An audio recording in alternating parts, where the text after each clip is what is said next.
Tune in to nostalgia. Tune in to now. Golden Radio Hour. Hollywood, California, Monday, June 15th.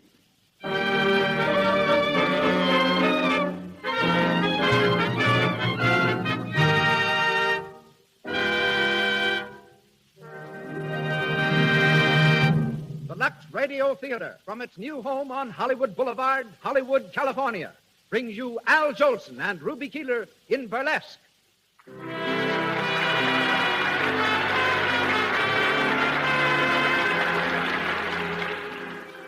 Lux presents Hollywood. Tonight you will meet such great personalities as Al Jolson, Ruby Keeler, Cecil B. DeMille, Daniel Frohman, George Barnes, and many others. Among the many distinguished guests in our brilliant audience tonight, I see from here one of Paramount's directors, Mr. Chester Franklin, and his wife. Mr. Franklin is the director of Sequoia, the picture now in production. And also Catherine DeMille, Lloyd Pantages, Francis Langford, Eileen Pringle, and Gloria Swanson. Welcome, all of you.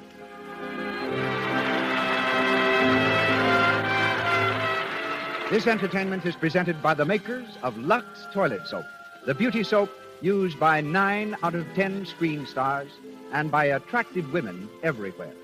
As producer of the Lux Radio Theater tonight, and each Monday from now on, we welcome back Hollywood's famous pioneer director, a man who has made 62 of America's great motion pictures and has started more great stars on their careers than any other producer in Hollywood.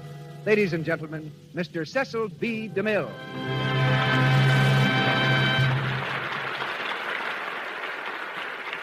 Greetings from Hollywood, ladies and gentlemen. Less than a decade ago, the movies were voiceless. Stars as celebrated as Wallace Reed, Rudolph Valentino, Theda Bara, Lillian Gish, and Francis X. Bushman had millions of admirers who knew them only as silent shadows.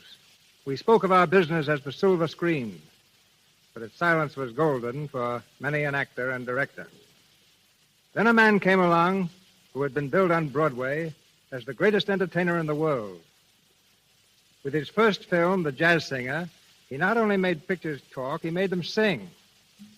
And he made me make museum pieces of my faithful old silent cameras that had ground out so many successful feet of film. Then he made another picture called The Singing Fool. And then he fell in love. She was a charming little Irish girl. In 3 months, they were married. Their marriage is one of which Hollywood is most proud. They have each scored separately in the theater, on the screen, and over radio. But we present them tonight for their first appearance together on the air.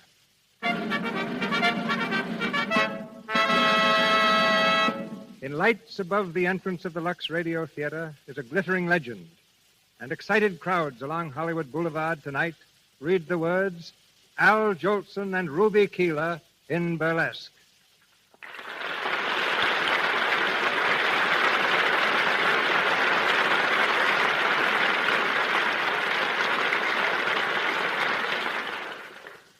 And now, for the first act of Burlesque, in which you'll hear Al Jolson as Skid Brown and Ruby Keeler as Bonnie Smith.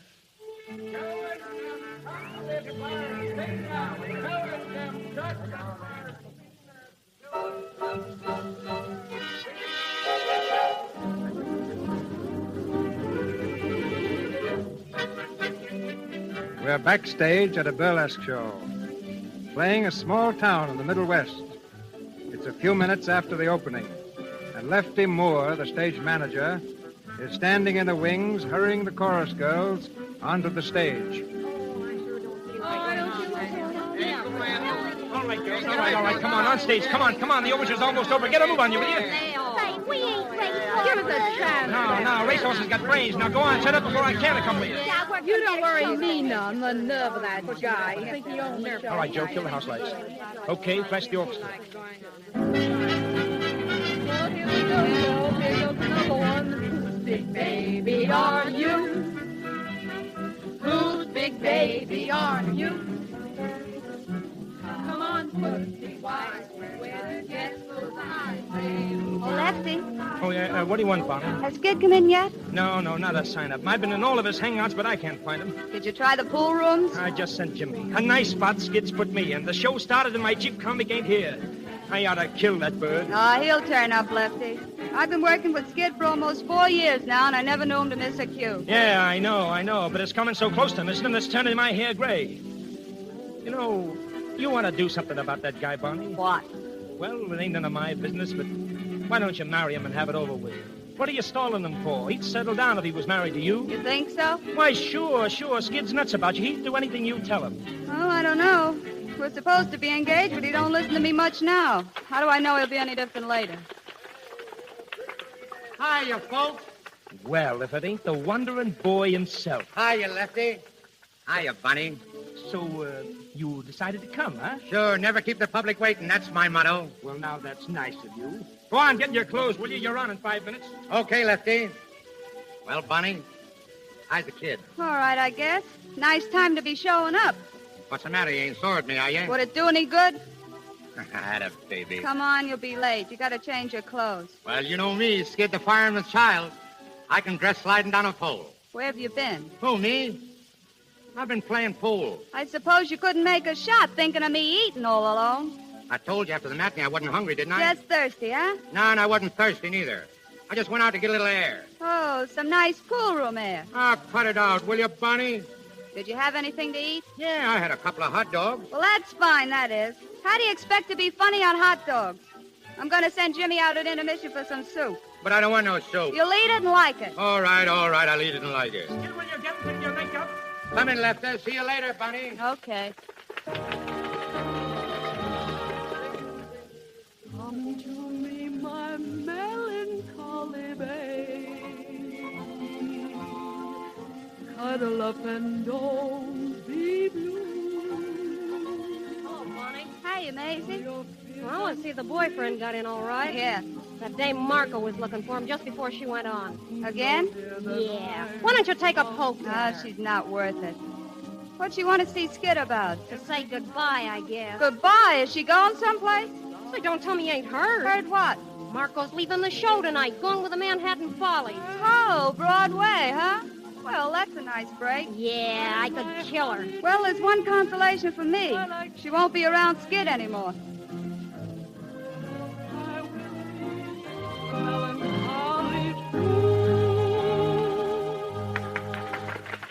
All right, girls, all right. Now make your change. Now hurry up, will you, please? Come on. Hey, where's my clothes made? I'm kind of walking out on me like Look at her coming off the stage, putting on the dog already. Hello, Maisie.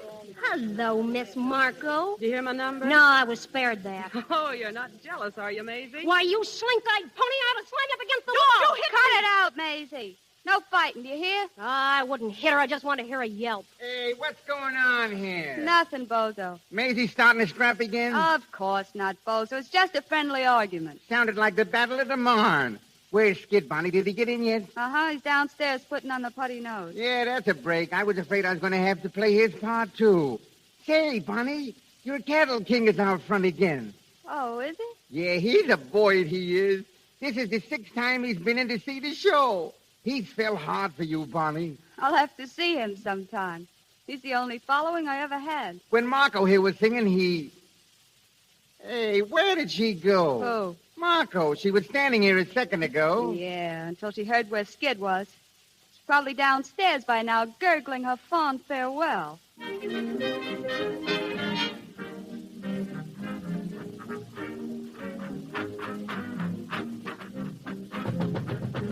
You decent, Skid? Come in, Marco.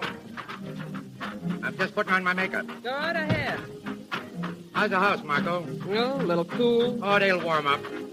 Wait till I get up there and take a few falls for him. I don't know why it is, but the audience always likes to see a guy fall flat on his pants. Funny, ain't it? Yeah. Oh, Skid, What? you coming to see me off tonight? Say, that's right. You're leaving, ain't you? Well, Gosh, I don't know, Marco. I'd like to go down and see you off, but I got a date with Bonnie after the show. oh, Bonnie. Skid, why don't you get wise to yourself? What do you mean? That kid's no good for you. Well, you've been teamed up with her for 4 years, and where has it got you? No place. Well, she's holding you back, and you don't know it. Holding me back? Oh, say, don't you believe it, Marco. Bonnie's okay. Why, anything I am, I owe to her. And listen, when she says the word, we're going to get hitched. Oh, yes? Well, it's your funeral, Skid. No, you're all wrong, Marco. Bonnie's the best thing that ever happened to me. Holy mackerel, there's me cue. So long, Marco. Try to see you after the show. Hurry up, Skid. Come on, hurry up, will you? You're on. Okay, baby, I'll panic it. Watch the fall I take on the entrance.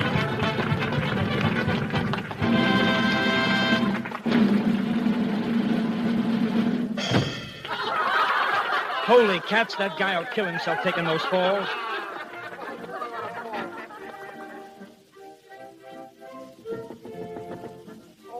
Come in, Maisie. Yeah, what's on your mind? Telegram just came for Skid. Telegram? Yeah, I thought maybe you'd want to take care of it. Hand it over, Maisie. I'll get it to him later. Wonder who's broke now. Maybe somebody's cashed in or an accident. No, nothing's wrong. Telegrams for Skid are only touches. But that one's heavy. It feels important. They're always important to the guy that sends them. Oh, gee, how Skid takes those falls. I'm glad that was his last one. He'll be coming down in a minute. A couple more like that and he'll come down through the ceiling. Well, say, did you hear about Marco? Something else? Yeah, she ain't singing her last number tonight. Getting the earlier train. Why? Don't ask me. Say, I'd better scram. I'm due for the baby number. Oh, hiya, Skid. Hiya, Maisie. Excuse me, will you? I'm on a minute. Sure. Skid, come in here a second. Well, honey, did you hear me panic 'em? Did you hear those laughs? Yeah, and I heard the falls, too. Listen, tell it. What are you limping for? Oh, me? I ain't limping. You hurt yourself, didn't you? No. You did. Oh, Skid, when are you going to cut it out? Cut what out? Taking those falls. They're in my routine, ain't they? That doesn't mean you have to break your back, does it? Bonnie, you gotta make up your mind to one thing. I'm a whole comic. Don't waste no time trying to clean me up, because I'd be a flop. Say, when I was a baby, the first thing I reached for was a custard pie. What's the use of kidding all your life? Ain't you never going to be serious? Don't you want to get ahead in this game? What do you mean, get ahead? We're working all the time, ain't we? I ain't hanging around Broadway making touches, am I? What do you mean, get ahead? I'm talking about you getting where you belong. Broadway. Boy, if I had your talent. Why, there ain't nothing could stop you if you decided to step out. Say, how do you know I'd be so good? I could be a big flop, too, in a real show. There's the tip-off. You're scared. You're yellow. Say, how many times you going to pull that one on How me? many times you going to make me? Come in. Howdy, folks. Come on, Lefty. This fight ain't private. Gee, I'm glad to hear it. What's the fuss? Bonnie's riding me, because I ain't got no ambition. Yeah, and I'll leave it to you, Lefty. Ain't he a sap for sticking in burlesque? Shouldn't he be framing new stuff that'll get him somewhere? Yeah. Shouldn't I be George White and have my own show and sit in a box office? I can't get steamed up over this Broadway stuff. You're a hit on Broadway, so what? What does it get you? It gets you a lot of jack to begin with. But Bonnie's right, Skid. It's time you were stepping out. For instance? Well, for instance, Earl Carroll had a scout out to St. Paul to see you last week. Earl Carroll? Well, yeah, sure. He came back after the show and asked me all about you, Skid. Hey, didn't you hear from him? No, I ain't heard a tumble. Well, I guess you ain't, or you'd have told me. But you'll hear from him, and when you do, grab it, kid. Wait a minute. What's the matter? The telegram. What telegram? It came for you. Here, open it. All right, take it easy. It's probably just another touch that'll set me back about $50. I remember one time... Well, what is it? Holy mackerel, listen. What? Have a chance to face you when Manhattan Follies opening next week. Stop. Is there any way you can get out of your present engagement? Stop. Can get you $500 a week or maybe more. Stop. Leave salary to me. Stop. Great chance. No comedy and short present. You'd have to be here by Sunday for rehearsal. Wire Max Levy. Max Levy, the big agent? Well, I'll be... Well, there you are, Skid. Somebody's kidding me, I guess. Somebody's kidding me, you mean? That's right. Say they didn't mention Bonnie, Lefty. What's the idea? I guess I can answer that. I know all the answers. What's the matter, honey? Don't you dare call me honey. Say, what are you bawling me out for? Get out, will you, Lefty? Huh? I want to speak to this guy alone. Okay. Say, what's the idea of all this temperamental stuff, Barn? If the telegram ain't a fake, it's a chance you've been raving about, ain't It's it? your chance, all right. Your chance to be in the same show with that little hypocrite you went nuts about when I was in the hospital in Des Moines. Who? You know darn well who. Oh, you mean Marco? Yes, Marco. That's who I mean. Why, you're crazy. Why, what's this telegram got to do with Marco? As though you didn't know. What show is Marco joining? Why, Gee, that's right. It's the same show, ain't it? That's a coincidence. Yeah, it's more than that. It's a Conspiracy. What do you mean by that crack? I mean the whole thing's a frame-up between you and Marco. The two of you beating it together, and neither one of you had the nerve to come clean. Oh, this telegram was a surprise to me. You're crazy to think that. Yeah, pleasant surprise. Holy mackerel, will you take a tumble of yourself? It's a joke for you to be so jealous of that kid. Jealous?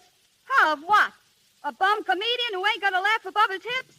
Say, if you was to fall for a girl that meant anything, I'd wish you luck. But that empty-headed little brat, I ain't jealous, I'm insulted. Well, you can stop blowing off steam and cool off. Because why? Because I ain't going. Who said you wasn't going? I said it, and that settled it. Oh, it does. Since when does what you say settle things? Well, it settled this one. Oh, come on, Bonnie, let's forget it, will you? We'll stick together, kid, and as soon as you say the word, why, we'll take a walk over to the License Bureau. What do you say? That's us, I guess. Especially, Bonnie. I know. Well? Skid, I'm sorry for what I said. I didn't mean it. Sure. Kiss me, Skid. Oh, honey, gee whiz, Hold me tight. Tight, Skid. It'll be a long time before we see each other But again. I ain't going, Bunny. Oh, yes, you are. This is your big chance, Skid. You're not going to pass it up for me or anyone else. But, Bunny... Will you two lovebirds get up here? Come on, Skid. Okay. Well, it's about time. Come on. Will you get out there and do your stuff? Okay, Lefty, all set, Bunny? I'll be seeing you out there. Watch the left. I get on the entrance.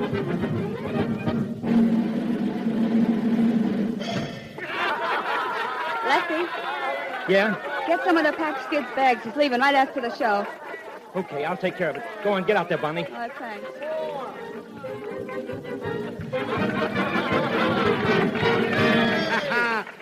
Well, look who's here. Little Lucy Twinkletoes. How are you, Miss Twinkletoes? I beg your pardon. What for? What did you do? Oh, you think you're smart, don't you? Smart. When I was a little boy in school, I took the first prize. You did? Yeah, the teacher told me take it, and she made me put it back. Oh, boy. Dad's digging up the old ones. Oh, did you ever hear about the man who liked oxtail soup? Oxtail? That's going too far back. I hear you're going to a party tonight. Yeah, I'm going to a party tonight. Would you like to come along? There'll be a million laughs. Will we have a good time? I will. We're going to play kissing games. I don't like kissing. Why? It breeds germs. Come on, lady. Let's get sick. Have you played kissing games before? Sure. The last part I was through, we played a game called Play or Pay. How do you play it? Well, they blindfold the boy, and he reaches out for the girls. The first one he catches either has to give him a kiss or her handkerchief. How did you make it? Oh, this'll kill you. I came home with a tablecloth. Professor, pass the gravy. Yesterday I heard a lover sigh. Goodbye, oh me, oh my. 7 times he got aboard his train. And 7 times he hurried back to kiss his love again and whisper, toot-toot-tootsie, goodbye. Toot-toot-tootsie, don't cry. The little choo-choo train that takes me away from you. No words can tell how sad it makes me. Kiss me, tootie, and then do it over again. Watch for the mail, I'll never fail. And if you don't get a letter, then you'll know I'm in jail. Don't cry, Tootie, don't cry. Goodbye, Tootsie, goodbye. Swing it, baby.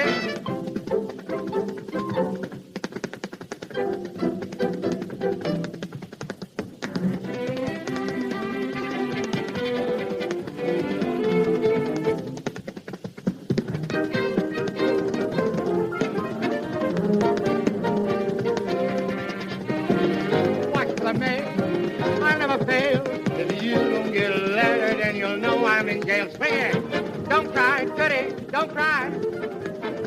Goodbye, Tootsie, goodbye. Oh, boy. That guy at Carol should have been out front tonight. Gee, Bonnie, you are swell. Never mind that now. Well, Lefty? It's all fixed. Skid, you're fired. Huh? Canned. What for? You're going to New York. I got 2 guys packing your bags, and I just phoned for a reservation. But wait a minute. I told Bonnie that I Now, wasn't... forget what you told me. I'm running this partnership. You're leaving for New York, and you're leaving tonight.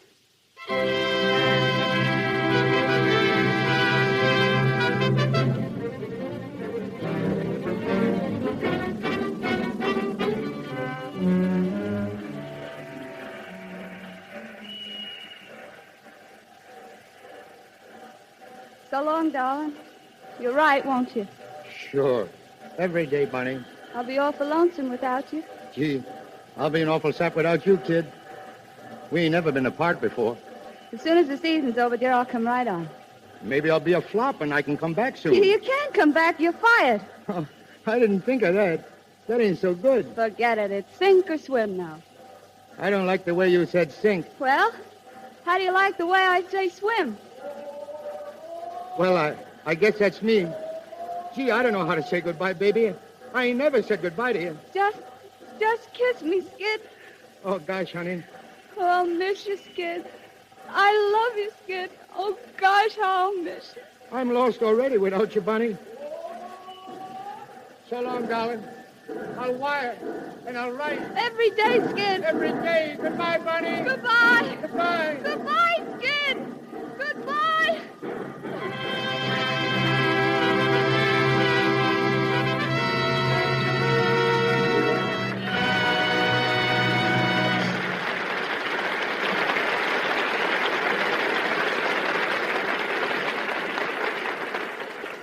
As we pause in the Lux Radio Theater's presentation of Burlesque, starring Al Jolson and Ruby Keeler, I'm going to ask you to listen to a very interesting conversation.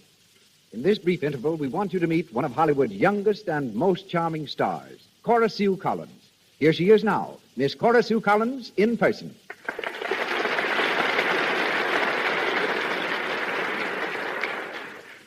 Cora Sue, just how long have you been in Hollywood? Well, I came here when I was 3. I'm 8 now. I see. I don't believe I know many movie people who are 8. What do you do with your time? Well, I've got my doll, Bedelia. I have to take care of her. Then there's Rusty. He's my dog. He's an Irish setter. And I train parakeets. Then I go horseback riding every day. But I do all that only when I'm not making a picture. Yes, I suppose you're too busy then. You think you'll keep on making pictures? Oh, yes. I want to be a grown-up star someday. Well, I think when you are, you're going to be a very pretty one. Thank you. I hope so. I'm taking care of my skin just like grown-up stars do with Lux toilet soap. I've used it ever since I came to Hollywood, just like my friends Joan Crawford and Joan Blondell. That's the only kind of soap we have at our house. Mother likes it, and so does Sister. Sister won't even take a bath without it, and neither will Bedelia.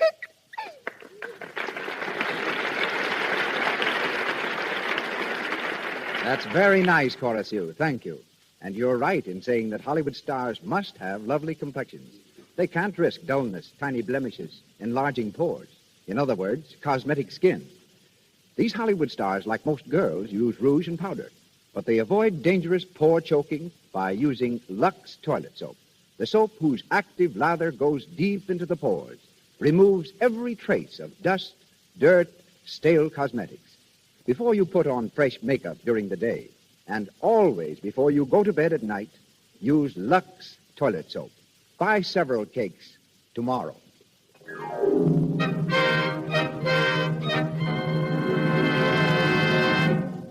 We return now to Burlesque, the story of Skid Brown, played by Al Jolson, and Bonnie Smith, played by Ruby Keeler. Several months have passed since Skid left to join the Manhattan Follies. Bonnie is still on tour with the Burlesque Company.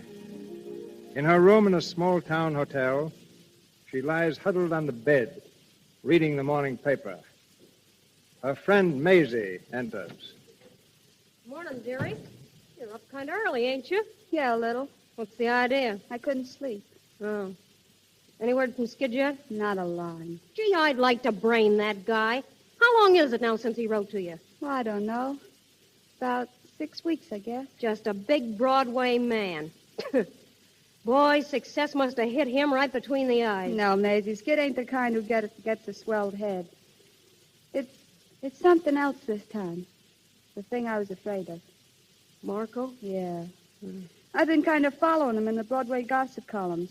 Here, get a load of this. Let's see. Oh, yeah. Skid Brown, who wows them each night at the Manhattan Follies, is a wow to Sylvia Marco of the same show. They may be seen together every p.m. doing the hot spots along the main stem. Well, that's that. Yeah. What are you going to do about it? Nothing. Nothing? What do you mean? You're still in love with the guy, ain't you? Sure. I guess I'll always be in love with him. But if Skid don't want me, well, I ain't the clinging vine type. Oh, but listen, Bonnie. Excuse me, will you? Uh-huh. Hello? Oh, hello, Harvey. Pretty good. When? Well, all right, Harvey. Pick me up about 11:30. Bye. Who was that? Remember the fellow we used to kid about? The one we called the Cattling King? Yeah, sure. He used to sit in the front row every night. Well, that was him. Harvey Howell. He's a swell guy, Maisie, and a real guy. He wants to marry me. Has he got any dough? I guess so. He owns a couple of ranches. A couple of ranches? Sure. He's taking me out after the show tonight. I promised him I'd give him my answer then.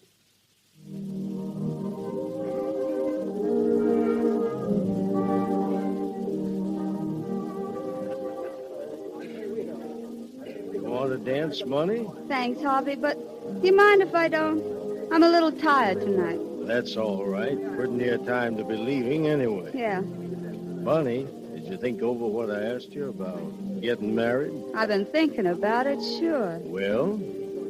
Harvey, I don't know how to say this, but do you mind waiting a little longer?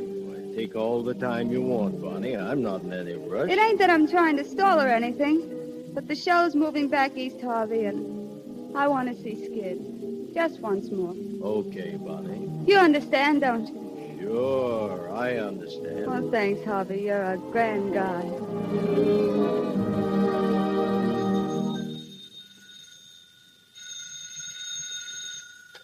Hello, box office, Manhattan Follies. I'm sorry, we're all sold out for tonight. 8 weeks in advance. Okay. Hello there, Mr. Kent. Oh, hello, Skid. What are you doing, counting up the shekels? Yeah, They tell me you want to see me, Mr. Kent. I do. Sit down, won't you, Skid? What's on your mind? You, Skid.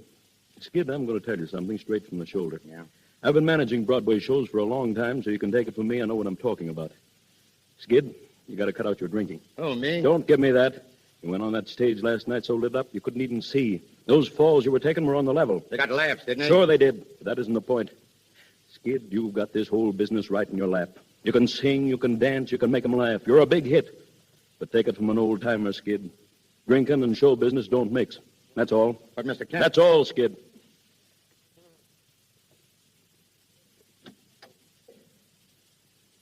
Oh, Skid. Skid. Hello, Marco. Been in to see Kent? Yeah, What'd he say? nothing much. So you won't talk, huh? All right. What are you doing after the show tonight? I don't know. I kind of figured I'd get a little sleep for a change. Oh, come on with us. We're getting up a party to go to the hot spot. Oh, count me out, Marco. I want to stay home and write a couple of letters. Oh, I see. Who to? Well, Bonnie, for one. I ain't written to her, for such a long time. Honestly, I wouldn't blame her if she was sore as a boil at me. Listen, are you still thinking of that kid? Sure, why not? I thought that was over long ago. I know. Well, it ought to be. What are you going to do after she's married? Still write mash notes to her? After she... What are you talking about? She's going to be married to some rancher guy. Who said so? I got it from one of the girls in the troupe. She wrote me all about it. Married? Oh, there must be some mistake or something. There's no mistake. It's all set. Holy gee. Why didn't she tell me? Why didn't she let me know? Ah, brace up, Skid. The world hasn't come to an end. Why, you're Skid Brown, a big guy on Broadway. Why worry over a cheap little burlesque... Shut up, Marco. What? I said shut up. Well, that's the way the wind blows, Yeah, that's mister. the way the wind blows. Now, get out of here and let me alone. I want to think.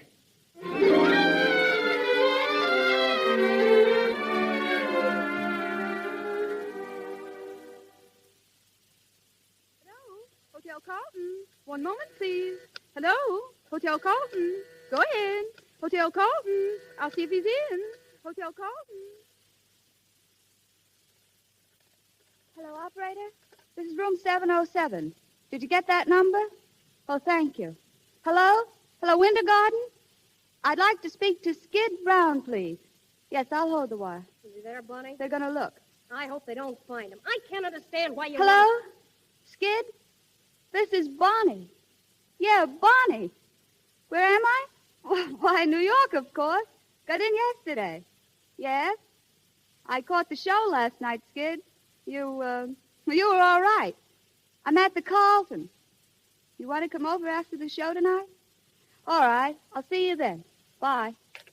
He's coming, huh? Yeah. What's Harvey going to say? Bobby knows about it. He's coming, too. It's going to be a nice party. I can see that.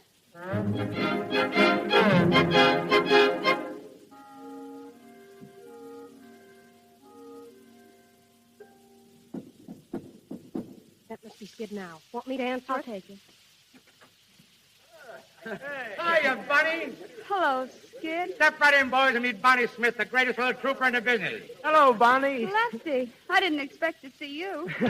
I've been traveling around with this guy, and he's got me all tired out. Oh, getting old, Lefty, getting old. Hello, Skid. Amazing I live and breathe. Geez, like old times. Wait a minute, where's Jerry? Here I am. Girls, I want you to meet the greatest little songwriter in the world, Jerry Evans. That's what he thinks. Get over at that piano, Jerry, and show him what's what. Always ready to oblige, friend. Oh, where's a nice, comfortable chair? I want to go to sleep. Try this one, Lefty. Go to sleep. Say, that's no way to start a party. Oh, no, you let me alone. Oh, softy, huh? Well, Bonnie, let's take a look at you. Gosh, you're looking grand. I'm all right. Swell, that's swell. I hear you're getting married, Bonnie. Yeah. Who told you? Oh, those things get around. I just want to tell you how glad I am. It's great, simply great. Why, What's the matter? Nothing. What do you look at me so funny for? I ain't said nothing wrong, have I? No, of course not. Well, what's the long jaw about? Ain't the new guy treating you right? Sure, he's great. But what business is it of yours? What business is it of mine? Say, I suppose what happened to you is none of my business. I suppose I'm going to forget you're the only girl in the world I ever gave a hoot about. Yeah, me and how many others. I got tired of being a mob scene. Are you still with that Marco dame, or is she cold turkey? Oh, lay off, Bunny. I came here when you asked me to. I'm tickled to death to see you. I try to tell you you're the works, and what do? You start riding me. I suppose you couldn't come alone. What was you afraid I'd do to you? Well, you wouldn't have me shake these guys, would you? They've been with me ever since last night. Yeah. I suppose you're the king of the nightclubs now. Yeah, that's me. I'm giving all the little girlies a great big hand. You better go home early and get some sleep. You look rotten. Ah, forget it, Bunny. We only live once. Say, listen, Bunny. When are you going to marry this millionaire of yours? You didn't tell me. Sometime in the fall, I guess. Well, what are you going to do till then? Going out to live on the ranch with him and his sisters. You mean you're chucking show business? Yep. Then the old partnership's broken up, huh? Going to leave me to struggle on alone. At the rate you're going, dearie, you won't have to struggle long. The nightlife will land you right out in the alley with the rest of the has-beens. Is that so? Yeah, that's so. Well, if I do get the gate, there are other shows. They always need comics, dearie, and as long as I can make them laugh, I'll be all right. Say, Bunny, you ain't told me whether I'm good or rotten in the show. The jury was in long before I got here, Skid. Gosh, this is funny. You're telling me for years what a riot I'd be if I got a chance. You pushed me to my chance, and I clicked. And all the time I'm wishing that you were here to see me get away with it. You finally get here and see me, and we don't even talk about it. I don't know. I'm wondering if planning for things so long don't take all the kick out of them. I suppose nothing can be as good as good as you think it's going to be. No, I suppose not. Jerry, play something lively. Hot dog, come on, Bonnie, let's dance. You and me, huh? Come in. Oh, hello, Harvey. Come on in. Thanks. Oh, I didn't know you were having a party, Bunny. Come on and join us. This is Jerry Evans. How do you do? Oh, yeah. And Lefty Moore, you remember him. Well, sure. How are you, Mr. Howell? Oh, sure. Yeah, sure glad to see you again. And I know you've heard of Skid Brown. Oh, yes. Yeah, how are you? I certainly enjoyed your show last night. I don't know when I laughed so much. Thanks. But I wasn't so good last night. Well, that's what Bunny said, but you seem good to me. It's awful hard to please Bunny. You know that gag about my severest critic. Yeah, I've heard that one. Say, I hope I didn't stop your music. Won't you go on, Mr. Evans? For sure. What would you like? Well, I don't know any of the new songs. My favorites are all old, like In the Gloaming. Bunny sang that for me once. Yeah, come on, sing it, Bunny. Yeah, Bunny, sing it, sure. It's so nice and gay. Say, what do we celebrate anyway, a wedding or a funeral? Shouldn't we be toasting the bride and singing gay ditties with the groom? Skid! Hey, mister, I wouldn't have spoken about that if you hadn't. In a way of speaking, I'm your successor, but I don't want to dwell on my good fortune except to assure you that it'll be my aim to make life happy for Bonnie. And I'm sure you'll be glad to know that. Sure, I'm glad to know it.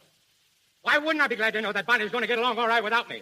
Well, what I'm saying is, why can't we be gay about it? Why can't we have the wedding march played with pep and ginger? And why can't I be giving the bride away? Stop it, Skid! Why? Why'll I stop it? Who's got a better right to be giving the bride away? It shows there's no hard feelings. Why do people get sore and crabbed when they lose out? Why don't they join the festivities? Come on, Jerry. Play the wedding march and play it fast. It's a dancing wedding, folks. Watch my smoke. Watch my smoke. Here comes the bride. Here comes the bride. Da da da da da da da da da. Come on, everybody. Whoop it up. Whoop it up. Here comes the bride. Stop it! You better go. I'll go, mister. I'm leaving right now. Goodbye, Bonnie, and lots of luck. Here comes the bride.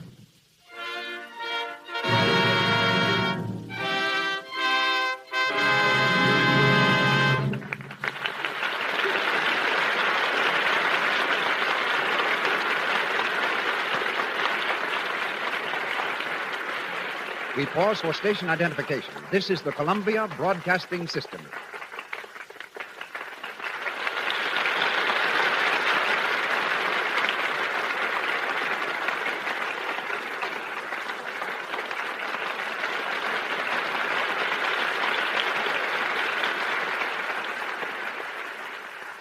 This is Cecil B. DeMille speaking to you from Hollywood. Al Jolson as Skid and Ruby Keeler as Bonnie return in just a moment for the conclusion of the Lux Radio Theater production, Burlesque. In the meantime, I'm going to have you meet one of Hollywood's most famous cameramen. Most people think of a cameraman as a fellow who puts his cap on backwards and grinds away at the crank of a camera. As a matter of fact, the first cameraman never touches the camera. He's an artist who paints with lights and shadows, giving the screen depth and third dimension. The only cranks on a set today are the directors. The cameraman who will speak to you is Mr. George Barnes of Warner Brothers Studio. He has photographed both of tonight's stars many times. Mr. Barnes.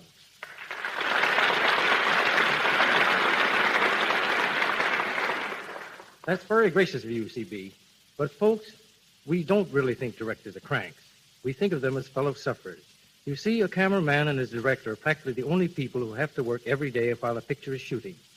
No actor appears in every scene.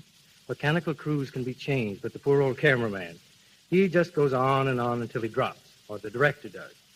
As Mr. DeMille says, a cameraman's first job is lighting.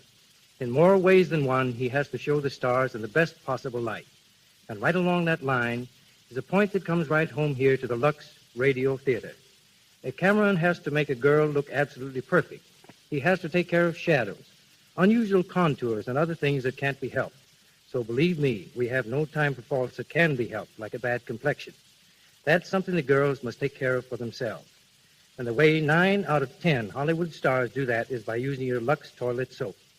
It's the official soap at Mr. Deluxe Studio, Paramount, and other great studios in Hollywood. And if you want to see how it works at Warner's, Mr. DeMille, well, just take a look at Ruby Keeler.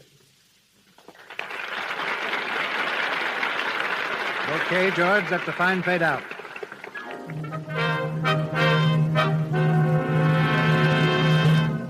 The lights go up for the third act of Burlesque, starring Al Jolson as Skid and Ruby Keeler as Bonnie. 3 weeks have passed, and we're in the office of Mr. Kent, the manager of the Manhattan Follies. Skid showing the signs of dissipation and looking very tired. He's coming in the door. Hello, Mr. Kent. Oh, hello. Hello, Skid. Sit down. What is this, Mr. Kent? Another temperance lecture? No, not this time, boy. I gave you your last lecture about 3 weeks ago. Well, what do you want to see me for? I'm writing you a check, Skid. A check? I ain't supposed to be paid today. I know. You're getting a check anyway. Your last one with this outfit. What? You heard me, Skid. You mean I'm canned? That's right. I warned you, boy. I told you what was coming. You wouldn't listen to me. I'm sorry. Well, there's your check. Canned, huh? All right, so what? I can get another job like that. Wouldn't be so sure, Skid. And I'll tell you this. You'll never find one hanging around in the hot spots. Lay off, will you? I know what I'm doing. You didn't the other night when we picked you up singing the wedding march at the top of your lungs? Cut it out, you hear? Okay, Skid. It's none of my business. Just thought I might hand you a little advice, that's all. All right. I'm sorry, Mr. Kent. I guess I ain't myself these days. I don't know what's the matter with me lately. I'm just a little shut Pieces, I guess. But I'll catch on again, though. And when I do, I'll be back to see you, Mr. Kent. So long, Skid, and lots of luck.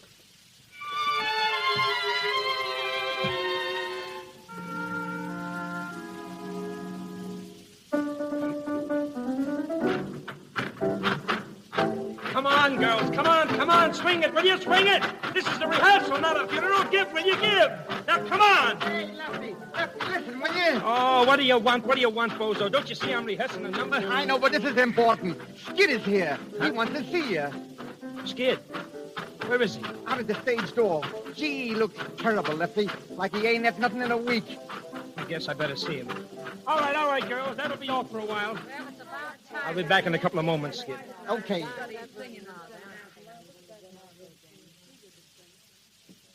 Skid. Oh, Lefty. Gee, Lefty. How are you? What's happened to you, Skid? Where you been? Oh, just knocking around. After I got canned, I kind of hit the chutes. Oh, boy, you sure look it. Any prospects of a job? No, I've been looking around for a month, but I guess they don't want me, Lefty. Then I heard you was putting on a new show, and, well, I come around to see you about it. You want a job with me? Yeah, that's right. In burlesque? Sure. What do you say, Lefty? You got a spot for me? Oh, gee. I don't know, Skid. Oh, please, Lefty, give us a break, will you? I need it bad, honestly, awful bad. What about the liquor? Liquor, say, that's all over with, Lefty. That's finished. Yeah, well, it seems to me I've heard that before. It's on the level this time. Well, okay, Skid. I'll give you a chance. Thanks, Lefty. Now, listen. We open in a week. Do you think you can get on your feet on that time? Sure. All right, then. All right. Now, listen to me. Remember it. You got to be here for every rehearsal, and you got to be here on time. Don't worry, Lefty. I'll be a new guy. Wait, you'll see.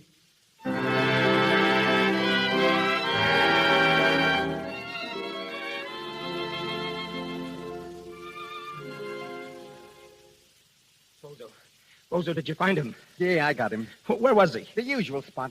Holy smokes. How is he? Oh, bad. 3 days before we open, and he pulls this one on me. No, it's going to be tough, Lefty. There's only one way out, and I got to take it. What's the dope? Now, look, I'll tell you what you do. Run out and shoot a wire to Bonnie. Tell her I need her. Tell her Skid needs her, but tell her she's got to get here right away. Okay, Lefty. Telegram lady. Telegram lady. Telegram lady. Telegram lady. Telegram lady. Telegram lady.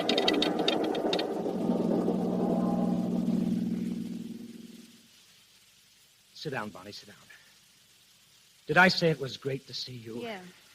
Well, it's more than that. What's it all about? Skid. Of course, I knew it was Skid. What's happened? Haven't you heard anything about him since you was here last? Nothing. I read that he was out of the Follies, but that didn't surprise me. He was heading for that when I saw him. Yeah. That afternoon, he danced out of your room. He danced himself right out of show business. He went on a grand bust, and he ain't played since.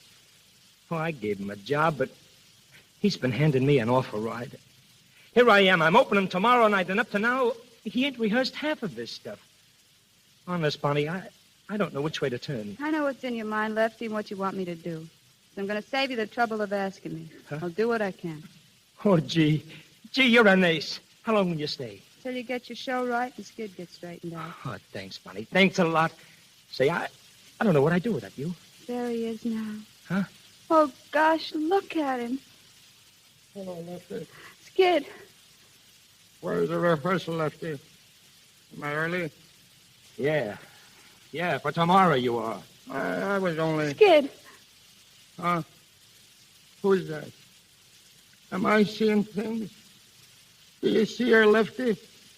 Sure I see her. Don't kid me. I've been seeing things lately. How are you, Skid? It's really you. Oh, gee, Oh, Bonnie. don't, Skid. I'm all right. How are you, kid? Let me have a look at you. You're looking great. But you've been crying. No, I haven't. Oh, you can't fool me. I've seen you cry too often. But what are you doing in this dump? Oh, I'm on. Why's Mr. Lefty, Mr. Lefty the fox? To get his rotten soul meat calling out of the It grave. wasn't exactly the grave, Skid. Well, don't waste a minute around here, honey. I'll open all right. Nobody's got to worry about me. You know me, Skid, the fireman's child. I'm always there. Sure you are. But you got to take care of yourself, Skid. You got to start tapering off now. Okay, Bunny. You're the only one I ever knew that had any sense. Oh, you're not ashamed of me, Bunny, are you? No, Skid. I've been an awful sap, but don't ride me, will you? Bunny, don't ride me. I won't ride you, Skid. That's right, kid. I've listened to so many lectures, honestly, I carry my own slides. Don't you think you better get some sleep, Skid? Nah, sleep. I ain't no bother about sleep. Oh, gee, Bunny, it's great to see you. I told you I'd be an awful sap without you. You never was a sap, Skid. You got more brains than all the comics put together. You make mistakes, but who don't? But after all, Skid, fun's fun. Lefty's opening his first show tomorrow night, and without you, he'll be sunk. He's been too good a friend of ours for you to throw him. Gee, Bunny, I don't think I could ever make it. Sure you can make it. I'm all shot, honey. Oh, honey, you can come out of it. You think I can? I know it. You wouldn't kid me, would you, lady? I would if I could, mister. I would if I could. Say, where's your cattle rustler? You remember he got sore at me that day, didn't he? I don't know. Sure he did. For singing, Here Comes the Bride, remember? Here comes the bride, here comes. He's fainted. Holy gee, loosen his tie. I'll take care of him.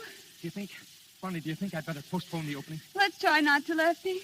I'd hate to see you up your first opening, and it wouldn't look so good for Skid either. Poor Skid. Oh, no, that's all right, Bonnie. There, that's all right. I'm all right, Lefty. Get me some water, will you? Look, don't you think we'd better get him over to the hotel? No, let him stay here a while. Okay, I'll be back in a second. All right. Skid, look at me. You'll be all right, honey. Nothing can stop you. You'll be all right. You'll knock him dead. You ain't started yet. You'll be all right. You gotta be all right. You just gotta be all right.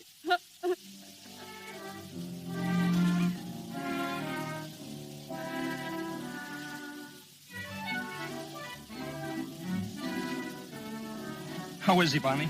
All right. He's on his way up from the dressing room. Well, he's on next. Do you think he can do it? I hope so. Well, he almost fainted in his last routine. Hiya, Lefty. Oh, hiya, Skid. You all set, baby? Sure. What's this going to be, my song? Yeah. Cut the opening routine, Skid. No falls tonight. Go right into your number. Cut the falls, huh? Okay, Bonnie. You're the boss. You all right, Skid?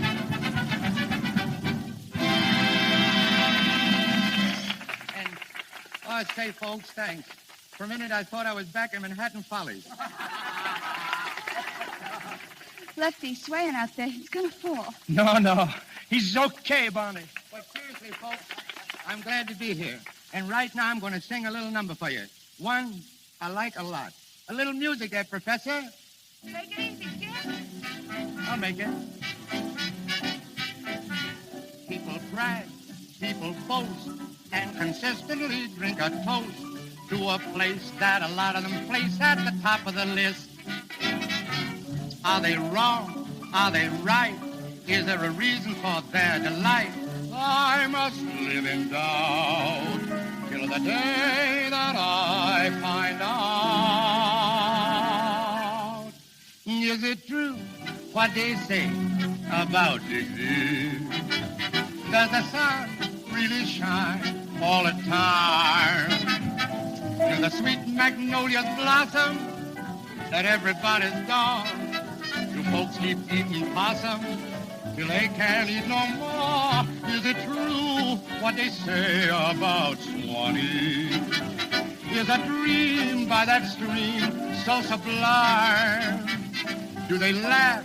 Do they love like they say in every song? Is this true? That's where I belong. Is it true what they say about Swanee? Is a dream by that stream so sublime? Do they laugh? Do they love? Like they say in every song. If it's true, that's where I belong.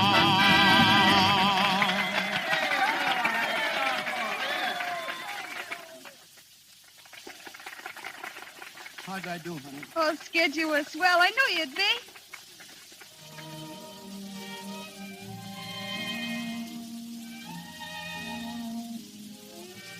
How you feeling? Oh, I'm all right.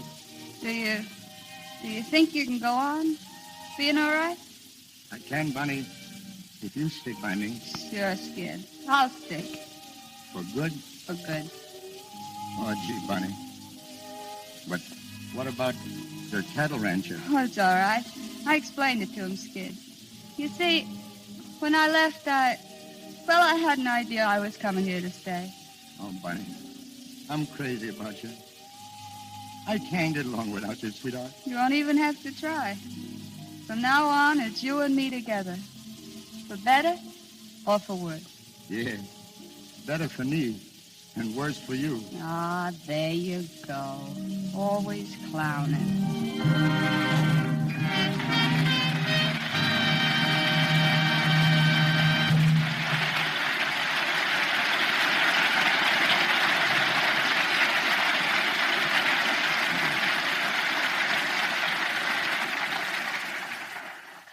Al and Ruby will be back in just a moment. We are honored tonight by the presence of Daniel Frohman. DF, as we call him, produced the first play that my father, Henry C. DeMille, and David Belasco ever wrote. It was called The Wife. When the play opened, it was a failure. Nobody came. Naturally, Mr. Frohman decided to close it. My father and Belasco had spent a year writing this play. All their savings were gone. They were desperate. So they went up to Mr. Frohman's office. One took him by the throat. The other took a heavy octagonal ruler from his desk and shook it in his face, saying they'd kill him if he took the play off. So Mr. Frohman kept the play running. He says they changed it to suit him. But in any case, it ran 5 years. Everyone in the theatrical world knows and respects this pioneer of the theater. We revere him as an artist, philanthropist, and gentleman. The 85-year-old dean of the American stage, Daniel Frohman.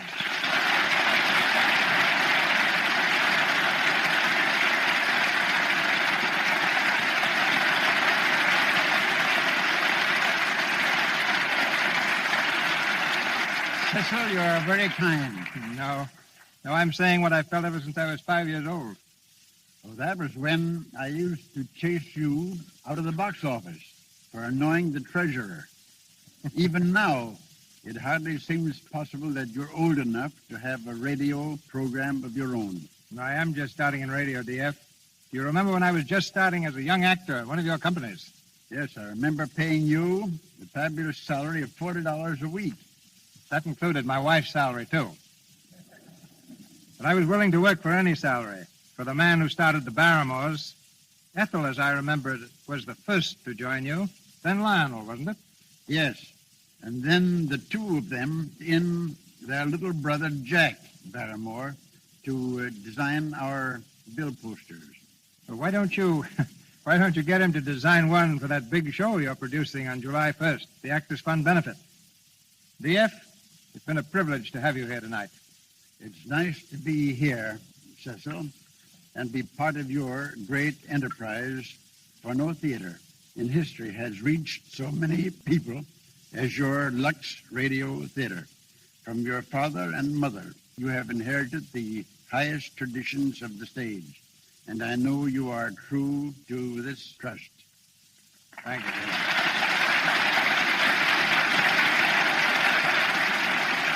Grand old gentleman.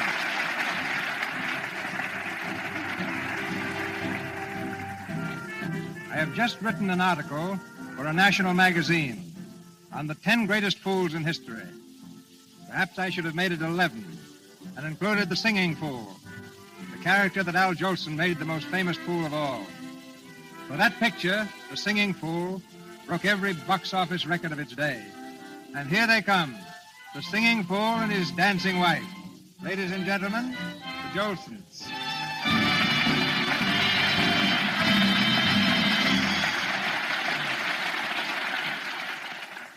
Al and Ruby, you have enjoyed wealth, fame, and success. All the things most people dream about. Ah, but that's nothing, Mr. DeMille, compared to the thrill I got when little Al Jr. spoke his first word. Now, what do you think was the first word he ever said? He said, Daddy. No, Al. He said Mama. Did he? Well, didn't he? If you say so, I guess he did. But, oh, that kid. Good, solid arms and back. Is he a husky? What a baby. Honestly, Mr. DeMille, I don't like to exaggerate, but you've never seen 10 such wiggly little toes. Takes after his mother, doesn't he? Those twinkling toes of Ruby's. Well, but one way he takes after his daddy, great, big, strong knees, a born mammy singer. His toes from his mother and his knees from his father. His good looks, I suppose, from Lux. Yes, sir, just like his mama. She's a Lux lady, aren't you, Ruby? Of course I am. As a matter of fact, Lux soap is what makes all us Jolson so handsome. We've had countless requests for two things, a song by Al and a dance by Ruby. Unfortunately, we haven't time for both, so which shall it be? Oh, that's very easy, Mr. DeMille. I'll decide that. We're going to have a dance by Ruby. Just a minute, Al. I've decided. You're going to sing. Well, how are we going to compromise? Al will sing. Well,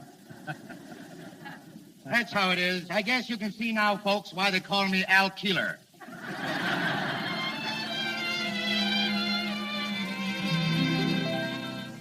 A pretty girl is like a melody that haunts you night and a day, just like the strain of a haunting refrain. She'll start a park, a marathon, and run around your brain. You can't escape.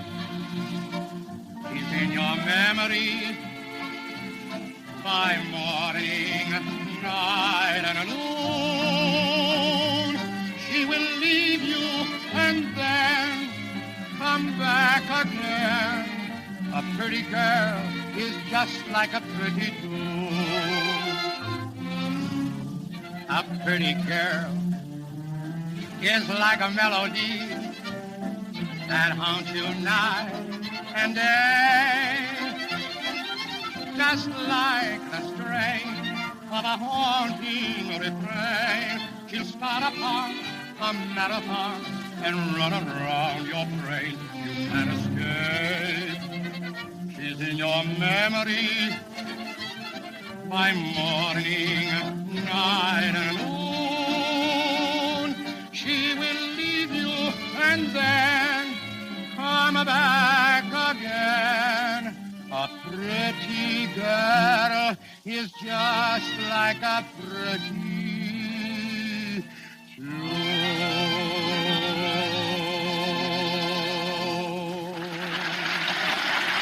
Thank you, Mr. Jolson. Ladies and gentlemen, this is your announcer, Melville Rule.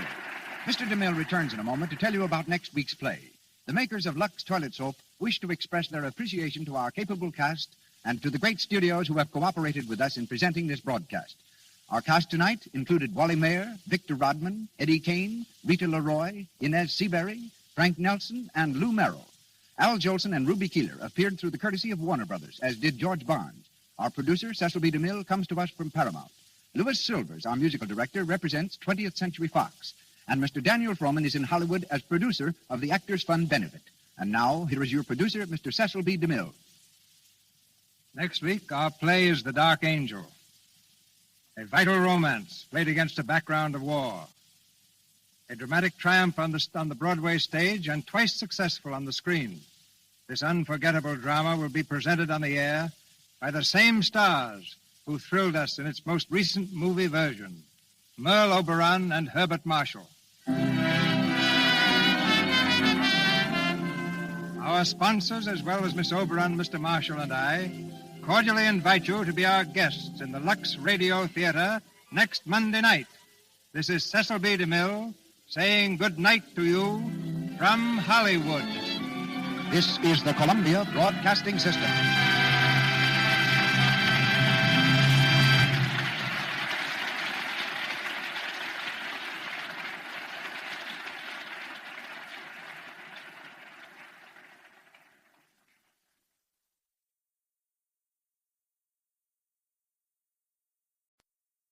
Hollywood, California, Monday, June 22nd.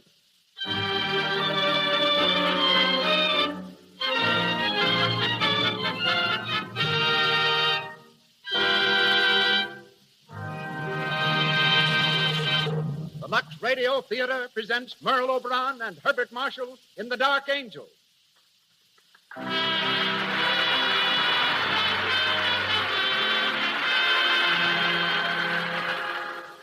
Lux presents Hollywood. Tonight, you will meet Merle Oberon, Herbert Marshall, Rod LaRock, Cecil B. DeMille, Leroy Prinz, James Montgomery Flagg, and many others. And gathered here to witness this event is a tremendous audience of Hollywood notables. Seated across the footlights, I see Lois Wilson, Brian Ahern, May McAvoy, Matt Moore, Alan Baxter, Leo Carrillo. Welcome, all of you, to the Lux Radio Theater.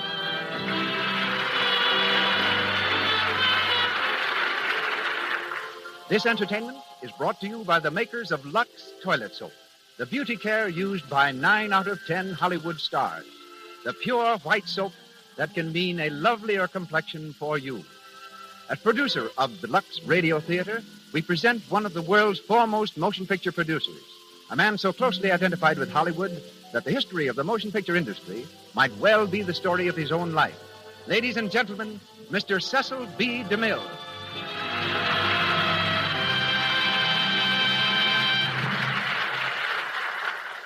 Greetings from Hollywood, ladies and gentlemen. The lights of 1,000 cities are the footlights of our stage tonight. The play of the evening will be heard from Beverly Hills to Boston, from Miami to Montreal. By shortwave, we are even linked with Tasmania, that island in the South Pacific that gave us the lovely star of tonight's production. Her name is Estelle Merle O'Brien Thompson, but she is known to us all as Merle Oberon. We have listeners also in Hawaii, where once before I directed the man who stars in tonight's production, Herbert Marshall. We were making a picture on the slopes of Mauna Kea in the Koa Forest. I had to stage a fight between Mr. Marshall, Bart as we call him, and William Gargan. Bart was supposed to win, and Gargan was prepared to take a blow and be knocked down. We filmed the scene several times. Each time, Bart played the scene magnificently, up to the final blow. Then something went wrong. I finally asked him why he wasn't giving me what I wanted. And that delightful gentleman, who served with the London Scottish Regiment during the war, who saw action on many fronts and figured gallantly in the Battle of Arras, said very simply, "Mr. DeMille, I just can't bring myself to hit a man full in the face."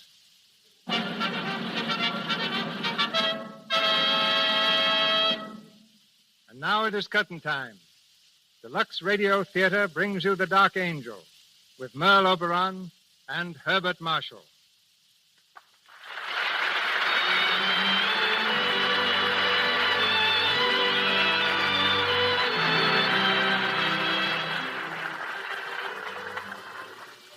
The Dark Angel is the story of Kitty Vane, played by Merle Oberon, and Alan Trent, a young English officer with whom she is in love, played by Herbert Marshall.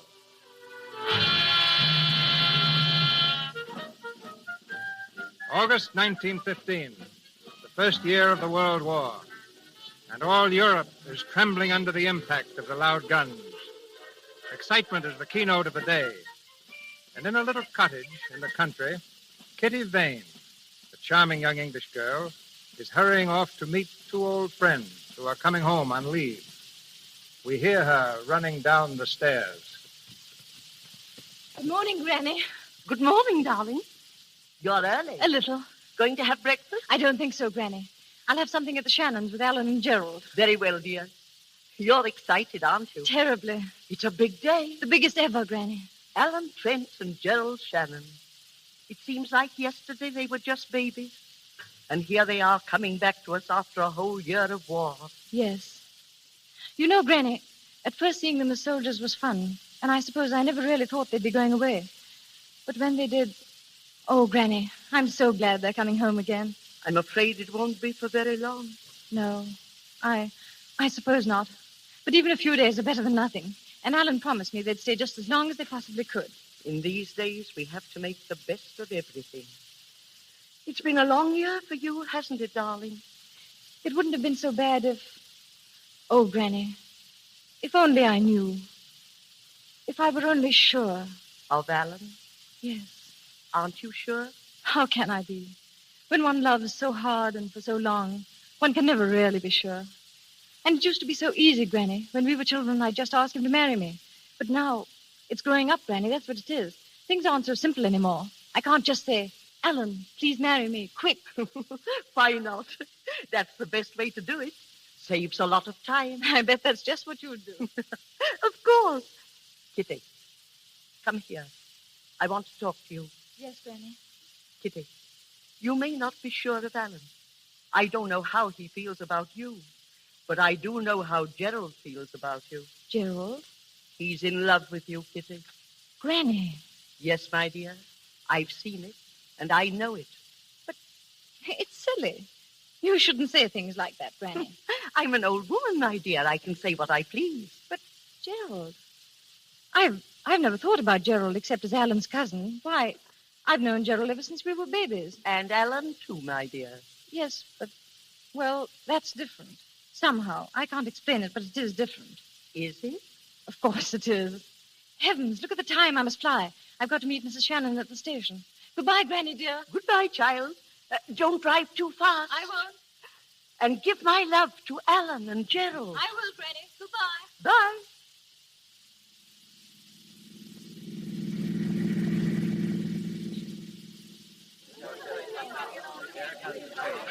Troop train coming in on platform number 3, 20 minutes late.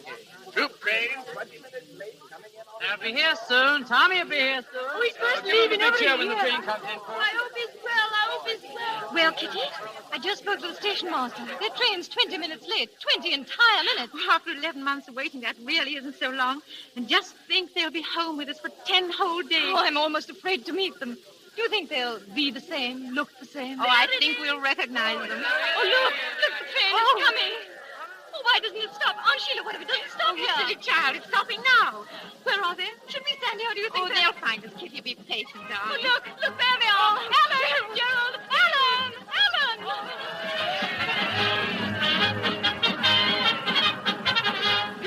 Kitty, darling! Oh, Alan, Gerald. How are you, Kitty? Gerald. Aunt Sheila. Oh, my Oh, boy. Mother, hello, Aunt It's Sheila. so good to see you, Alan. You're really, really back. Yes, really back. Oh, look at Kitty Diddle. She's getting prettier every day. Yes, our Kitty, standing right before us. I think Aunt Sheila's getting prettier, Oh, too. stop, Alan. Come along, we've got the car. It's this way. Hope you got something to eat, Aunt Sheila. I'm as hungry as a bear. Luncheon's waiting for you. Good. For dessert, we can have dinner and top that off with a bit of supper. Wonderful idea, Alice. Are you two going to spend the whole 10 days eating?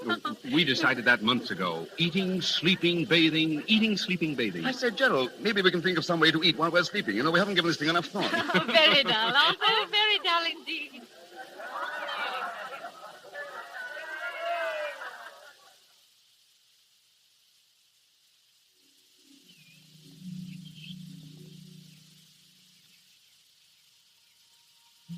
Hey, Kitty, where are you going? Alan, don't you know it's very bad manners to shout out of second-story windows? Well, just as bad as shout back. Want a piece of cake? No, I'm tired of seeing you eat. I'm going home. Oh, wait a minute. I'll come with you. Maybe there's something new to eat at your house. There isn't. Goodbye. No, wait. Look, Kitty, if you don't wait, I'll jump down. Get back in that window, idiot. Will you wait? No. All right, here I come. Alan, don't! Alan, why did you do that? Alan, darling, get up. You're not hurt, are you? Alan, why don't you speak? Aunt Sheila always taught me not to speak with my mouth full.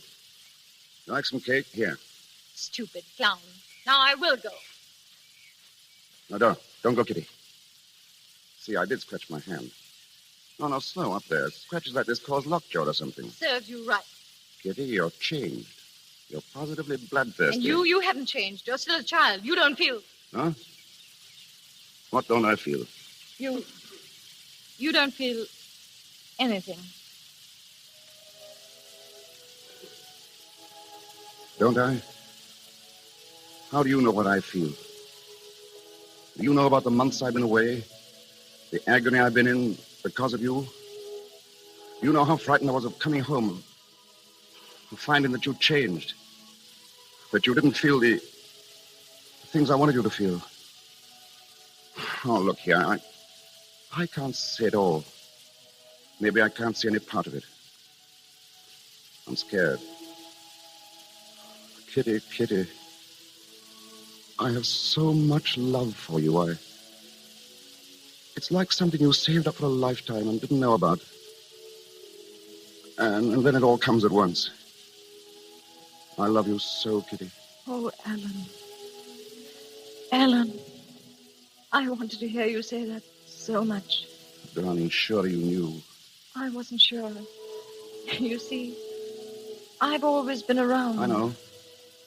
When I first looked through the bars of my crib, there you were, telling me what to do. I was not. When I saw my first tree, you were in it, peering down.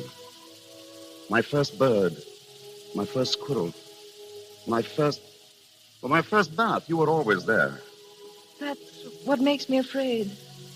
You may be just used to me. You may meet some other girl. No, shh, you sweet idiot. Don't ever say that. There'll be no one else ever.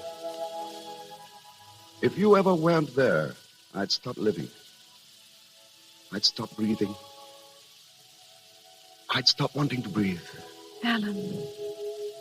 Don't ever go away, Kitty. Never, Alan. Oh, my darling. Come on, we'll tell Aunt Sheila. And Gerald, too. Now, wait, what are we going to tell them? That we're going to be married. But when? Day after tomorrow? No, tomorrow. Why, you shameless hussy. Come on, we'll run.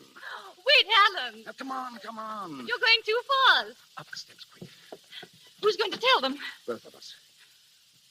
Aunt Sheila, where are you? Hello. What's all the excitement? Oh, Gerald. Big news. Can you guess, Gerald? I think I can. So it's fully happened after all these years. Congratulations. Oh, thank you, Gerald. All my love, Kitty, for you both. This is the way it should be. I'm happy about it. Did you call me, Alan? Come here, Mother. Is anything wrong? Oh, no, it's right. These two have got themselves engaged. Getting married tomorrow. Married? Oh, that's splendid, Kitty, dear. I'm very happy. I know you'll be happy. Both of you. We'll all of us be together. Always now. Do you mind if I run? I can't wait to tell Granny. I think you should come with me, Alan. I fully intend to. We'll be back. Come on, Kitty.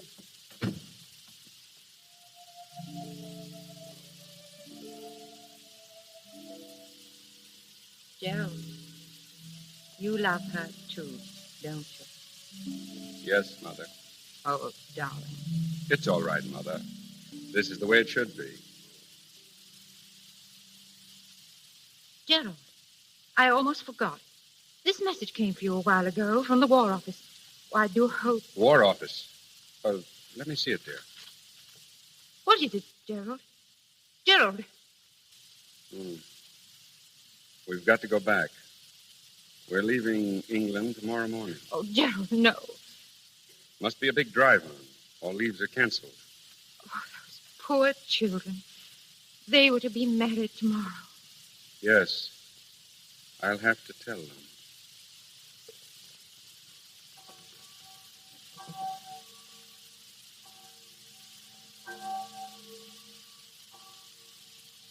You mean you can't marry us, Father Charles? I'm afraid I can't, Alan. But you've known us ever since we were children. There must be some way. The notices for all weddings must be posted first, Kitty. Oh, you know that, my dear. 2 hours ago, it might have been possible. It's too late now. Oh, Father. I'm sorry, Kitty. I know how you feel. But try to see that Alan will be back soon, and you'll be married here. We'll arrange it all beforehand. It won't be long. Who knows how long it'll be? Oh, my boy. I'm sorry, Father. Thank you, anyhow. You've been very patient with us. God bless you, and bring you back to this church for the marriage you want. Goodbye, my children.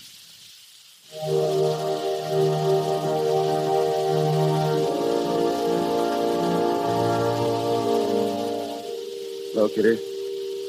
Nobody will marry us. After all these years, we're 2 hours too late. 2 hours, Kitty, that would have changed our lives. No, Alan. They're not going to change our lives. Kitty, I marry you, Alan Trent, in front of a church.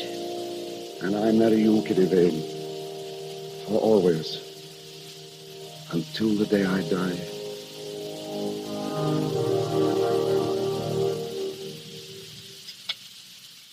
Kitty, you're not eating. I can't. You shouldn't have come down here, Danny. We should have said goodbye at the church. I wanted to be with you, Alan. Right to the last. Is there anything I can do for you, sir? No, thank you. Well, I hope the dinner was good. Yeah, quite good. That's right. I always likes to see a soldier eat before he's off. I suppose you're one of them as is leaving on the boat tonight, sir. Yes. Well, over the top with the best of luck, say I. What's that? Oh, the guns. You can hear them when the wind's this way. I always tell my husband that those guns make it like living right in the war, so to speak. I always say... Yes, I know, yes, of course. I wonder, would you mind bringing some more coffee? Coffee? Not at all, sir. Fetch it right away, I will. Kitty, darling. Oh, Alan, those guns. They frighten me, Alan. And the men we pass coming down. Thousands and thousands and thousands of them. And in a little while you'll be gone. Gone with the rest of them. You'll... No, listen to me.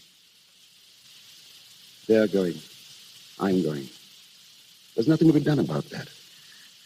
There isn't much time left. And we must face the truth. And the truth is that in the few hours we have left, we must live a whole life together. We must play a game. And we must know it's a game. And if it's a silly game, it's the best we can do. The game is this. We must pretend that there is nothing tense and desperate about these few hours. And that the only time I'll have to leave you for the rest of our lives is to buy us both a loaf of bread and a bottle of milk. No, Alan. Do you think you could pretend that, darling? I'll try. What time do you really have to leave, Alan? Very soon, dear, 5:30. But until then, remember, we are together for the rest of our lives.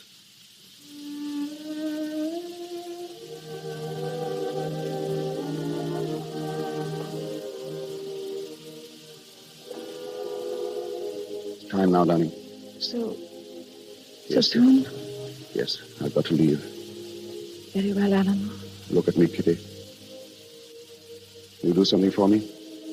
Whatever you wish. Then sit here, just where you are. Close your eyes, darling. Now, don't open them till I've gone. I love you. I'll always love you. Goodbye, darling.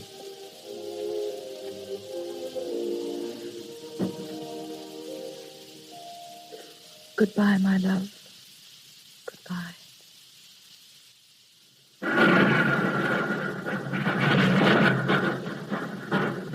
Phew. Pretty bad going out there tonight. Sounds like it. How's that trench coming along? Oh, slow but sure.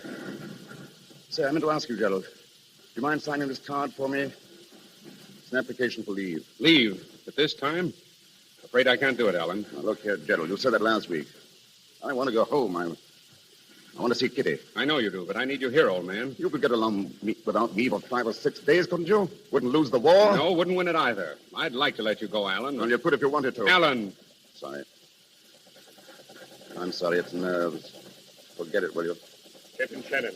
Yes, sir, in here. Good evening. Evening, sir. How are you, Trent? Oh, all right, sir. Keep your seat. Thanks. Shannon, we've reported enemy activity on the northern sector. We've got to find out what it's all about. Yes, sir. Tonight's a good night. There's no moon. A raid? Yes.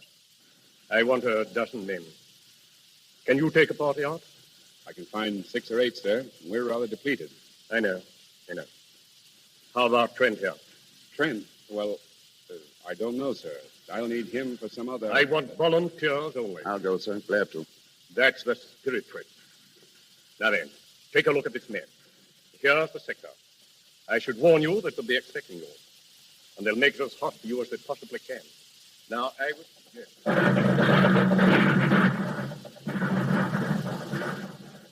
Ready, Alan? Ready. How much time? 30 seconds. Sorry I got you into this, old man. That's all right. Look out! Who? The colonel said they were expecting us, didn't he? Oh, I won't take long. Over and back in 3 minutes if all goes well. What is it now? 10 seconds. Good luck, Alan. Good luck, Gerald. All set? Anytime you are. 4, 3, 2, 1. Over we go. Come on. Stay down. Down, everyone. Stay down in them.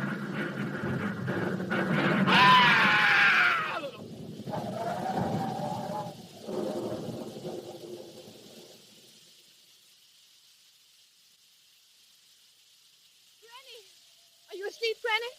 Kitty, what's the matter? Granny, did you hear something? Only the wind, darling. Why? I thought I heard a scream. A long scream. Oh, Granny. You've been dreaming, child. Yes. Yes. I thought I saw Alan. Alan with a black cloud hanging low over him. Like a dark angel come down to... Oh. There. Go back to bed, my darling. You'll be all right in the morning.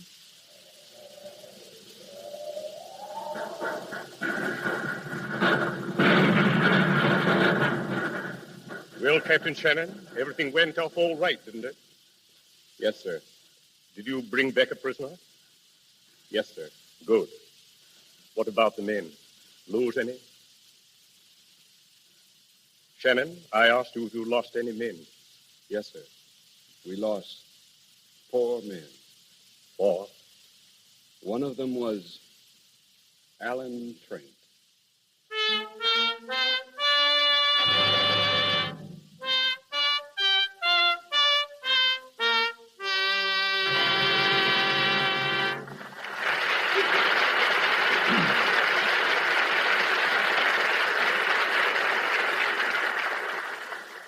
You are hearing Merle Oberon and Herbert Marshall in the Lux Radio Theater presentation of The Dark Angel, coming to you direct from Hollywood. We continue with the play in just a few moments, but now let's take a side glance at the screen capital.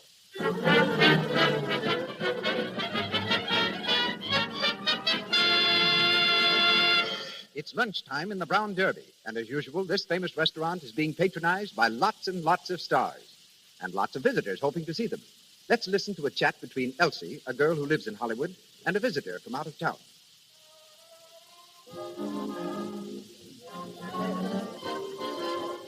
Oh, look, Elsie.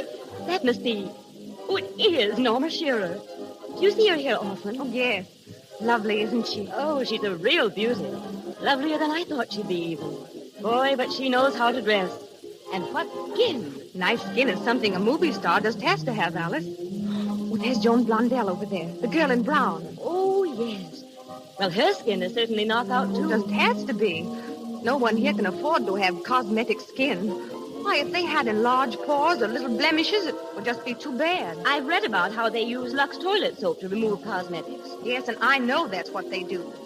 Remember Jane Bangs? Yes. Well, her family's here now, and her brother works in one of the big studios. And he says Lux toilet soap is always in the stars' dressing rooms. Wise women all over the country are protecting their skin the way Hollywood's lovely stars do. Before they put on fresh makeup during the day, always before they go to bed at night, they use Lux toilet soap. This simple, regular care protects the skin, keeps it clear, smooth, good to look at. And once again, Cecil B. DeMille.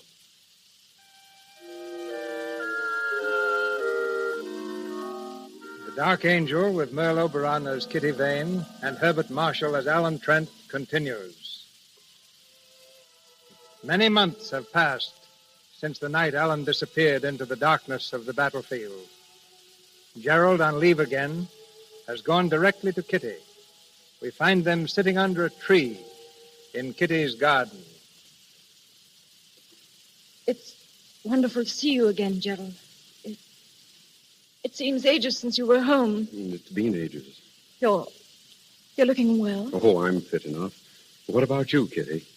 I? You look tired. Oh, no. No. I'm very well. Oh, Gerald.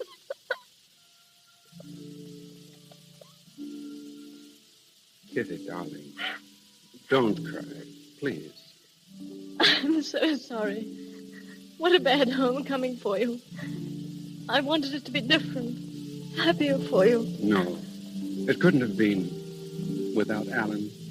Gerald, when Alan died, it was the night of the 17th, wasn't it? Yes. What time was it? I don't know, dear. There was an explosion, and I never saw him again.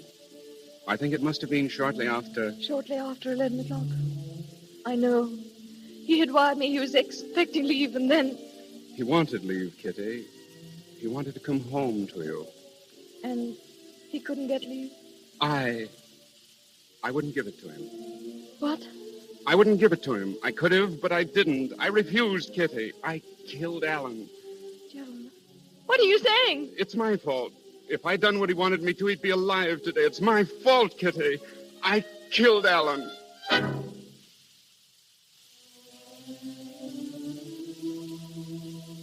No. No, Gerald. It was because I loved him so. Because he loved me so. It was too beautiful to last, Gerald. That's why Alan died. Our love was too beautiful. Too happy.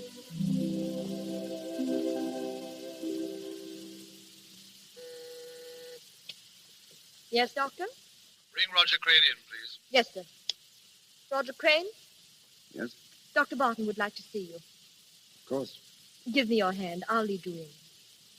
Thank you. There you are. Roger Crane, Dr. Barton. Come in, Crane. Thanks. This way, Crane. There's a chair right in front of you. Here, let me help you. Oh, it's all right. I can find it, Doctor. I'm learning to feel my way around quite well now. Fine, fine. Nature takes care of a man, doesn't she, Doctor? If she takes away his eyes, she gives him a good sense of direction. Compensation, we call it. You notice the difference between night and day yet? No, not yet. Well, that'll come. Is that all I can ever hope for, Doctor? To notice the difference between night and day? Will I never see anything again? No, Crane. I'm sorry. Oh, well. Oh, Crane, I want to talk with you, not as the head of a rehabilitation hospital, but as man to man. Today, you leave us. I'm assigning an orderly to you, Mills, a pleasant fellow. He'll take you home. I'm not going home, Doctor. I have no home. And your real name is not Roger Crane, is it? It's as good a name as any other. Yes, I suppose so. Well, Crane, I have a few things here that belong to you. Some money, a very disreputable-looking pipe. Thank you. And a photograph. Photograph? Yes. So I've kept these things for a reason. Now, look here, my boy. You came to us from a German prison hospital. Your card read that all means of identifying you had been destroyed. I could have gone into that further, but I didn't. I know that. I'm grateful. Now, this picture. I see there are 3 people in it. One of them is you. There's an inscription. To Alan and Gerald. Take care of each other. Kitty. Now, Crane, those 3 people are not strangers to one another. Who are the other 2? Why aren't you going home? Fear of being pitied, I suppose? Being a nuisance? I know what it means. I once saw blind men in a hospital, stumbling, helpless. Now I'm one of them. Is that your only reason? Reason enough, Dr. Barton. I know. What are you going to do? I don't know. Take a cottage somewhere in the country where I can be alone. And I've always wanted to write. I think now might be a good time to start, don't you? And that's going to be your life. Away from your home, your friends, away from everything that made life sweet. Yes. It's a lonesome existence you've picked for yourself, Crane. I know it. But that's the way it's got to be. I can't go back. Never.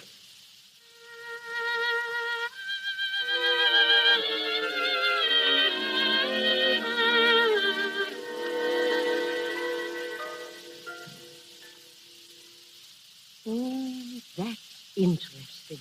What are you reading, Granny? The book review section. There's an article here about a young fellow who writes children's stories. They say he's blind. Blind? He has to dictate all his books. Poor fellow. I dare say he's happy, though. Courage, that's what does it. Courage, Kitty. Yes. It's too bad we're not all like him. We could be, if we tried. I've tried, Granny. Yes, my child, but not hard enough. You are living in the shadow of a death, Kitty. A deep, dark shadow. You must come out into the sun again. Oh, Granny, what's the use? I'll never forget Alan. Never. I don't ask you to forget, Kitty. I ask you to remember. But make your memories pleasant. Happy memories, not sad ones. I'll try, Granny. Miss Kitty? Yes, Martha? Mr. Gerald's at the door, Miss Kitty. He asked if he might see you. Well, dear? Ask him to wait, Martha. I'll be right there. Yes, Miss Kitty. I'm glad you're going to see him. He's been very unhappy about you lately. Has he? He's still in love with you, darling. Excuse me, Granny. Of course, dear. Run along.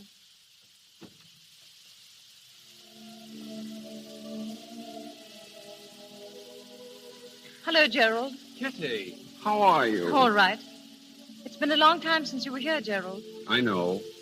I didn't want to come. Why not? You've been keeping to yourself so much lately. I thought perhaps you'd like to be alone as much as possible. Thank you, Gerald. Shall we sit down out here? How is your mother? Oh, she's very well. She's been worried about you, though. Tell her I'm coming to see her soon, will you? I wish you would, Kitty. The house hasn't been the same without you, really. I was there a lot, wasn't I? We want you there again. I know what it's been for you these last 2 years. It's been agony for me just thinking about you. I'd like to try to make you happy again. Will you let me try, Kitty? Oh, Gerald, you're very sweet to me.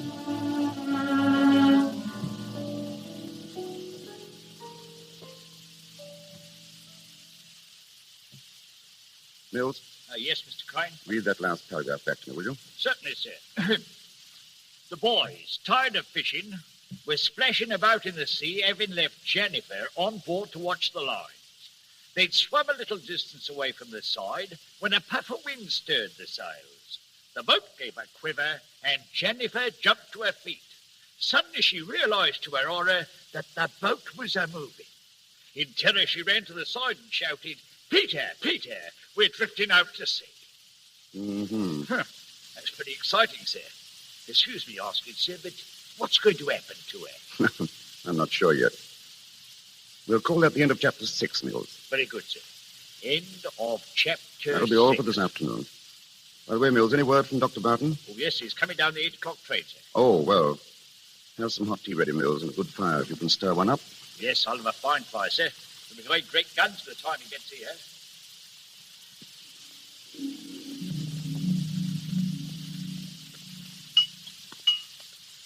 Another cup of tea, Dr. Barton? No, thanks.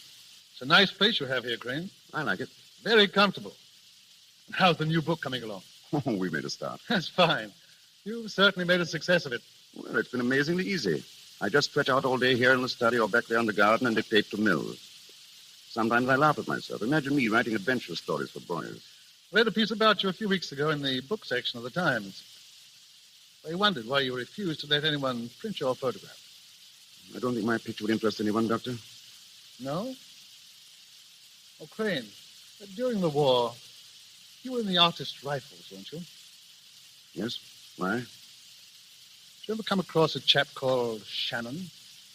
Gerald Shannon? Yes. We were in the same company. Oh, is that so? Crane, do you remember a photograph of yours I gave back to you when you left the hospital? A photograph of 3 people? Remember? I think I saw 2 of those people again. Oh, their pictures, I mean. Where? In the Sunday Times. I brought it along with me. The caption says they're Gerald Shannon and Kitty Vane. Is that right? Yes, that's right. What's it say about them? It says they're going to be married. Married? Are they? I'm very glad. we used to be quite good friends. They've been very close to each other all their lives. I was hoping this would happen. When is the wedding? June 3rd. They're giving an engagement dance tonight at his home. Oh, that's fine, isn't it? I'm glad.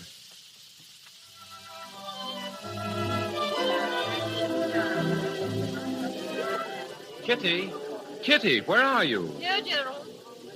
Darling, what are you doing out here all by yourself? Just thinking. Happy, darling? Don't you know I am? What were you thinking about? Oh, everything. You and me, our marriage, And Alan? Gerald. It's all right, darling. I understand. I couldn't help but think of him tonight. But they weren't sad thoughts, Gerald.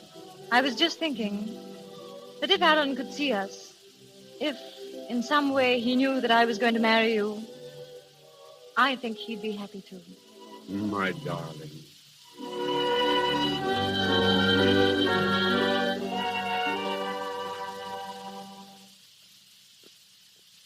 I say, Crane. Crane. What? Oh, yes, Doctor? You've been sitting there for over an hour without saying a word. Anything wrong on that? No, nothing's wrong. Wasn't that talk about the picture, was it? I thought so. I'm sorry. I guess I've gone off the deep end again. No, that's all right, Doctor. Right. Oh, it's my own fault. It's been my own fault right from the beginning. I ought to put 1,000 miles between her and me, but I didn't. I stayed here where I might be near her, hear a word of her. I had it coming to me, and now I've got it. I've lied to myself, Doctor. I pretended that I've made a life, that I was happy. Now I've found myself out. The work of all these years thrown away. It's tough luck, old man.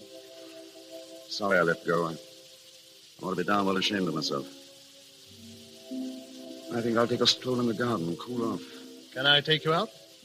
No, I can find my way. I'm used to it now. Doctor, that picture in the paper, is she just as pretty as she always was? Yes. She's very pretty. I'm glad it's a good picture. I wish I could see it.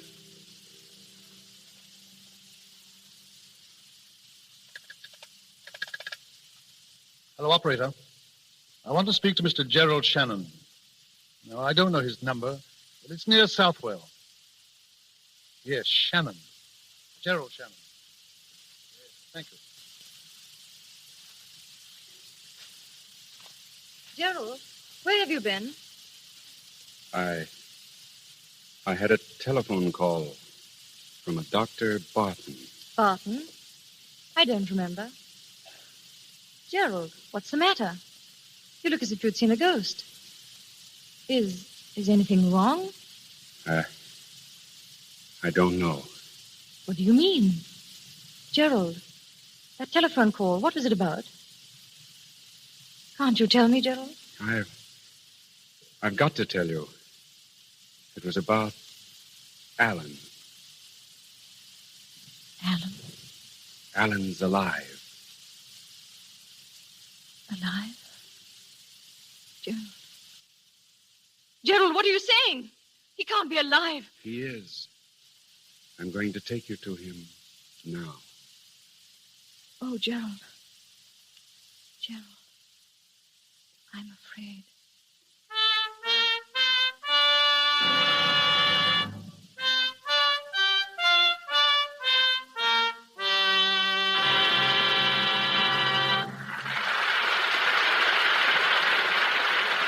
We pause for station identification. This is the Columbia Broadcasting System.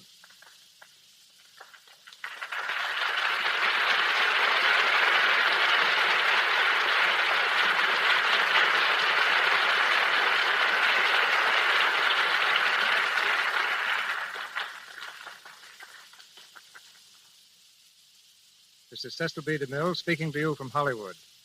Our play continues in just a moment.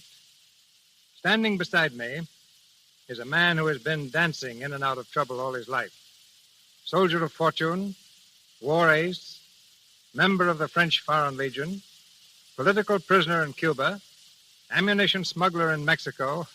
His adventures would provide material for 100 Hollywood thrillers. Yet today, of all things, he is a dance director at Paramount Studio. But his courage never deserts him. He flew to Yuma yesterday and was married. The man who fears nothing, Leroy Prince.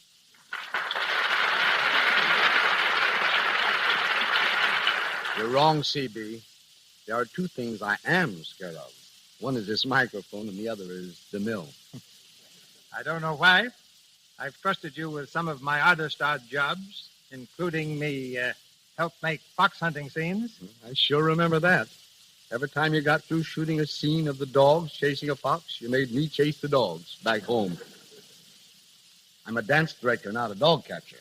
And I'm telling you right now, I'm not going to chase any Indians for you in your next picture. The Plainsman. Let Gary Cooper do that. I'm doing bigger things now. Bigger than a DeMille production? You must be starting another revolution. Are you? Well, I might be. I'm picking the 100 most beautiful girls in Hollywood for Paramount's new picture, the big broadcast of 1937. Dancing into trouble again, huh? You said it. Because Hollywood's just jam full of girls with trim figures and nice complexions. I mention nice complexions not only because this happens to be the Lux Radio Theater, but because good complexions are really important. And, of course, Lux toilet soap is what almost all of these girls with nice complexions use. As a matter of fact, I use it myself. But I guess that's beside the point. But I can tell you why the girls use it. There are so many good dancers that if you want to get anywhere, you've got to stand out from the crowd. Nothing does that for a girl better than a really beautiful skin. And that's why more and more of these kids are using Lux toilet soap. Because the nice-looking girls are the ones that get the breaks. They use their heads as well as Lux. Huh? Like your brother Eddie. Yes, and he still has a headache from it. You see, ladies and gentlemen, Mr. DeMille wanted a novelty act for his picture, Madam Satan. I knew my brother could provide it. Eddie's stunt consisted of leaping over a piano, landing gracefully on his head, and rolling up to his feet. We set the scene. Eddie ran, sailed through the air, cleared the piano, and made a perfect landing on his head. Just as we guaranteed. How do you like it? I asked Mr. DeMille. It's all right, said Mr. DeMille, looking steadily at Eddie. Why doesn't he get up? He certainly used his head to get into pictures. So long, Maestro. So long, soldier.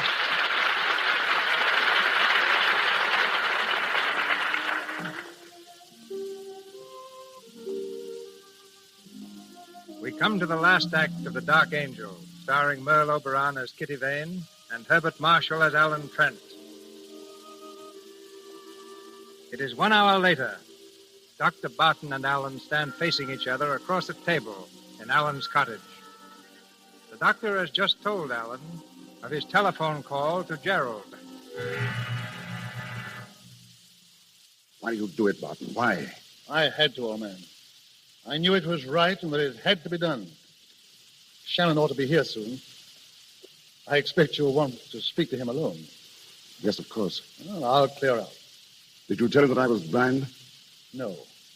Only that you were here. Is he coming alone? He didn't say. I don't know what this will do to your feeling for me. I hope not too much. Good night, old man. Gerald coming here.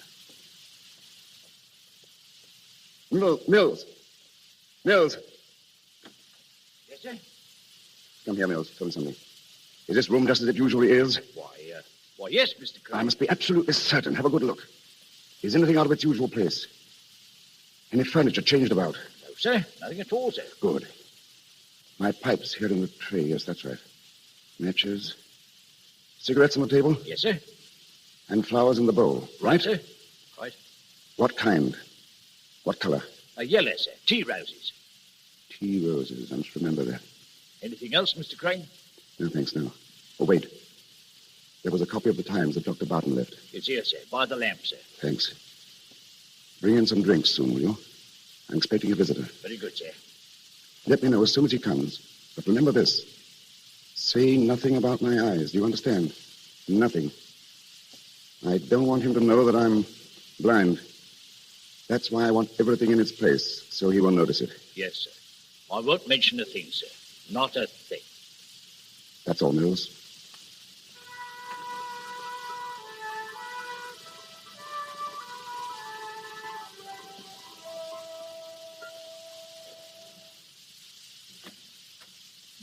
How's it, Mills? There he is, sir. They. Yes, sir. Lady and a gentleman, sir. A lady. Young. Yes, small, dark, and very pretty, sir. Very pretty. Shall I show him in, sir? Yes. Very well, sir. Mr. Crane's in the sitting room, ma'am. Thank you. Alan. Kitty, how are you? Oh, Alan. Alan, old man. Gerald, it's so good to see you. And Kitty. It's really, really you. I always knew sometime, somewhere. That we should meet again? Yes, I think I always knew it, too. The three of us. I'm so happy to see you both. Sit down, Kitty. Gerald, old man, sit down. You'll have a drink, won't you? Alan, what? The cigarette's right there on the table, Gerald. Alan, what's the matter? Why? What do you mean? You act so queerly. You treat us like strangers. Oh, Kitty. But you must have so much to tell us. Yes, Alan. Well, it's a long story. But I want to hear about you. How's Aunt Sheila? How's everything? I'll keep you here for days telling me. Give Kitty a cigarette, Gerald. Matches here, huh? Thanks. I have some. Where have you been, Alan? Where? Well, I've been here. I've become a writer. Remember when we were kids? I was going to be a Shakespeare. Well, I'm not a Shakespeare. I write books for children. I like doing it. I guess I've done fairly well. I use the name Roger Crane. But, Alan, why didn't you let us know? Do you mind if I have a pipe? I'll show you around the garden later. I'm terribly proud of my roses. Just look at these yellow ones in the bowl. Pretty, aren't they? Tea roses. Alan, what's happened to us? Yes, why are you holding us off, Alan? I saw the notice of your engagement in the newspaper. Nice picture, too. My love to you both. I hope you'll be very, very happy. So, that's it. That's why you sit there torturing us, torturing Kitty. For years, you've let us believe you're dead, and well, now we come here after all this time, and you talk of roses. Good Lord, man, you've only to look at Kitty's face to know what you're doing to her. Gerald. Go outside, Gerald. I want to speak with Alan alone. Very well. No, Kitty. wait, Gerald. I see no I'll reason. be out in the garden.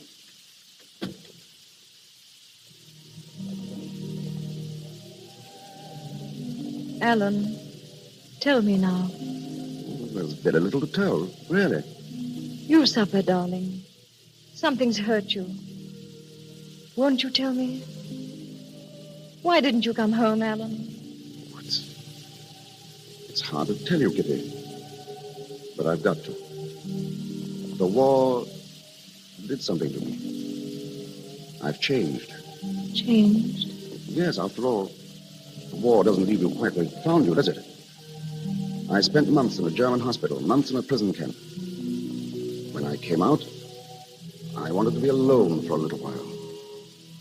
To build a new life away from old friends and old memories. So I came here. I always meant to come back someday. But I like it here, and well, I just didn't come back. You stopped loving me. Is that it, Alan? I love you, Kitty. I loved you then. But in a different way, I suppose. I didn't have the courage to tell you. I see. I understand. Forgive me. I've been tormenting you.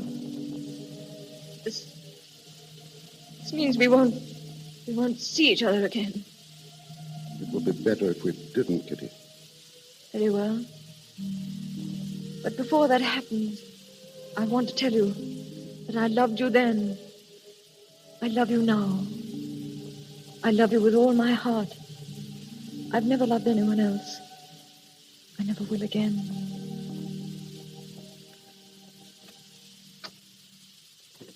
Goodbye, Alan. Goodbye, Kitty. Oh, Gerald. Did he tell you anything? No. Just that he's changed. Gerald, what's happened to him? What's happened to him? Don't, Kitty. Don't, please. Take me home. Take me home. No. You've got to stay here. No. Yes, dear. You see, I just spoke to the doctor. The one who called me. Well? Go back to Alan, Kitty. He needs you. You love him, don't you? Go back inside and stand in front of him. Don't tell him you're there. Don't make a sound. Just watch him. Watch him? Go now, darling. But Gerald... Go now, darling. Yes, Gerald.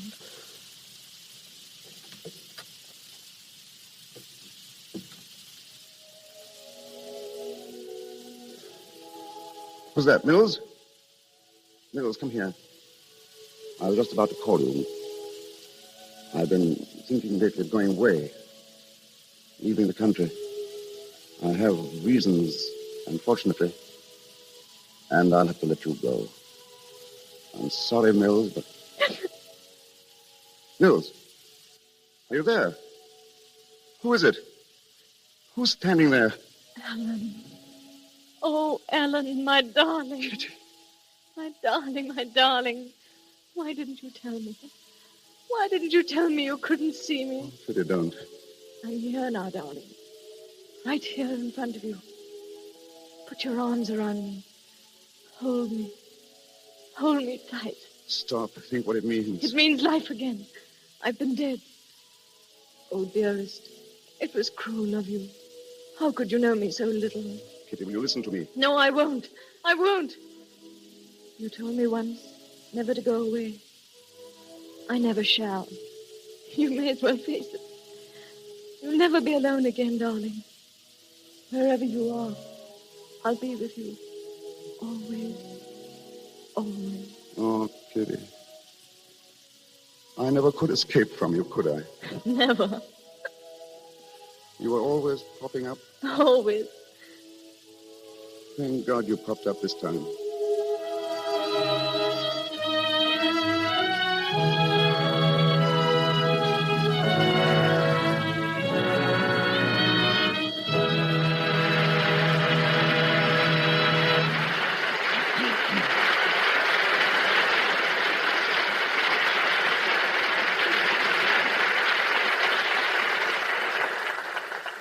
So ends the story of the Dark Angel.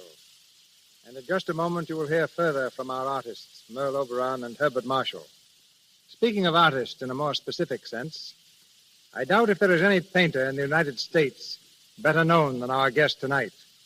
With Charles Dana Gibson and Howard Chandler Christie, he made the beauty of the American girl famous the world over. He's also a motion picture pioneer. Ladies and gentlemen, Mr. James Montgomery Flagg.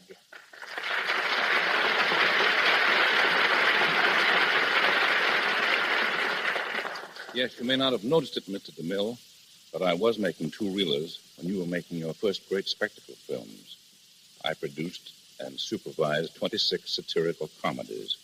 They were billed as comedies because they claimed no one would know what a satire was. They thought it was a gent with goat's legs and horns. I even acted in some of them. I hope your acting was better than my painting. Well, D.W. Griffith offered me $30 a week to play villains. He's never withdrawn the offer. I made one called Perfectly Fiendish Flanagan. To take off on my pal William S. Hart, I played Mr. Fiendish Flanagan, the scourge of the prairies.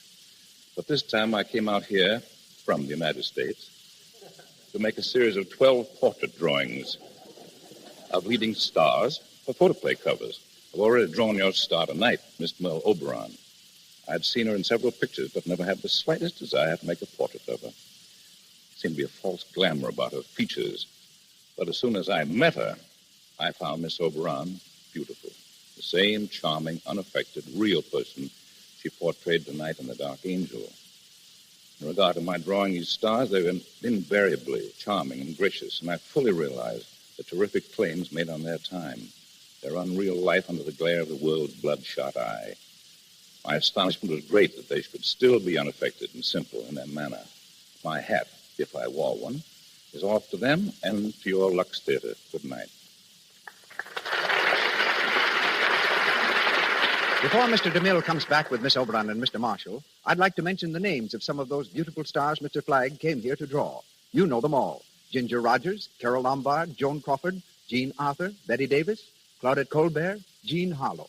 It's a list of the screen's most famous beauties. We're proud to say that every one of those stars I mentioned uses Lux toilet soap. That goes for tonight's lovely star, too. Next time you see Merle Oberon on the screen, notice her flawless complexion. Remember, it's Lux toilet soap that keeps it smooth. And here's Mr. DeMille. And now we present Merle Oberon and Herbert Marshall as themselves. As Mr. Flagg has said, Miss Oberon is the same sincere, delightful person that she portrayed in The Dark Angel. And Herbert Marshall, who played the soldier, did in real life serve with distinction in the war. In fact, the very name, Herbert, means bright warrior. Merle Oberon, Herbert Marshall.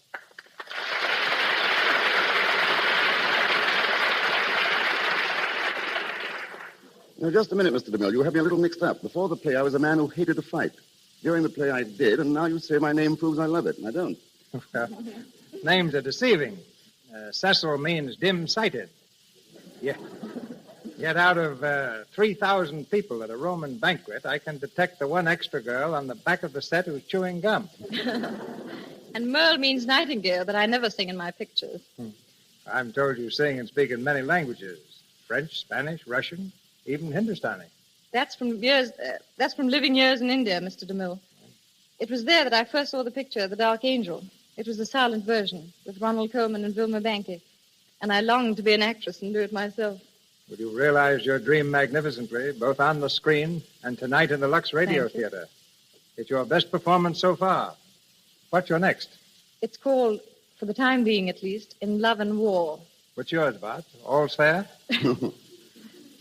Now, next week I start in Portrait of a Rebel with Katharine Hepburn. Who's the rebel, you or Catherine?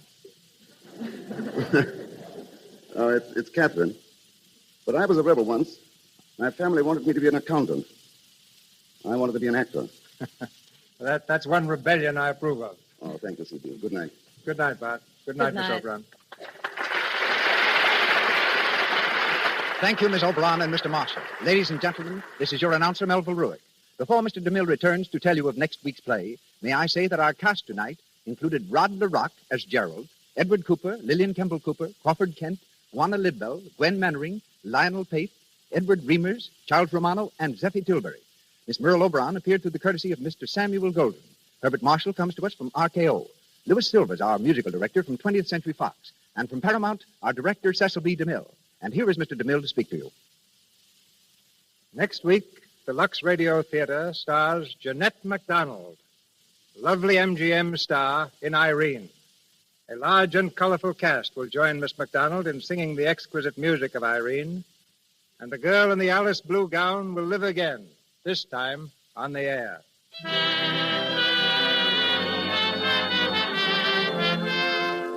On behalf of our sponsors, the makers of Lux Toilet Soap, I invite you to join us next Monday night in welcoming Jeanette MacDonald to the Lux Radio Theater. This is Cecil B. DeMille saying good night to you from Hollywood. Heard on tonight's program was A Pretty Girl is Like a Melody from the Music Box Review. This is the Columbia Broadcasting System.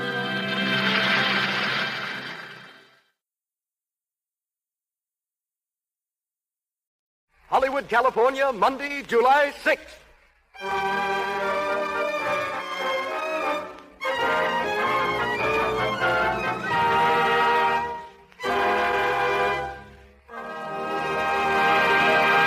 The Lux Radio Theater presents Lionel Barrymore in the voice of Bugle Ann with Porter Hall and Anne Shirley.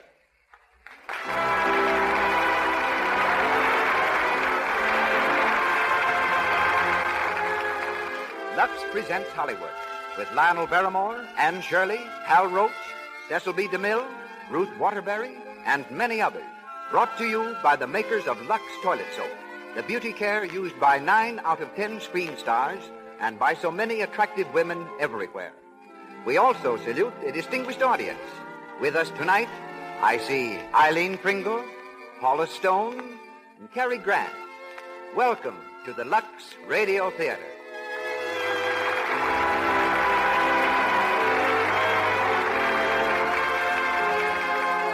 As producer of the Lux Radio Theater, we present one of the most distinguished personages of the entertainment world.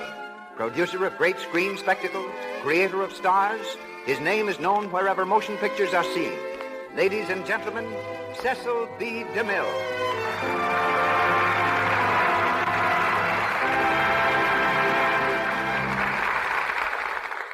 Greetings from Hollywood, ladies and gentlemen. The history of the American theater should be read by gaslight, because it was by gaslight that its most colorful chapters were written. A popular song of the day was Two Little Girls in Blue. Horse cars were running on Broadway. Sherry's was the place to eat after the theater. Hansom cabs scurried through Central Park. The fashionable figure was the hourglass silhouette. And Maurice Barrymore, the most popular matinee idol of his day, was making the gay 90s gayer. Among his contributions to the general uproar were 3 children, Lionel, Ethel, and John. All 3 turned out to be handsome and extremely versatile artists. But it seems that in everything I've done, Lionel has preceded me. We were the thoroughly unknown sons of famous parents. But when I went on the stage, Lionel was already there. When I started making pictures in 1913, he had been in the movies 4 years. When the screen switched from talkies, he directed the first all-color talking and singing film, The Rogue Song, starring Lawrence Tibbett. And when I came on the air, he was already so well identified with radio that people were calling him Mike. But at last I have Lionel exactly where I want him, in a DeMille production. The production is The Voice of Bugle Ann by McKinley Cantor. And here is our star, Lionel Barrymore.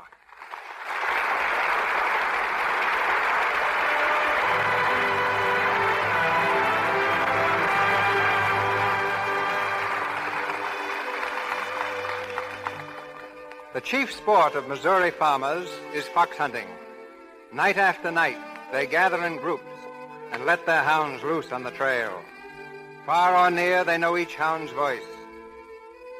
They know when the scent is hot and when the fox has doubled on its trail. They sit by friendly fires before and after the chase. There's such a fire burning now. And toiling toward it through heavy underbrush, we see the shadowy figures of Spring Davis, a grizzled old farmer, played by Lionel Barrymore, and his son, Benji. Can I help you, Paul? No, I don't need no help. You just take care of yourself, son. I can hear the hounds coming this way. That the fire right up there? Yeah.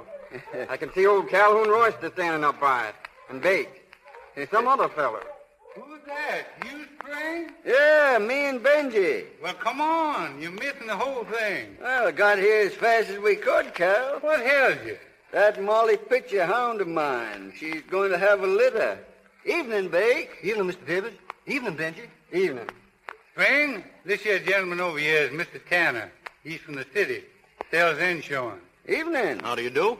Come up to listen to the hound? Why, yes. Mr. Royster, Cal here, was talking so much about it this afternoon, I asked if I might come along. Oh, glad to have you. This is my son, Benji. How do you do? Evening. Throw another log on the fire, Big. Pretty near to going out. Listen, they're over the ridge of Heaven Creek now. The hounds are gaining. Well, how can you tell that? Oh, it's in their voices. You can tell just what's happening if you listen to them. Yes, but just where is the sport? I've heard of riding to hounds, and I can appreciate that, but this... Well, we don't ride no horses or wear funny caps, Mr. Tanner. We just raise hounds and train them for the hunt. Well, I should think there wouldn't be any foxes left in this part of the country, killing so many. Oh, we never kill the fox. No. He holds up when he gets tired, and the hounds come home. Do you mean the fox will run again another night? Don't they ever learn anything from experience? Yes, they learn. on again, night after night, year after year. Yes, sir, year after year. And do you do this all night and every night? Oh, not every night, no.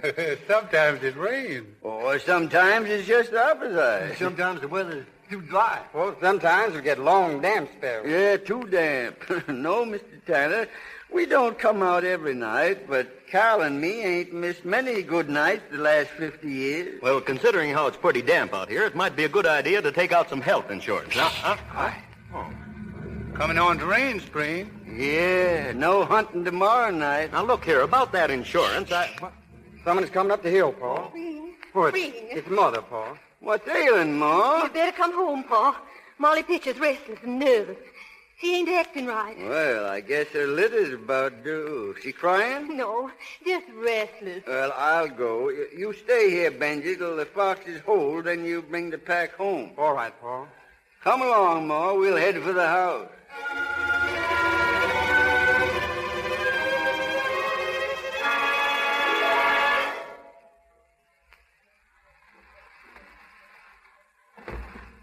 Well, Paul, I guess it ain't no use. is she dead? Yeah. Molly was, she was always a timid little thing, and the lightning and thunder and being a mother was just too much. I guess so, Spring. Too bad. Yeah, too bad. How's the litter? Well, here they are, 5 of them. Let me see. Cute, ain't they? Yeah. But they demand a pretty big price sometimes for coming into this here world. Which ain't saying nothing about the trouble of raising them on a bottle. Well, it ain't as though I hadn't done it before. Look at that mare. She's a mouse run, Spring. No strength at all. Best let her die, I'm thinking. Oh, no, Ma, I wouldn't do that. After all, Molly sort of give her life for this one, the last of the litter. Not much to look at. No, she ain't. But that white blaze on her forehead there, that's kind of pretty, don't you think? You see the way it comes around her ear there? All right, now you'll be getting something to eat in a minute or two. You know, Ma, I kind of took to this one. I think I'll name her Anne, after a great-great-grandmother, Lady Anne. Oh, that was a beautiful voice, Ma. You remember Lady Anne? But maybe this one will have a beautiful voice, too.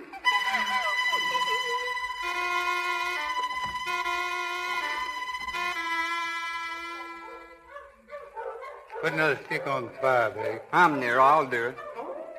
There she is. Listen, Carol. There never has been a sound like that in Heaven Creek County till that little pup come along. Well, it's the strangest sound I ever heard. Well, that's why I asked you to come here tonight, Mr. Tanner. This is the first hunt. You were here the night she was born. That makes me kind of feel like her uncle. Yes, sir. Just about a year ago it was.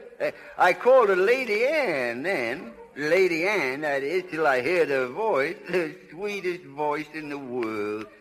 Clear and soft like a bugle. And you renamed her. Yeah, she's Bugle Ann now. Bugle Ann. There she is again, Paul. Heading the pack. There never has been a tune like that in any throat in Missouri. And there won't be any more like her when she's gone. Gran, you're just plumb foolish over that animal. Well, why wouldn't it be? I waited a long time to have a hound like that. Yes, sir. Well, I should think it'd be worth it. Well, you see, sir, it's a matter of breeding good hounds and understanding them and kind of, well, being fond of them. Yeah, they've turned. Yeah. Swinging up past the old Camden place. Yeah, I heard someone's moved into the old house. I ain't heard. No, I have, and I've been meaning to speak about it. Yeah, Bate? It's some of the Camdens that's moving in up there. They're coming back home. The Camdens was great hound people in their day. That's 20, 30 years ago. Yeah, but this is the son-in-law of the old Camdens, and his name's Terry. And he aims to raise sheep. Sheep? Well, that means a fence. Sarah Lance's pa was at the lumber yard, and this fella Terry was there. He was ordering posts and wire. Wire? What kind of wire? Wolf wire. Hog-tied, bull-strung, and horse-high. I remember this Jacob Terry. Sure enough. He married Effie Camden. I heard she died up in Jackson County, leaving one daughter. it seems to me the daughter's first name was Camden. Well, I wouldn't call this Jacob Terry a pleasant man. Yet he once whipped a horse with a hunk of hickory. Oh, well, you can't condemn a man on what you hear. Any man can be reasoned with. Maybe we can reason with him about this fence. Why do you object to Terry having a fence, Mr. Davis? Well, in the first place, a fox hates such a fence. See? He's liable to shy off and leave the country because of it. But some foxes do like it, and that's even worse.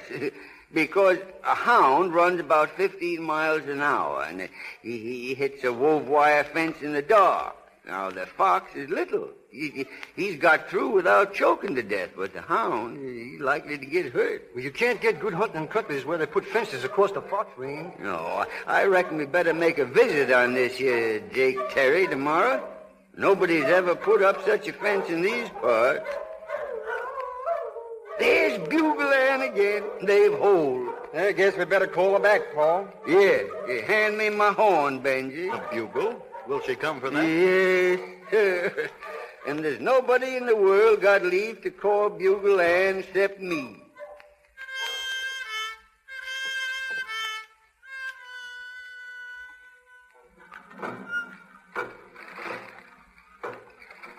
Camden, where are you? Here, Father, getting some water at the pump. Well, hurry up about it. There's a lot of work to be done around the house this morning, Yes, Father. and I want you to help me with that fence. Father, I was going to speak to you about that. Must you put up a fence? Why shouldn't I? Well, the people around here do a lot of hunting. I know it. I heard them all last night. There'll be no hounds running over my property. We're going to raise sheep. I love the sound of hounds. It's really beautiful. Rubbish. I can't stand the sound of them, the sight of them. Or the fools that make a fuss over them. Oh, but it's just a game, Father. Why, I've often heard Mother tell how they used to sit around the bonfire at night, right out there on the ridge. It's in your blood, too, I guess. Your mother was more interested in dogs than she was in me.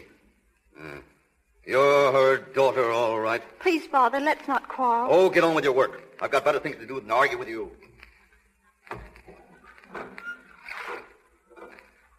Good morning. You're Miss Camden, I reckon. Yes. Well, I'm Springfield Davis. This is my son, Benji, and this is Cal and Bake Royster. How do you do? Sir. We are neighbors, Miss Camden. We'd like a word with your father. Well, what is it about? Well, it's just that we wanted to discuss a little matter with him. Oh, Who are all these people, Camden? they want to speak to you, Father. What do you want? Mr. Terry, we heard you was going to put up a wove wire fence around your land. Well? Well, a hound can't get through that kind of a fence, Mr. Terry. It's sure to get hurt. If they get hurt, it'll be their own fault. I'm going to build a fence, hog tight, boot strong, and horse high to keep hounds out. Father, please. Be quiet. Now, nobody has ever put up such a fence in these parts. Well, mine will be the first then. And if any hounds do happen to get through, I'll shoot them down. Well, now, I reckon nobody who was married to a Camden had hurt a hound. I'll do what I like. It's my property. Father, don't. I told you to keep quiet. Now, you pick up that bucket and take it into the house. Yes, Father. Well, let me help you, Miss Camden. You don't need your help. But You put down that bucket. I'm only trying to help. You heard what I said, Joe. Don't say it. Put it down, Benji. We're going now. Yeah. The sooner you get out, the better. And there's something else you better understand before you clear off. A hound ain't the only thing that's going to get hurt if it comes sneaking around my property. There ain't nobody going to get hurt, Mr. Terry, unless you say so.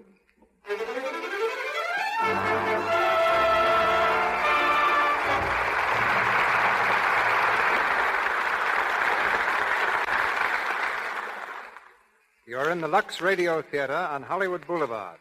Our play, The Voice of Bugle Ann. Our star, Lionel Barrymore. We shall resume the play in just a moment.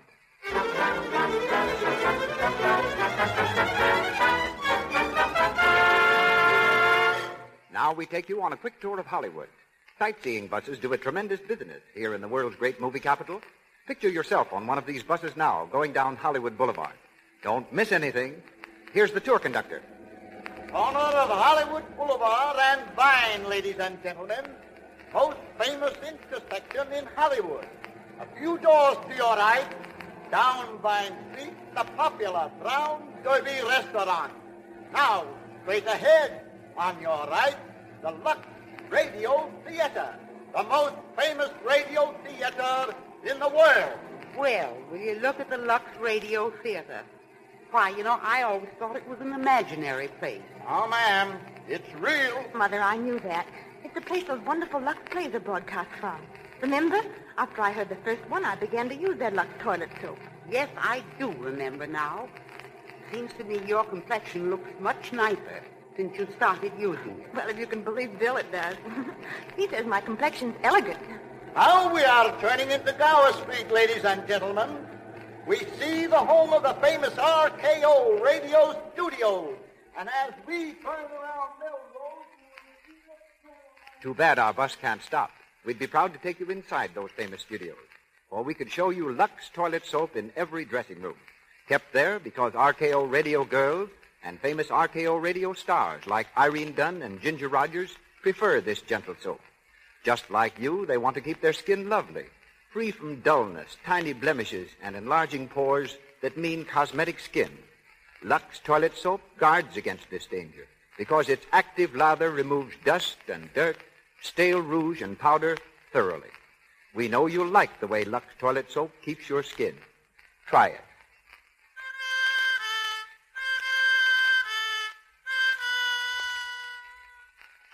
Now we return you to Cecil B. DeMille. We continue with the voice of Bugle Ann, starring Lionel Barrymore.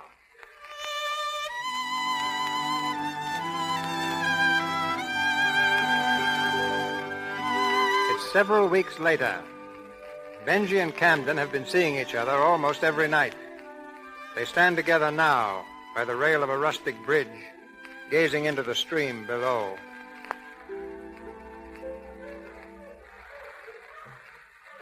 It's beautiful, isn't it, Benji? Yes, it is. But I guess you kind of make it more beautiful, Candy. That's nice to hear. It sure isn't hard to say. Your pa's hunting tonight. Wind is changing, too. The scent will be fairly free, I guess. You talk like an old-timer, Camden. It must be in the blood. I guess it is. I lay awake nights listening to the dogs. Oh, I've got so I know their voices. When I hear Bugle Ann, I just go cold all over. Well, she has the sweetest mouth that ever was in Missouri. In the world, Benji. I wish you could make your father feel that way. Oh, I guess he really does deep down. I'm sorry he doesn't treat you better, Benji, so you could come right up to the house to see me. I don't like you sneaking around behind his back. Well, I gotta see you somehow. Oh, you've done your best, Benji. Oh, it isn't that Father's mean, really. He's just unhappy. Well, I'm sorry you are, Camden. Not when I'm with you. Camden, honey, what are we going to do? I don't know, Benji. It's awful this way. It's all so hopeless. I know. Listen. They're heading over toward your place. I hope they have sense enough to keep away from that wire fence. Oh, Benji, if they ever ran into it. I think I better go find Paul. If Bugle Ann ever gets hurt, he won't be responsible for anything. Benji, I'm worried. Well, I'll be all right. Come on. You can drive me back to the car in your place. I'll walk on from there. Benji, you won't let there be any trouble, will you? Not if I can help it, honey. I don't want anything else to come between us. Oh, Benji, darling.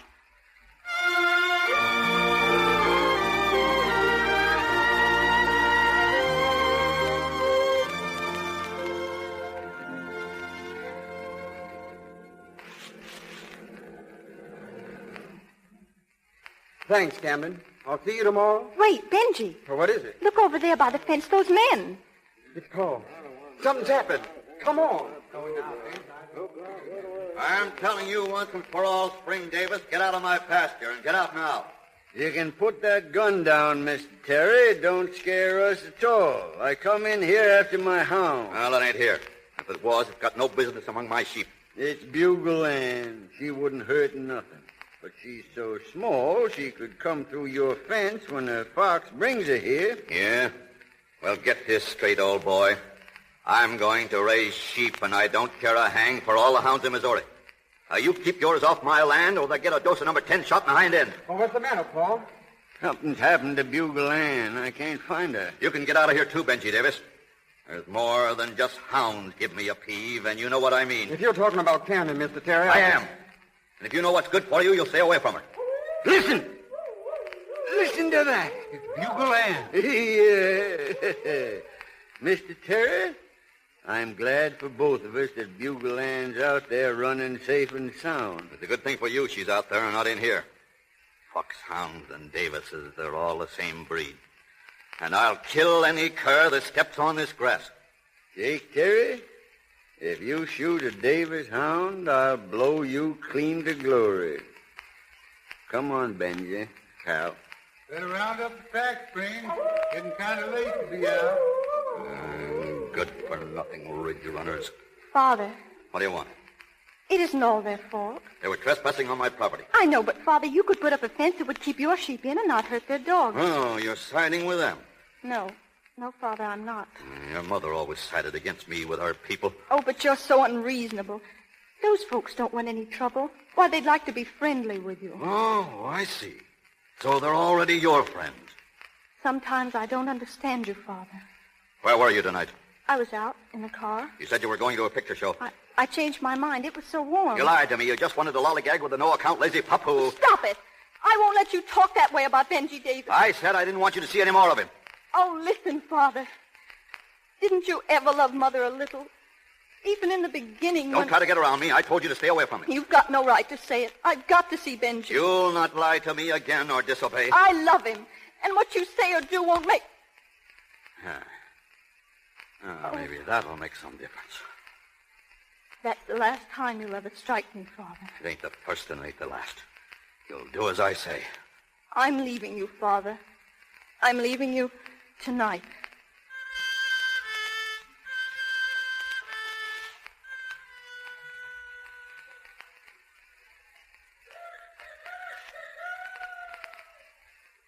Where are you going, Paul? To call on Jake Terry. But that gun. Ain't going to take a gun, Spring. Bugle Ann can't be dead. You hear it yourself up by Terry's pasture. That was earlier, Ma. I called her all last night, but she didn't come to me. You think Terry shot her? I ain't sure, Ma, but me and Cal and Benji is going up that way this morning to look for her, and if she's there... Oh, Spring, I wish you wouldn't. Oh, you just leave this to me. I know what I'm doing.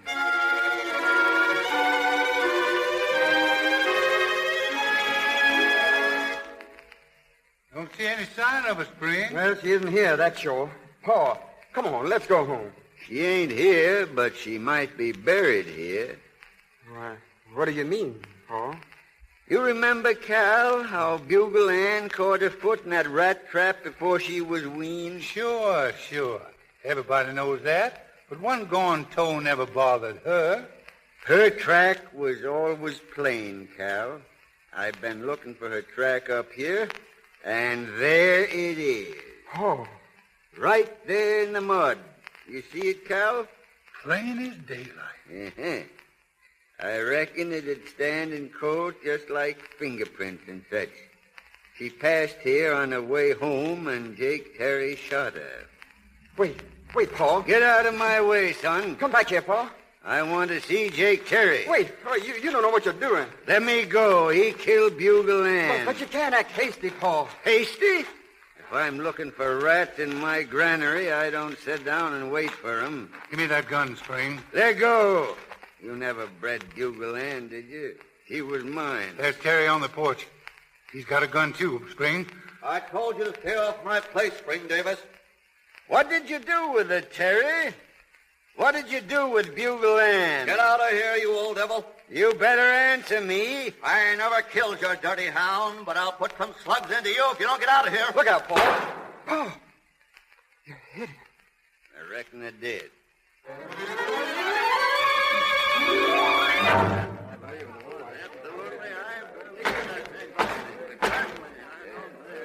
Miss Terry, you are under oath to tell the truth. You know that. Yes, sir.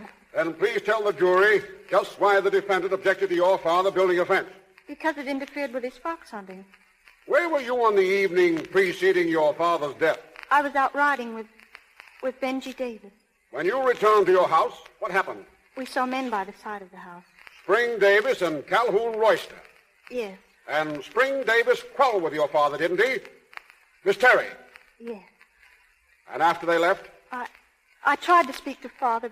We had an argument. And then? He slapped me. Struck you? Just once, not very hard. What was the argument about, Miss Terry? About Benji. He objected to your going out with him. Yes. And the argument was not about dogs. Well, that's what started it, and I was... What happened then? I packed my clothes and took the car. It was my car, and he didn't stop me because he knew my Aunt Nancy had given it to me after Uncle Newt died. Go on. Well, I was angry. I didn't want to stay there. I drove away. Where? To my Uncle L. Nathan's place, up north. It was 2 days before I heard of my father's death. Miss Terry, are you still friendly with the defendant's son? We haven't seen each other, if that's what you mean, since... One more question, Miss Terry. Did your father kill the defendant's dog? I left. I wasn't there. That's all, Miss Terry.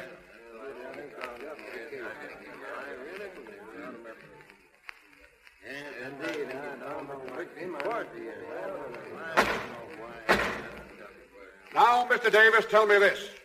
You never found the body of the dog, did you? No, sir, we never found her. And it's true that you and your friends, after the killing, made an intensive search of the premises for it. Well, we knew she'd been there. I couldn't mistake her footprint because she was one toe shy. Never mind that. You went over Mr. Terry's fence and into his yard armed, didn't you? That's correct. You were prepared to kill. I object, Your Honor. Objection overruled. Answer the question, Mr. Davis. I told Jake Terry if he harmed Bugle Ann, there'd be trouble. Do you mean to tell me you were prepared to kill a man because of a dog? Oh, now, wait a minute. I guess you never owned a hound. Answer my question. Well, I am answering it. It kind of answers itself to anybody that ever owned a hound and loved it the way I did Bugle Ann. It wasn't because Bugle Ann had the sweetest mouth in the world, and it wasn't because I raised her from a pup and bred her to the horn. If she didn't have no more voice than a frog, I'd have felt the same way about her or any other hound of mine. Jake, you may remember what Senator Vest said about a dog. I reckon you do. He was a lawyer, and he said what he had to say in court, the same as I'm talking. He could talk a whole lot better than I can. What he said was this. The best friend a man has in this world may turn against him. His son or his daughter that he's reared the best way he knows how may turn against him. The people who hoorah and cheer when everything's going good will be the first ones to heave a rock at him when he's down. The one absolutely unselfish friend that a man can have. The one that never deserts him, the one that never proves ungrateful or treacherous, is his dog. Yes, sir. A man's dog stands by him rich or poor, sick or well. He'll sleep on the cold ground with the wind blowing and the snow driving. It don't make no difference to him so long as he's there by his master's side. He'll kiss the hand that ain't got no food to give him. He'll guard the sleep of a pauper as if he was a king. And when all other friends desert, he sticks. If fortune drives the master and an outcast into the world, friendless and homeless, the faithful dog don't ask nothing more than just to be with him and guard him against any danger that he can.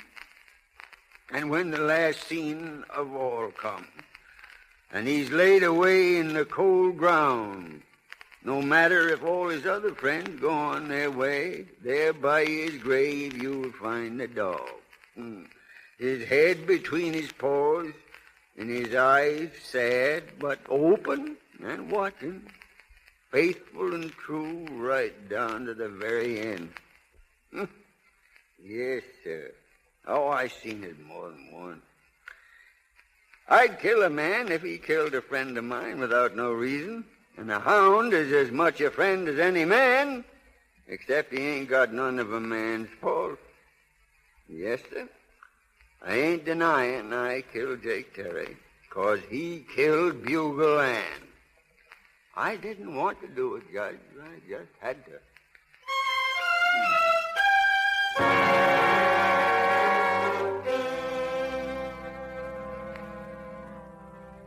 Has the jury considered its verdict? We have. We find the defendant guilty of murder.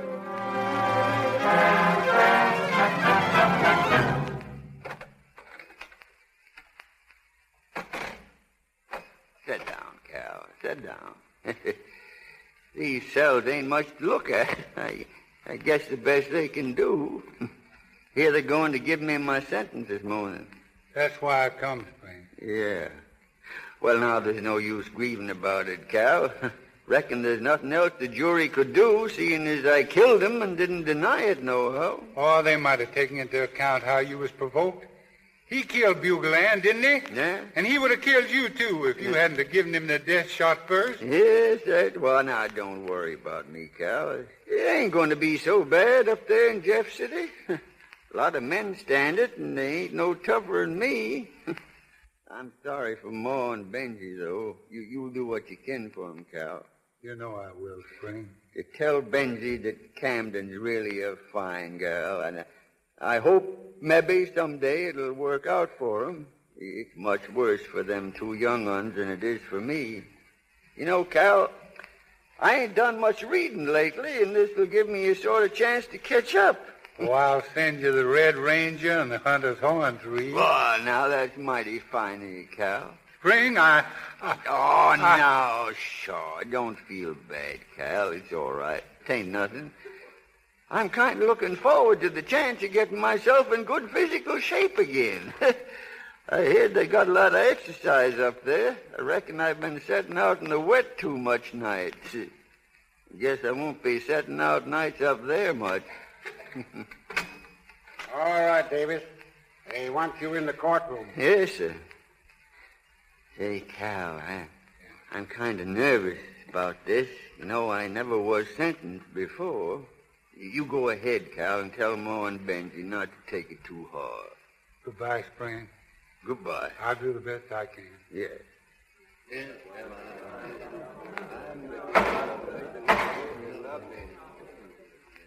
Spring Davis? Yes, sir? The jury has heard the evidence presented in this court, and they have found you guilty. The court hereby sentences you to the state prison for a period of 20 years for the crime of which you've just been convicted. Spring. No. It's all right, Ma. Don't carry on now. But 20 years. It ain't right, Spring. No, Ma. No. I'm awful sorry to bring this trouble on you, Ma. I'm awful sorry, Ma.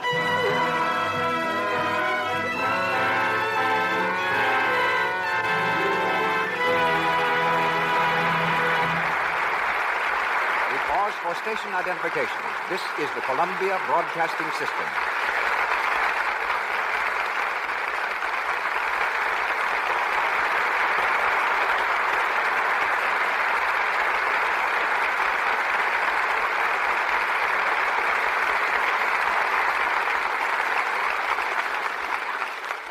This is Cecil B. DeMille speaking to you from the Lux Radio Theater in Hollywood. Lionel Barrymore and Anne Shirley return shortly for the third act of The Voice of Bugle Ann. Line for line, more news is printed about Hollywood than any other community in the world. Affairs of state are taken off the front page to make way for Shirley Temple's newest tooth or Greta Garbo's search for solitude. And magazines make public the private lives of our stars. Millions of people see Hollywood through the eyes of a certain editor who has left her editorial uneasy chair to come to the Lux Radio Theater tonight. The editor of Photoplay magazine, Miss Ruth Waterbury.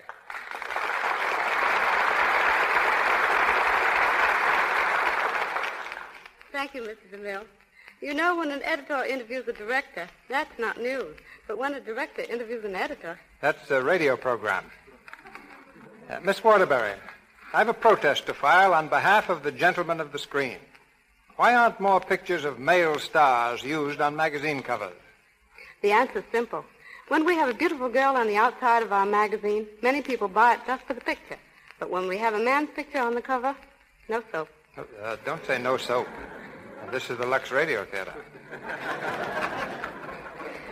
What I mean is, we have to have women's pictures because the majority of our readers are women. Then why not men's pictures?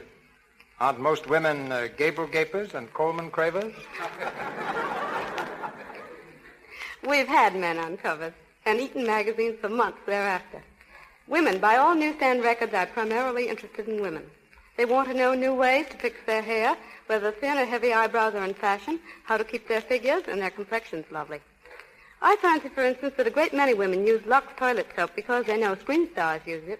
Well, that's no secret here. If an actress singles out a product for her personal use, you may be sure it's the best.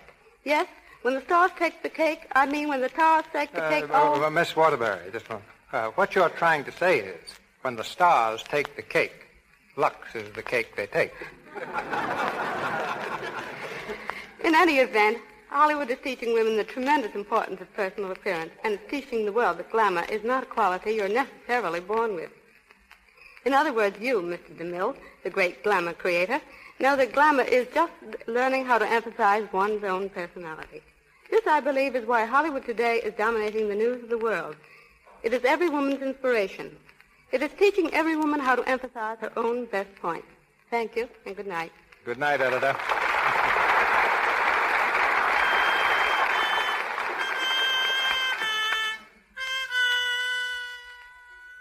And now for the last act of our play, The Voice of Bugle Ann, starring Lionel Barrymore with Anne Shirley. Almost a year has gone by since Spring Davis was condemned to prison. It's late evening, and in the kitchen of the old farmhouse, Benji and Mrs. Davis are sitting tensely in their chairs. They seem to be waiting for something, half expectant, half frightened. Mrs. Davis breaks a long silence. Benji, Yes? are you going out searching again tonight? I searched and searched. Almost every night for 2 weeks. She's never answered the phone. I heard her, and you heard her.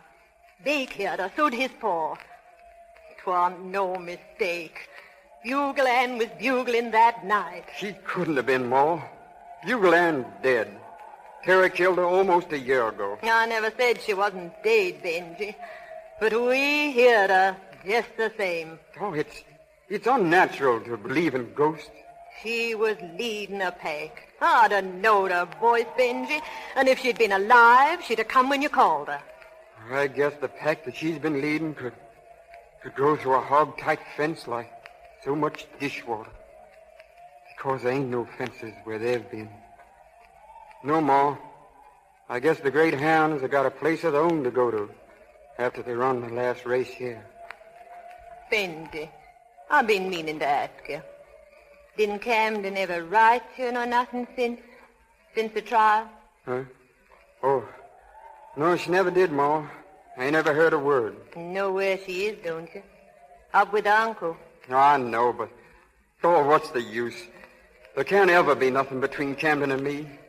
Not now. If she loves you, Benji. How can she? My father killed her father.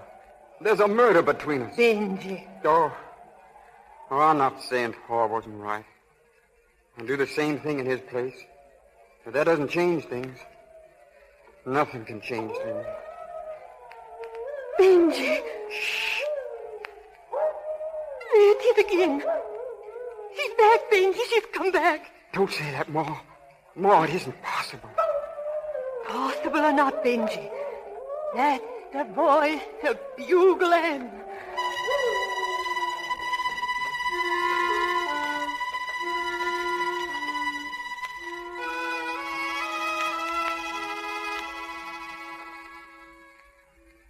What are you doing, Camden? Writing a letter? Why, yes, Uncle El Nathan. I've been trying to. Don't seem very successful. Got the end of that pen all chewed to bits and hardly lying down. Who's it to? No one. I'm not going to write it after all. Camden, come here. You ain't still thinking on that young Davis fella, are you? Are you? Would it be so terrible? No, not terrible, but, well, it ain't exactly right. Why not? Do I have to answer that for you, Camden? Don't you know why? It wasn't Benji's fault. He did nothing wrong. His father did? And isn't he paying for it?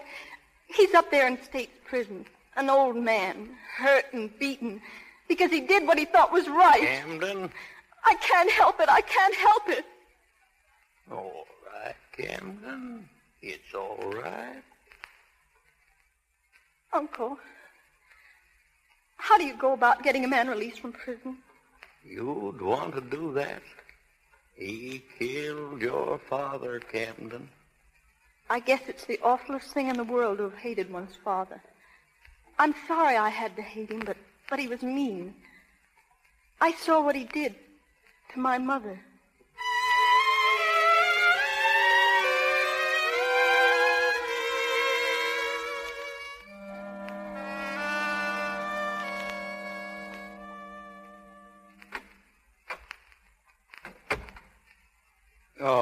Come in, Davis. Thank you, sir. Thank you.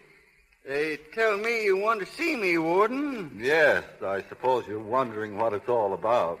Well, about the only thing I could figure was maybe I wasn't doing so well as a gardener. Or maybe you was sending me to some other prison. No, nothing like that. Mr. Davis, you're free. Free? That's right. But the judge said 20 years, and it's only nigh under 4. Here's your pardon from the governor. And I can go home? That's it. But this got me kind of stamped. The governor don't know me, and I never had the honor of meeting him. Well, perhaps you've got some influential friends. No, I guess not. At least, not that I can remember being on speaking terms with. Well, it all came pretty much as a surprise to me, too, but you can go home. Home? I reckon that'll be kind of nice. Ma and Benji been writing, but it ain't like having your kinfolk close around now. Is it, Mr. Hanrahan? All right. I'll telegraph your wife you're coming. Thank you, sir. Thank you. Goodbye, and good luck, Mr. Davis. Thank you, Warden. Thank you.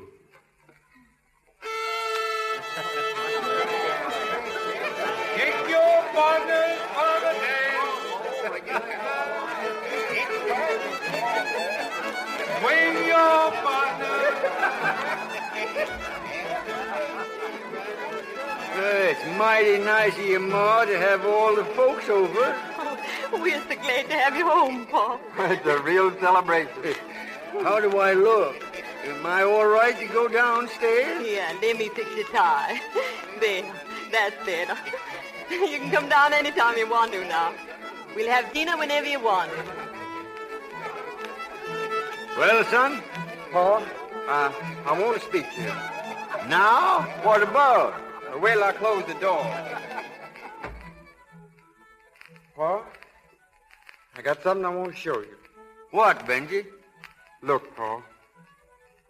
Dog's collar. Bugle and collar. That's right, Pa. Bugle and collar. Where'd you get it? Where is she? Now sit down, Pa. Sit down and be calm. And... You found Bugle Ann, and you never wrote it to me. Now take it easy, Pa. Where was it? Where? Up in Bachelor's Timber. We never found her until last September. Bachelor's? No, couldn't have been up there. Yes. She was caught right in that old rusty wire windbreak down near the shack. Caught in the wire? Strangled? Yes. How long she been there?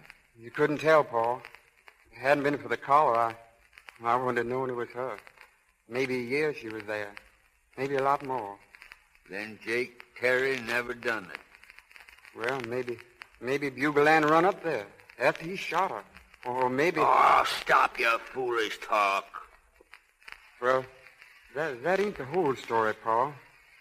There was a time, the 1st of June, after you went up there, when we heard her bugling in the woods beyond Heaven Creek. She was alive then? Yes. But 3 nights ago, The night we heard you were coming home, we heard her again, Paul. 3 nights ago? We heard Bugle Ann. There was a time when I'd laughed my head off at that, but I've had plenty of time to think these last 4 years. There was funny things in the Civil War, boy. My father told me about, and there's been funny things other times. Now, I don't say you heard Bugle Ann the other night, but you did hear something. Mighty often I thought I heard her clear off in Jet City. 3 nights ago you heard her. Yes. Not since. Well, there's been rain. Well, there ain't no rain tonight. Oh. We'll listen tonight, Benji. You and me and Cal and Bake, like we used to. I'll have my horn along, and if I hear her voice... Paul, listen. If I hear her voice, I'll call her home.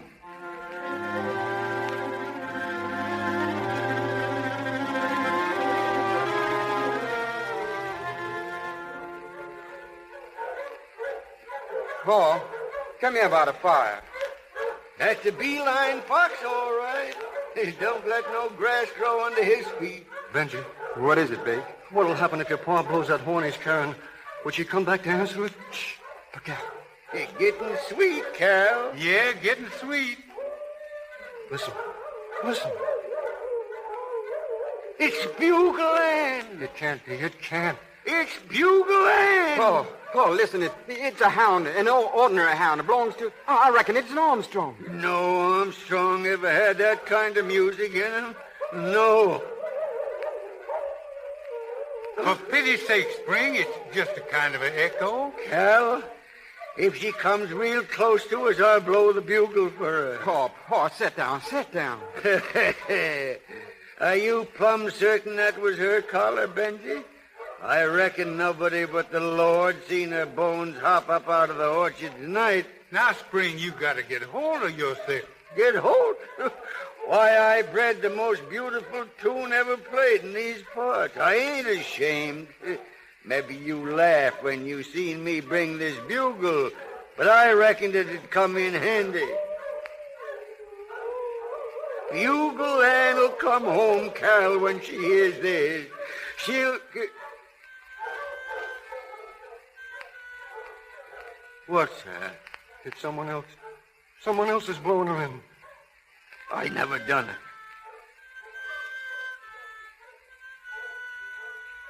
I never gave no one else leave to blow her in. Where'd the call come from? Up on Heaven Ridge, your path.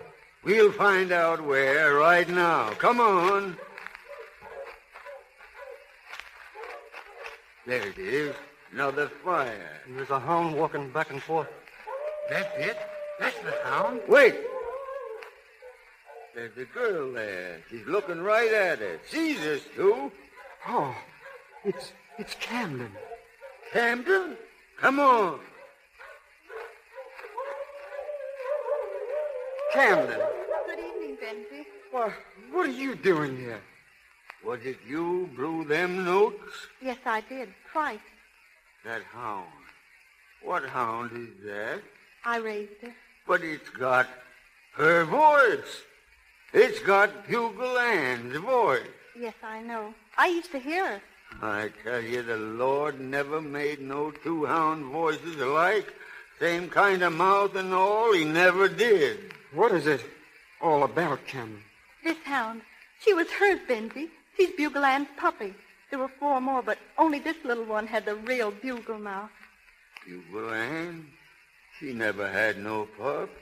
Mr. Davis, my father never killed Bugle Ann. Ah, we know that. The boys found a skeleton over there by Bachelor's, and they heard her voice in the woods. But I still say she never had no puppies.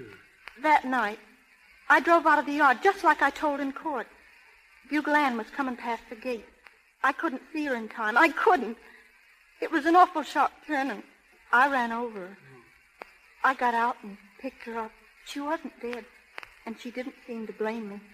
I was afraid there'd be trouble over her being hurt. Well, where did this dog get her voice? I took her up to Uncle L. Nathan's in Jackson County. After we heard what had happened, I didn't dare tell the truth. It would have been worse for you if the jury knew that Bugle Ann wasn't really dead at all. Go on. Please, Camden. I nursed Bugle Ann back to health. There were 5 pups, but, this one was like her. What happened to Bugle Ann? She waited till they were weaned. Then she left one night. There was a moon. She wasn't strong enough to run, but she did go away. We traced her 15 miles next day, then lost her for good. Likely she was heading for home when she struck a fox and you folks heard her. We never knew she was dead for sure, but we always thought she'd been killed trying to get back home. Benji says he heard her bugling 3 nights back. That was the dog here. I came out thinking you might be in the timber. You knew they let me out of prison? Why, yes. How'd you know? Well, I just knew, that's all. You ain't got prophecy nor second sight? Say, maybe you're on speaking terms with the governor. No, I wouldn't call it that. But you had something to do with his pardon? Why, plain as you know. Speak up, child. All my folks weren't Terrys. There were some Camdens. That's right. They might have counted for something when considering a pardon. The Camdens mean something in this state. Why, even yet. Some of them are in the legislature, and the governor listens to them when they want something as much as I wanted you to be free. You did it, didn't you? Oh, I just did what I could. I told them about Mr. Davis. Well, thank you, Miss Camden. Oh, please. Hey, this little hound here. Hey, she's kind of taken to me, I think. Look at her, sniffing around. Well, I reckon you 2 youngsters got things to talk over. Well, I have. Camden. Not now. But it's going to be all right, isn't it? If you want Benji. Sure he does. Been mooning around ever since you left, his mother tells me. Well... Wait, Mr. Davis. I brought the dog for you. I'd like you to have her. For me? Well, that's mighty nice of you. I trained it at the horn, just the same as Bugle Ann. Well, what you call her? Little lady. Little lady, huh? Well, you got quite a mouth, little lady. And spotted just the same as your ma. She's got the same voice. Yeah. And it's going to sound mighty pretty. Coming clear across the hills. Mighty pretty, little lady.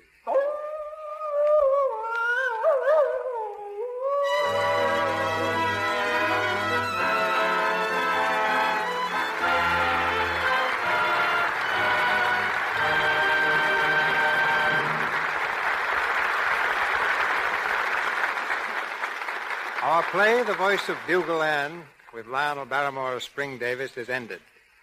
But in a moment, you'll hear him again as Lionel Barrymore. When I came to Hollywood in 1913, the first man who asked me for a job was a cowboy extra. I still have the notebook in which I wrote his name, Hal Roach. Beside it is the salary he asked for, $5 a day. And beside that, my notation, too much. I hired others for $3 a day, and thereby did Hal Roach a favor. He went out and started his own studio, making comedies featuring another unknown extra named Harold Lloyd.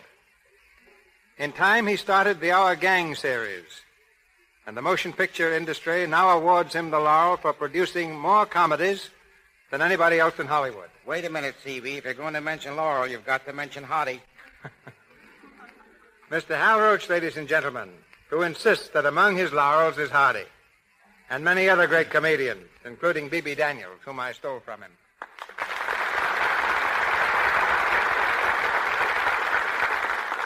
GCB, I'm as nervous tonight as that cowboy who asked you for a job.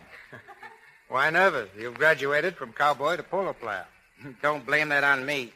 It's my horse's fault. Can I help it if he was ambitious? He was more ambitious than some of the horses that run at your Santa Anita racetrack. You've picked many winners for films. You've developed the most famous group of youngsters in the world, Our Gang. But your greatest achievement was changing the custard pie from a harmless dessert to a deadly weapon. But you have developed the most famous character in Hollywood. Which one? The Yes Man. Never heard of him. Yes, Mr. DeMille. Where do you get your child actors? Well, I went through raising those kids. At first, I couldn't get actors for our gang. People didn't want their children in films, and the slogan in Hollywood was, "Mothers, hide your children. Here comes Hal Roach." But now, after 17 years, the situation's reversed, and the slogan in the studio is, "Hide Hal Roach. Here come the mothers." Now, you created a lot of laughter in those years, and millions of people have relived their childhood seeing those comedies on the screen. You're more than a great showman, Hal. You make people laugh and forget their troubles. I can say the same thing for you, C.B. Barnum had the greatest show on earth, but you've got the greatest show on the air. I'll be listening every Monday night. But before leaving, I'd like to answer a question asked by countless of fans. Who is going to play opposite Patsy Kelly since the untimely passing of that great comedian, Thelma Todd? I think her successor is one Thelma would have chosen herself, Lita Roberti. So long. So long, cowboy. Few people know that besides his achievement on the stage, screen, and radio, the star of tonight's production is an etcher, pianist, and composer of distinct ability. Hollywood's most civilized actor, Lionel Barrymore.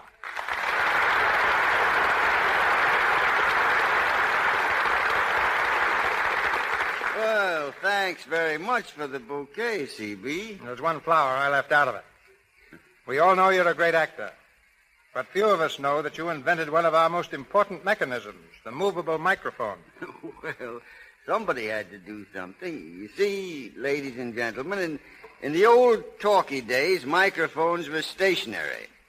They were concealed in places like bookstands and floor lamps, and it was pretty embarrassing for a player to walk over to a vase and say, "Darling, I love you." So I putted around with a few wires and screws and gave us an instrument which follows the player and picks up every word naturally. I hope you remembered to patent it.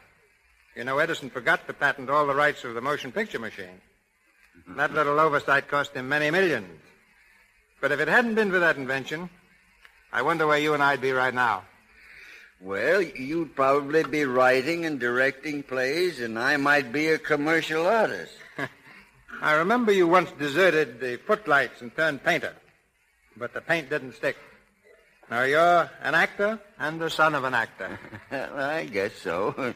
Blood must be thicker than watercolor. I'm looking forward to seeing your portrayal of Andrew Jackson in your next picture, The Gorgeous Hussy. It's going to be quite a change to see you without whiskers. Well, I've been wearing beards and mustaches so long I'd almost forgotten how I looked myself. It's a real relief to be able to wash my face again. With Lux, I hope. Lux? Why, you can't turn around in Hollywood without running into that soap. In one picture, I'm Norma Shearer's father, and she uses it, and then I'm some other girl's uncle, and she uses it. And now I come over here, and there's a broadcast about it. Even Anne Shirley, who played in tonight's show, uses it. I certainly do, Mr. Barrymore. My complexion is no better friend than Lux toilet soap. You see? That's all I hear. Lux, Lux, Lux. And why do you listen? Well, because I like it, too. Good night. Good night, Mr. Barrymore and Miss Shirley, and many thanks. Mr. Barrymore appeared through courtesy of Metro-Goldwyn-Mayer, Anne Shirley, RKO, Louis Silvers, 20th Century Fox, and Cecil B. DeMille and Porter Hall, Paramount. And here is Mr. DeMille with word of next week's play. Next Monday night, the Lux Radio Theater stars Marion Davies and Joel McCrea in the story of a tempestuous waif, The Brat. It's an exceptional entertainment we've chosen for you, with one of Hollywood's brightest stars in one of Broadway's most brilliant successes. This is the Columbia Broadcasting System.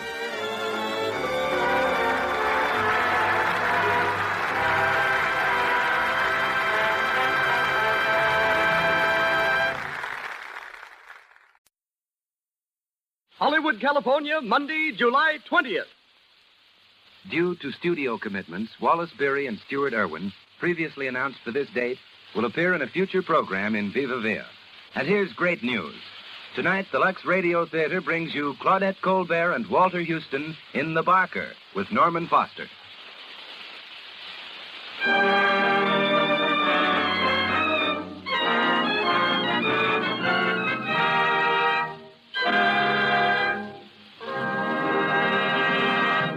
Lux Radio Theater presents Claudette Colbert and Walter Houston in The Barker with Norman Foster.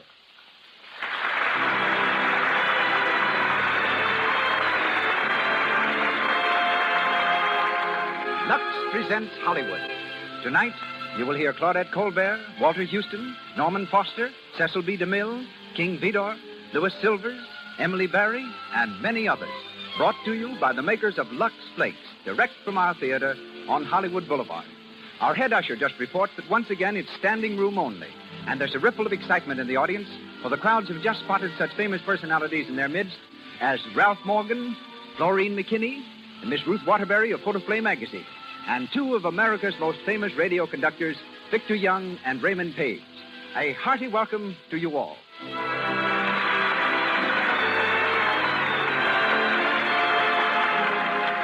This entertainment is an expression of goodwill by the makers of Lux Flakes, those remarkable fine soap flakes that protect colors, freshen all fabrics, and keep your washables new-looking so much longer. No wonder Lux Flakes are used in all the leading Hollywood studios. And now our producer. A foremost authority on drama, he has created over 60 great pictures, started more actors, and developed more stars than any man in Hollywood. Ladies and gentlemen, Mr. Cecil B. DeMille.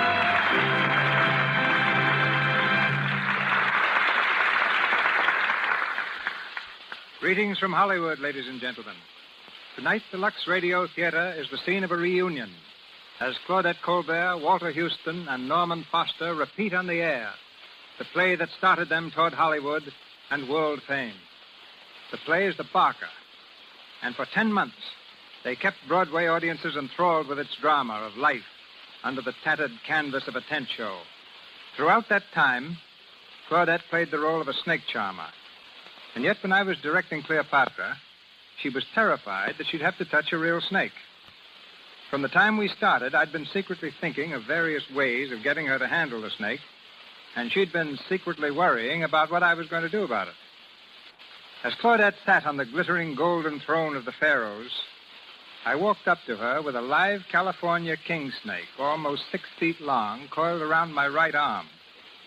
Behind my back, in my left hand, I held the harmless small snake that was to enact the role of the deadly Egyptian viper. When Claudette saw the big snake around my arm, she shrieked, "Oh, Mr. DeMille, I couldn't touch that snake. I couldn't possibly. Please don't ask me to." "Well, how about this one?" I said, taking the little snake from behind my back. "Oh, that one," she said. "Oh, that's just a baby. Yes, give me that," and took it in both hands, and we made the scene. My only contact with Miss Colbert's distinguished co-star is that he's always escaped me. In every picture I make, I have a great part for Walter Houston. But each time, he has a great part with some other director. So I've never been able to catch him in my net. But at last I have him on my network.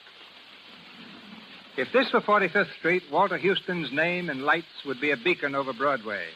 Taxis would crowd the curb. Mounted policemen would be struggling to disentangle them. Through a packed lobby, top hats and ermine coats would move eagerly to their places.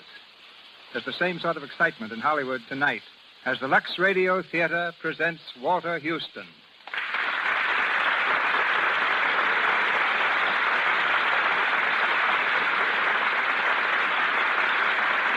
Claudette Colbert. The curtain rises on our play, The Barker.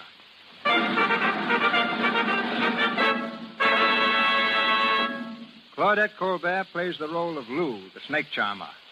Walter Houston will be heard as Nifty Miller, the Barker, and the part of Chris, Nifty's son, is played by Norman Foster.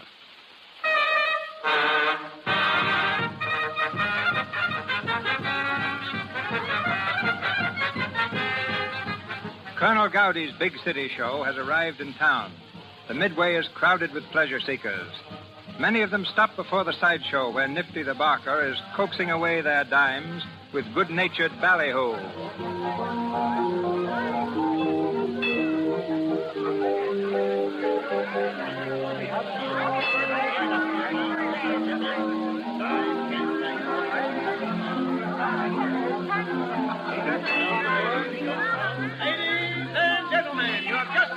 Free outside exhibition. I'm going to ask you to stay step in just a little closer so that I can tell you what we've got to entertain you on the inside.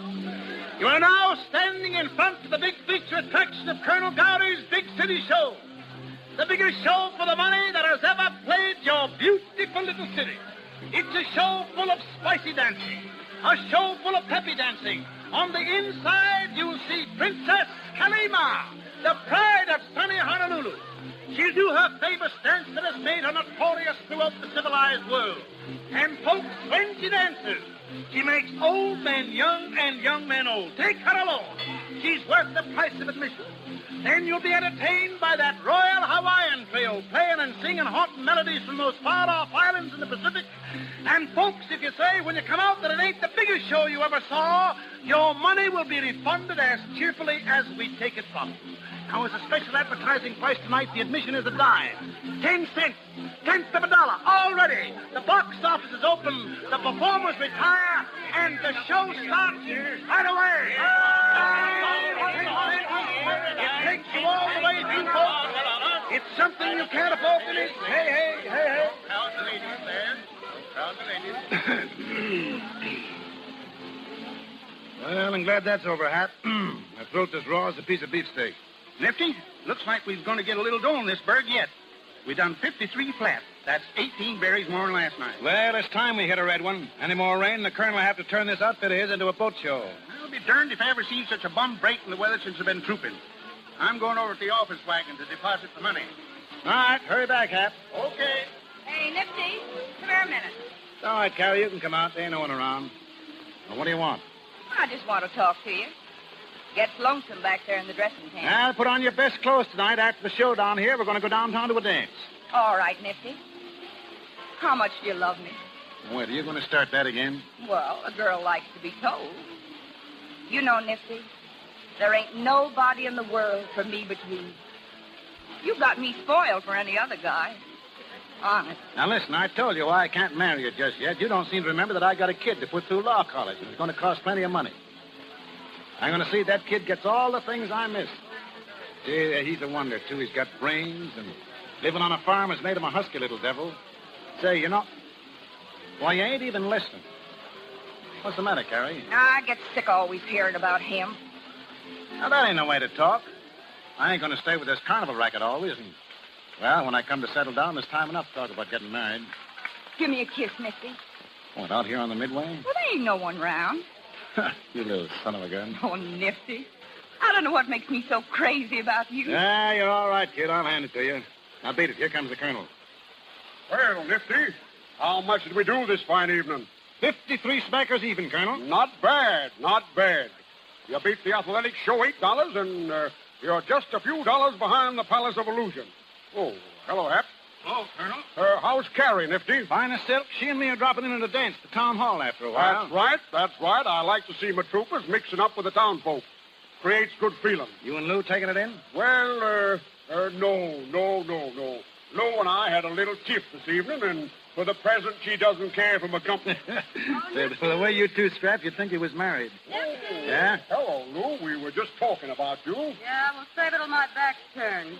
Then, Nifty, tell Carrie to stop by my room when she comes down to the hotel, will you? I want to see her. Lou, won't you reconsider your hastiness in refusing... Not a chance. And don't you come hunting around me after what you've done. Well, Nifty, as I always say, gals are like streetcars.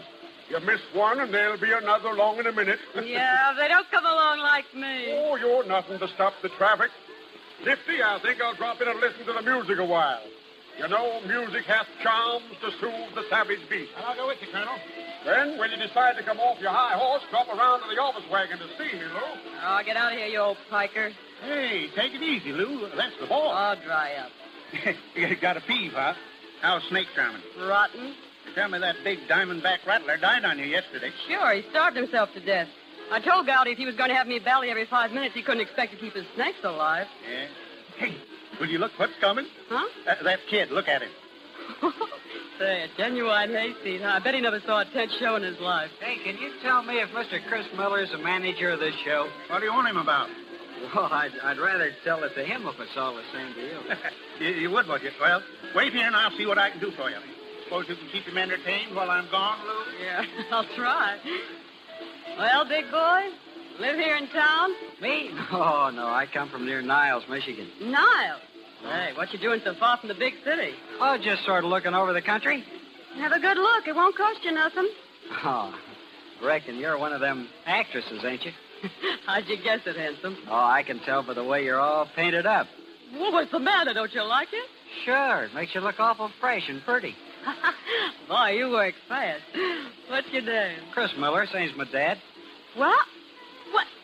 You don't mean Nifty Miller's your old man? Well, yeah, what's so funny about that? Well, who'd have ever thought Nifty had a kid as big as you? Where you been keeping yourself? I've been going to school, but I come to see if Paul won't let me travel with your show. Welcome to our city. Boy, wait till Carrie hears about you being here. Who's she? Carrie? She's the hula dancer. Yeah, Princess Kalima. Friend of your daddy's. Oh, very special friend, you might say. Oh. Hey, Nifty! Old home week. Look who's here. Well, I'll be... Hello, Pa. Why didn't you tell us you was a proud father, Nifty? Yeah, he's some looker, too. You better watch him close. Go on, beat it, Lou. Okay. See you later, Chris. So you're Nifty's young'un. I'm Hap Spissel. Pleased to meet you. Hap, go inside and don't say nothing to the colonel. Don't say nothing about the boy, see? Hey, your daddy talks like he's ashamed of you, but he ain't.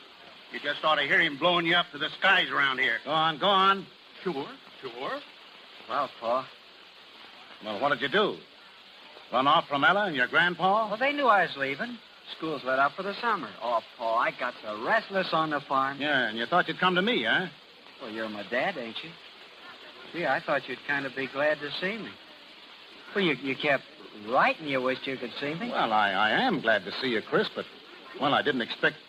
Well, I'll come and see you next winter, same as I did last year. Well, that's a mighty long time to wait, seems to me. You know, since Mom died, you're the only close blood kin I got. And, well, we ought to sort of get acquainted. Well, you sure have grown up since I last seen you. Let's see, you're 19 now, ain't you? Going on 20, big for my age at that. Well, it don't hardly seem possible. Oh, Paul, I want to do the things you do, travel around and all. And I was sort of hoping you'd see your way clear to take me... Well, now, listen, you get that out of your head right now. What do you suppose I've been spending money to keep you in school for? End up by messing around with carnivals? No, sirree. We're going to amount to something. You're going to amount to something, Chris. You got to.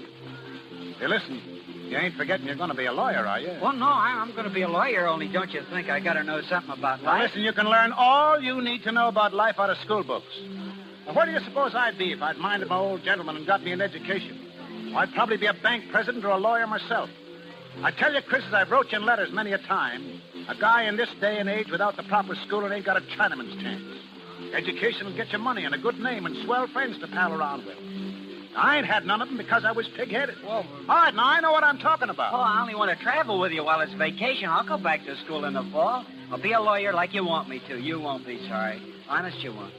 Well, I'll tell you what, Chris. If the colonel says so... You will? Now, wait a minute, wait till I finish. I'll take you on. If you don't behave yourself and mind me, then you'll be shipped back to the farm right off. Gee, Paul, hey, what's my job going to be? Well, anything you're told. I learn fast, you'll see. Yeah, and there's lots of things you ain't going to learn, if I can help it. Nifty, did you catch my number? Carrie, come here. What do you want? Chris has turned up. Chris? Yeah, you know, the kid. Is this your kid? That's what I said. What's he doing around here? Well, this is a vacation. He's going to stay with the outfit for the summer. Chris, come over here and shake hands with Carrie. Pleased to meet you. Well, I can't say the same for you. Now, look here, Carrie. You two got to be good friends. You hear me? I said good friends, and that goes. Come on, Carrie, sweeten up. You look like you'd swallowed a pint of vinegar.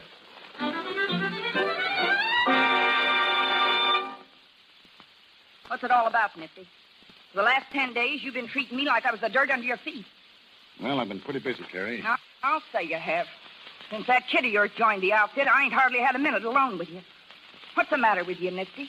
You never used to act like this. Now, listen, Carrie, I've been thinking things over, and I decided the only thing to do is to lay our cards on the table. Now, it comes down to this. We're through. Through? Understand, this ain't something that I'm doing on the spur of the moment. But there's other things I've got to consider, and, well, I got to think of Chris. Chris? You make me sick. All of a sudden you start squawking because you think I ain't good enough to associate with him. But I'll show you.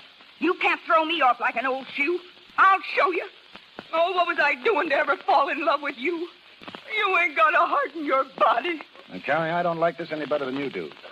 But it had to come sooner or later, and, well, now it's over. And I guess there's nothing more to say. Get out of here.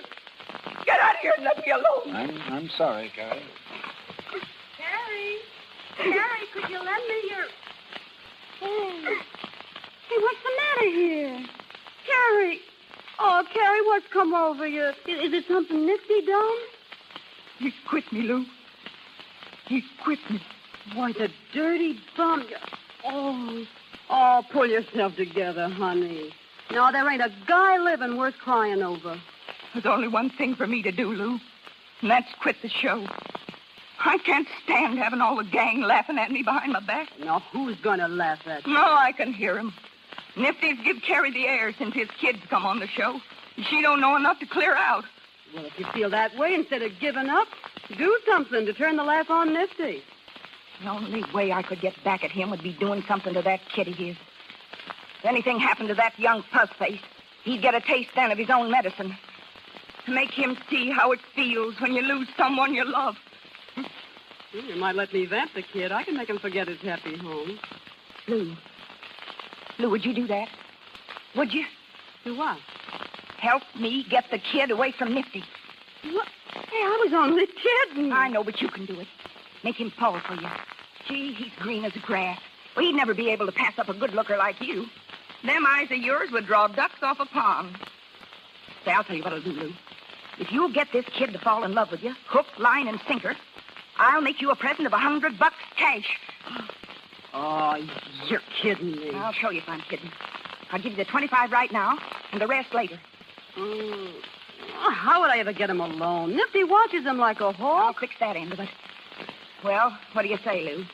A little business deal just between ourselves? Hey, Carrie. It's him. Oh, gosh. Do you think he heard it? Well, if he's standing outside the tent, he couldn't help it. Carrie, can I come in a minute? Oh, wait a minute. Well, Lou. All right, I'll do it. Here's the 25. All right, Chris, I guess you can come in now. Oh, hello. I kind of thought I heard talking in here. Yeah? Sit down, Chris. You know Lou, don't you? Hello? Oh, sure. We ain't ever talked much, though, since the first night I joined the carnival. It's your own fault. Where you keep yourself all the time? Well, when I'm not working around the show, I'm usually somewheres with Pa. Oh, I guess you ain't got the time for girls, have you? Oh, they don't have much time for me. Say, a good-looking young fella like you could make any girl fall in love you wanted. Why, Lou here was telling me only today how she'd like to get better acquainted. If you ask me, I think she's kind of gone on you, Chris. Gary, hush up. Well, suits me. Well, you two kids will have to excuse me.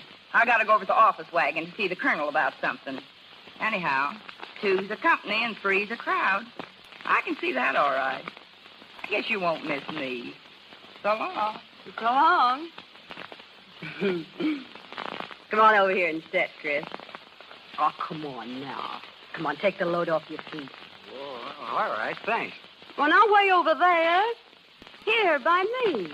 Oh, like this? Yeah, that's better. I heard you and Nifty had your pictures took this afternoon. You gonna give me one when it's finished? If you like. Oh, I don't look for them to be much good, though. Now, how could they help being good? Sure, I bet you take a swell picture. Nice features like yours. Oh, I don't know. How was your pose, huh? Well, we were standing up. Pa had his arm sort of around my shoulder like. Something like this? Oh, sure. Oh, no, you're moving away. No, I ain't. Don't you like me to put my arm around you? Whoa, sure. Yeah, sure I do. You know, you're an awful nice kid. Oh, you're kind of nice yourself. You think so? You bet I do. You think you could get to really liking me? Well, I don't see why not. Well, how are you on keeping things to yourself? Huh? Well, I mean, you don't go telling Nifty everything that goes on, do you? Of course not. Would you run and tell him if I was to kiss you? Oh, what do you think I am? I bet you must have had a lot of sweethearts when you was home, Chris. Well, I never had much use for country girls. They don't know anything. Good. Didn't you have a Didn't you have a special one? You'd take out buggy riding sometime? Well, Sure, I thought so. And did you used to kiss and hug her? Show me how you used to kiss her. Oh, come on. Come on now. You can shut your eyes and pretend I'm her. What's the matter? Wouldn't you like to kiss me? well, sure, but... But you're scared? Aren't you? All right. I'll kiss you. Oh, Lou. Listen, kid. You and me, we've got to get together more, huh? Yeah, well, suits me. Will you meet me somewhere tonight? Sure. Sure I will. You're a sweet kid.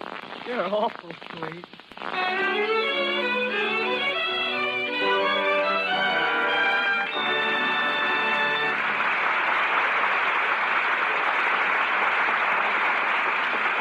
The second act of The Barker will follow in just a moment. Tonight, we take you inside a Hollywood movie studio. The lights are on, and they're all set to shoot a scene. Listen, here's the director. All right, let's get going. Let's get going. Time's money. Where's that extra that's going to climb on the chair when the mouse runs across the floor? It's me. Here I am. Okay, now here's what you do, sister. It's a mouse, see? You don't like mice. You hate them. So you take a flying leap and land on the chair, see? Okay, here I go. Oh, cut. Oh, dear, I'm sorry. Oh, holy smoke. Can't you girls get up on a chair without getting a run in your stocking? Oh, get down. We'll try somebody else. We haven't the time to fiddle around wasting time with you. Oh, gosh, that's 2 runs in 3 days.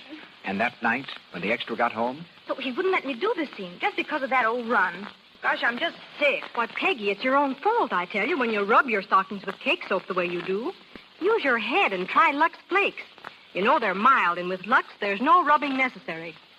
smart girls everywhere know that Lux Flakes cut down on stocking runs because they save the elasticity that allows the silk threads to stretch and then spring back again without breaking. Cake soap rubbing and soaps with harmful alkali weaken elasticity. Stockings tend to pop into runs under strain. Tonight, protect your stockings against tomorrow's runs. Use Lux. We continue with the second act of The Barker, starring Claudette Colbert as Lou and Walter Houston as Nifty.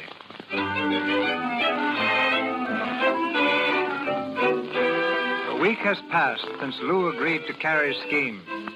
It's late in the morning, and outside the tent show, Nifty has been waiting for Chris to come to work. At last, the boy turns the corner of the tent opposite the sideshow and hurries across the midway. Morning, Pa. Sorry I'm late. I guess I must have went back to sleep. I suppose you know you're holding us up. I told you I wanted them jacks built. We got plenty of time. I thought we'd wait till it cooled off. Now, listen, when I give an order, I ain't talking just to hear myself talk. The sooner you get that in your head, the better. I'm sorry, Pa. I didn't know it was that important. Now, Chris, it ain't my idea to be nagging at you. But I ain't satisfied with the way you've been acting lately. And I might as well tell you, if you want to stay around here, you got to brace up and take more interest in what's going on. Well, a fellow's got to have his sleep. Yeah, if you'd go to bed nights, you wouldn't be so groggy mornings. Where'd you go the last 3 or 4 nights after we shut down here? Oh, I don't know. Where were you last night? Well, nowheres in particular. Took a walk. You took a walk? Yeah, it must have been a long one. Well, it was a nice night. Was you by yourself? Sure, why not? Where'd you go after your walk? Well, I stopped uptown at the lunch car and I had a bowl of chili. Hey, what you so nosy about? Now, listen, Chris, I don't mean to be nosy. Don't get me wrong. Only I think I got a right to keep track of you a little. You see, kid, I've made a good many mistakes in my life that I ain't any too proud of. Well, I figured it wouldn't be right to let you go and not put your wife. Oh, I'm all right. Yeah, I think you are, too. That's why I'm counting on you. Now, you and me hit it off pretty good, and there's no reason that after you get to be a lawyer, we can't settle down somewhere together. I ain't going to spend the rest of my days on a lousy carnival. I got plans for us, Chris. Well, it'll be a long time before I get through all them colleges. Yeah, I know. It seems long now, but you'll see how quick the time passes. Just think how nice it'll be to have an office of your own and people coming in to see you to get them out of trouble and more dough than you'll know what to do with. Wow. Come on, Chris. Let's be pals. What do you say? I didn't know we ever stopped, Paul. That's the boy. Now get after them jacks. And when you get finished, you and me'll go down to the creek and have a swim. Hey, how about it? All right, Paul. Oh, I'll see how I feel.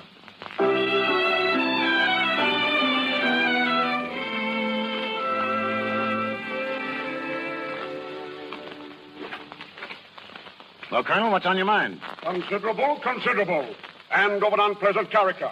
Do you know what that young squirt of yours has been up to, sir? What, Chris? He has the impudence and audacity to be carrying on a love affair with Lou right under our very noses. What? Why, there ain't a word of truth in it. Ah, my friend, in spite of your vigilance, the lad has fallen in love. And with Lou, of all people. Why, it couldn't be possible. Are you with your son every minute? For instance, were you with him last night? Well, he took a walk. I'll tell you where he was last night. He was keeping a rendezvous with the little snake charmer, that's where. How do you know? Last night, Nat Brody shadowed the lady in question, saw Chris meet her, and they walked off together with their arms around each other. Well, what do you think I ought to do, Colonel? Do? There's but one thing to do. We must put an end to such flagrant disregard of the conventions. I expect you to give your son a severe reprimand. And I shall dismiss Lou from my employ at once. That's letting her off too easy. She ought to be horsewhipped. Wait till I get hold of her. I'll make her pay for this. Now, Nifty, we can't blame it all on Lou. Boys will be boys. You and I know the lure of the petticoat. Yeah, now I can see what's changed Chris in the past week, the little simp. He'll try slipping something over on me, will he? Well, I've got a good notion to ship him right back to the farm.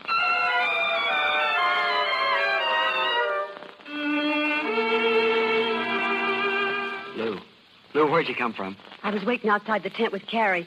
I thought you'd never be in here alone. Well, I'd known you was there. There'd been no hole in me. Come here. Gee, Lou, it's a long time since we've been together.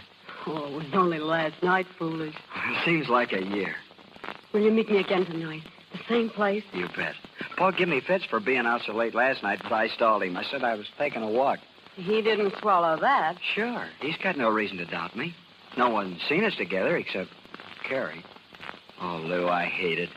The way we got to hide around behind folks' backs. Why, you'd think we were crooks or something. Oh, no. You know what Nifty'd do if he knew. He's got no claim to be like that. It's not fair.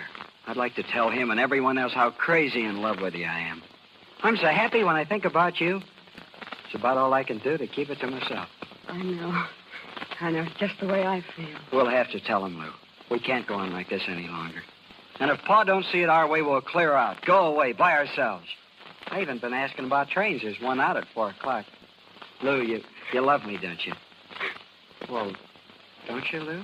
Oh, you know I do. Oh, then I don't care about anything else. You're wonderful. You're the only one in the world I give a hang about. Hey, Lou. Lou, what you crying for? Oh, Chris. Hey, what's going on here? Looks like the big scene from Camille. Well, I don't know, Carrie. Lou started crying all of a sudden. Well, you two better break that clinch. Somebody's liable to walk in any minute. What's the matter, sweetheart? It's nothing. I'll get over it. Chris, go get her a bottle of pop. If you ask me, she's crazy with the heat. I don't want nothing. Sure she does. Go on, Chris. Get her a cold bottle. Well, I won't be a minute. Well, what's all the shooting for? Oh, I've been making a fool out of myself, that's all. You don't need to tell me that. Carrie, Chris is in love with me. Didn't I tell you it'd work? Whenever I want any more vamping done, you get the job. Oh, cut that out. Well, what's the matter? What's come over you? Nothing. Except that I'm crazy about him, too. He's got me going around like a top. Say, you know what you're saying? Yeah, all I know is I couldn't go on living without him. You mean you'd marry him? Marry him? Carrie, look. Why, it's a ring. Yeah. A wedding ring. Well, Chris wouldn't take no for an answer. I tried to put him off, but I ain't got a mind of my own where the kid's concerned. I'm so hipped on him. Carrie, if he'd tell me to jump in front of an express train, I'd go do it. Honest, I didn't think there was a guy living could get me this way. Can you imagine? Me, a missus. Oh, I swear, Carrie, when that tape he was talking, I thought it was a dream. And after all I said to you. Well, for the first time since I can remember, I'm happy. Really happy. I feel like laughing and crying all at once. Chris is the same way, too. We're just like a couple of kids. Well, you got an awful wallop coming when you wake up. All I can say, you better make yourself hard to find if Nifty shows up here. As long as I got Chris, I ain't scared of him or anyone else. Well, I'll wash my hands of you. Don't forget that. Well, what are you crabbing about? Say, you ought to be glad it gets Chris out of your way, don't it? We're thinking of leaving the show. Yeah? Where do you think of going? I'd like to try Chicago. I know it's there. You can starve and shy as well as anywhere else, I suppose. Don't worry, Carrie. We'll make out. I can do cabaret work, and Chris ain't afraid of soiling his hands. Lou. What's the matter? Lou, honey, we're in for it. What? I just met Hap. Doc Rice was down around the courthouse this morning. He got wind about us being married. He blabbed it all over the lot. Oh, Nifty. Does Nifty know? He's looking for us. Hap's trying to hit him away from here till he calms down. Now we've got to go. Carrie, will you help us? What can I do? We've got to have money to get away. We ain't got a red cent to our names. When you got married, did you charge it? Oh. Chris had a 10 spot, but that went for the ring and the justice of the peace. Oh, yeah? Well, Carrie, what about the money you owe me? You only paid me $25, remember? You promised me $100. I ain't so sure I owe you anything at all. Seems to me you got your reward when you got Chris here. What are you talking about? You told me right in this tent you'd give me the other $75 after I got Chris to fall for me. Now you know you did. So you got any idea what you're saying? Oh, you needn't worry. Chris knows all about it. He knows? I don't believe it. Oh, ask him. It's true, Carrie. I heard the whole story. Well, I've never heard the beat. I've seen too many marriages go on the rocks through lies. And Chris knows the worst about me. Now it's up to me to show him I got a good side, too. You think I'm going to get you... You're going to get 75 out of me after blabbing your mouth like that? Are you trying to welsh? If you remember right, I said I'd pay you if you kept your mouth shut. I'm not paying any squealer. Oh, so that's your game, huh? Crawfishing. Well, let me tell you something, you dirty Welsher. You'll come across with that money or I'll make you wish you had. What do you think you can do? Do? I'll show you. I'll tell Nifty. That's what I'll do. Don't make me laugh. You'll be lucky if you don't bring your neck. Oh, you... Oh, so I'm a squealer, am I? Well, wait till I get through. What do you think Nifty'll do to you when he hears how you plan to get Chris away from him, huh? Just you wait. Chris. What is it, Hap? Nifty's coming down the midway. He's looking high and low for you. I can't head him off no longer. Well, if Nifty's on the lot, I guess I'll move along. This ain't my funeral. Go to it, kid. See you later, maybe. Hap, you think Nifty's liable to come back here? Sure he is. Oh, well, listen, Chris, you beat it quick. Pack your suitcase and then come back here for me, see? I'll take care of the money before I get away some way. Lou, I ought to be here with you when he comes. No, I can handle him. I ain't afraid. But I gotta be here, Lou. Oh, listen, Chris, he's your father, but I know him better than you do. Now, hurry up and don't argue, will you, please? Sneak out the back way. Well, all right, Lou. Don't worry. Everything's gonna be all right. I'll be right back. Yeah. Hey, Lou, is it really true? Are you really married? Sure we are. Why not? No, listen, Hap. You've got to help me. I'm awful up against it. How much money you got on you? How much you need? All you got and maybe more. How'll $20 do you? Is that all you got? Well, Well, here's another 10. Oh, Hap, you're a white man. You'll never know how much we need this. I wouldn't have had to borrow it if someone hadn't welched on me. Don't you go saying nothing to Nifty about me giving it to you. Say, am I a fool? Oh. Hello, Nifty. Beat it, Hap. I want to speak to Lou. Yes, I was just leaving. Well, Nifty? It's all I can do to keep from shoving my fist right down your throat. Oh, listen, Nifty, come down to earth and talk sense, will you? You might as well look things square in the face. Now, understand, I don't expect a kiss from you for what I done. But also, I ain't going to stand for no strong-arm stuff. I married Chris because I love him and he loves me. Yes. Yeah, and we're hooked up as tight as if we'd had a strip carpet wedding in a 6-story church. Now, you can threaten, swear till your lungs give up, but you can't change that. Well, you know how I felt about Chris, what store I put by him, what plans I had for him, how I'd saved up to get him educated, but what did you care? You come along and flirt, in a few days you wreck him for life, and me along with him. Wreck him? I don't know about that. After a while with you, I wouldn't give a thin dime for him. Oh, is that so? He's just a kid. He don't know how to look out for himself. Then what'd you leave him come on the show for? A carnival ain't just exactly my idea of a kindergarten. If you'd cared about him, you'd have kept him on the farm. Yeah, it's your fault his running away with me. Running away? Where do you think you're going? We ain't particular, so we don't stay here. Chris, don't go. How will you stop him? You can't lock him up in the closet like he was a 2-year-old. Oh, Lou, don't take Chris away from me. Don't you see you'll ruin him? He ain't just an ordinary carnival bum. He's got a future, and with the right education, he can be a big lawyer. I heard him say he didn't think he wanted to be a lawyer, even if he went to all them colleges. You can't just make anyone into a lawyer. He ain't had enough experience to know what he wants, but I know. I can make him amount to something. Lou, What'll you take to give him up? Oh. I thought it was about time for you to pull that Well, you're always broke. I'll give you enough to put you on easy street. You can find plenty of other guys to marry you. Nifty, didn't I tell you before I love But him? you're loving him's all the more reason for letting him go. You're taking him away can't come to no good. Why, it won't be but a short time till you're tired of him and threw him over for someone else. Then where'll he be? Now you're all wrong, Nifty. I've been around long enough to appreciate the real thing when I find it. Chris and me are going to make a go of How it. can you? He ain't your kind. He's only a green country kid that don't know what it's all about. And when he wakes up, he'll never forgive you for tricking him into marrying you. I didn't trick him. Why, if you think I'm taking your boy away under false pretenses, I'll give you a chance to talk to him by yourself. He's leaving of his own free will. You see if you can make him change his mind. Where is he now? He's up to the room, packing up. You leave us alone? Sure. I ain't afraid. Here he is now. All right, go ahead. Run me down to him and see what good it does you. Well, Lou. Oh, your daddy don't seem to fancy me as his daughter-in-law. Chris, I want to talk to you. Lou, you know what you said. Sure. I'll be outside, honey, when you want me. Where you going? I told him I'd step out while he has his say. He can say it in front of you. It seems he'd rather not. I expect he's afraid of hurting my feelings. Well, you stay here, or I won't either. What is it, Pa? Well, what you got to say to us? Nothing. Nothing at all. Go on, go away with her. Don't ever let me see you again. She's got you, she can keep you. You ain't worth saving. Well, if that's the way you feel about it. Go outside. Honey, I'll be out in a minute. All right, Lou. Goodbye, Pa. All right, Misty. And here's something you don't know. Carrie got me to do it. Carrie? Yeah, Carrie. I wouldn't have squealed on her if she hadn't Welsh. She hired me to vamp him to get back at you for ditching her. Yeah. And as far as Chris is concerned, don't think he's going to be a bum like you. I'll do more for him than you ever did. That's all I got to say. Carrie. Carrie!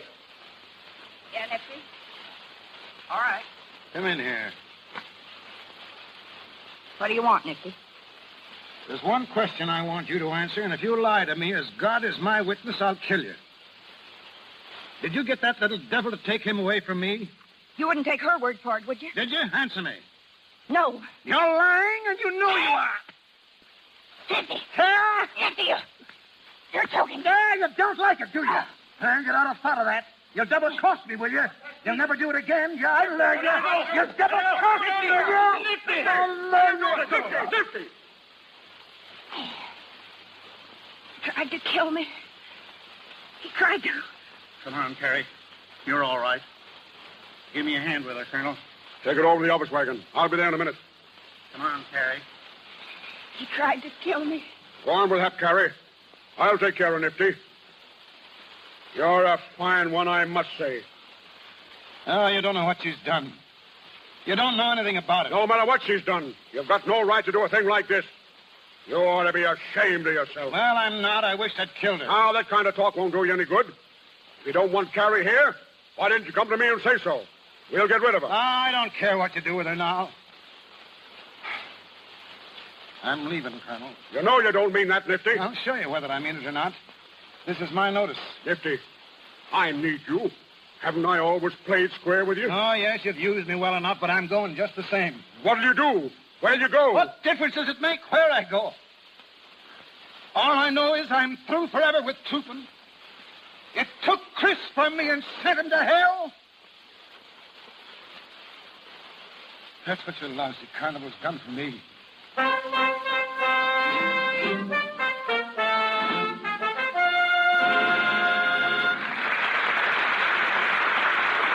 Pause for station identification.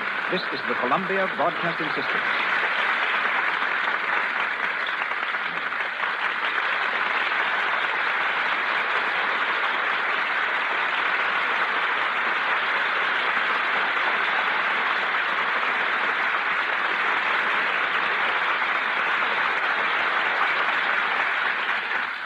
We shall continue shortly with the Lux Radio Theater production of The Barker, starring Claudette Colbert and Walter Houston. There have been no new script girls in Hollywood for about 12 years. That will give you an idea of how difficult the job is, because a job easier to learn would have had thousands of recruits in that time. The best-known script girl in Hollywood is, oddly enough, my own. On the set, I call her Amelia, but I'm obliged to be formal tonight and present her as Miss Emily Barry.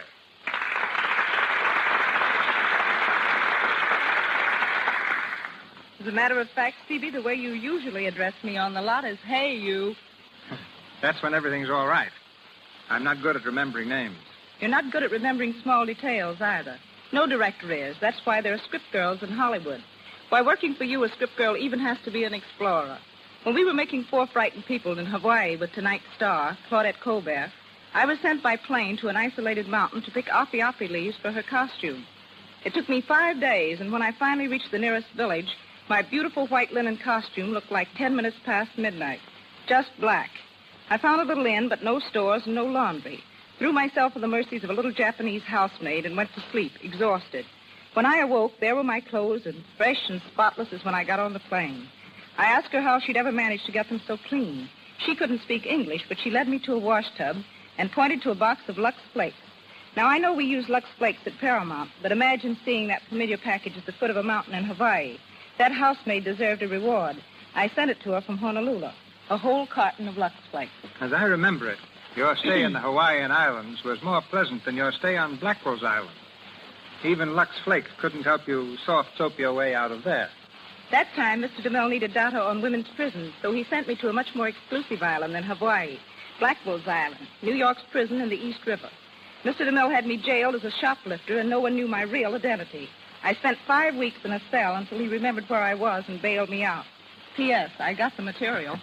Emily, in my next picture, The Plainsman, Jean Arthur, as Calamity Jane, is captured by Indians. Now, Emily, I wonder how it feels to be scalped. That's one thing I'm not going to find out for you. I've just had a new permanent. Good night, Phoebe. Good night, Jailbird. We come to the last act of The Barker, with Claudette Colbert as Lou and Walter Houston as Nifty.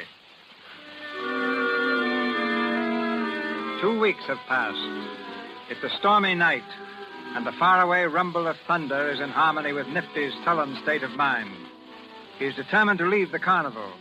This is his last night with the show, and we find him sitting on the cot in his tent smoking a cigarette, while Hap perches on a trunk opposite him. Well, Nifty, you sure picked one peach of a night to get out of the show business. Raining cats and dogs. What time you reach home in the morning? Well, I get to South Bend at 4 and lay over till 6. I'll be home at the farm in time for Ella to get my breakfast. And believe me, it'll be breakfast. None of your greasy cookhouse sinkers in mud. I swear, Nifty, I don't know what this here outfit's going to be like without you. I'm getting too old to be working with guys I ain't used to. Oh, Doc will get onto the ropes in time. Doc, huh? I don't know what the Colonel's idea is letting him take over the show. Doc Rice. He couldn't bally on a peanut stand. And that new dancer he's got, Cleo, ain't worth a cuss after Carrie. Say, Nifty, you going away without saying goodbye to Carrie? Are you sure you're shooting square to go off like this without a word? All I want her to do is to keep out of my way. Whatever she's done right or wrong, 'twas because she loved you. Wasn't in her mind to drive the kid away? Say, don't you think I can't see through all this gab? Carrie's asked you to beg for her. Carrie don't have to get nobody to talk for her. The only thing, Nifty, if she comes to say goodbye, don't be hard-nosed. Treat her decent. Tell her you forgive her whether you do or not.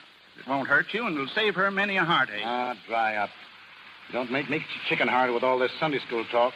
They can't ruin my life and expect a kiss for it. She's getting just what's coming to her.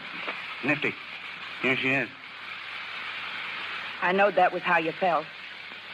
But I had to come all the same. Oh, so you heard what I said, eh? Well, all the better. Well, what do you want? I want to talk to you. You've got nothing to say. You listen to her, Nifty, or say, help me out. Well, I'm going now. I want to hear you two get some sense in your heads and part friends. This here's a short life and a rotten one. We don't know what's ahead. Well, Nifty, take care of yourself. Well, what you got to say to me? Understand. First of all, I ain't here with any idea of getting you to make it up with me. There's just something I want to explain, and now I'm here, I don't know how to go about it, hardly. Ought to written you a letter, I guess. I wouldn't have read it. I didn't think you would. That's why I come. Nifty, I got a bottle of carbolic acid from the drugstore today. A bottle that's going to be empty this time tomorrow. What are you trying to do, throw a scare into me? I ain't grandstanding. I'm telling you what I'm going to do so's you'll see I ain't such a bad sport at that. I can see how much I harmed you by sicking Lou on Chris. And when I heard you was leaving the outfit through what I done, I made up my mind I wasn't going to have you believe I was getting off scot-free. Now, how's your drinking poison going to bring Chris back or help? You're crazy. I may be, but I see things pretty clear for a crazy person.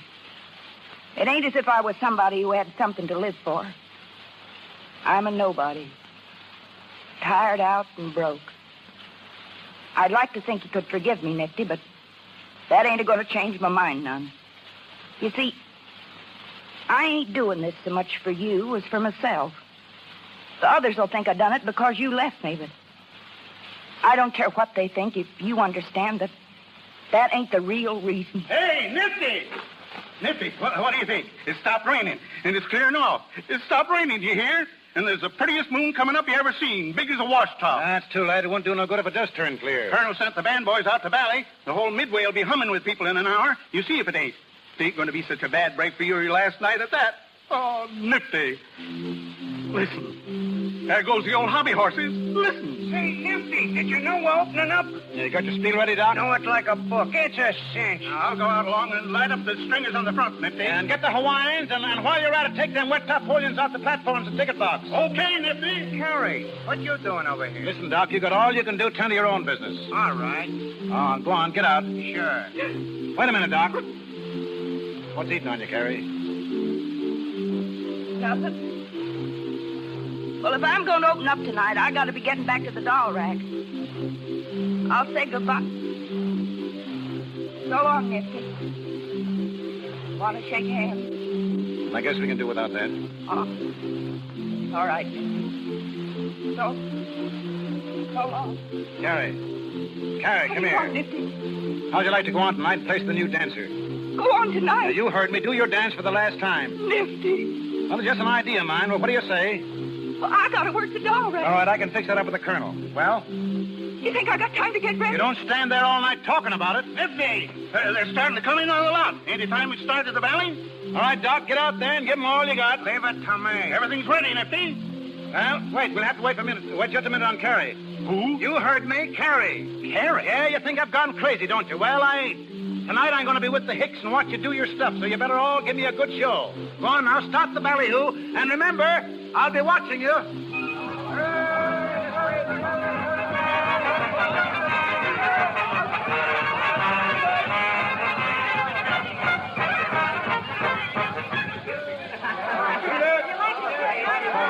right, Doc. Come on, give out.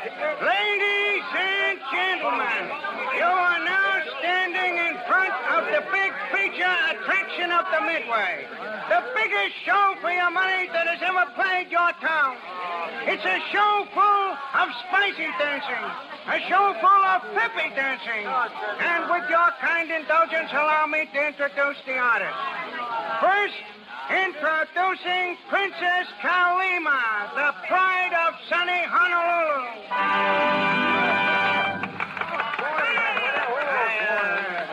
Well, as I said before, she's the pride of sunny Honolulu. And believe me, she's good.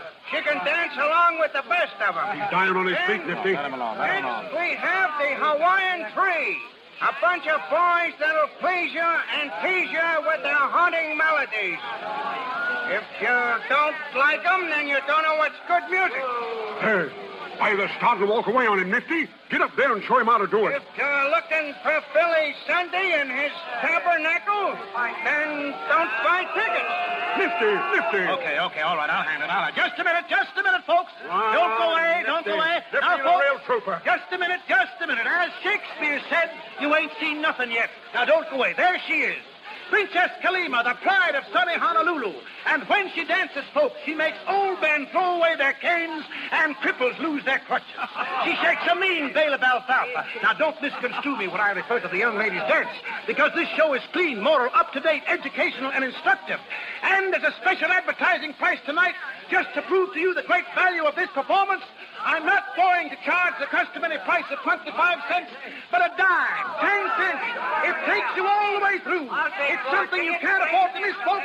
So step right up already. The performers retire, and the show starts right away. A dime, 10 cents. It takes you all the way through, folks. Nifty, my congratulations. You certainly saved the day. I can do it, Colonel, as soon as I get the hang of it a little better. Doc, you'll never get onto it. You just ain't got the knack. You ain't got a selling personality. When you ballet, you've got to tell the world. I'm afraid Nifty's right, Doc. That's what I call a raw deal. And Nifty, you were superb. If you'll reconsider your going away, I'll make you partner. I'll give you a quarter interest in this outfit. Well, I don't want to see the show go on the rocks. Good. I'll go over to the office wagon and make out a contract. No hurry about that. I got to think it over. Well, I'll just have one made out in case, Nifty. You're too old a dog to learn new tricks. I'll be waiting over there for you. Nifty, Well, Carrie, what do you want? I was just wondering, since you're going to stay on and all. Yeah, who says I'm going to stay all? Well, if you do stay on, I was wondering if you couldn't see your way clear to letting me come back on the job. Yeah, you don't want much, do you? The first thing I know, you'll be wanting to... Well, you can finish out the night, but I ain't making no promises. Oh, boy. Yeah, and I'll tell you people one thing. If I do stay on here, there's going to be more work done around here. You're all so lazy, you ain't worth a chaw of tobacco. Get inside there, Carrie, and do your stuff. Well, did you hear what I said? I'm the boss of this outfit. Go on, get in there. Oh, Nifty. Them's the first kind words you said to me in a month.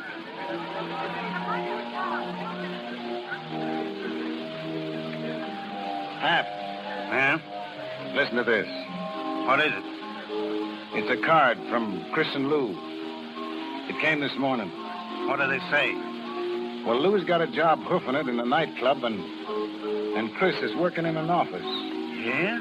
Yeah. And Hap, it's a law office.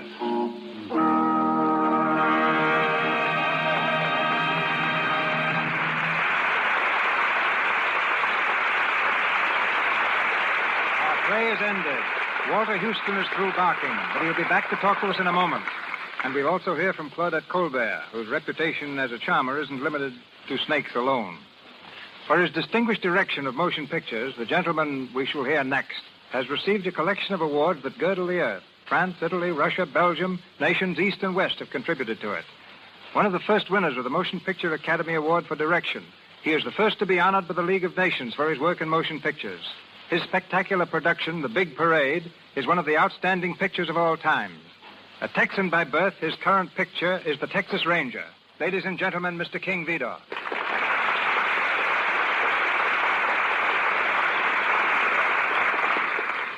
Even in that little Texas town, I had a hunch I could make motion pictures. I made one there before I ever saw the inside of a studio. I sold it, too. But I thought I'd better come to Hollywood before I tackled another one. I landed here in a broken-down car and 20 cents in my pocket. Perhaps you remember that, C.B. Yes, you were not only a Texas Longhorn, you were somewhat of a greenhorn. Maybe I was, but I remember you accepted the first suggestion I ever made to you. We were looking at a picture you had just finished called Why Change Your Wife? I saw how you could improve a scene with a close-up, and I told you what I thought. Everybody looked at me as though I had spoken out loud in a cathedral. But you said, that's a fine idea, and you put it in the picture. I never fail to adopt a good idea when it's offered to me, even by a greenhorn. And I never overlook an opportunity. The trouble is, people don't always know when an opportunity comes along. One time I was looking for the ideal American youth to feature in a picture called The Crowd. I tried to find the right actor for weeks, and then one day I saw a fellow go by on a streetcar. I chased it, jumped on board, and looked for him. But while I was getting on at the rear, he'd gotten off at the front. I left the car and roamed the streets, trying to catch sight of him, but he had disappeared completely. That young man will never know how close he came to a career in the movies. And the moral of that is, if you want to get into the movies, always ride an extra block on the streetcar. The fact is that a lot of people don't want a career in pictures, as you'll find out when you start working with those Indians and the plainsmen. When we were out in the desert shooting a battle scene for the Texas Rangers, an Indian boy who had worked for about 3 weeks finally came up to me and said, "When can I go home, Mr. Vidor?" "What's the matter, son? Aren't we treating you right?" I asked. "Yeah," he said, "but I'm getting awfully tired of playing Indian." It's been a pleasure to appear in your Lux Radio Theater, C.B. There's no other medium that brings Hollywood and the stage to every home in America in such distinctive fashion. Good night. Good night, James.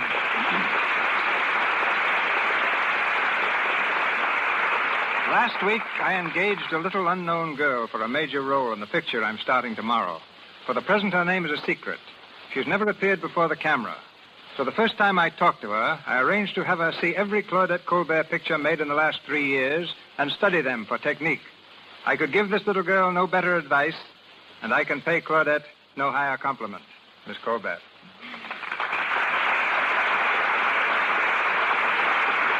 Thank you so much, Mr. DeMille. I think you're doing a marvelous thing by bringing back these grand plays so that everybody who may not have seen them on the stage can enjoy them over the Lux Radio Theater. I can't tell you how thrilled I was to play the Barker again. Thank you. Good night.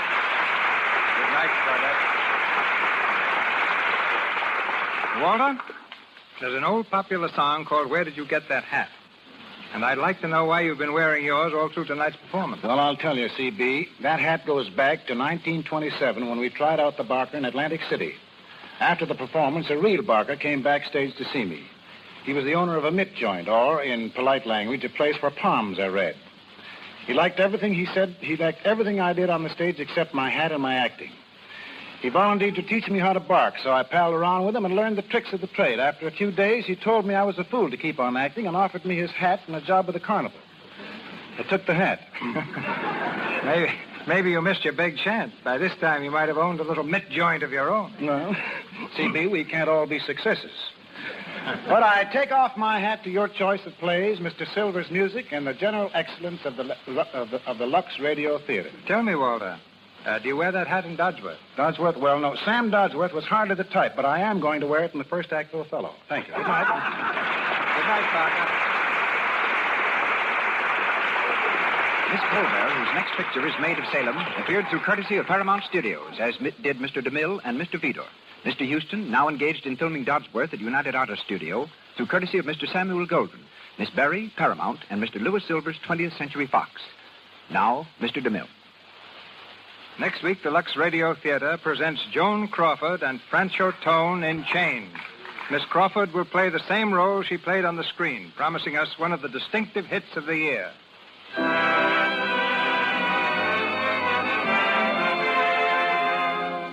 Our sponsors, the makers of Lux Flakes, join me in inviting you to be with us next Monday night when the Lux Radio Theater presents Joan Crawford and Francho Tone in Chains. This is Cecil B. DeMille saying good night to you from Hollywood.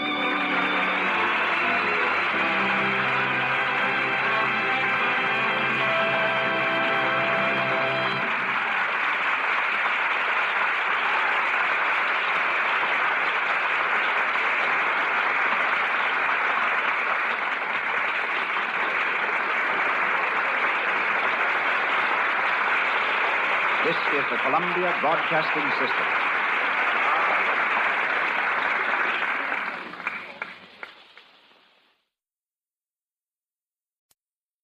Hollywood, California, Monday, July 27th.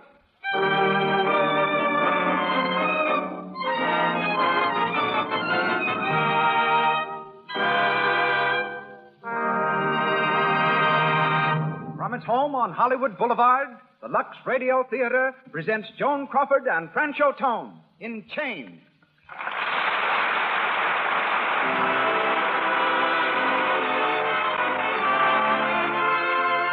Lux presents Hollywood. Tonight, the makers of Lux Toilet Soap, the beauty care used by 9 out of 10 screen stars and by attractive women everywhere, brings you another assemblage of Hollywood's most distinguished citizens. Joan Crawford, Francho Tone, Gilbert Emery, Cecil B. DeMille, Oliver Hinsdale, Helen Burgess, Louis Silvers, and many others. We are also proud to welcome, as members of our audience, a score of celebrated personalities. Among them, Patsy Ruth Miller, Paula Stone, John McGuire, John Lee Mahan, who adapted tonight's play for the screen, Lena Basket, Mary Alice Rice, and Rady Harris, celebrated New York columnist. To all of you, greetings from Lux.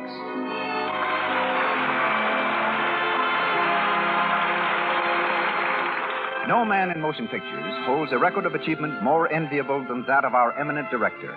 He brings to radio, just as he has brought to the screen, the greatest plays and players in the world of entertainment. Tonight, he comes to the theater direct from location, dressed in riding breeches and boots and covered with the dust of the set. And here he is, ladies and gentlemen, Mr. Cecil B. DeMille.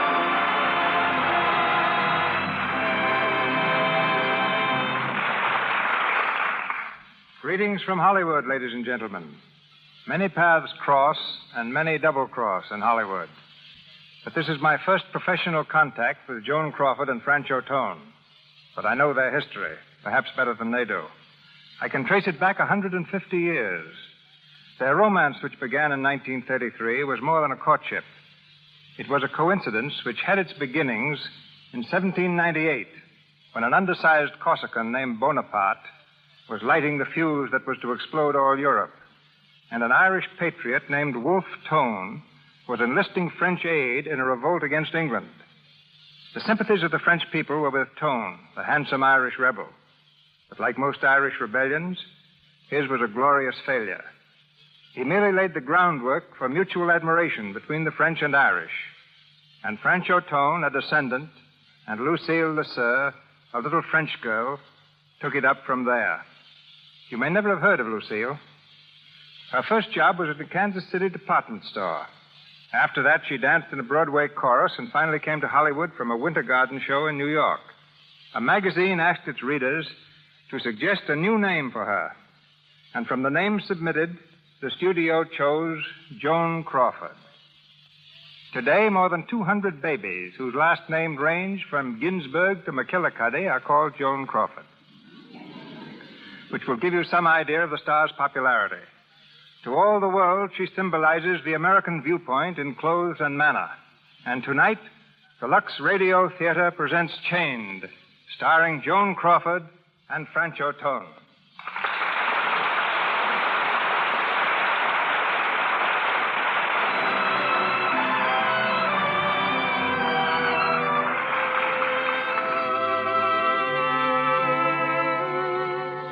Tonight, Miss Crawford plays the part of Diane Lovering, indispensable secretary of a middle-aged but attractive steamship magnate, Richard Field, who is deeply in love with her. Francho Tone is Michael Bradley, young owner of a ranch in the Argentine. The curtain rises on Field's private office in the Empire State Building. We hear him talking briskly on an inter-office telephone. Hello, Norris. Yes? Richard Field talking. I've decided to start the Caribbean on the coastal run out of Savannah. That'll put the Southern Cross on the Rio Buenos Aires run until next December. Starting now, she can sail Friday. What about the Lloyd matter? Lloyd matter? Well, listen, that's got to be handled with kid gloves. Take maybe 6 weeks. But I'm not leaving this office until it's settled right our way. Okay, Norris, goodbye. Who is it? Good morning, darling. Ah, Deanne, it's you. Darling, I've just been through the Spanish Inquisition, and I came out alive. What did they say? 4 doctors put me through the 3rd degree, fluoroscope, metabolism, blood pressure, x-rays, the whole works. I felt like a murdered corpse being dissected by the Department of Justice. Yes, but what did they say? What's the verdict? Organically sound as a dollar, healthy as a young colt. They claim I'm just run down, that's all. Exhausted. They ordered me to take a long rest. Can you imagine my resting until the Lloyd affair is finished? Yes, I can, young lady, if I say so. Now listen, boss. Mr. Boss? Boss, darling. You're a strong man and you set a terrific pace, but I've got plenty of reserve power. We're going to finish that Lloyd deal together. Diane, come here. Do you think I'm going to let you risk your health just for a business deal? After all we've been through together, and now that we both realize how much we mean to each other. Oh, you do love me, don't you? How could I help it? Oh, Diane. I keep asking myself, am I worthy of Richard Field? Of all the love and bigness that's in his heart? And then you kiss me like that. So I guess I must be. I keep asking myself, how can an old man like me... Careful. Mention that subject to me again, and I told you I'll make a scene. All right, I'm a mere stripling of 46. Look here. What about this sudden command appearance? Anything wrong? Diane, it's happened. You mean your wife? Yes. Oh. She came into my room last night. She was very fine. No scene or anything like that. She simply told me that she knew about us, and had known for some time, in fact. She wanted to know what I was going to do. Did you tell her? I told her the truth, that there was nothing between you and me, just that we loved each other. I tried to make her understand what a really fine person you are. I don't know how successful I was. And then? I asked her for a divorce. Darling. She wouldn't give it to me. Said she doesn't believe in divorce. I even offered to let her keep the children. Oh, Richard, you can't. You can't give up everything. I would. For you. It's no use. Oh, Richard. Diane, come here. No, please. There's only one thing to do now. Don't say it. Don't even think it, dearest. But we can't go on, not after this. We can, and we will. We've got nothing to be ashamed of. And let's not give up hope that someday she'll give me my freedom. But you know what you're going to do. No. The Southern Cross sails Friday for Buenos Aires. You're going aboard her. Going away on a little trip. You need a rest. It'll help you to forget. This had to come. It's a little too near us for the moment, but it's only temporary. And when you come back, everything will be just as before. Will it? Well, but you love me, don't you? Oh, yes, Richard. Well, then you run out and do your shopping and get yourself packed. You haven't got much time. Boat sails at 5:30 Friday.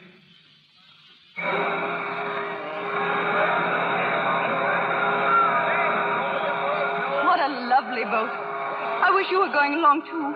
I won't know a soul on board. It'll be only 6 weeks. Besides, I have to give you a chance to know your own mind, haven't I? It isn't my mind anymore, darling. It's yours.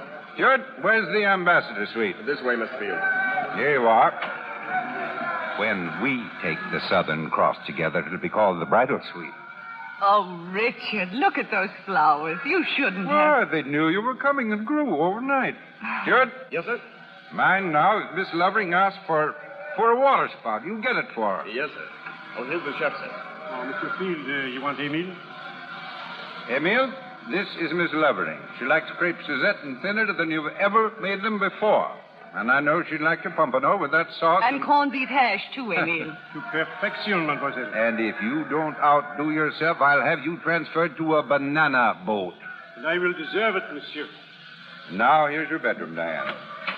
It's beautiful. And still not enough. Oh, it's taking all the willpower I've got not to chuck the whole Lloyd deal and come along with you. You will come back, won't you? I promise, Richard.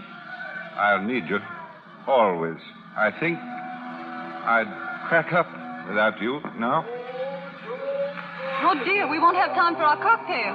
The minute the ship leaves, you go to the bar and order one. Only a sherry flip, remember? Always a sherry flip, every day at 6 o'clock. I'll have one ashore. I'll think of you, Richard. Goodbye, darling.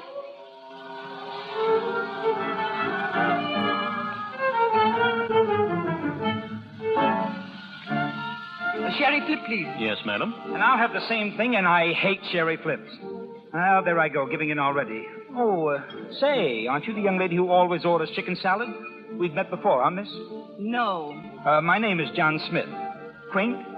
How are you and who are you? No. Yes, please. Please, no. Pretty please. With sugar on it? I want to be left alone, Mr. Smith. It's a hard name to remember, and I can take a hint.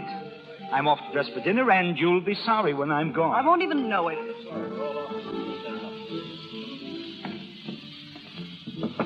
Who is it? It's Johnny Smith, your faithful servant.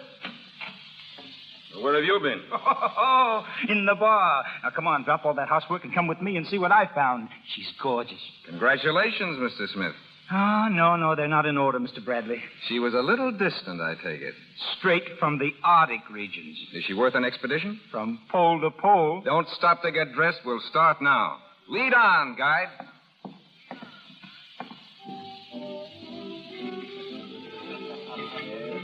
There she is over there. You mean the one sitting alone at the table? Yeah, and believe it or not, drinking a sherry flip. Can I pick 'em or can I pick 'em? Sometimes I actually have faith in you again, Johnny. I warned you. She's as cold as a sea lion's nose. And the first thing for you to do is go over and apologize for your behavior. Who, me? I should say not. It'd make me look weak. You don't understand tactics. It clears the decks for future action. Go ahead. I'll be over in a minute to help you out. All right. Okay, Master, I obey. Charming lady, after thinking over my rudeness, I've come to say that... So you didn't leave after all? Oh, but yes, I've been gone a half an hour. I hadn't noticed. How time flies. I've been watching you, my friend. You've been annoying women long enough. Why, you... No back talk now. I know your type, my man. A half hour out, you want to play Frankenstein. Well, listen, you big... I don't know who you are, my friend, but I don't want to see your face on deck again until you can act like a gentleman. You understand? Oh, you... Hey, miss, whatever your name is, this fella is... Stewart, find out where there's octopus bunks and lock him up till he's sober. Yes, sir. No, please, sir, Hey, come along. Hey, wait a minute. Let go of me, will you? Hey, wait till I see you. Thank you. I suppose he's really harmless. Allow me. An Irish uncle named me Mike Bradley. Well, good for him. Thank you again, Mr. Bradley. Look here. You're nervous, probably all unstrung over this attack on your privacy. How about another cocktail? Thank you, no. I've had my one for the evening. Well, I'll see you at dinner. I'm having dinner in my cabin. I'm turning in early. Then I'll see you around tomorrow in the swimming pool. Perhaps, if I decide to go in.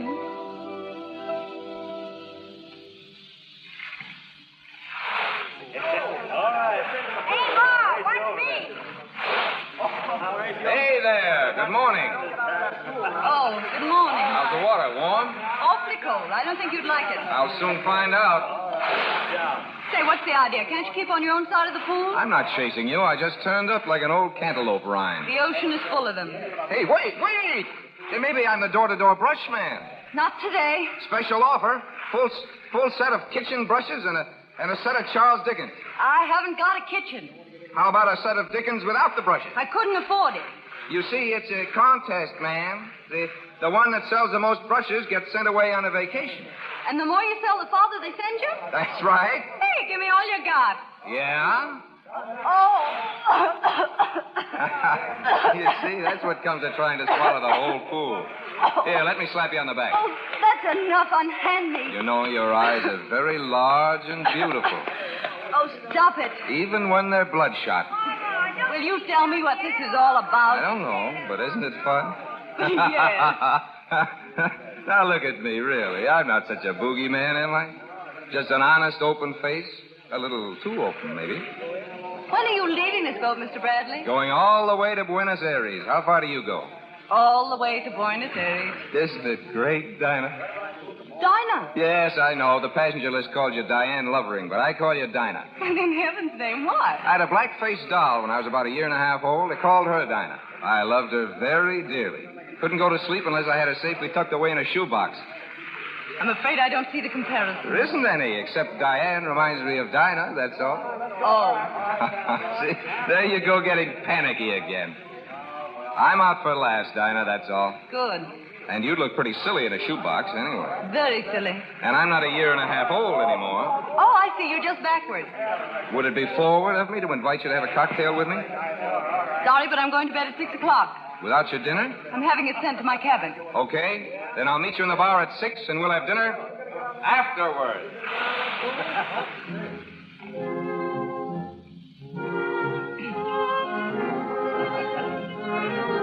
Hello, Dinah. You're early. It's only 5:45. And I've got 15 minutes to get back to my cabin. Now, how about just one cocktail? Well, I'll have a sherry flip. Sherry flip? What's the matter? You seasick? No, not in the least. But sherry flip's just like water. No tang, no feeling, no oomph to it.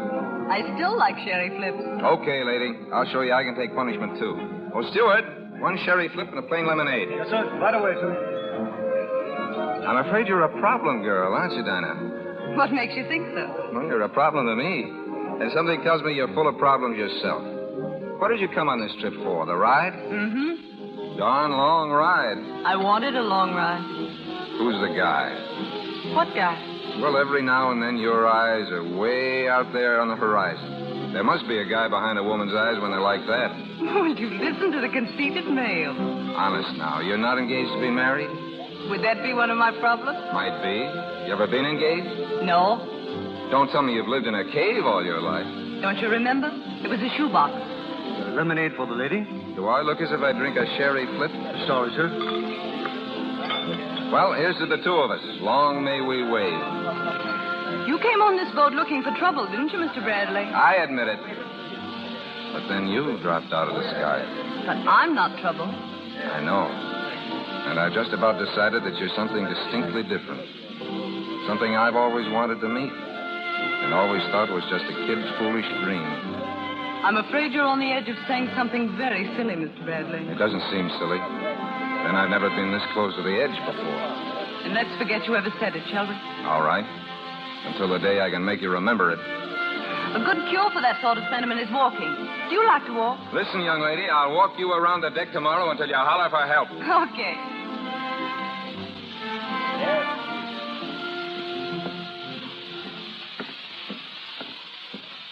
20 times around so far. How are you holding out? I haven't even started. Then let's go a little faster. What for? Because there are a couple of long-legged old school moms that look as if they want to race us. Oh. Good morning. Miss Weebles and I have just about decided that you two set the nicest face on the deck. We like to walk fast. So do we. I think we make a nice little squad. You might say, we'll all have to do this every morning. Yeah, good idea. You just keep leading the way and we'll follow. Hey, what do we do? Pull a fast one. You do it. I'm a lot of fast. All right, here goes. Oh, look at the whales. Where? Oh. Right alongside the ship. There must be 100 of them. Oh, I don't see any. No? There aren't any whales there, Mr. Bradley. I'm afraid you're mistaken. No whales? Are you sure? Not a whale. Nothing but ocean. Gosh, you don't suppose... Not again. There, my poor dear Mr. Bradley. Well, what's the matter with him? Nothing, you see. They told me a sea voyage would cure me. I won't go back to that place again. They can't tie me up in that room. Keep calm. Edith, come along. The man's crazy. There, you see, it worked. That's what I call practical insanity. You always see whales. Only when being followed by long-legged school moms. Sometimes I see the Southern Cross.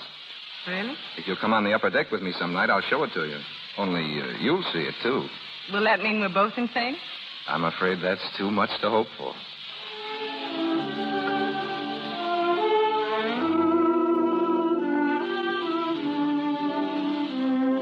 It's glorious. Where's the Southern Cross? Right up there. Where? There. Right along the line of my finger. Oh, I see. Oh, how beautiful. You're telling me. We're looking at the Southern Cross, Mr. Bradley. You speak for yourself. I'm going to do all the looking at you I can our last night on board ship. Are you coming out to my ranch in Buenos Aires? I'm afraid I won't have time. I've only 2 days and I've some shopping and things to do. Where are you stopping? With some friends. Who are they? The Wilsons. The Wilsons? I never heard of them. I've lived there 10 years, know everybody in town. Pick another name. No, really. They moved down last winter. Now, look here, Dinah. What's behind all this? Are you still scared of me? Why should I be scared of you, Mr. Bradley? I asked you, Dinah. Oh, it's all wrong. We weren't meant to end this way. We weren't ever meant for anything else. Goodbye, Mike Bradley. I'll think of you often, and good luck. All right. So long, Dinah. Just the same old thing. Shipboard friends and never see each other again, right? Right? I don't believe it.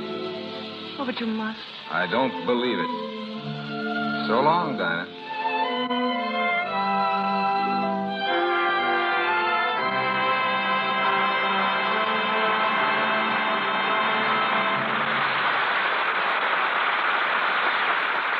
In just a moment, we'll go on with our Lux Radio Theater presentation of Change, starring Joan Crawford and French O'Toole. But first, we take you to Hollywood's playground, Santa Monica Beach, only 14 miles down lovely Wilshire Boulevard from Hollywood to the sea. We're on the set, at famous Santa Monica Beach Club. There are 2 girls near us, very much excited. Listen. Look, it's Carol Lombard. Where? No, over there to the right. They say she's crazy about the water. Swims beautifully. Doesn't she look slick in that bathing suit? Mm-hmm. Some low cut. Wish I could wear one like that, but my back isn't smooth enough. Say, I read in a movie magazine that Carol Lombard uses Lux toilet soap as a bath soap, too. Gosh, that's an idea, all right, huh? Mm-hmm.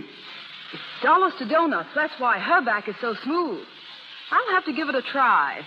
It certainly is Carol Lombard's Lux toilet soap care that keeps her skin so lovely. And this beauty bath does other things, too. Carol Lombard herself has told us. Often I come home from a long day before the camera, so tired I can't bear even the thought of going out. And then I try a Lux toilet soap bath. Lie back a few moments completely relaxed. When I step out, I feel marvelously refreshed. And I love the delicate perfume Lux toilet soap gives my skin. Lux toilet soap has an active lather that carries away from the pores all foreign matter, every trace of dust and dirt. It protects daintiness. Lux toilet soap's perfume is a blend of 34 costly scents. But because so many millions of cakes are sold, the cost of this fine soap is brought way down so that any girl's shopping list can contain the words, 6 cakes of Lux toilet soap, please. And once again, Mr. DeMille. Chained, starring Joan Crawford and Francho Tone, continues.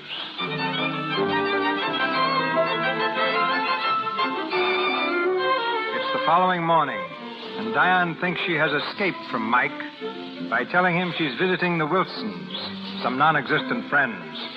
Outside her luxurious hotel, she waits for a groom to bring the horse she's ordered for a morning ride.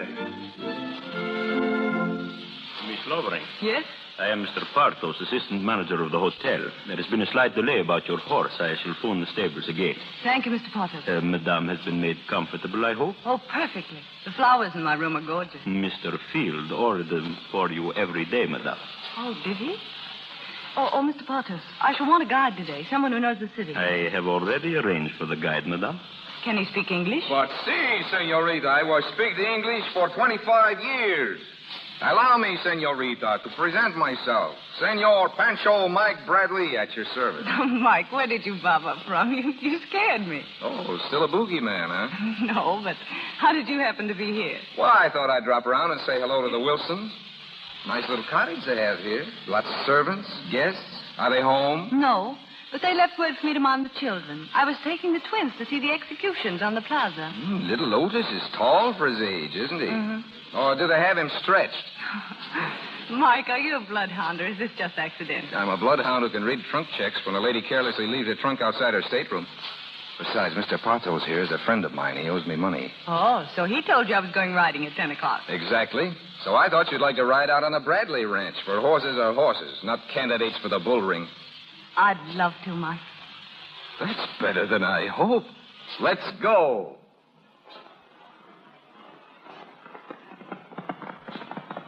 Mike, let's slow down to a gallop. All right. Oh, boy. Oh. Quiet. Let's get off and rest a while. I brought a couple of thermos bottles of cold tea in my saddlebag. Tea? On shipboard, lemonade and sherry flips. On the Pampas, cold tea. I forgot to ask the name of my horse. Chili con carne. I'm glad to meet you, Chili. Hey, you got a cold, wet nose. Tell her she shouldn't smell so nice, Chili. Where do we hitch them? To a blade of grass? And just throw your reins over his head. He'll stand like a sentinel. Nothing like cold tea on a warm day on the Pampas. Quenches thirst, peps you up, gives you that relaxed feeling. Yeah.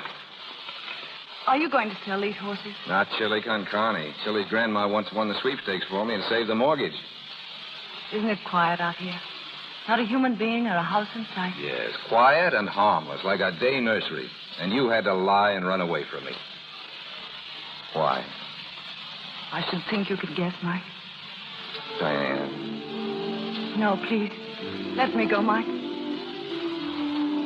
Oh, my darling. You see, there's nothing to run away from, is there? No. Just then when you kissed me, you and I reached high above the earth.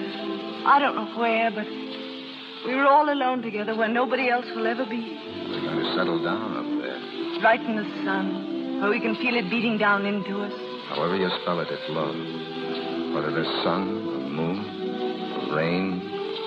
On the boat, Did you really know so soon? I've known about somebody like you ever since I could think. When did you know? I never thought about anybody like you. So I guess it must have been the minute I saw you. You're going to see me from now on, Mrs. Mike Bradley. Oh, Mike. Now I know that's what I've wanted to hear you say. But I've never dared let myself think about it. What have you dared think about? Everything. Your arms around me. Everything except being Mrs. Bradley. Why?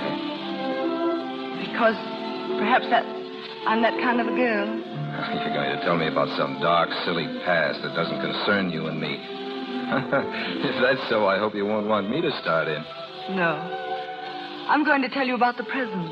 There's no present except you and me. There's another man. I've promised to marry him. That's the man I said was behind your eyes? Yes, but you don't see him there now, do you? No. Have I forgotten he was ever there? I can't just forget that way. I know. But I've never really known anything until you put your arms around me. You see, I thought I loved him, Mike. He's gentle, honest, dear.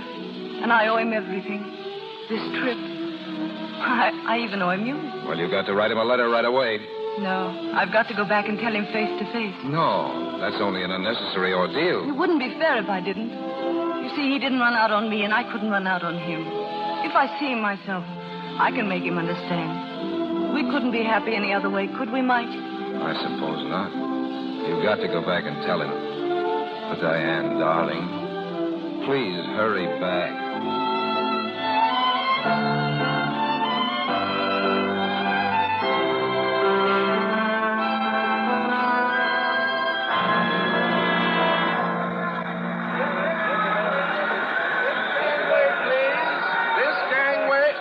Miss Lovering, here's your landing card. Thank you.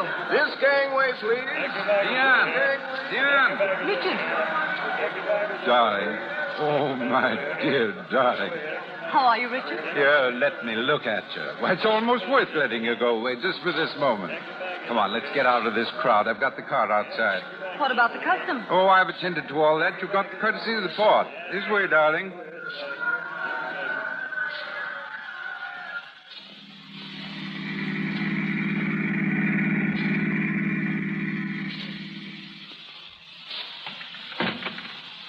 Well, dear, home at last. Yes. Dad? Of course. Sometimes I had a strange, terrible feeling that you wouldn't come back. Well, did you have a good time? Yes. Nice crowd on the boat? Why, yes. You're tired, aren't you? No. Maybe a little excited about getting back. Well, I've so many things to tell you, I don't know where to begin. Considering that I'm never going to let you out of my sight again, you have the rest of your life to tell me everything. But, Richard, I want to tell you something, well... I don't want to hear a thing. Not till you see what I've got for you. What is it? Here. It's your welcome home present. It's a wedding ring. Take a look at this morning's paper and see what you think. Listen. Shipping magnate divorced. Mrs. Richard I. Field, wife of Field Line Head, now in Reno. Oh, no. No, Richard. True, dear. We had it all out shortly after you left. She saw that it was the only way. You can't do this. Oh, but it's all right. She recognizes there's nothing between her and me anymore. She's an honest person, Diane. So, it's all settled. Darling, we can be together always, now? Always? Well, what's the matter? Don't you believe it yet? Well, it's just something I never counted on. At one time, I never even dared to hope for it. You've given up your family, your home, and your children. You must love me very much. Your being away showed me I love you more than I ever knew. Every hour empty. Couldn't do a thing down, just wondering about you and what you were doing, waiting for you to come back. Am I really that much of your world? You're all of my world. If I ever lost you now, well, we won't even think of that. No. We mustn't think about that ever again. No. What was it you wanted to tell me? Nothing. Nothing important. Richard? Yes, dear? When are we going to be married?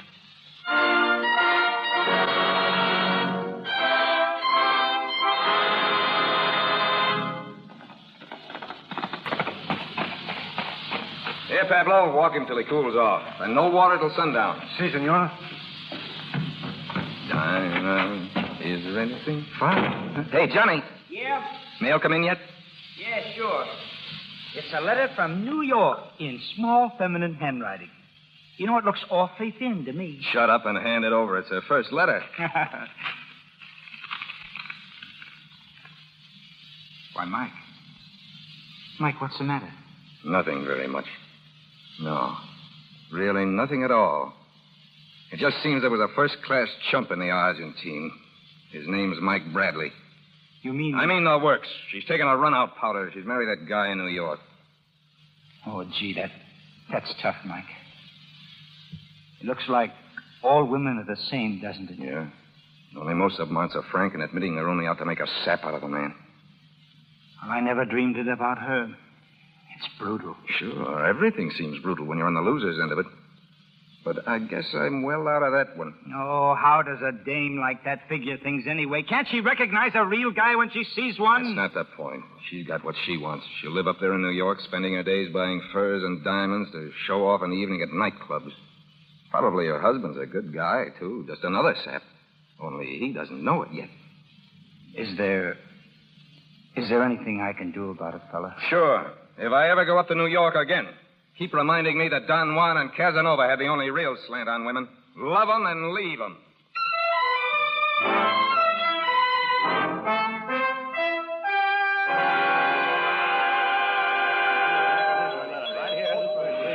This way, please. Cash, please, Mr. Brown.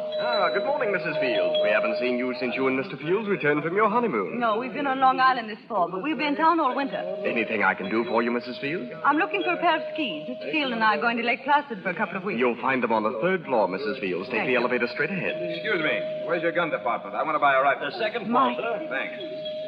Mike. Well, hello. Fancy meeting you in your own hometown. How are you, Diane? This is a surprise. Yes. How long have you been in New York? I don't know. 2 or 3 weeks. Where are you stopping? At the Westmoreland? I've my car outside. Can I drop you anywhere? No, thanks. I think I'll walk. All right. How's Johnny? Been well and happy? Sure. You look pretty well. I can't complain. I'm glad, Mike. So am I. Now, what are you doing? Buying the store out? No, just window shopping. I'm afraid I've got to run along. I'm supposed to be at the Club Savoy for luncheon. Well, Diane, keep up the good luck, and I'll tell Johnny I saw you. Mike, couldn't we go someplace and talk? Sure, providing you can break that date and have lunch with me. That's all right. Providing you let me pick the place. Any way you say, Mike. I guess that's fair enough, isn't it? Oh, I do so want to talk to you.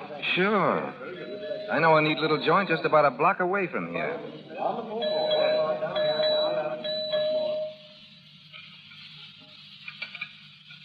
The luncheon, it was satisfactory, monsieur? Excellent, Felix. And I like your little private dining room. A nice, intimate feature that New York should have borrowed from Paris long ago. Quite so, monsieur. Quiet and, as you say, intimate. Liqueur, madame? No, thank you. No? No, Mike. Anything else? No. Very good. Well, Mrs. Field. First time you called me that. Okay, it's the last. But while we're on it, how's it working out? Why, splendidly. For you and for him, both. Why, of course. That's fine. How's his health? Why, do I really deserve that much, Mike? I'm sorry. If you felt that was below the belt, I didn't mean it. Skip it. It skipped. But I see you're still the same healthy girl, aren't you? Not a doctor's bill, not a dentist's appointment, not even... Not even the sun. What, Mike? The sun. Don't you remember? We went a little balmy under it once. We were going to settle down in the Argentine for life or something. Mike? Well, that's out. I don't blame you. But we'd blame ourselves if we didn't take an hour or two of it now that they've stopped the clock for us. You don't mean that, Mike. You can't mean it. What's the matter? Do you like to run away and be caught? Really, Mike, please. I've got to go. I don't know why I ever spoke to you. Because you remembered something you missed, that's why. Because you're only out for thrills anyway. And I was once sap enough to take you serious. No, Mike, no. Oh, forgive me, Dinah. Dinah. I've waited so long to hear you say that. Dinah, why did you do it? What? Why did you write that letter and let me spend a year thinking of you as a... Well, I thought I owed you the truth, Mike. And like a poor daffy kid, I believed it. But only because I was counting the days, I guess. No, Mike, really. It was true then, and it's true now. Only this is true. You're here saying meaningless words while all the rest of you keeps telling me differently. Every second. Mike, there are lots of people, men and women, who are, well, drawn to each other. Sort of a little spark that flashes up like a skyrocket every now and then, but... Are you trying to turn the sun, our sun, into a firecracker? It can't be done, Dinah. No, I guess it can't be done. So that changes everything. Nothing's changed, Mike. There's Richard, and there always shall be. Why didn't you tell him? Well, I couldn't let him down then. He's turned his whole world, his whole life over to me. I can't ask him to take it back now. It would disappear, and he'd be alone. How about you? Me? What about us? Grin and bear it. Oh, no. Now that I know, do you think I'll stand here and... Please, Mike. This can only mean one thing first. I think you'd rather love me than hate me, and now you don't hate me anymore. And I thought I'd rather have you hate me than love me. Now I know why I spoke to you today. Because I hoped your eyes wouldn't be so hard. They were. But now they're not again. This is the only way I could think about them and go on, Mike. Dinah, you must stay. No. Then I've got to see you again. Tomorrow? We're going away tomorrow night. I'll be busy. Where are you going? Goodbye, Mike. Mike, darling. Do you realize what you're doing? Yes. I'm keeping you locked in my heart where nobody else will ever be. Where only I can talk to you. Without ever seeing you again. Listen for me and yours, Mike. Always.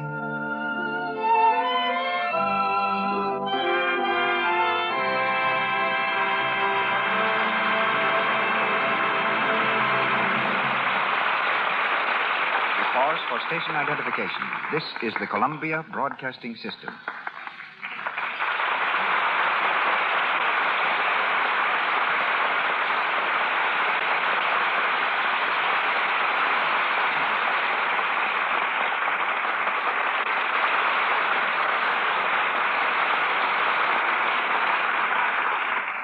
The third act of Chains, starring Joan Crawford as Diane Lovering and Francho Tone as Mike Bradley, will be heard shortly.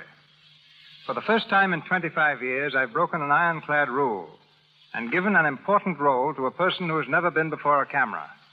The exception to the rule is Helen Burgess. I noticed her in the studio restaurant and saw what I thought was a distinct mark of genius. She had a contract with Paramount, but there was small chance of her ever appearing in an important part. And she had yet to see the inside of a studio soundstage. I gave her the very important role of Louisa Cody, Buffalo Bill's young wife in The Plainsman. I'm not going to prophesy whether or not she will be a great success. You can decide that when you see her. She comes to the stage of the Lux Radio Theater direct from the set, in costume and makeup. And a week's work with Miss Burgess has shown me that my confidence is justified. A little girl with a great talent, Helen Burgess.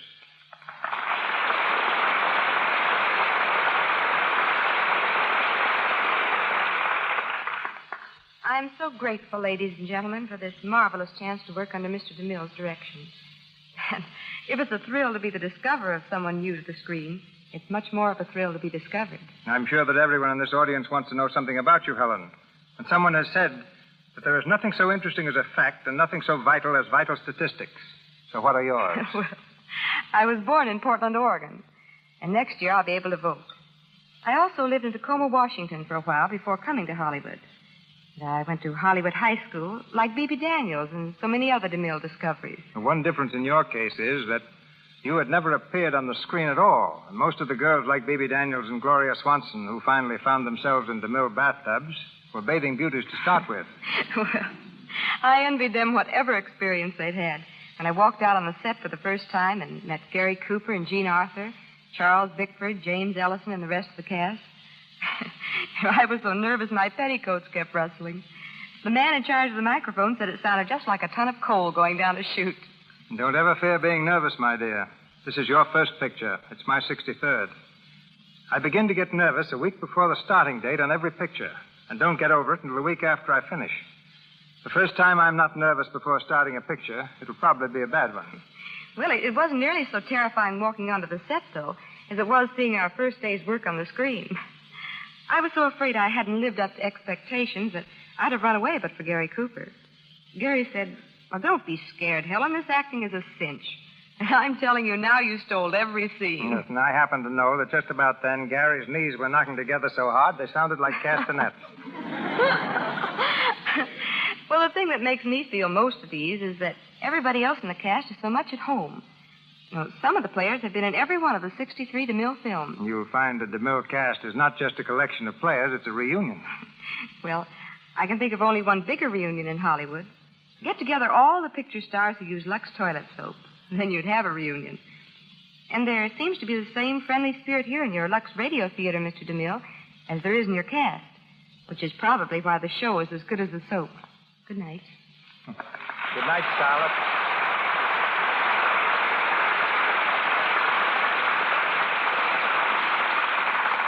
We continue the Lux Radio Theater play Chains, starring Joan Crawford and Francho Tone.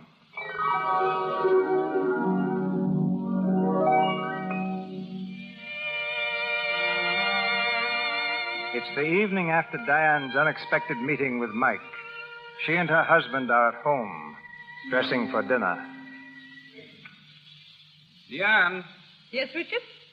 all packed to go to Lake Placid tomorrow? Almost, but don't worry. Amy never forgets a thing. Good gosh, I'm hungry. What's for dinner? I really don't know. Aha. Beginning to forget your wifely duties already, eh? Yes. I mean, it won't happen again, Richard.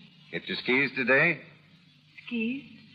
Oh, now isn't it silly? I forgot all about them. So that's my girl with the efficient head for remembering. Been talking about skis all week and then goes and forgets them. I'll ask him to send some up by express. Are you all through at the office? All cleaned up. Good. Then you sleep late in the morning and stay around the house with me until we leave for the train. Can't. There's a Board of Governors meeting. Clubs. Long as I'm in town, I've got to attend. Richard, Yeah.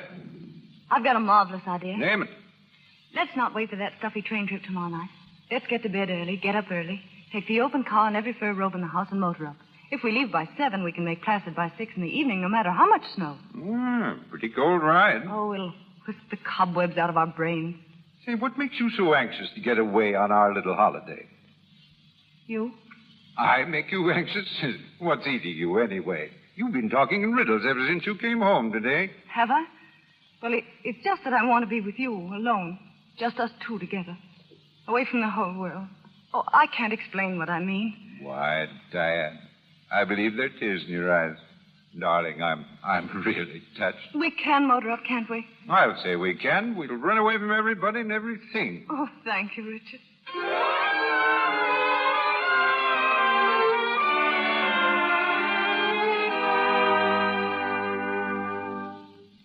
Morning, James. Are we glad we're here, or aren't we? It's very invigorating, sir.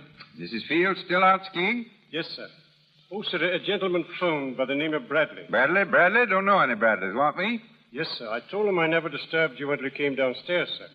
Then he asked for Mrs. Field. I told him she was out.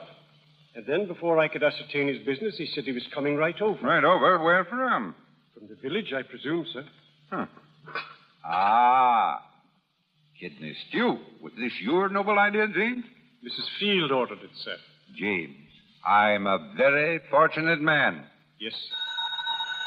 If that's that fellow Bradley, show him right in. Yes, sir. I'm Michael Bradley. Is Mr. Field in? Yes, sir. This way, sir.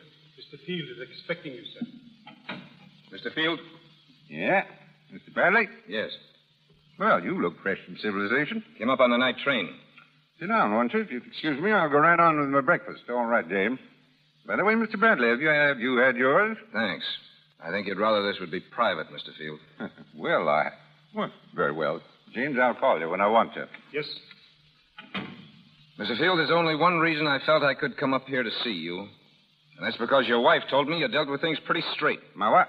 Oh, you know Mrs. Field. I'm in love with her. What? And she's in love with me. Are you insane? No. I met her on the boat last year. It was in the cards, Mr. Field, only I couldn't get her to admit it. Until one day she came out to my ranch. And then I knew. We both knew. What is this? Some filthy blackmailing No, insinuation no. Even then she was loyal to you. If you've got anything else on your mind, forget it, because it isn't so.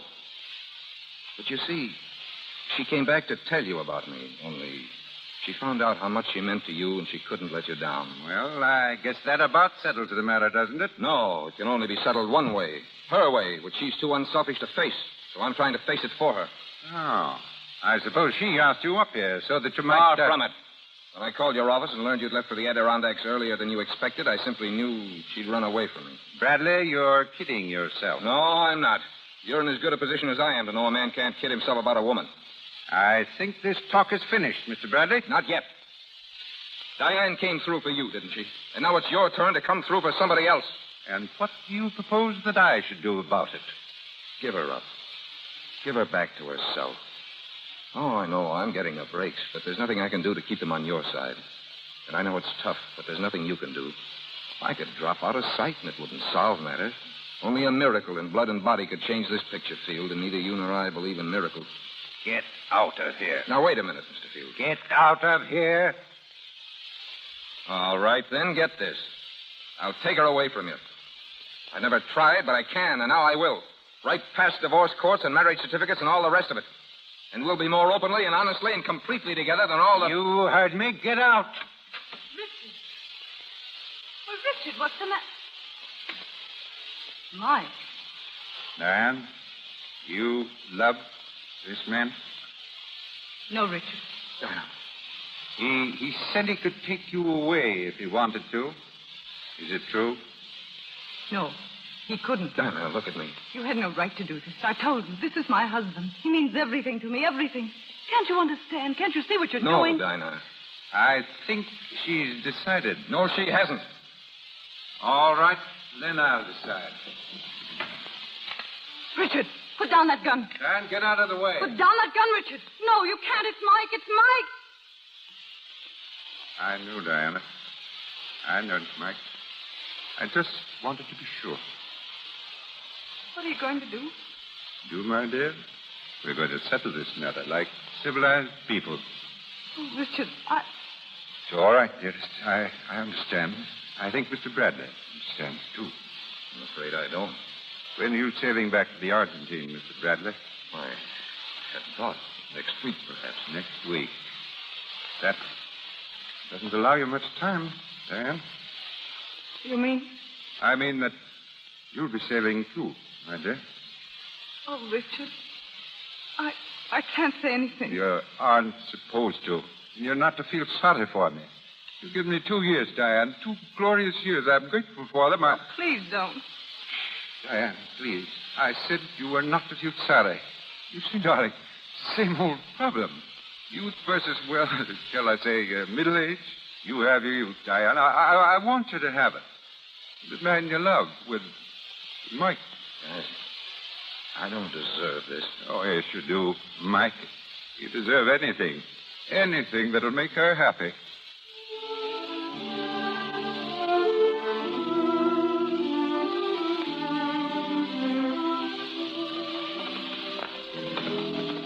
Oh, chilly. Oh. Hold it. Mike, it's glorious out here. You want to go on? No, let's just stay here. I want to drink it all in. The moonlight, the pampas. There's the Southern Cross up there. Where? Just about where it used to be. Oh, it's more wonderful than ever. And so are you, Mrs. Mike Bradley.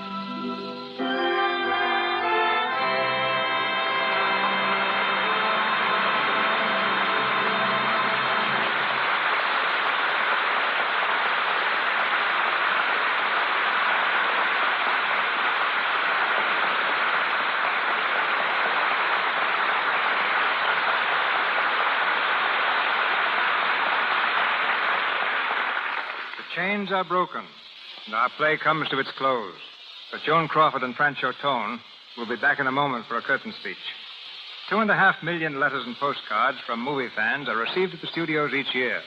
The bulk of this mail is addressed to the stars and asks the same question: how can I get into the movies? Tonight, that question will be answered by the dramatic coach of Metro-Goldwyn-Mayer Studios, formerly director of the famous Little Theater of Dallas, Texas. He probably interviews more candidates for stardom than any man in Hollywood. Ladies and gentlemen, Mr. Oliver Hinsdale. Well, Mr. DeMille, I think that even you must admit that that's a pretty big order. For, of course, in this case, how can I get into the movies means how can I act in the movies. Acting is an art, and an art of any kind is a hard taskmaster. There's no formula, no open sesame into this land of make-believe, save that of work, work, work. Believe me, there is, in addition to this prime requisite of work, the requisites and requirements of imagination, idealism, sincerity, a knowledge of life, true love of mankind, and a good appearance. These requirements are so essential and so seldom found in one person that when I came to Metro-Goldwyn-Mayer, they told me that they would be well satisfied if I found even one promising actor. In 5 years. Well, we've been perhaps a little more fortunate than that. One must have more than a love for acting. He must be willing to leave all for it, even to go without food for it, to think and to live nothing but theater. It's not merely a place to show off a good voice, a good profile, a fine figure. We must be careful lest our urge for the art of the theater is not confused with the desire for self-exploitation. When we have reached the stage in our thinking that we ask nothing of the theater but are willing to give all to it, then we may know that the urge is real and cannot and will not be denied. There's no one key that will open the gates, but a combination will, perhaps. Find that combination, and you will enter. But once in, the real work only just begins. Here are a few of the combination numbers, so to speak.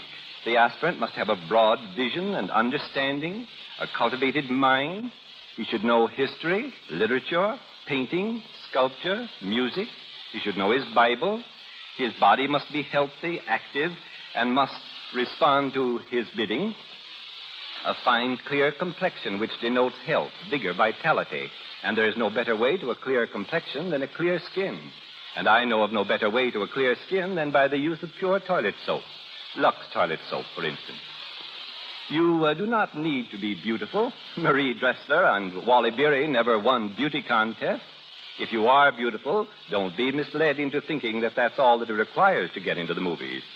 The ranks of Hollywood unemployed are full of those with nothing but beauty. I've tested at least 100,000 young men and women for the screen, including those that I've judged from photographs and written reports.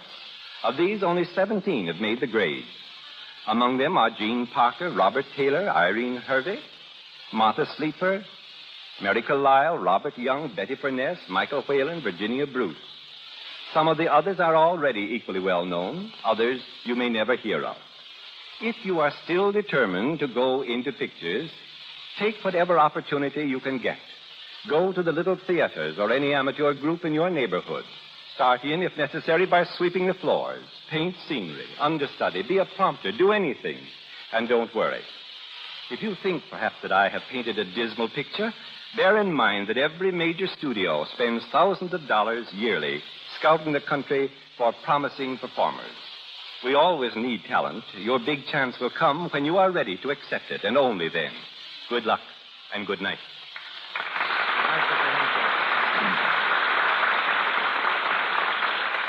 Before the movies discovered glamour, it was just an old Scotch word meaning a spell cast by magic. But a good two-word definition of the term today would be Joan Crawford. She is, of course, one of the best-dressed women in Hollywood, and I seem to have contributed to her leadership in style because I discovered her designer, Adrian. In fact, Adrian asked me to look at the first gown he designed for her. I agreed and waited for her to come to my office. After a while, there was a knock at the door. I said, "Come in, Joan." The door opened. Joan took one look at me and fled, apparently in terror. I didn't know until this week why she ran away, and think the reason is one she'd better explain to you herself. Miss Joan Crawford.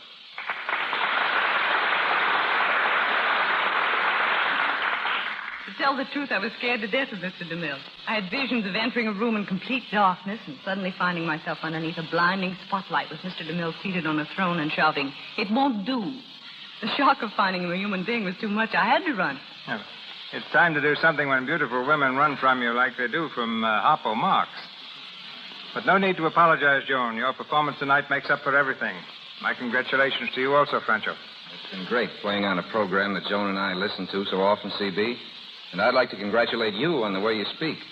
Joan and I call you the final G-man because you never drop a final G. And I speak an entirely different language on the set. Out there, Jenny isn't a girl's name. It's an electrical generator.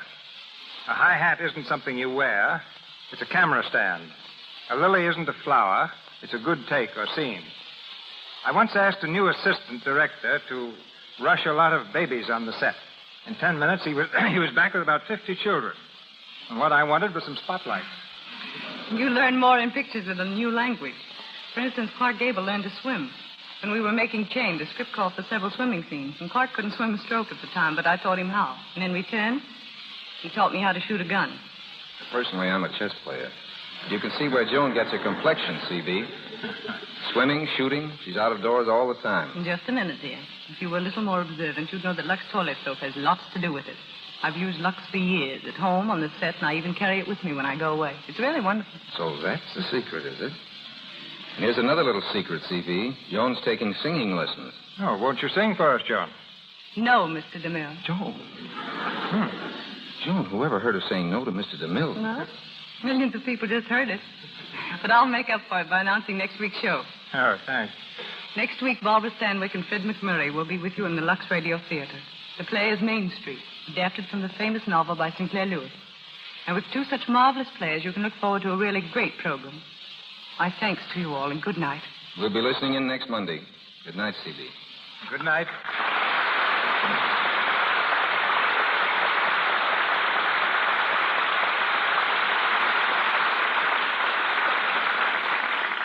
Thank you, Miss Crawford and Mr. Tone. And lots of success to both of you in your new Metro-Goldwyn-Mayer picture, The Gorgeous Hussy, soon to be released with Robert Taylor, Lionel Barrymore, Melvin Douglas, and James Stewart. Our cast tonight included Gilbert Emery, Wally Mayer, Lou Merrill, Frank Nelson, Margaret Seddon, Walter Solderling, and Leora Thatcher. Miss Crawford, Mr. Tone, and Mr. Hinsdale appeared through courtesy of MGM. Our play, Chained, was based on the MGM photoplay of the same name, which starred Miss Crawford and Clark Gable.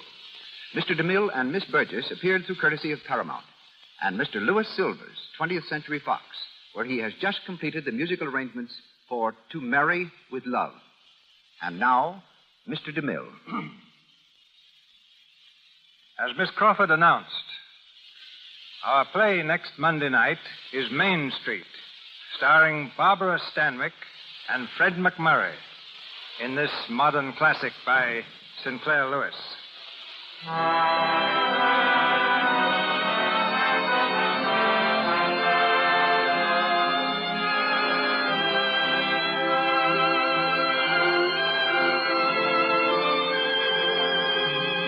Our sponsors, the makers of Lux Toilet Soap, join me in inviting you to be with us at that time to welcome Miss Stanwyck and Mr. McMurray.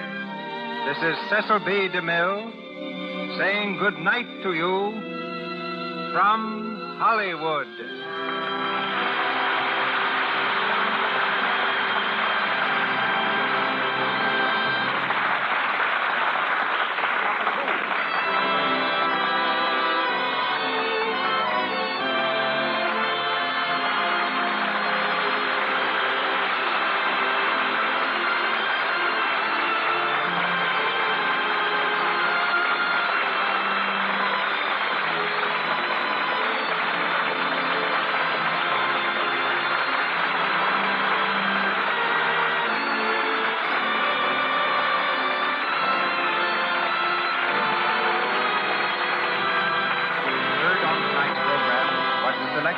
Love Will Tell, from the 20th Century Fox production, Sing, Baby, Sing. This is the Columbia Broadcasting System.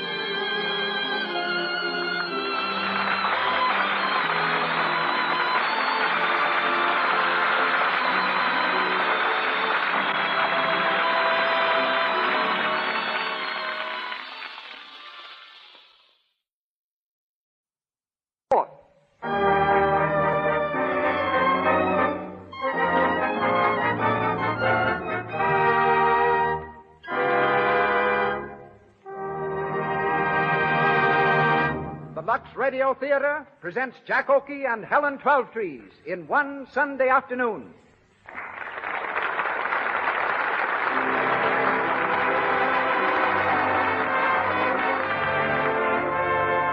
Lux presents Hollywood. Tonight, you will meet Hollywood through such famous personalities as Jack Oakey, Helen Twelvetrees, Alan Hale, Cecil B. DeMille, Agnes Ayres, Mrs. Evelyn Offield, and Mr. Louis Silvers, conductor of the Lux Radio Theater Orchestra. Brought to you by the makers of Lux Toilet Soap, the beauty care preferred by 9 out of 10 of Hollywood's leading stars and attractive women everywhere. A distinguished audience awaits our play tonight. Seated before me are 3 of motion picture's newest stars, June Lang, Muriel Evans, and the leading citizen of Van Buren, Arkansas, Bob Burns. Greetings to all from Lux.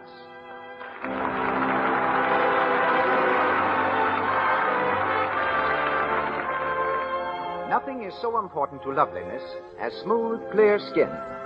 Just remember that while Lux Toilet Soap is fine enough for movie star complexions, it is so inexpensive that any girl anywhere can buy and use it all the time. Keep your skin fresh, smooth, and delicately fragrant with the gentle, active lather of Lux Toilet Soap. And now, let me turn you over to our producer. He brings to radio stars and plays of the same great caliber that have established him as the world's outstanding contributor to motion pictures. Ladies and gentlemen, Mr. Cecil B. DeMille.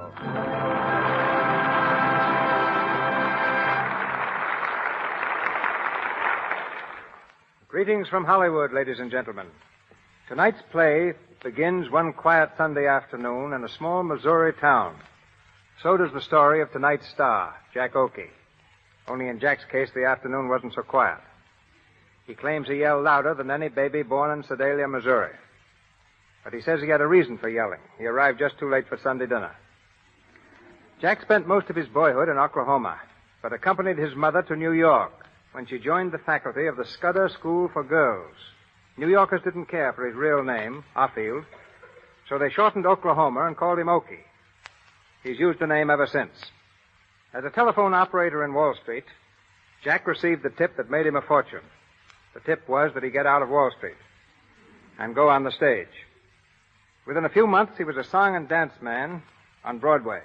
When pictures began to talk, he thought they were talking to him. So he responded by coming to Hollywood. Jack has been at Paramount for 9 years. At present, he's a promoter in Champagne Waltz. He's also been a sailor, an aviator, a press agent, a cowboy, and a college student. In fact, as a college student, he's in a class by himself because he never went to college. So tonight, I've given him a degree in dentistry and the leading part, that of Dr. Biff Grimes. I've long believed him capable of more than straight comedy. And the serious parts of tonight's play will give Jack his first real opportunity to prove me right or wrong. Our other star tonight is Miss Helen Twelvetrees. Helen studied to become a painter, but she transferred her art from canvas to the stage and had already starred in such successes as An American Tragedy and Broadway when she was spotted by a talent scout and brought into films. Miss Twelvetrees has just returned from Melbourne, where she was the first American actress to play the lead in a picture filmed in Australia. She appears tonight in the role of Amy in One Sunday Afternoon, written by James Hagan. We hear it now in the Lux Radio Theater, starring Jack Oakey with Helen Twelvetrees.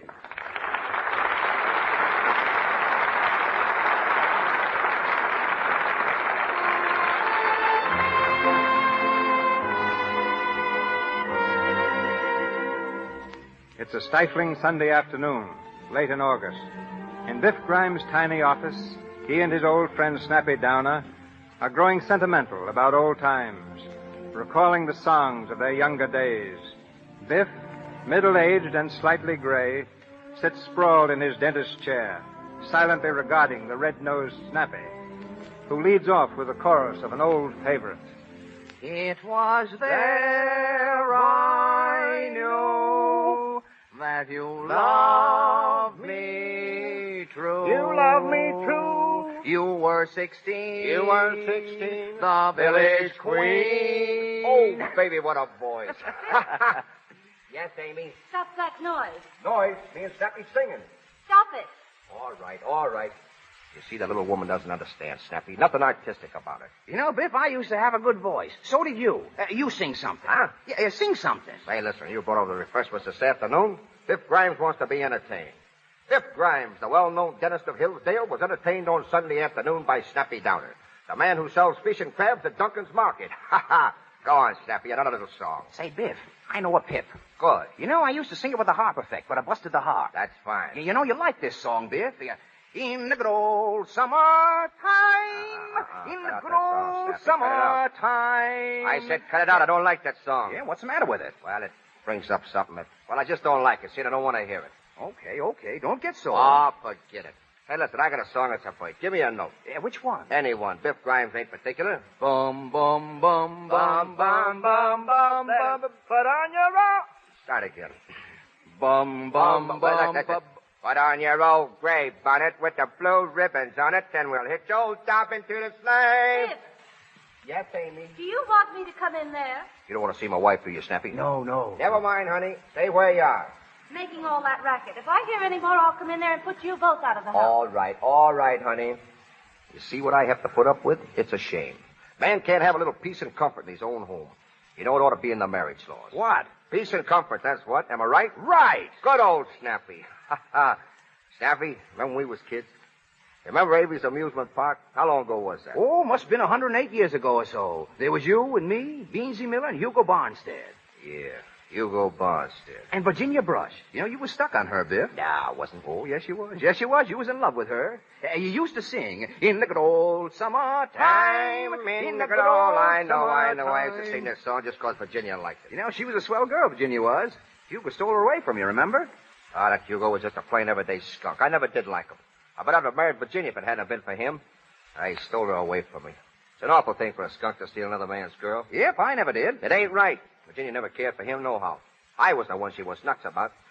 Hugo Barnstead. Oh, I'd like to get my hands on him. What I wouldn't do to him. Yeah, you're not jealous, are you, Biff? Say, Biff Grimes is too big a man to get jealous over anybody. Anyway, haven't I got Amy? Haven't we been married for... Oh, shucks. I didn't care nothing about Virginia. Yeah, what'd you say if I told you they was in town? What? Yeah, to stop at the hotel across the street. Virginia and Hugo? Yep. Have a swell car, too. Say, they must have plenty of money. Hugo's president of a bank, so I heard. Yeah? Did you see Virginia? Sure. How'd she look? Swell. But Hugo, he looks kind of bilious. You know, you're the one she should have married, Biff. Well, maybe you're right. That dirty, sneaking little rat. All my life, Hugo Barnstead has stuck his nose around. I'll get even one of these days. Sure, and he'll deserve it, too. Sing me a song, Snappy. Yeah, sad music or comic? Better make it sad and soothing. Sad, all right. You know, I always cry when I sing this one. Goodbye, little girl, goodbye. Why don't the trouble with the cry, girls of little today? girl, They don't should be home cry. with their mothers. In my uniform of blue, I'll come marching back to you. Well, answer that, Snappy. Yeah. Tell him the doctor's out of town. Hello, the doctor's out of town. Did you get that, Biff? Snappy Downer himself, yes, sir. Dirty, sneaking little rat. Huh? Hugo Barnstead. Oh, yeah. You know, you should have married Virginia, Biff. I know it. Say, what is this? Hello? Say, didn't I just tell you that... Who? Oh, hello, Dick. Yeah, this is Snappy. Oh, yeah? Yeah, wait a minute. It's Dick Martin from the hotel. Man over there got a toothache. Yeah, give me the phone. Hello, Dick. Yeah, it is Biff. No, it's Sunday. I never work on Sunday. Besides, Amy and I are going out for a little walk. Huh? I don't care if he's important. Biff Grimes important, too. Bank president, who cares? Hey, what? What names you say? Hey, Snappy, yeah? It's Hugo Barnstead. No. Oh, hello, Dick. Yeah, I'll see him. Send him right over. Hugo Barnstead. You speak of a skunk and he sticks his nose around. Yeah, you going to pull his tooth for him? Yeah. Can you imagine? Hugo Barnstead coming to good old Biff Grimes to have his tooth pulled. He picked a good place to come to, didn't he? Yeah, a swell place. Now, Biff, you be careful. Sure. Yeah, don't do anything you'll be sorry for. Don't worry about me. Biff Grimes is never sorry for anything.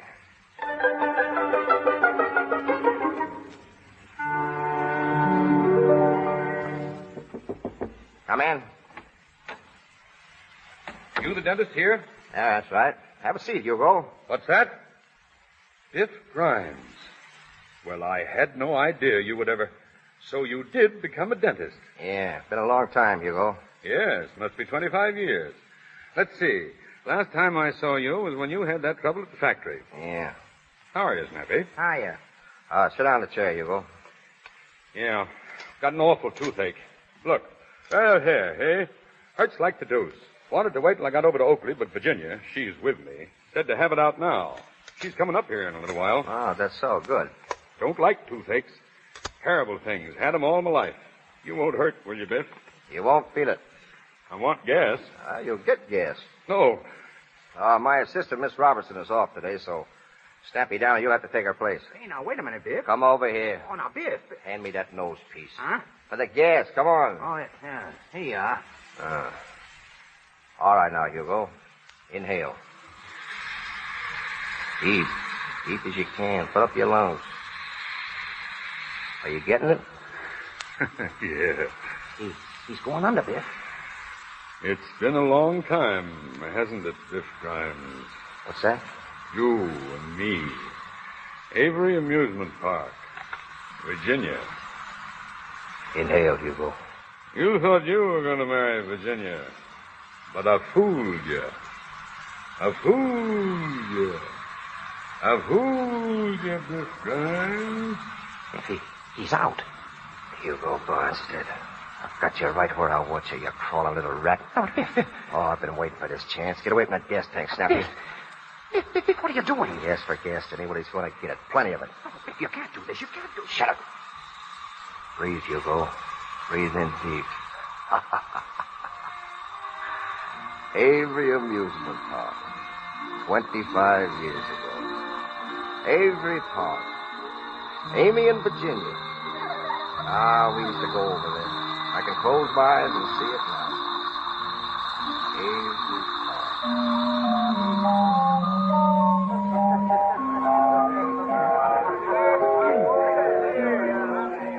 Biff?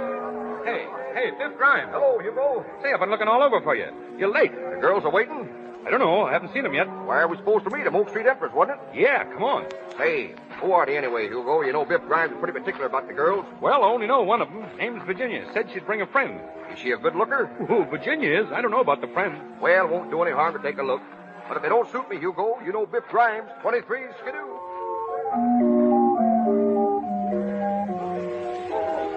Goodness sake, sit still. What are you fidgeting around for? Oh, Virginia, I'm scared. Of what? Well, I never met a boy like this. That is, without a proper introduction. Well, Hugo Barnstead will introduce you to him. Do you suppose he's a nice-looking fellow? Oh, of course he is. And do you think he'll like my new dress? I know he will. And do you think he'll like me? He'll fall in love with you the minute he sees you. Virginia, you stop that. Don't you talk like that. Well, he might. You can't tell. And you might fall in love with him. Oh, Virginia, I'd die. Tell the truth, Amy. Weren't you ever in love with a boy? Oh, Virginia. Oh, you can tell me. I won't tell anybody. Well, I thought I was once. I don't know. Well, when I was very young, of course, that's a long time ago, you understand. It was in school. Mm-hmm. There was a boy. I don't know. He never even looked at me, but... Virginia, did you ever have a feeling in your heart? Something that you feel is going to happen, and it doesn't? That's the way my heart was. This boy always seemed lonely somehow. Everybody had it in for him, even the teachers. They called him a bully, but I know he wasn't. I saw him do a lot of good things. When the big boys picked on the smaller ones, he helped the little fellows out. I know he had a lot of good in him. Good that nobody else could see. Who was this boy? Oh, you wouldn't know him. Well, I might. Who was it? Biff Grimes. Biff Grimes? You mean that big bully that hangs around Larson's drugstore? Yes. Why, Amy, he's terrible. The reputation... Amy, I'd be ashamed to mention his name. I heard that he drinks and smokes cigarettes. Well, of course, that was a long time ago. Oh, shucks, I'm all over it now. He doesn't even know I'm alive. Amy. What? They're coming. Oh, dear. Look, that's Hugo Barnstead, the fellow with the orange tie. And the other fellow... Amy. Oh, dear. It's Biff Grimes. Oh, yes, it is, isn't it? Oh, Virginia, I think I'd better go. No, just sit down. Now, just pretend you don't see them. And that'll show them that we're good girls and that they can't trifle with us.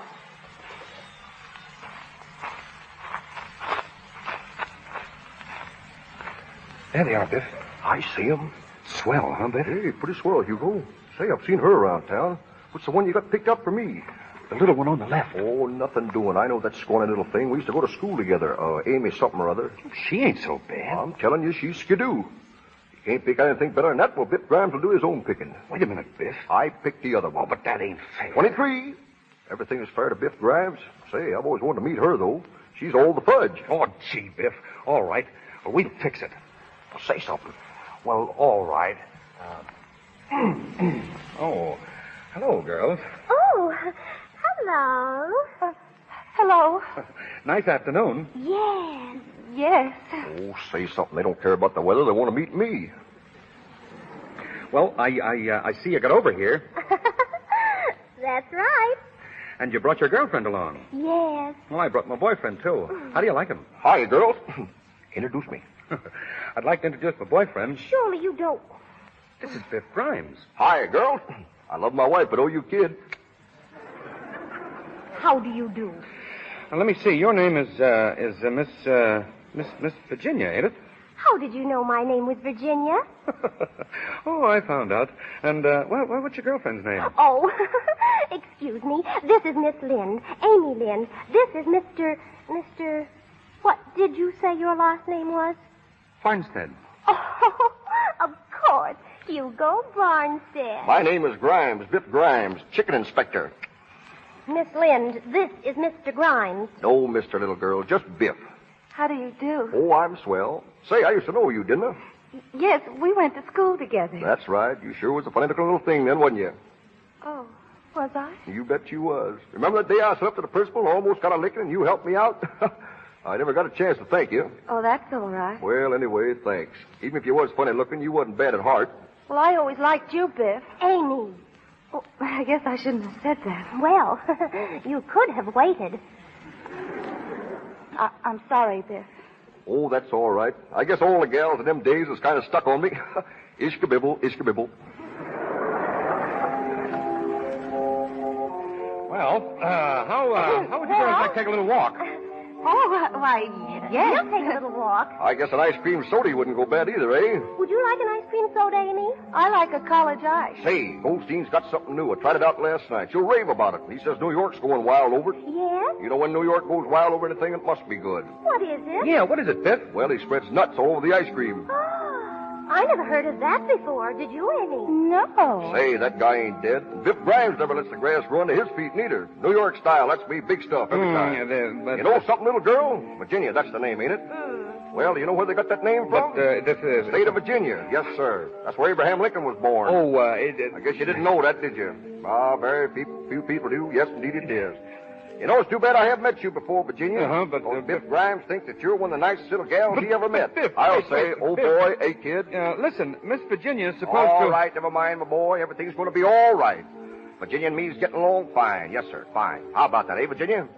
Well, let's go. Goldstein's drugstore. You can take the little one, Hugo. Sure, Biff. My arm, Miss Virginia. Hey, I said... Thank you, Mr. Barnstead. I'd love to go with you. Say, I meant for you to... You know, Virginia, I've wanted to take you to Goldstein's for a long time now. Oh, Mr. Barnstead. Why, the low down right out from under my nose. Oh, Mr. Grimes. Huh? What? I don't mind if you take me, Mr. Grimes. Well, all right, Rudd. Come on, let's get it going.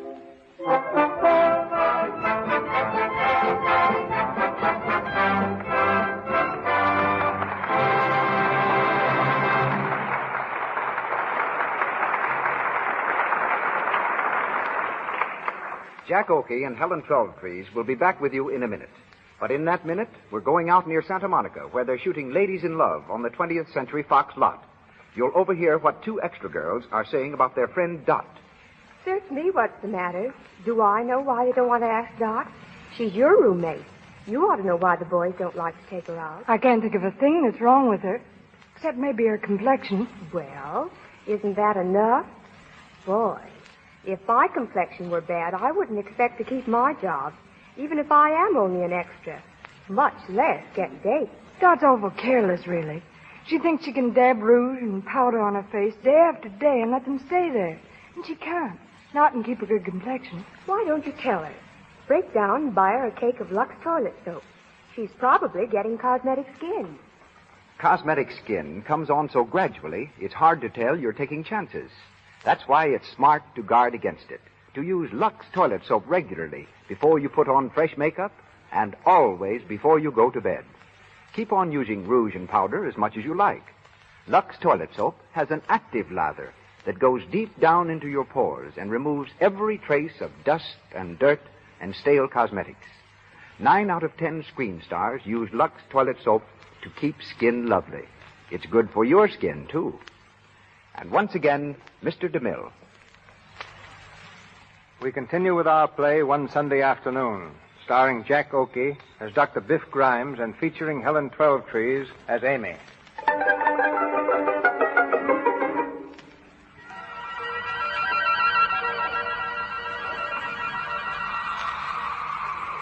We are back in the present day, in Biff Grimes' office. Hugo Barnstead lies unconscious in the dentist's chair with the gas filling his lungs. Biff stands over him, a dull look in his eyes, as his mind flashes back to the days of their youth. Snappy Downer, his face contorted with fear, tries vainly to shut off the gas. Biff, let me turn off that gas. Get away. But you can't do this, Buff. You can't do it. He took her away from me, didn't he? He took Virginia away from me. That night in Snyder's beer garden. But that was 25 years ago. You can't do it. Yeah, 25 years ago. I remember it like it was yesterday. Snyder's beer garden. I was there with Virginia. Oh, Biff, listen. Yeah, with Virginia. I can even hear the music. Snyder's beer garden.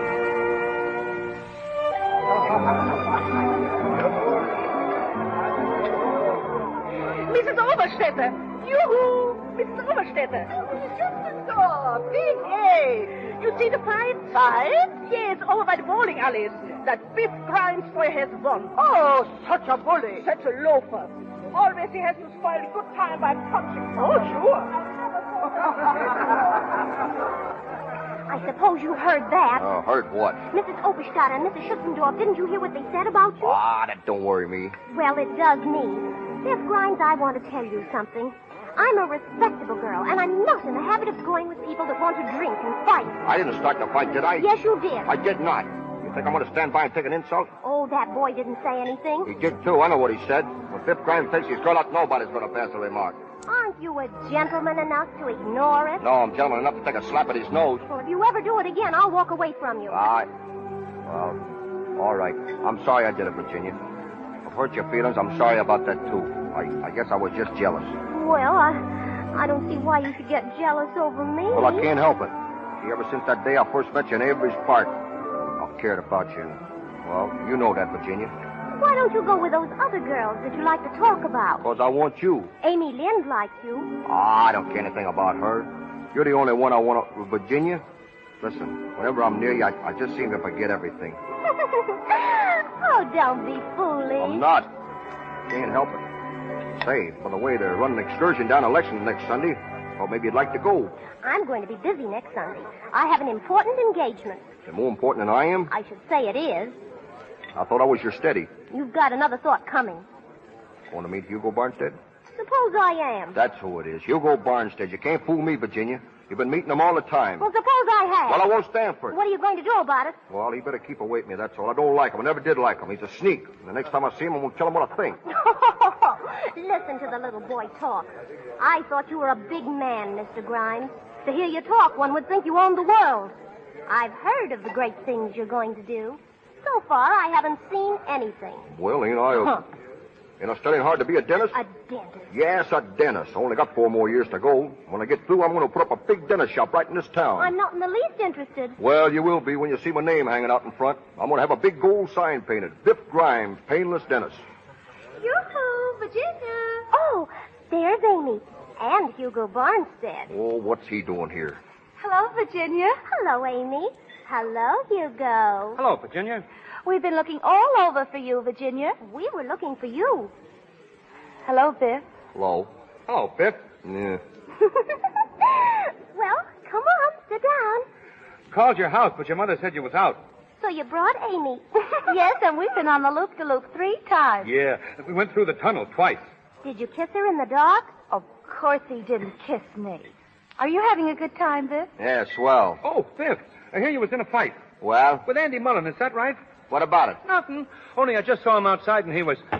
There he is now, coming in the door. Yeah, I see him. Got his pal with him, too, ain't he? I think we better go. Oh, don't get excited. I ain't going to start nothing. There he is, Andy, over there. Yeah, hiding behind the skirt. Biff, sit down. Oh, we'll just walk out. I ain't going to fight. Yeah, funny how a cute little girl takes up with such rough people. Yeah, ain't it? Yeah, you'd think she'd pick up somebody that was decent. Wait a Come on, Amy. Oh, which girl was you talking about? Why, the swell-looking one. Ain't she some cutie, huh? Yeah, she's good enough for me. Hiya, cutie. How about a little stroll down by the lake?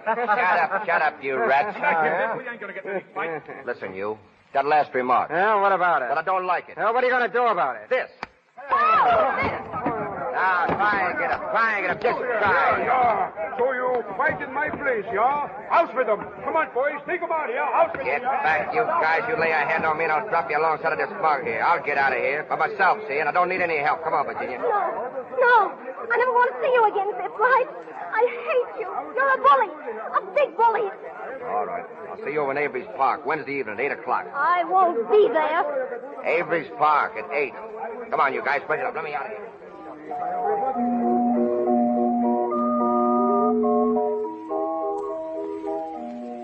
Well, I guess she isn't coming after all, Biff. I don't see her. Guess she saw at me. Gee, can you imagine sore because I was protecting her good name? That's all I was doing. Of course, Biff. Any girl would have been proud to have a man protect her good name. You understand that, don't you, Amy? Of course I do, Biff. Haven't you seen her at all? Not since that night. And you were to meet her here. 8 o'clock. It's after 9 now. That's right.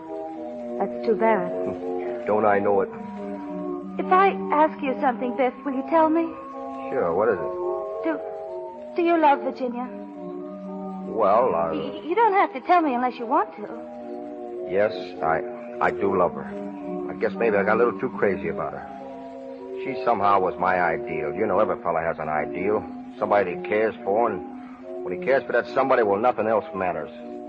It's a sort of an ingrown pain. It starts in the pit of your stomach and works right up to your neck. Well, that's the way I felt towards Virginia. I see. Of course, you told her that you loved her. Lots of times. She always laughed at me. You know, there's nothing sincere about Virginia. At heart, she's a teaser. That's what rouses the old devil in me. I understand, Biff. Do you? You know, Amy, I like to talk to you. Somehow, well, I don't know. Virginia never could sit down and talk the way we've been talking. I like it. How'd you happen to come over here tonight? Oh, I don't know. I just came over. Did you have a date? No, You sure? I haven't got a beau. Funny. I thought you and Hugo Barnstead was keeping company. Hugo Barnstead? Oh, no. He just took me out once. He doesn't care anything about me. Well, he's an awful mug. I don't see what any girl can see in him. You know, I wonder if Virginia... What? Oh, nothing. It's funny, ain't it? What is? Oh, sitting here talking like this. Don't you like it? I sure do. I've always wanted to talk to somebody like this. See, over at our house, there's nobody but the old man and the kid brothers, and Pop don't work much, so I gotta go out and do the hustling. By the way, I'm starting next week at the Phoenix Box Factory. Of course, most of that money's going to help me through that dental school. I'm studying to be a dentist, you know. Are you, Biff? Yeah, I'm going to be the swellest little molar extractor in Oakley. Oh, that'll be fine. Of course, that's just the start. Someday, you know, I expect to be mayor of this town. Oh, gee, Biff. Yeah, that's going to make Virginia proud of me. Yes, sirree. Oh, yes. Hi, Amy. Hello, Biff. Oh, hello, Snappy. What are you doing over here? Oh, nothing. Just out for a little walk. Me and Gladys. She's my steady. Hush your mouth, steady. Say, I guess you heard the news, hey, Biff? What news? Well, ain't you heard about Virginia? Well, what about Virginia? She got married this afternoon at 4 o'clock. Did she? Yeah, I thought you knew. You was going with her. Yeah, say, it seems I did hear something about that. Guess you know who she married, don't you? Who? Hugo Barnstead. Hugo Barnes. Yeah. Oh, sure. Well, I certainly worked hard to fix it up for that boy. Well, I thought she was your steady. Virginia? No, she's just a nice little girl, that's all. Well, I guess everybody around here thought I was kind of stuck on her, but I wasn't. That was just one of my little jokes. So, Snappy, when you see the gang, you just say Biff Grimes is leading his own life and he's doing fine. Sure. Say, I saw Hugo this afternoon. He's going to work for his uncle in the box factory. Got a swell job. He and the Happy Bride leaving on the midnight train. Say, we're going to throw rice and everything. That's good. That's swell. Well, I guess we're running along. All right, Snappy. See you later, Biff. Come on, Gladys, come on. Biff, listen. Yeah, I know, Biff.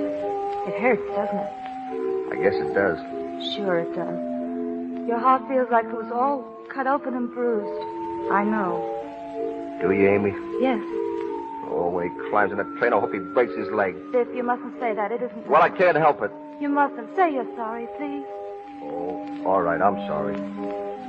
See, you know, Amy, you're the first person that ever made me take back anything. I kind of feel, well, I don't know, I'm just glad I know you, that's all, Amy. If I ask you something, you won't mind, will you? What is it? Can I be your steady? Oh, do you want to? Sure.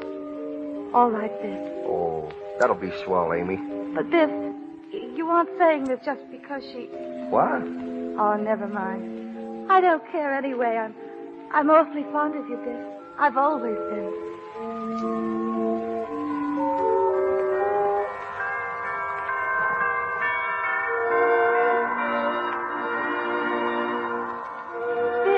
Are you happy? You bet I am. Really? Of course, why wouldn't I be? Oh, I don't know, but I'm happy, Biff. I'm awfully happy.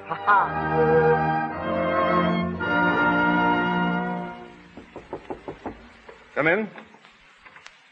Oh, come in, Biff. Sit down. You want to see me, Hugo? I wouldn't have sent for you if I hadn't, old man. You know, I haven't seen much lately of you, Biff. I've been busy. Still studying to be a dentist, huh? Yep, every night. You're not letting that interfere with your job down here at the factory, are you? Why should it interfere? You're not studying on our time. I told you I was studying nights. All right. Now, don't get sore. You know, I'm in a pretty important position running this plant, and I got to make sure my employees do their jobs. All right. What's it you want to see me about? Biff, how long you and Amy been married now? About 2 years. That's right. You got married just a little while after me in Virginia, didn't you? That's right. Seen Virginia lately? Oh, I met her a couple of times on the street. Looking pretty swell, ain't she? Great girl, Virginia. Finest little woman in the world. I only said... Listen, Hugo, that cut machine out there is being overhauled. I got to go see... Sit down. I won't keep you long. Well, what is it?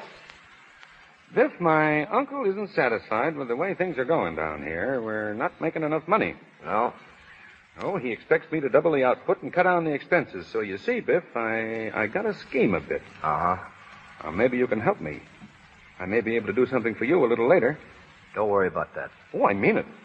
I'd be glad to do something for you and Amy. You better let me worry about Amy, Hugo. Oh, come on now. Forget your pride. You work along with me, and I think I can show you how to make some more money. Now, let's get on to the point. What do you want? Well, my uncle informs me that there are too many men laying off sick. At least that's what they say, and I'm going to put a stop to it. The Phoenix Box Factory is paying its help to work, not to be sick. I found the men good workers. Well, they're not. Now, what I have in mind is I'd like to have you mingled with the men. You can keep your eyes open and kind of see what's going on. Yeah, I do my own work. I don't notice the others. But you could begin to notice them. Some of them are on the job, I suppose, but others ain't. I want you to report those fellas to me. Now, who would you suggest I get rid of? You mean get fired? Yeah. Oh, spy work, eh? Oh, I wouldn't call it that. Well, I wouldn't. If you think you can make a sneak out of me, you're crazy. I'm not doing anybody's dirty work, you understand? Still the same old Biff Grimes, ain't you? Always looking for trouble. No, I ain't looking for trouble. Yes, you are, but don't forget this. The Phoenix Box Factory pays you your living, and you'll do as I want to get out. All right, I'll get out.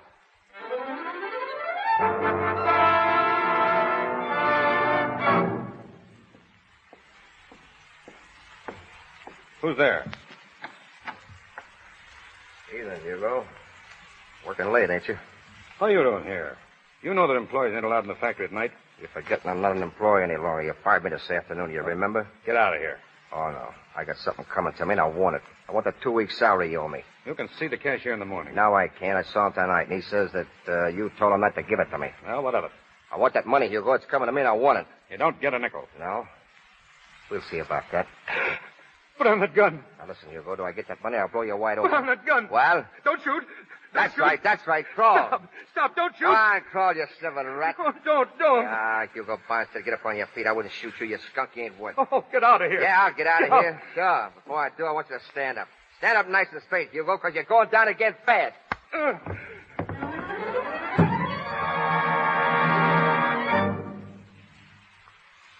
to, Biff? Huh? I was just taking a walk. Where to? Down the station. Biff, you're worried about something. Who, me? Is everything going all right at the factory? Well, sure. Well, what makes you say that? Oh, who could that be? That's right. I'll answer it, honey. All right. I better go fix up a little. It might be company. Well, hello, Charlie. Hello, Matt. Hello, Biff. What you fellas doing here? Official business, Biff. The chief wants to see you down at headquarters. Headquarters? What are you doing, kidding? Not so you could notice it. You took a punch at Hugo Barnstead, didn't you? It's assault and battery. And you tried to hold up the place. I didn't. You had a gun, didn't you? Come on. Wait a minute. Not so loud, will you? My wife's in there. Listen, I wasn't going to hold up anybody. I got fired today. Hugo wouldn't give me my dough. Was coming to me. I worked hard. You know what it means to carry a gun in this town? Oh, I just pulled it as a bluff. You fellas know me. You've known me for years. I wouldn't steal anything from anybody. I was desperate, that's all I tell you. I only wondered what was coming to me. We got to arrest you, Biff. Oh, give me a break, will you? Let me get out of here. I'll beat it out of town. Nobody will know. Sorry, Biff. It's tough, but that's the way it goes. Oh, it ain't myself I'm thinking of. I don't give a hoot about myself. It's Amy. See, fellas, listen. I'll kill her. Please, will you? Sorry, Biff, we can't. Come on. Who is it, Biff? Wait a second, fella. Yeah, why, sure. That's awful nice of you fellas to come, and I appreciate it. Biff. Oh, hello, Amy. What's the matter? Matter? Why, nothing. I was just telling Charlie, you know Charlie Brown and Matt Hughes here. You see, the police department's having a clam bake down at the casino Wednesday night, and, well, so they asked me to be on the committee, and I was just telling them. Oh, that's awfully nice. Yes, isn't it? That's awful nice. Did you fellas say that you want me to come down there right now and arrange things? Yeah, sure. Well, all right. Let's go. I'll be back in a little while, honey. Just a little while. All right, Biff. Wait for me. I'll wait. All right, fellas. Let's go. We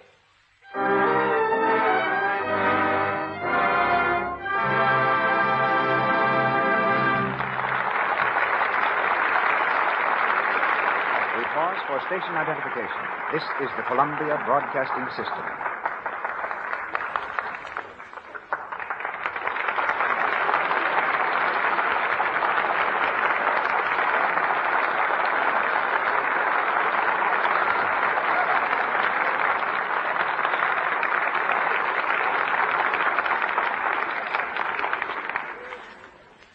We resume the events of one Sunday afternoon shortly. Actresses usually climb to prominence on the screen, but tonight's guest reversed the order. She descended to stardom. I was directing a scene in Forbidden Fruit.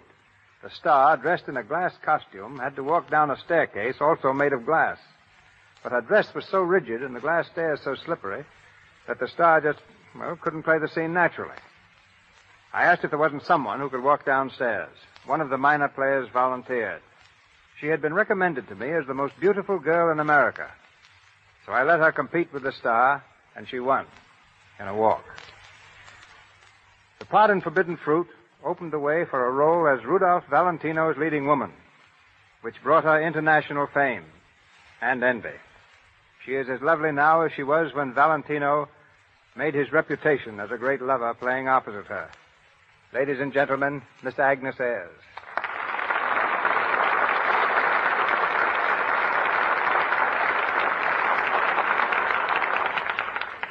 Thank you, Mr. DeMille. But when you asked me to walk, you hit upon the one theatrical trick I had thoroughly learned. When I was 14 years old, I used to go to old S&A studio after school, watching them make movies. An old extra saw I was dying to act, and he spent days trying to teach me.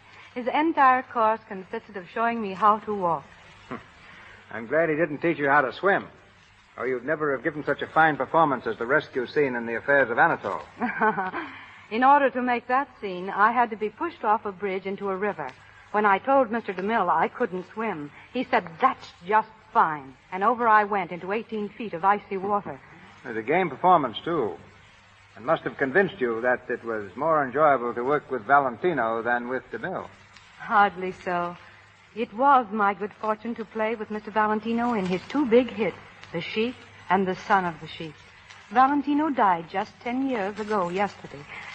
Yet people still ask me if he would have starred in talkies the same as he did in silent pictures. I'm sure he would have. He had a slight accent, but it was far more charming than detrimental.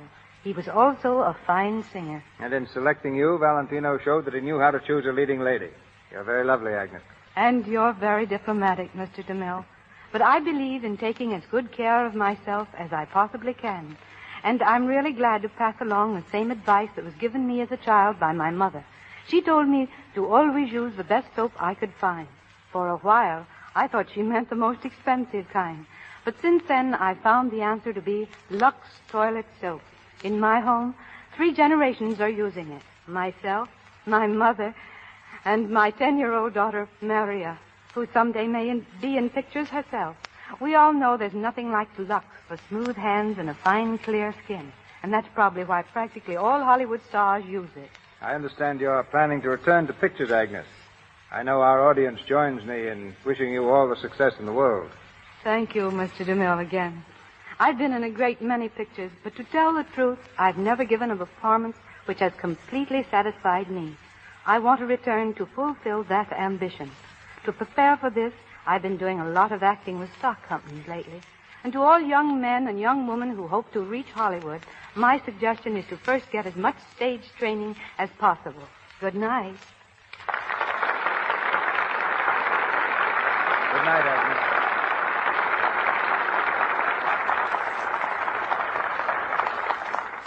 And now we bring you the last part of One Sunday Afternoon, with Jack Oakey as Dr. Biff Grimes and Helen Twelvetrees as Amy.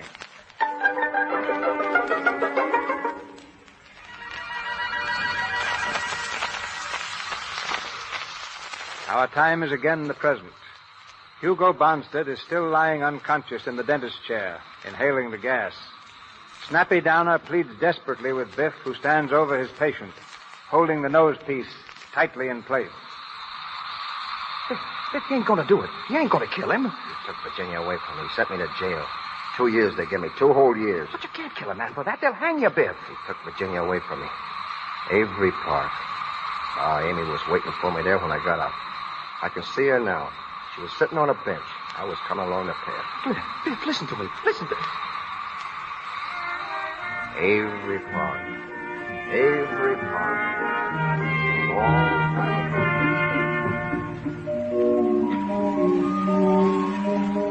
Hello, Amy. Biff. Yep, it's me. Just going over to the house. I dropped off the junction. I could have made the 5:45, but I didn't want anybody at the station to see me. I know. Oh, something told me you'd be here. I don't know, just something. When did you get out, Biff? 12 o'clock. Gee, the warden was a prince of a chap. Shook hands with me and he... You glad to see me, Amy? You know I am, Biff. Gee, it feels good to see you. Sure feels good to be back. 2 years. Christ. Seem more like 10. Oh, Biff, I'm so glad to see you. I'm glad to see you, honey. Guess I'd have been all shot to pieces if I hadn't gotten your letters. The thought of you waiting and... Well, I just somehow I... It's all right, Biff. Oh, I knew you'd be waiting over here. Amy, I want to thank you for all your kindness, all your goodness. That's all right, Biff. You know, I learned a lot since I've been away. I'm going to make a new start, begin all over again. I want to be somebody because I've got to. I know how you feel, Biff. Sure, you always knew. But, honey, I'm not so sure we can begin again in this town. We may have to move away for a while. All right, Biff. All right with you? Wherever you go, Biff, I'll go. There's something big coming up for Biff Grimes and his wife. I can feel it in my bones. Biff Grimes is going to be Biff Grimes, yes, sir. There ain't going to be nothing too good for Biff Grimes and his family. You want to go home, honey? Yes. All right. Gee, I love you, Amy. I think you're the loveliest lady in the world. I love your hair, your eyes, and your mouth. I love you too, Biff. Look at that old sky up there. Must be a million stars out tonight, huh? Moon's full up. Yes. It's spraying, too. Let's walk home, huh?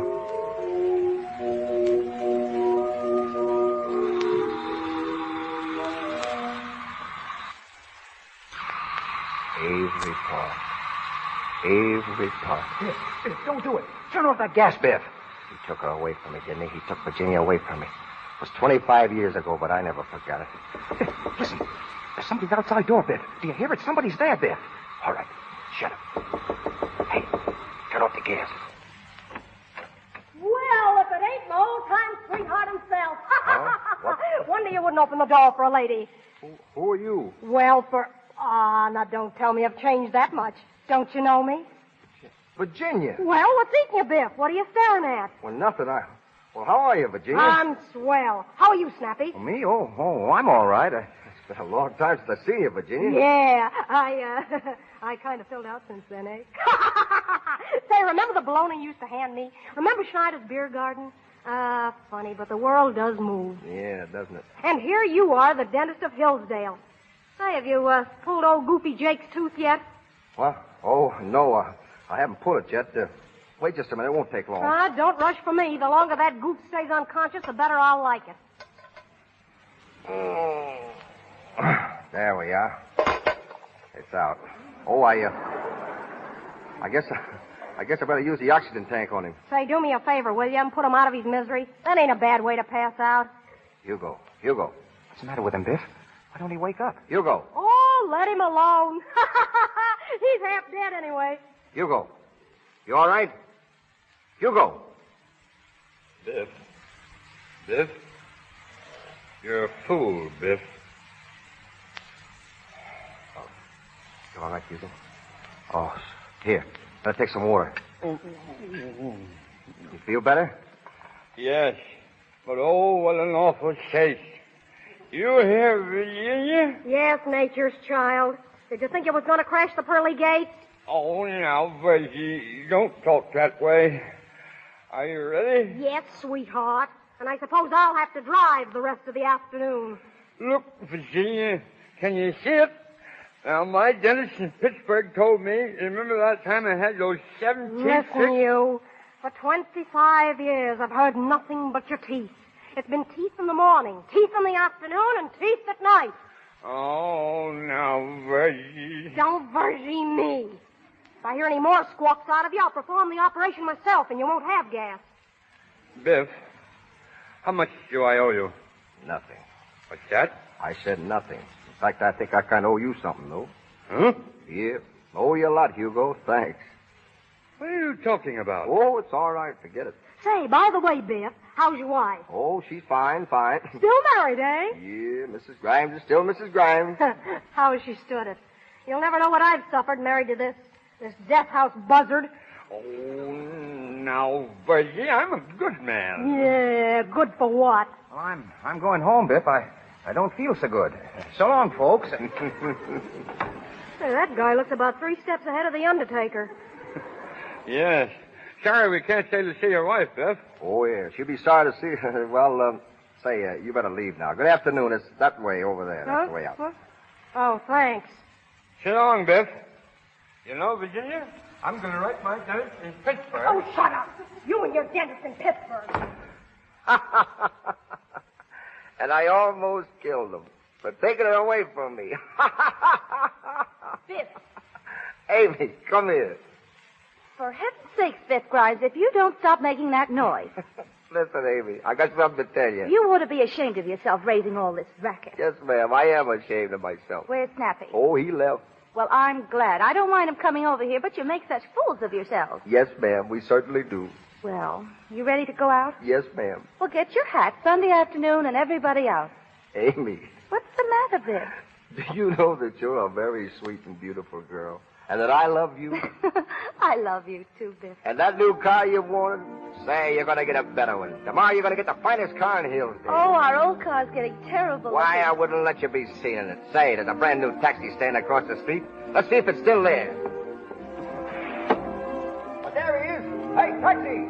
Go up to the front door and wait there. Biff Grimes and his best girl are going out for a ride. Biff! Come on, honey. Up you go. Biff, put me down. What will the neighbors say? Just what I do. That Biff Grimes has got the swellest looking girl in this town.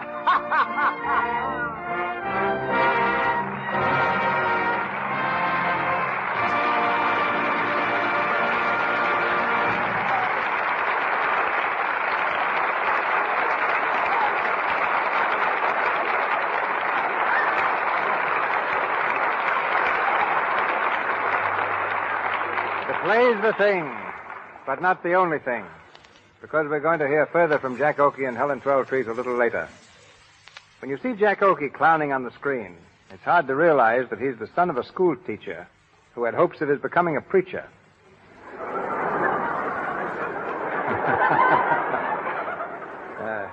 Jack's mother was formerly principal of the Sedalia Public School, head of the psychology department at the Scudder School, and an instructor at Columbia University. She came to Hollywood with Jack nearly 10 years ago and has always been his favorite companion. One of Hollywood's most typical mothers, she is certainly most popular among young stars. Ladies and gentlemen, Mrs. Evelyn Arfield.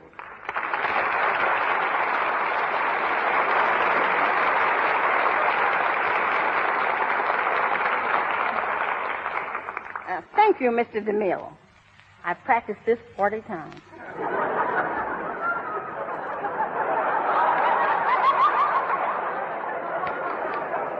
Being a mother in Hollywood is no different than being a mother anywhere else.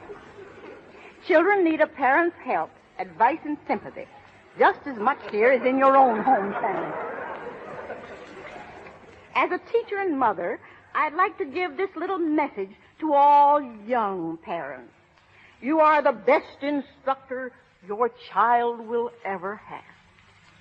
The training you give him now will show its after effects when you're gone. It's a job you'll never finish. But no job in the world will bring you greater happiness. Still, there are times when a mother should stand aside and not be a hindrance, particularly in choosing a career. Let your son and daughter be what they want to be. Well, apparently you had no objection to Jack going on the stage. Well, when he told me he wanted to be a hoofer, I didn't know what he meant. I just told him to go ahead. He took your advice literally. He's gone ahead, right to the top. But I hope you're not going to tell us that Jack was a model boy. Now, that would be pretty hard to believe. Oh, he embarrassed me more than once. But he was always generous. If he'd find some frogs or toads, he'd come right home and divide them with me. Maybe that's the reason the girls have always liked Jack.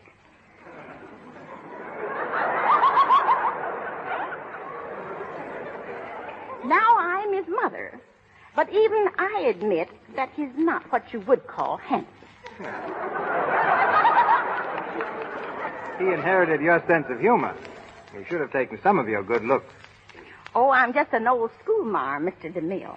But there's one lesson I'm still teaching, and that's the advantage of using such a fine soap as Lux.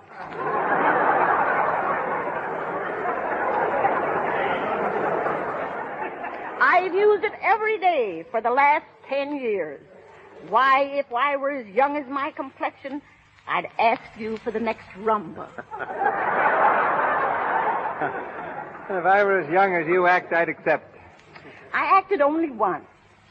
That was in the movie Too Much Harmony that starred Bing Crosby. But even though I'm 68 years old, there's a lot of life in the old girl yet.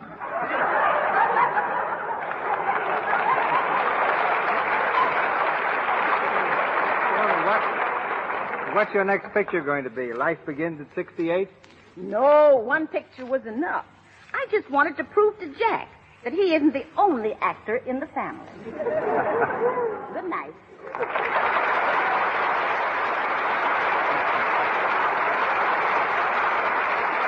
Good night, Ma. She's killing the people. Well, what do we do now, Mr. DeMille? Well, if you'll sit down for just a moment, Jack, I intend to bring you and Helen Twelvetrees back to the microphone. Oh, don't bother. I'm here already. I tell you, I'll introduce Helen for you myself, and maybe my mo over there will think I'm the producer. Maybe. Glad to help out. Well, folks, here she is. Miss Helen Twelvetrees, an orchard to you.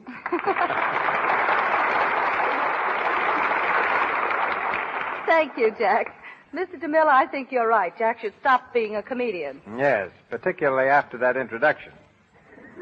His punch, our punishment. Now, how can I be serious? Every time I get set to be dramatic, people take one look and begin laughing. Listen, I've even grown a mustache to look more distinguished, and now the people laugh louder. Then why don't you take it off? What, make a fool out of Gable?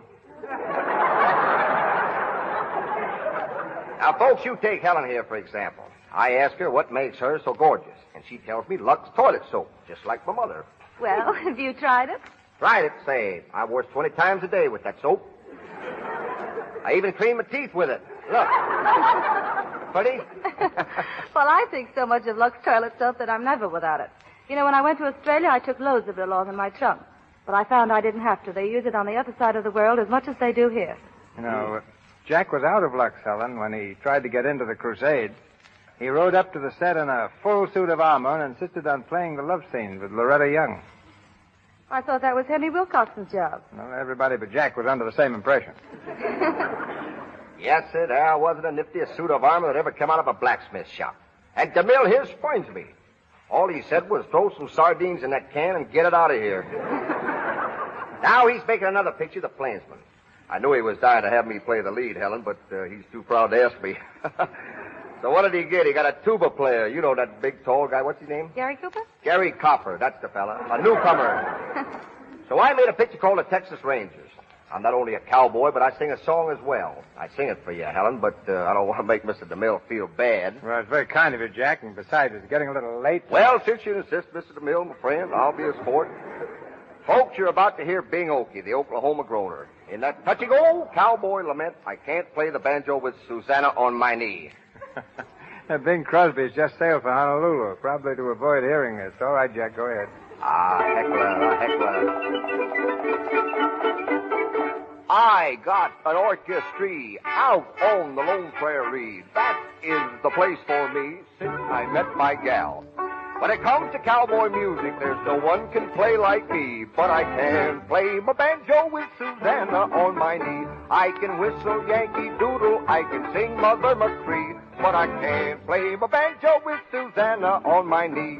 I thought that I would make a hit when I played William Tell. But when I beat my feet in time, she had a dizzy spell. I'd like to drop her on the floor, but that ain't chivalry. But I can't play my banjo with Susanna on my knee. Do you smell something burning?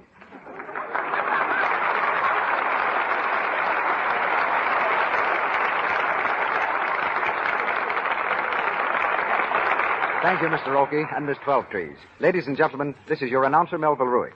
Our supporting cast tonight included Alan Hale as Hugo, Hal K. Dawson as Snappy, Inez Seabury as Virginia, Greta Myers, Justina Wayne, Frank Nelson, James Eagles, William Royal, and Mary Lou Fisher. Mr. Oakey and Mr. DeMille appeared through courtesy of Paramount Studios, and Mr. Silver's 20th Century Fox, whose new picture, Girls' Dormitory, starring the French discovery Simon, was musically arranged by Mr. Silvers. Mr. Oakey's song, I Can't Play the Banjo with Susanna on My Knee, is from the Texas Rangers. Next Monday night, another great show awaits you in the Lux Radio Theater, and here's Mr. DeMille to tell you about it.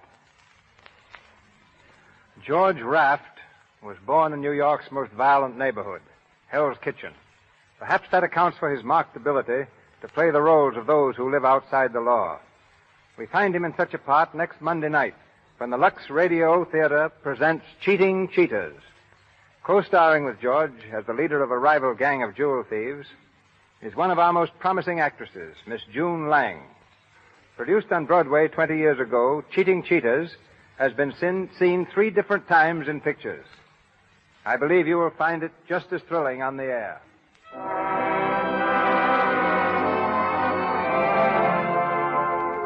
Our sponsors, the makers of Lux Toilet Soap, join me in inviting you to be with us again next Monday night when the Lux Radio Theater presents Cheating Cheaters, starring George Raft with June Lang. This is Cecil B. DeMille saying good night to you from Hollywood.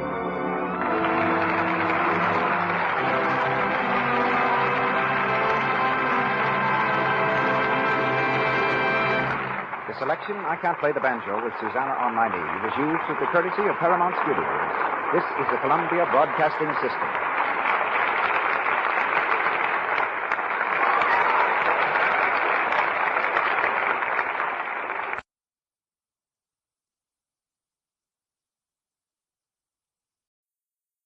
Hollywood, California, Monday, August 31st.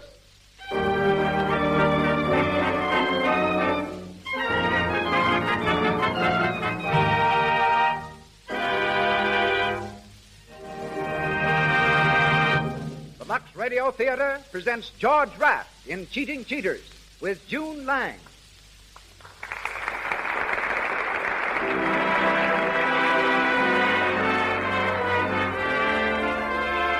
Lux presents Hollywood.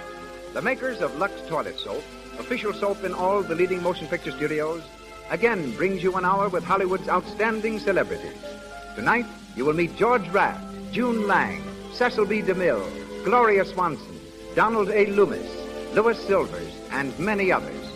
It is also our privilege to have in our visible audience such guests as Henry Wadsworth, Dean Janis, Lois January, Maxine Jennings, Sari Maritza, and Virginia Pine.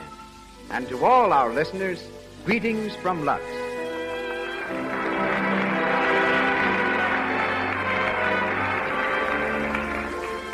There's an excellent reason why Lux Toilet Soap is used by 9 out of 10 screen stars and by lovely women everywhere. This pure white soap, with its delicate fragrance and active lather, removes cosmetics thoroughly, protects daintiness, and brings you the charm of a clear, smooth skin. It's Hollywood's beauty care, yet it's so inexpensive that everyone can enjoy Lux Toilet Soap every day. And now our producer. At present engaged in making his 63rd picture, he has started more actors and discovered more stars than any man in motion pictures. Ladies and gentlemen, Mr. Cecil B. DeMille.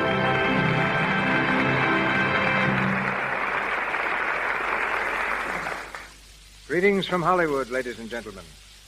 In 1916, the famous Al Woods was a hit-and-run manager with a hit on Broadway that ran for many months.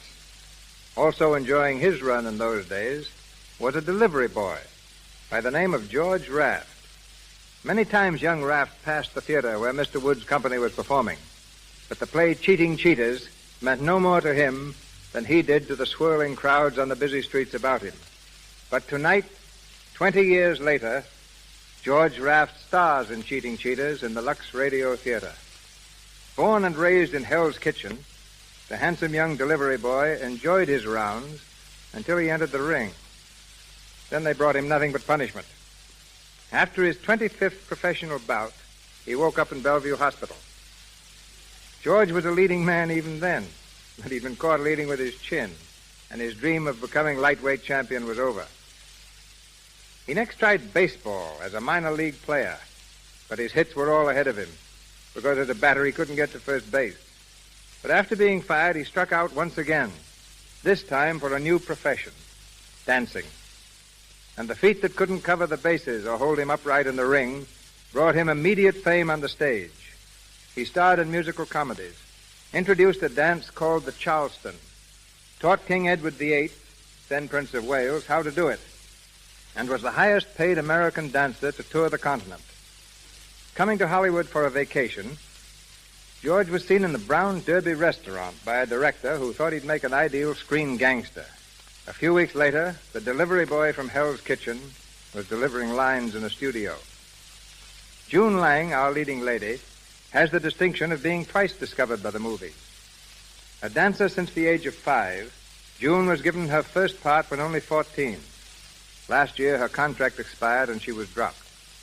But Darrell Zanuck rediscovered her in an old test, called her back, and gave her leading parts in 4 recent films, Captain January, The Country Doctor, Every Saturday Night, and The Road to Glory, in which she plays the only feminine role, and is starred with Warner Baxter, Frederick March, and Lionel Barrymore. Tonight, we hear her in the part of Ruth Brockton. And now, the curtain rises on the Lux Radio Theater, presenting Cheating Cheaters, starring George Raft with June Lang.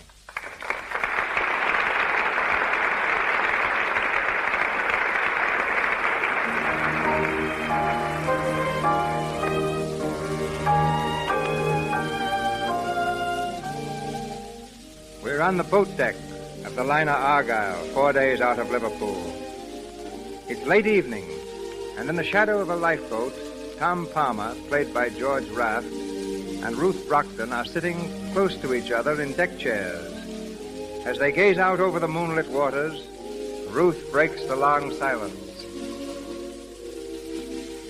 Moonlight on the crest of a wave. It's beautiful, isn't it? Getting poetical. A little. That's a good sign. How do you mean? Well, now maybe you'll pay a little attention when I tell you how I feel about you. I've been paying attention. You haven't done very much about it.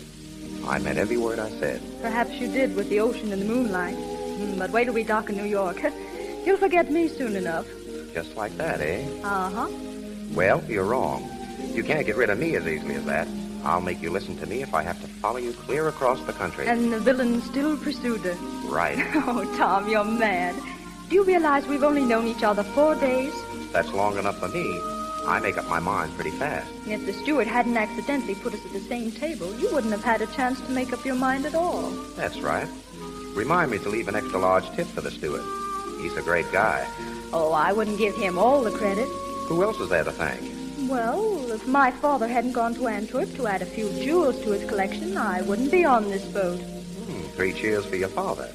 And if my mother hadn't decided she needed a sea voyage, I wouldn't be here either. Yes, that's so. Well? Well, what? Go on. Say it. Oh, all right. I'm glad your mother decided she needed a sea voyage. Swell. Now we're getting someplace. Yes, that's what I'm afraid of. Well, there they are, Mrs. Palmer. I told you we'd find them spooning on the boat deck. Hello, Dad. Hello, Mrs. Palmer. My dear, we've been looking all over the boat for you. What's the matter, Mother? Mr. Brockton was afraid Ruth would catch cold up here, Tom. It's getting terribly chilly. Oh, I'm all right, Mrs. Palmer. Better get a steamer blanket if you're going to stay. There's a fog coming up. Say, looks like you're right. There goes your moon, Ruth. Oh, by the way, Ruth, I've quite a surprise for you. Yes? Mrs. Palmer just told me that she and Tom are taking a house in the country. And where do you suppose it is? Where? In Westchester. And if I'm not mistaken from Mrs. Palmer's description, I believe they're going to take the old Barstow mansion. Why, that's only about 5 miles from our place. Isn't it a coincidence? Well, there you are. Guess I won't have to make that cross-country trip after all. Mm. What's that? Nothing much, Mr. Brockton. Tom, this fog is getting thicker every minute. I think I'd better go down. All right, Mother. I'll take you to your cabin. Good night, Ruth. Night. See you at breakfast. Good night, Mrs. Palmer. Good night. This way, Mother. Well, Tom, Wait till we get away from here. to get the dope. Shut up, I tell you. You want to crab everything? Say, don't talk that way to me. I'm getting sick and tired of acting the part of your old lady without taking any guff. Listen, Rosie, you're supposed to be my mother, and you'll go on being my mother until I say so. Now, take it or leave it. All right, all right. All I want to know is, did you find anything about the Brockton jewels? Yes, Brockton keeps them in a safe at his place in Westchester. Oh, yeah?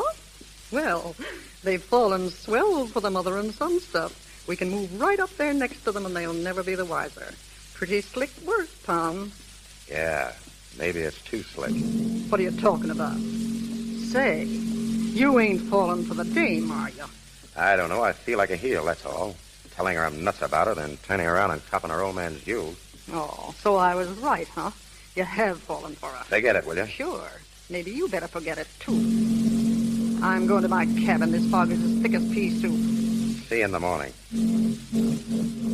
What the devil? Tom, what's wrong? I don't know. Sounds like they reversed the engine.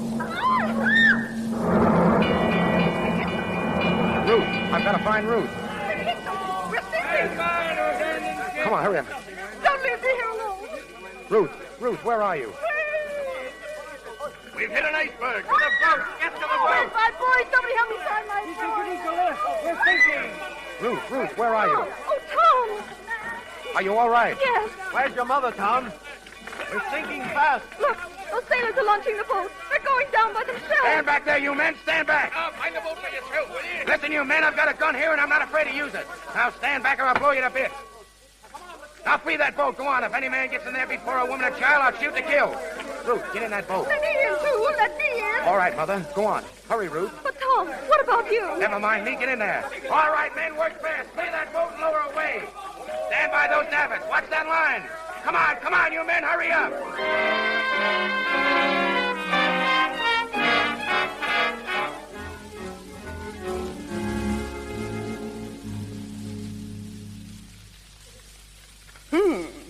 Did you read this, Tom? What?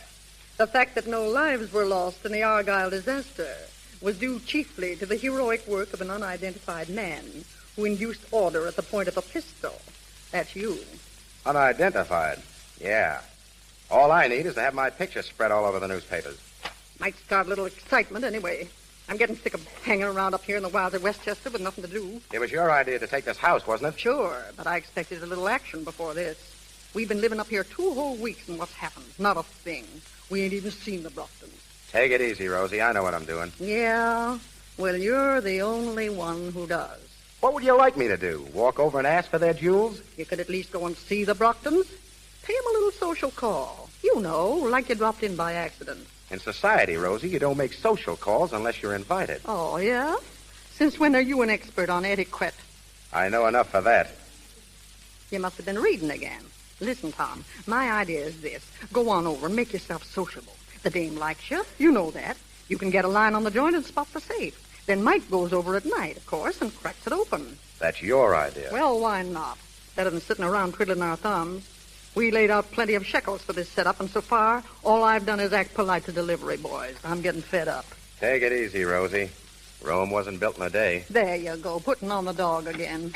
Hello, boss. Hey, can I come in? Sure, come on in, Mike. Hey, look, boss, I got a beef. Yeah? Spill it. Well, it's these here chauffeur clothes you got me wearing. The color's choking the daylights out of me. Oh, shut up. Who's talking to you? Shut up, you dizzy dame. Keep quiet, now, both of you. Keep quiet. We didn't come up here to fight. No, we came up here to lay our hands on $250,000 worth of sparklers, but I don't see us doing it. We got the Stuyvesant collection in France, didn't we? Say, that job ought to net us $500,000 easy. Sure, but I ain't no piker. Besides, those Stuyvesant rocks are as hot as a live coal. Hey, that's right, boss. We can't get a fence to touch them. Yeah, what's going on? Come on and join the party, Phil. You're looking mad, Rosie. I am mad. Hey, Phil. Huh? Where's your tie? What do you mean? I said, where's your tie? You're supposed to be the butler around here, aren't you? Now listen, I don't mind being a butler, but I gotta have something to buttle, don't I? Yeah, me but walking don't around sit this on monkey hands. suit. What am I supposed to do? Tell me Shut up, shut up! I'm running this deal, not you. Well, let's get started then. We'll get started when the right time comes. As it stands now, we ought to be glad of a chance to lay low. You mugs don't seem to remember there's a dick on our trail. You mean Ferris? I mean Ferris, the best jewel detective in this business. If he ever gets wind that we're after the Brockton jewels, it's curtain for us. And quick. Say, who is this guy, Ferris? Has anybody ever seen him? No, that's just why we got to be careful. We've got to watch our step every inch of the way. Well, it's okay with me. Answer that, Rosie. Sure. Hello. Yes, this is Mrs. Palmer. Oh, hello, Ruth, dear. Is the Brockton dame.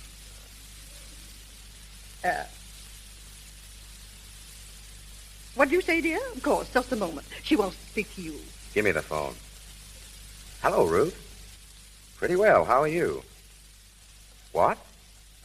Well, yes, I think so. Wait a minute. Mother, Ruth would like us to come over for tea.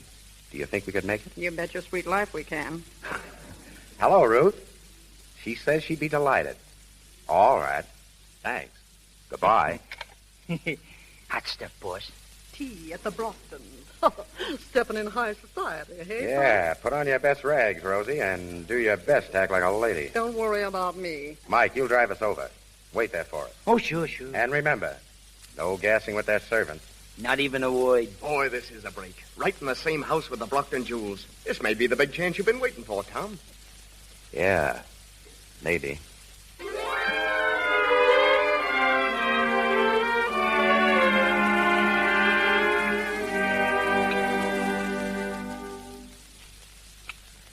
Another cup of tea, Tom? Tom, Oh, no thanks. what's the matter with you? Nothing. Why? You've been sitting here all afternoon looking like Blue Monday. All I can get out of you is yes and no. Well, I'm not always as talkative as I was on the boat. Yes, I've noticed that. How does it feel to be an unidentified hero?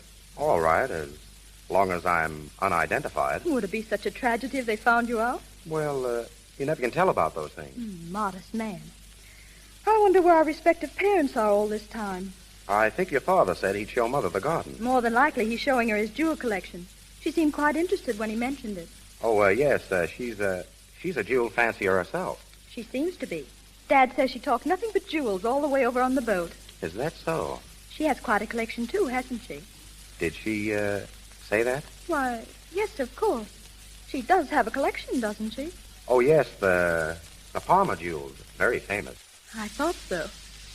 Well, I think it's time we were going. Tom, what's the matter with you? Why do you act so distant? Am I distant? You were different on the boat. Yes, talkative. Too talkative? I'm afraid so. Oh. Then you don't feel the same. About me, I mean. Sure I do, only... Only what? Look, let's not talk about it now. Someday I'll tell you the whole story. That yellow diamond is the pride of my collection, Mrs. Palmer. Oh, it's beautiful. Tom, you must get Mr. Brockton to show you his diamonds. They're just lovely. Yes, they must be. I beg your pardon, Mr. Brockton. Yes, Wilson? What is it? A telegram just came for you, sir. Oh, excuse me, please. This may be important. Of course. I hope it isn't bad news, Dad. I'm afraid it is. I've got to leave for Chicago immediately. Oh, dear. I'm sorry, Ruth, but you'll have to come along with me. Must I? Well, you can't very well stay here all alone. No, I suppose not. Oh, Mr. Brockton, if Ruth doesn't want to go, why can't she come over and stay with us? We'd love to have her, wouldn't we, Tom? Why, yes, of course. Well, it's awfully nice of you. If it's not too much of an imposition. Nonsense, my dear. We'd be offended if you didn't come, really. Well, all right. Thank you. Oh, I just thought of something. I can't walk off and leave my jewels here, and the bank vault is closed. That's a little difficult. Unless, of course, you'd like to leave them in my safe. That's, of course. Why didn't I think of that? That's an idea, Dad. I could bring them over to Mrs. Palmer's. I'm sure they'd be all right in Tom's safe. Well, I hate to burden you, Tom, with a responsibility like that. Those jewels are worth a fortune. Certainly, that's why we want them. I mean, to keep them safe for you. Very well. It's really awfully nice of you. Oh, not at all, Mr. Brockton. No, not at all. I'll come over as soon as Dad is packed, Tom, and I'll bring the jewels with me. Fine. Well, we'll run along. See you soon, then. About an hour. Come on, Mother. Goodbye, and thanks again. Oh, don't mention it. So long, Ruth. So long. Don't forget, dear. Hurry over. I will. Well, it worked. Shh. Where's Wilson? It was perfect. Perfect. They've gone, Ruth. Come here, Wilson. You certainly made a great butler. Didn't he, Ruth? Not so bad. Not so bad. Say, I was terrific. They fell for that phony telegram like a load of bricks. What's the next move, Ruth? I spend the night at the Palmers. Put our jewels in their safe. Learn the combination. In the morning, we'll have our jewels and the Palmer collection. Well, then I can stop playing Papa and have a little fun. Take it easy, will you? We ain't got the Palmer jewels yet, and there's still Ferris to worry about. Oh, stop calamity howling. If Ferris was on our trail, we'd all been in jail weeks ago. Well, there's another thing I don't like so much. Letting those jewels get out of our hands. We had a tough enough time snatching them in the first place. I don't like throwing them around like this. Now, listen, Ruth knows what she's doing. She's the best little crook in the business. Our plan can't fail, can it, Ruth? Hey, what are you dreaming about? I was just thinking, if we applied the same energy and resourcefulness to being honest, we'd probably all be rich. Yeah? Well, we'll be rich anyway. Say, Ruth, what's getting into you? Is it that guy Palmer? That guy Palmer, as you call him, is all right. I hate lifting his jewels this way. Listen, baby, you better forget him. You ain't no match for high society, mug. No, I guess I'm not. Well, come on. What's the layout? How do we get the Palmer rocks? Leave it to me. When he puts our jewels in the safe, I'll be right there with him. I'll get the combination. And you come down in the middle of the night and lift his and ours both, right? That's it. Swell. You know, it tickles me pink to think of them suckers driving home without a thought in the world. Yeah. I can just see their faces when they wake up tomorrow and find their rocks has gone bye-bye.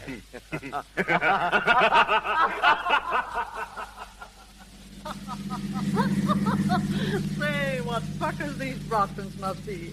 Laying their jewels right in our lap. Yeah, it's perfect.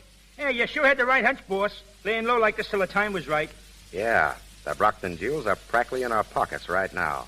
Well, it looks like a good day's work for us.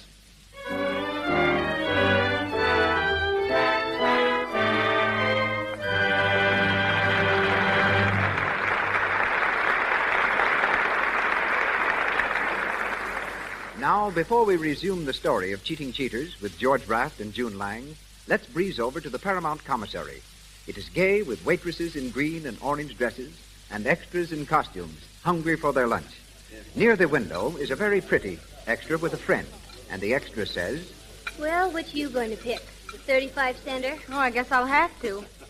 Wish I could plunge on an expensive lunch once, or have somebody buy me a few. Where's Dan? He used to buy you tons of lunches. Oh, he's gone. Oh, men sure are fickle. I heard he's taking Jane out these days. Oh, not really. Jane? Well, I don't believe it. Well, Jane hasn't a thing to recommend her, Except, of course, her lovely skin. Well, apparently that does the trick. Dan always did notice the girl's complexion. He used to pay me compliments on mine before it went so sad. All men prefer the girls who have soft, smooth, clear skins. A lovely complexion is appealing, so it's important to guard against cosmetic skin, dullness, tiny blemishes, enlarging pores. No need to take this risk if you use Lux toilet soap, for Lux toilet soap's active lather sinks deep down into the pores, removes every trace of dust and dirt, stale rouge and powder that might remain to choke them. Use cosmetics all you like, but protect your skin. Remove them thoroughly.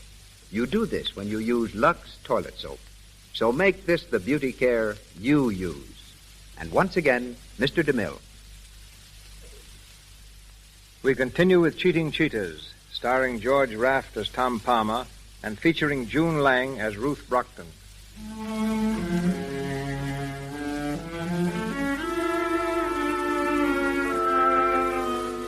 Two gangs of jewel thieves working at cross purposes, each gang intent upon robbing the other of a valuable collection of diamonds. This is the situation as our curtain rises again. It's early evening in the living room of the Palmer home. Tom and Rosie, whom he calls his mother, are entertaining Ruth Brockton. They are more than welcome guests. Mrs. Palmer, your dinner was grand. I must thank you again for letting me impose upon you. No, not another word. You're embarrassing us, isn't she, Tom?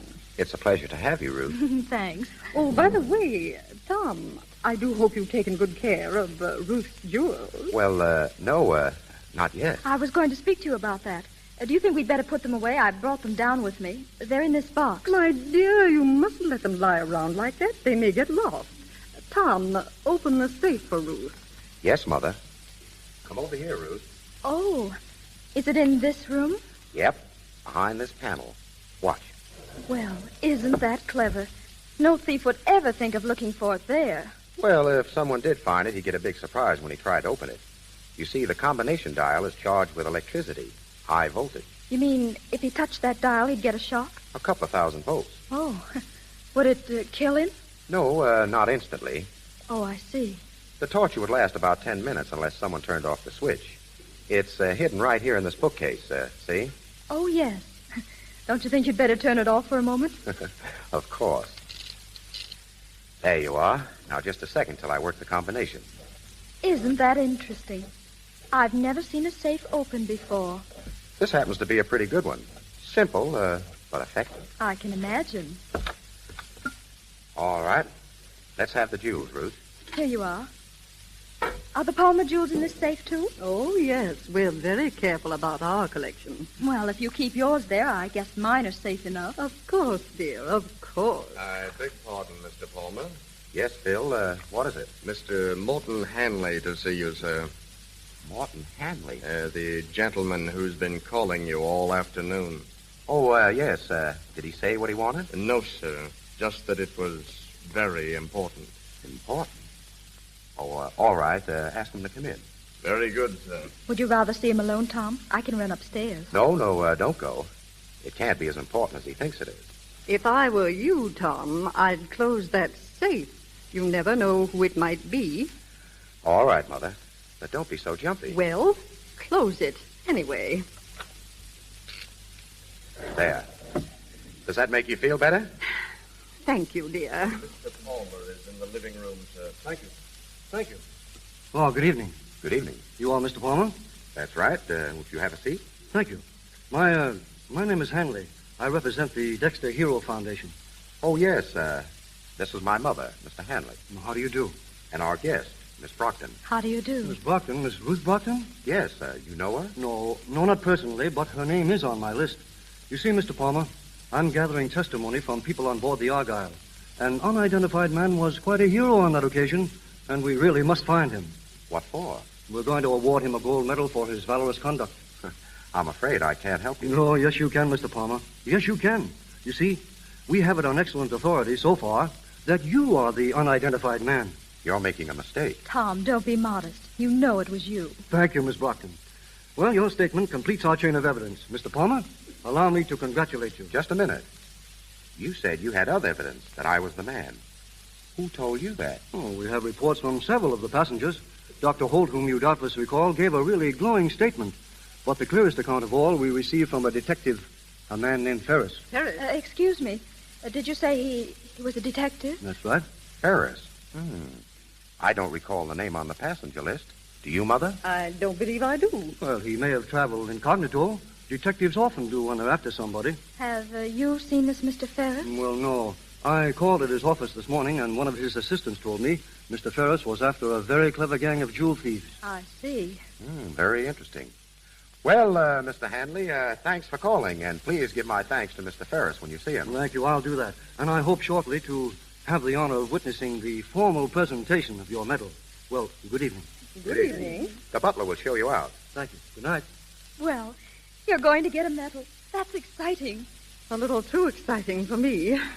It's given me a sick headache. I think I'll run off to bed. Is there anything I can do, Mrs. Palmer? No, dear. Thank you. Good night. Good night. Oh, Tom, I'd like to see you before you go to bed. Yes, Mother. Good night. Good night. Your mother seems quite upset. Oh, she'll be all right. Well, I guess I'd better run along, too. Wait a minute.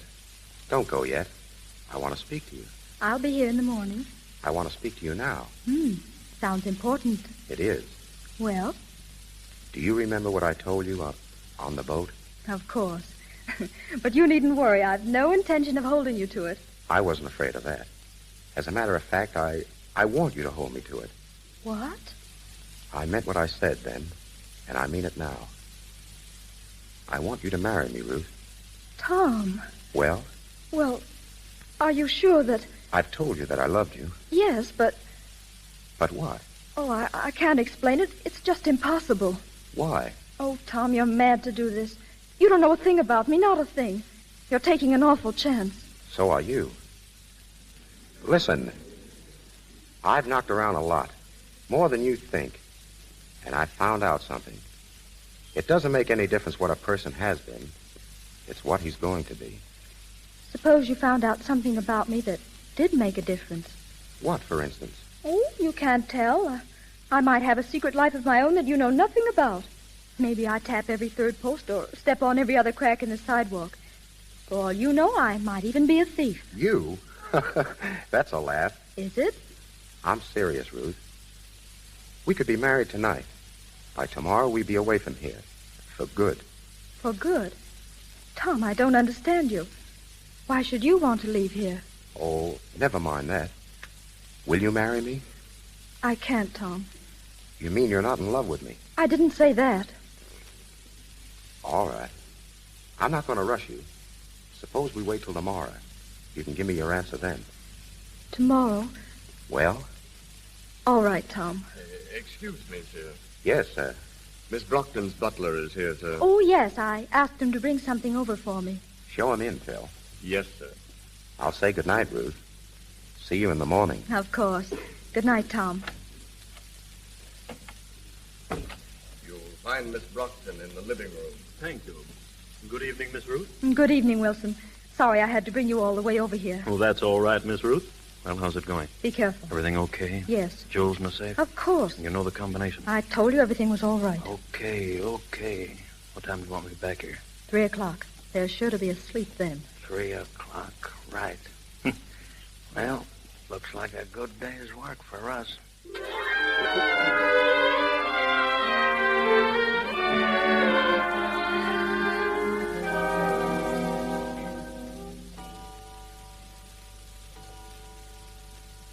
2 o'clock. Well, do we pull the job or don't we? Yeah, what do you say, boss? Yeah, we've been sitting up here for an hour doing nothing. Let's get started. Sit down. We'll go down for the jewels when I say so, not before. In the first place, we don't even know if she's asleep yet. She ain't no night owl. Shut up.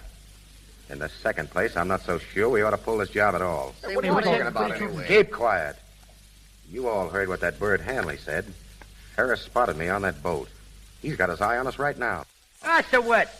We grabbed the rocks and scrammed. Sure. And get pinched at the border. A lot of smart guys you are. Yeah. Gee, I never thought of that.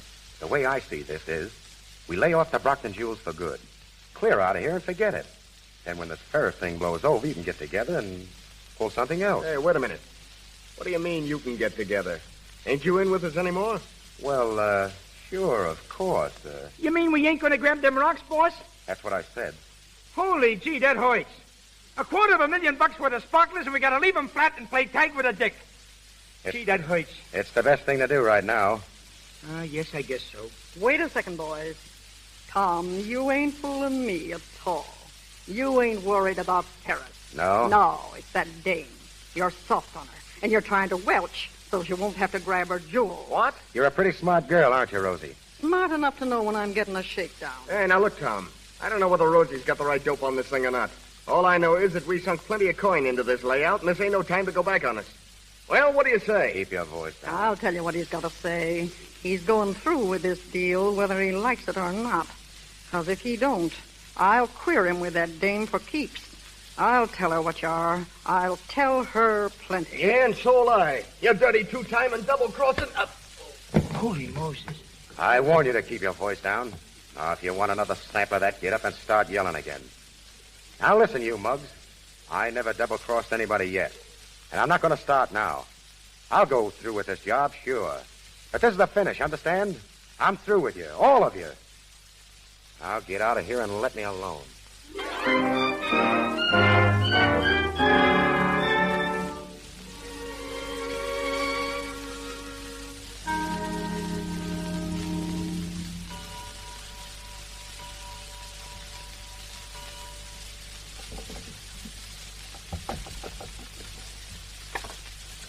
Come in, Wilson. Been waiting outside for half an hour. I told you, 3 o'clock. Is the coast clear? They're all asleep. Swell. Where's the safe? Over here in the wall.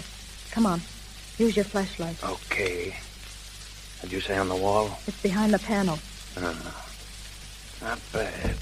Not bad. Oh, come on, let's get to work. Look out. What's the matter? Don't touch that safe. It's full of electricity. That's nice. Well, what do we do now? We turn it off, stupid. Look out. That girl. You got the combination? I'll give it to you. Keep your light on the dial.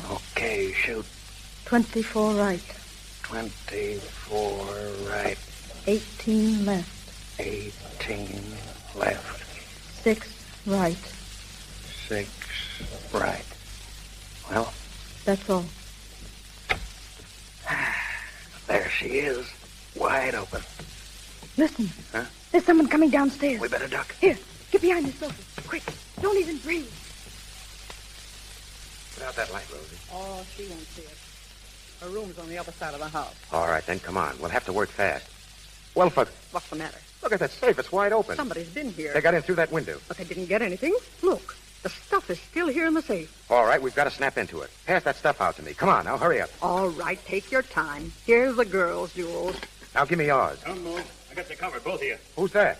The Brockton's butler. Wilson's the name, lady. All right, Ruth, grab those jewels. Ruth? What are you doing down here? She ain't playing marbles. Did you open this safe? Yes, I did. You are a crook, then. Looks like all of us are, Tom. I get it. They're another mob. Huh. We thought they were on the level, and they're just a bunch of crooks. Hey, watch out who you're calling names, lady. You was trying to swipe our stuff yourself. Another mob. I don't see anything so funny. What's the joke? I'm not sure, but I think it's on me. So that's why you wouldn't marry me, eh? Any objections? I don't see any now. Come on, cut out the chatter. We got to get out of here. Wait, I've got a proposition to make. Yeah? We're all a bunch of clever people. What do you say we team up? Your crowd and ours. We'd have a combination that couldn't be beat. Even Ferris would never catch up with us. Sure, this is a fine time to offer a partnership when we got the jewels. You haven't got the jewels. Huh? You got to take them out of here. But you couldn't get rid of them if you went to Mars. That happens to be the Stuyvesant collection. The Stuyvesant collection? They're hot enough to melt steel.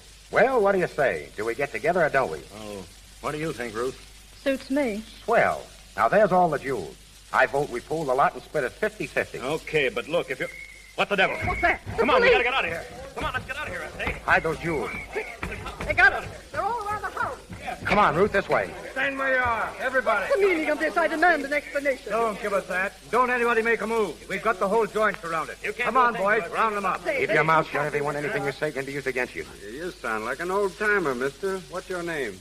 I'll do my talking to the sergeant. You can bet on that. Well, nice work, boys. Got 'em all? Guess so, Chief. McGuire grabbed 2 of them at the back door. That makes 6, doesn't it? Yeah, that's right, Chief. Just like Ferris said. Ferris?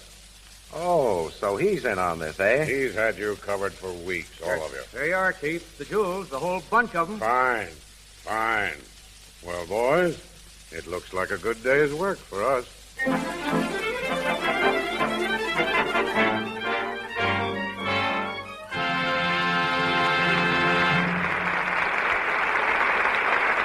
For station identification.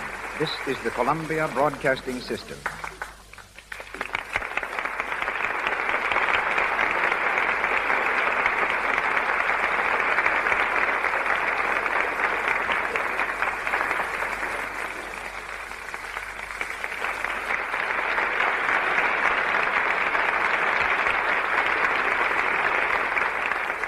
Our play, Cheating Cheetahs, continues shortly from the Lux Radio Theater.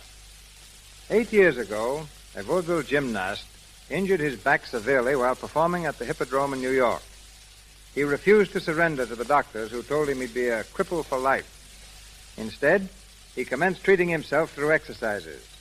Today, he's not only a perfect physical specimen, but he holds what is probably the only job of its kind in the world. He's employed by the Metro-Goldwyn-Mayer Studios to keep their stars in proper physical condition. Ladies and gentlemen, Mr. Donald A. Loomis. Every day, I work with such stars as Joan Crawford, Jean Harlow, Louise Reiner, Eleanor Powell, Jeanette MacDonald. The beauty and glamour they reveal on the screen are direct results of constant training and strict adherence to regular exercise. The advice I'm about to offer is the same advice I have given to them. I don't mean that if you follow it, a movie contract will be waiting, but I do believe you can develop charm and beauty beyond your expectations. The fact to remember is this: only through the proper circulation of blood can you have a healthy, beautiful body.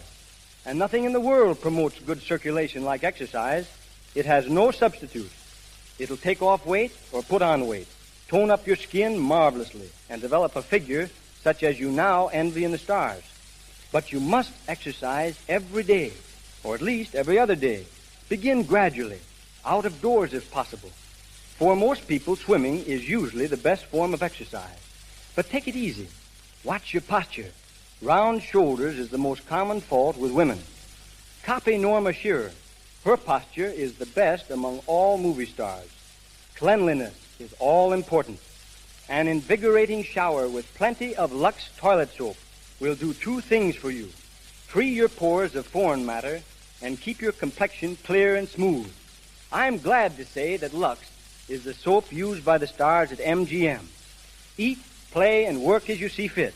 Don't pass up a good dinner because you're afraid of getting fat, but compensate for the food by proper exercise a little later.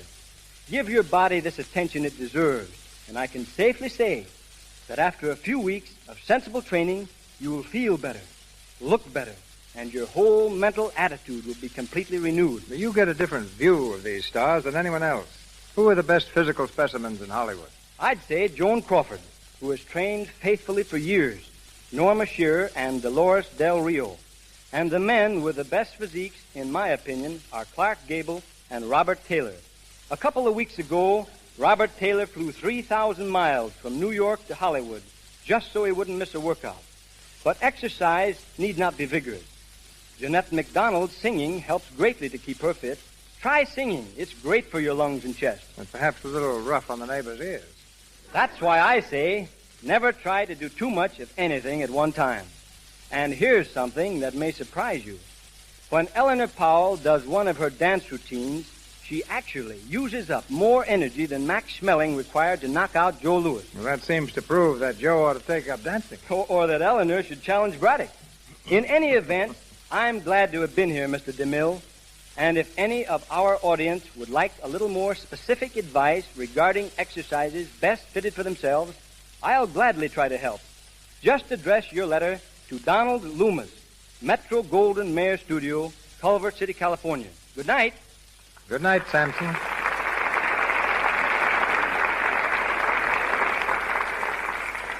And now we bring you the last part of Cheating Cheetahs, starring George Raft as Tom Palmer and featuring June Lang as Ruth Brockton.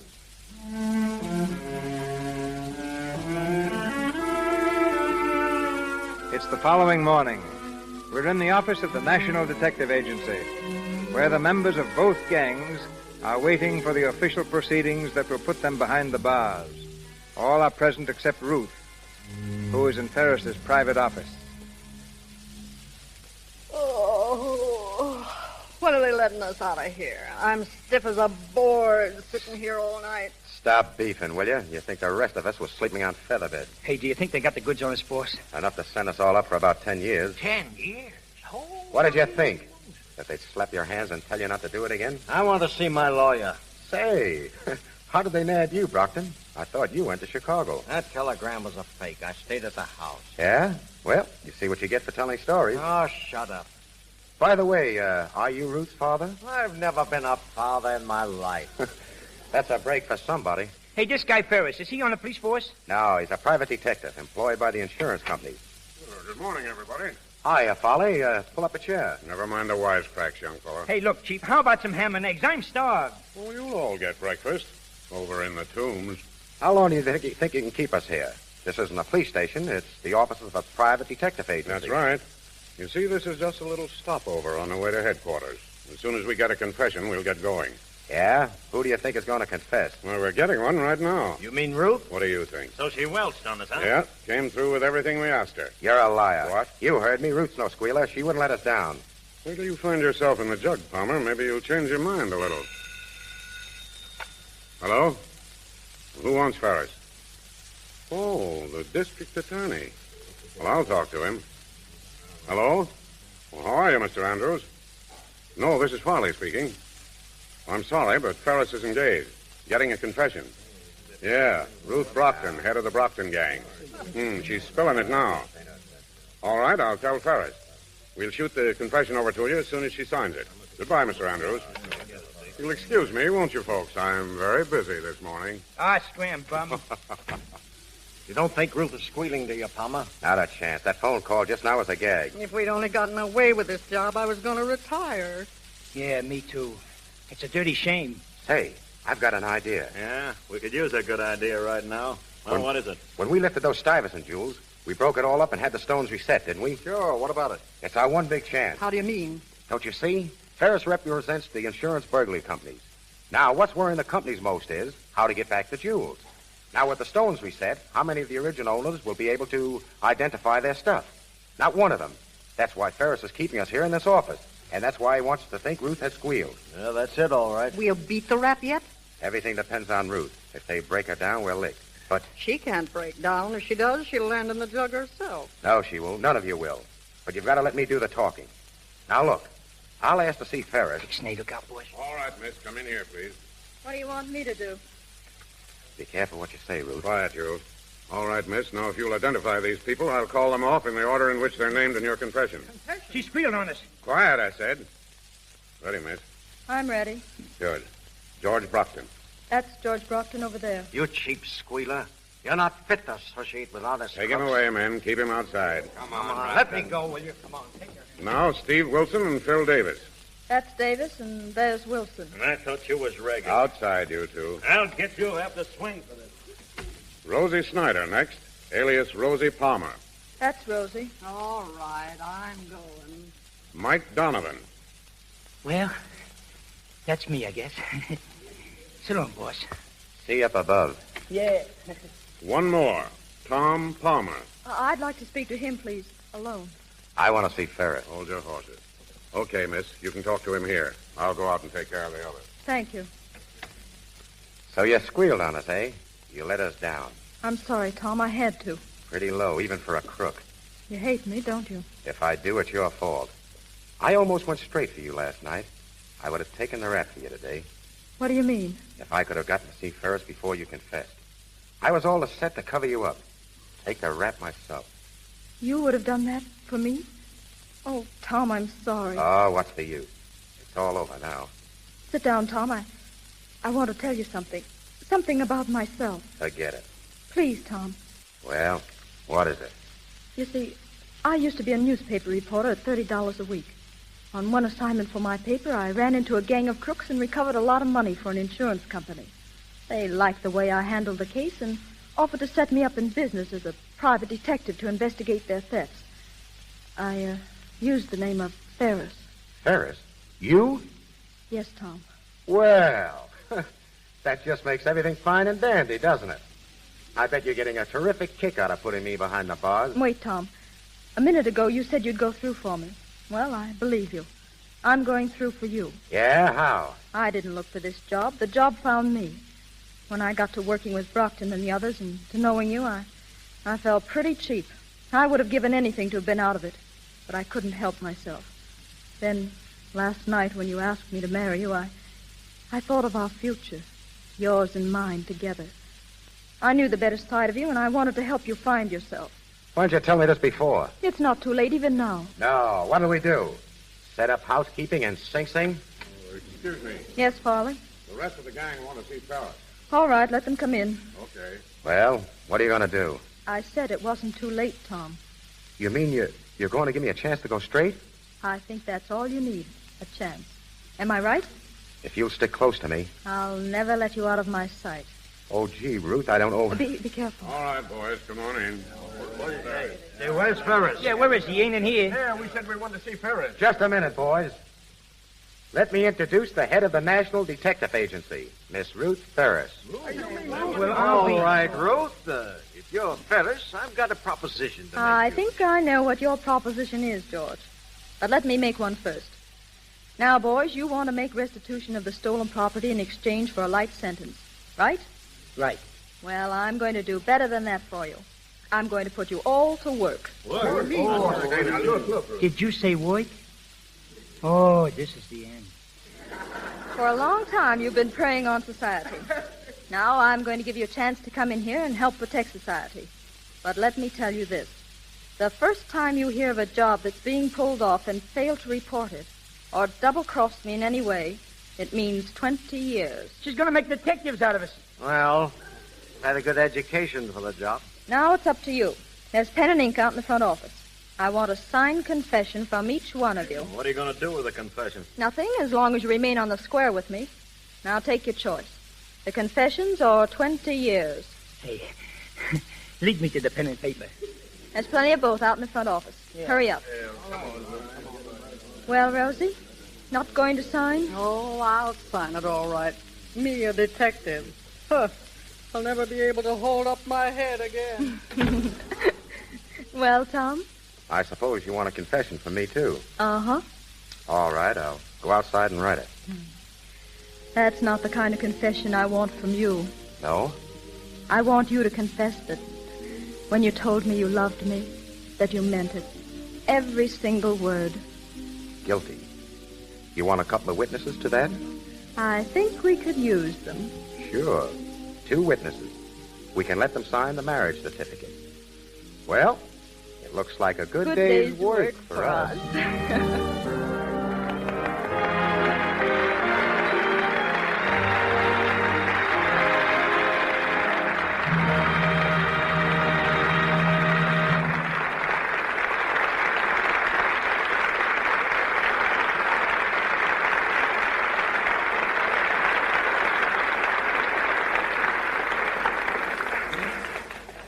As Thackeray wrote, the play is done, the curtain drops. A moment yet the actor stops and looks around to say farewell. Tonight's stars, George Raft and June Lang, return shortly to the microphone. I think that discoveries are accidents designed by destiny. A fabulous fortune and hundreds of the jewels women now wear were found in South Africa because a Dutch farmer happened to notice a group of children playing marbles. The marbles were diamonds and led to the opening of one of the richest mines in the world. It was also by accident that I myself once discovered a diamond in the rough. In fact, it was in the rough and tumble action of a Keystone comedy that I saw her. And just the way she leaned against the door conveyed to me an appeal that I knew would intrigue the world. I took her out of comedies and made her the star of 6 DeMille productions. She was an absolutely new type of heroine, because most of the heroines who preceded her were sweet and charming ingenues, while all the sirens were evil women and heavies. She combined the best qualities of both and became the screen's first romantic siren who was not a villainess. This famous young woman was the first of many screen stars who can truly be said to have possessed glamour. She did more than any girl before or since to make Hollywood the fashion center of the world. And she now steps to the microphone just as fascinating as she was then. Ladies and gentlemen, Gloria Swanson.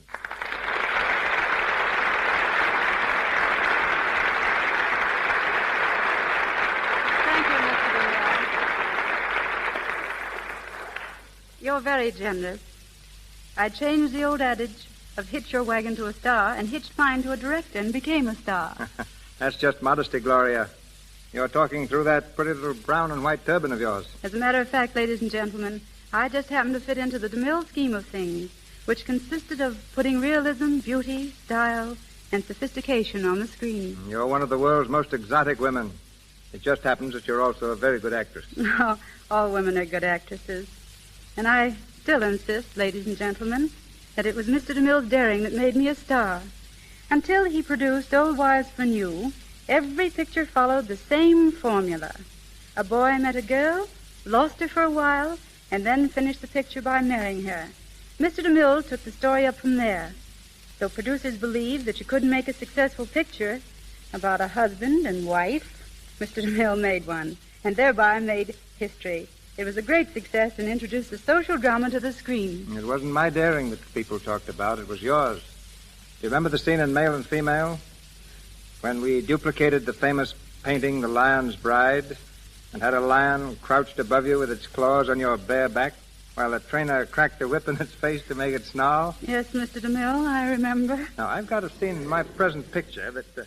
I'm very sorry, but I'm not as daring now as I was then. Well, you're just as charming.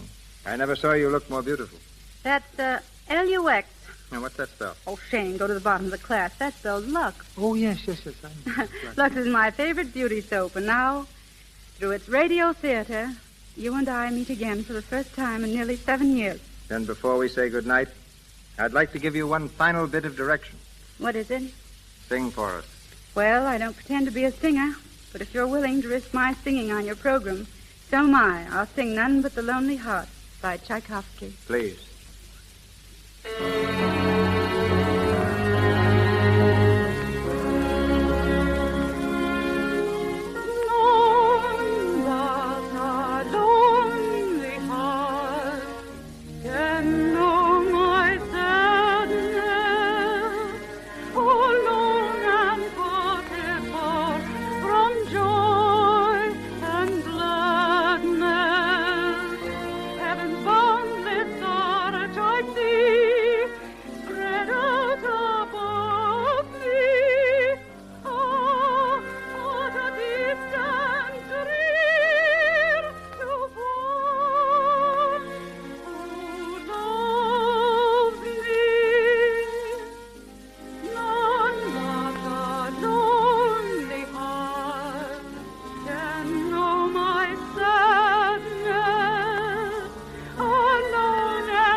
George Raft and June Lang are a study in contrasts.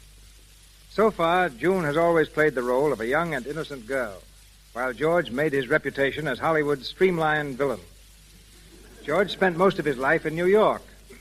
June has just returned from her first trip to Manhattan. But suppose they speak for themselves and as themselves.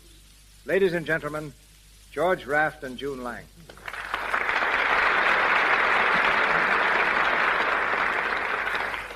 Thanks, Mr. DeMille. Well, June, how did you find the old hometown? Oh, easily, George.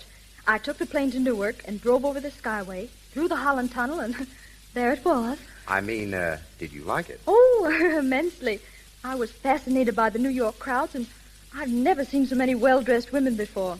And judging from their wonderful complexions, they apparently use Lux toilet soap just as much as we do here in Hollywood.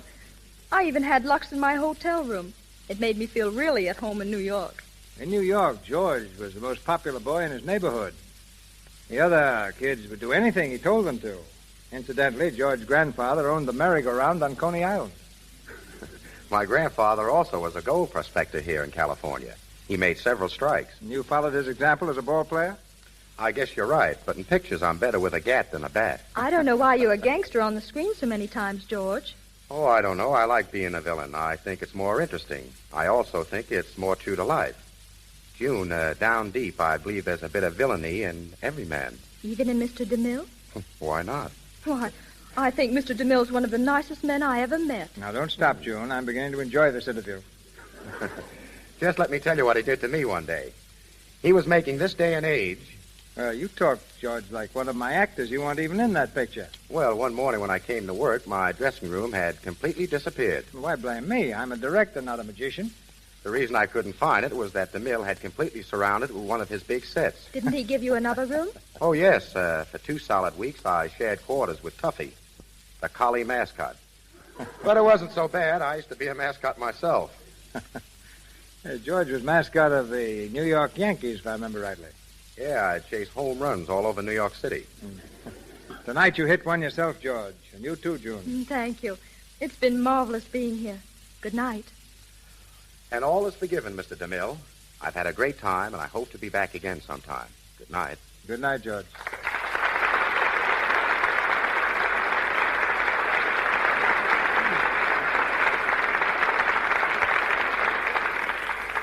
Thank you, Mr. Raft and Miss Lang. Ladies and gentlemen, this is your announcer, Melville Ruick. Assisting our stars in tonight's play were Wally Mayer as Mike, Justina Wayne as Mrs. Palmer, Victor Rodman as Mr. Brockton, Lou Merrill as Wilson, Frank Nelson as Phil, Ross Forrester as Hanley, Richard LeGrand as Farley, and John Lake and Charles Emerson as police officers. Mr. Raft and Mr. DeMille appeared through courtesy of Paramount Studios, Miss Lang and Mr. Silvers, 20th Century Fox, and Mr. Loomis, Metro-Goldwyn-Mayer. The music for the new picture, Road to Glory, produced by 20th Century Fox, was arranged by Mr. Silvers. Mr. DeMille tells us now of next week's program. One of the screen's most colorful figures comes to the Lux Radio Theater next Monday night, James Cagney. You've seen him as a sailor, taxi driver, gangster, G-man, and aviator. But you'll hear him next week in an entirely new role, the manager of a prize fighter in the famous comedy Is That So? By James Gleason and Richard Tabor. Robert Armstrong and Boots Mallory will be featured in the cast with Mr. Cagney.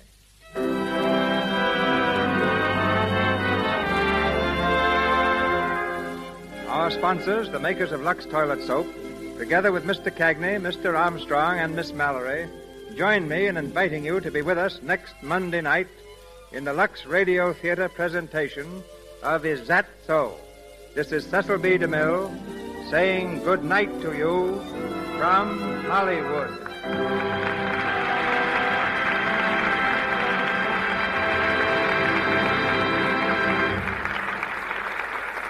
This is the Columbia Broadcasting System.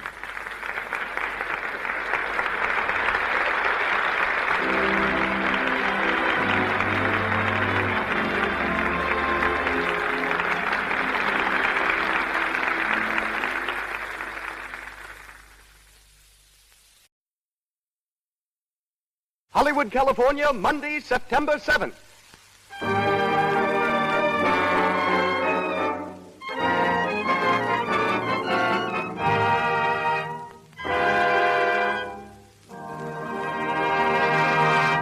The Lux Radio Theater presents James Cagney in Is That So? with Robert Armstrong and Boots Mallory.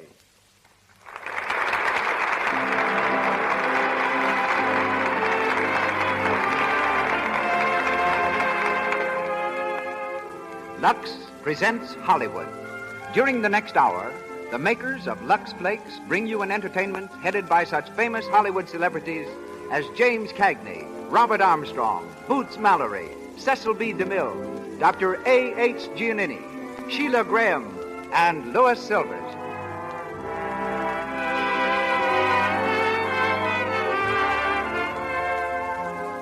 In the motion picture studios are found the greatest collection of costumes in the world, and we know of no higher recommendation for Lux Flakes than the fact that all the leading Hollywood studios protect these wardrobes by washing them in Lux. Order some tomorrow. You will find that stockings and all clothes that are washable last longer and look newer when cared for with these pure, gentle flakes. There's no harmful alkali, no cake soap rubbing, with inexpensive, wonderfully effective Lux Flakes. And now, our producer, ladies and gentlemen, Mr. Cecil B. DeMille.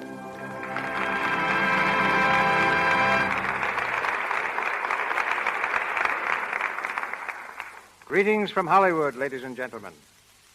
Yorkville, one of the rollicking, frolicking sections of New York City, is famous for its fine German citizens and fine German food, its burgers and its hamburgers. Thinking of James Cagney coming from there is almost as hard as imagining Hitler a native of Dublin. Yet it was in Yorkville that James was born, a harp in a German band. Before he started swinging his fists at various screen villains, Jimmy was a bellhop, a bundle wrapper, and a tea-room waiter. With the money he earned, he studied art at Columbia University. But the most remarkable thing he ever painted was a verbal picture of his career as an actor when he talked his way into a job in vaudeville. Some years later, Jimmy won his first dramatic part by a hair. In fact, a whole head of hair. They were looking for an actor to take the part of a swaggering hobo in a play called Outside Looking In. The first requisite for the role was that the actor have red hair. Other players were after the job, but Jimmy took his hat off to the producer and went to work. When his biography is written, it will probably be titled, So Red the Head. To moviegoers, Cagney has since become the perfect example of a wisecracking Irishman with muscles of steel and a heart of gold. In reality, there are few more cultured gentlemen in Hollywood. His tastes run to music, especially the piano, and art. He's quite accomplished in both. In tonight's play, however, he appears in the type of role that has made him successful on the screen. He is Hap Hurley, a prizefighter's manager. The unmanageable fighter being managed is Robert Armstrong, one of the stars of the play when it ran on Broadway for 2 years. We shall hear him as Chick Cowan, who rates as a lightweight, both mentally and physically. Our leading lady tonight is Miss Boots Mallory, who plays the part of Sue. And now the Lux Radio Theater presents the first round of our comedy, Is That So?, starring James Cagney with Robert Armstrong and Boots Mallory.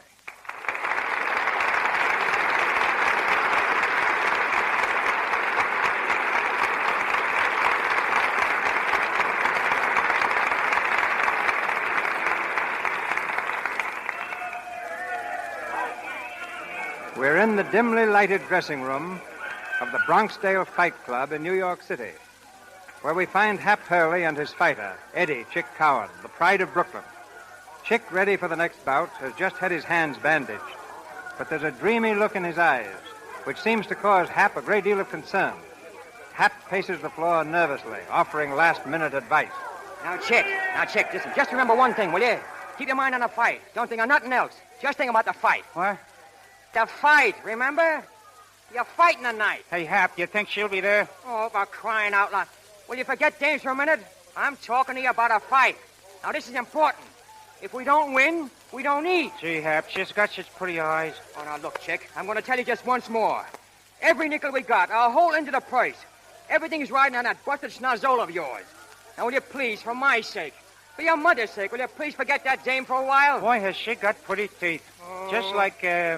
Just like corn on a cob, no kidding. I wish you'd have broken a leg before you went to that Brooklyn yesterday. I wish you was born a hermit. Okay, you guys, you're on next. Okay, we're coming right up. Now, come on, chick. Now, look. Just like I was telling you. This guy's a sucker for a straight left, see? I wish I knew where she was sitting. I'd like to wave to her. I bet she'd like that. Oh, all right. Don't listen to me. Go ahead and get your head punched off. And then see how much that dame will think of you. Oh, is that so? Yes, that's so. And fight the one. Now, listen, you get this. Come here.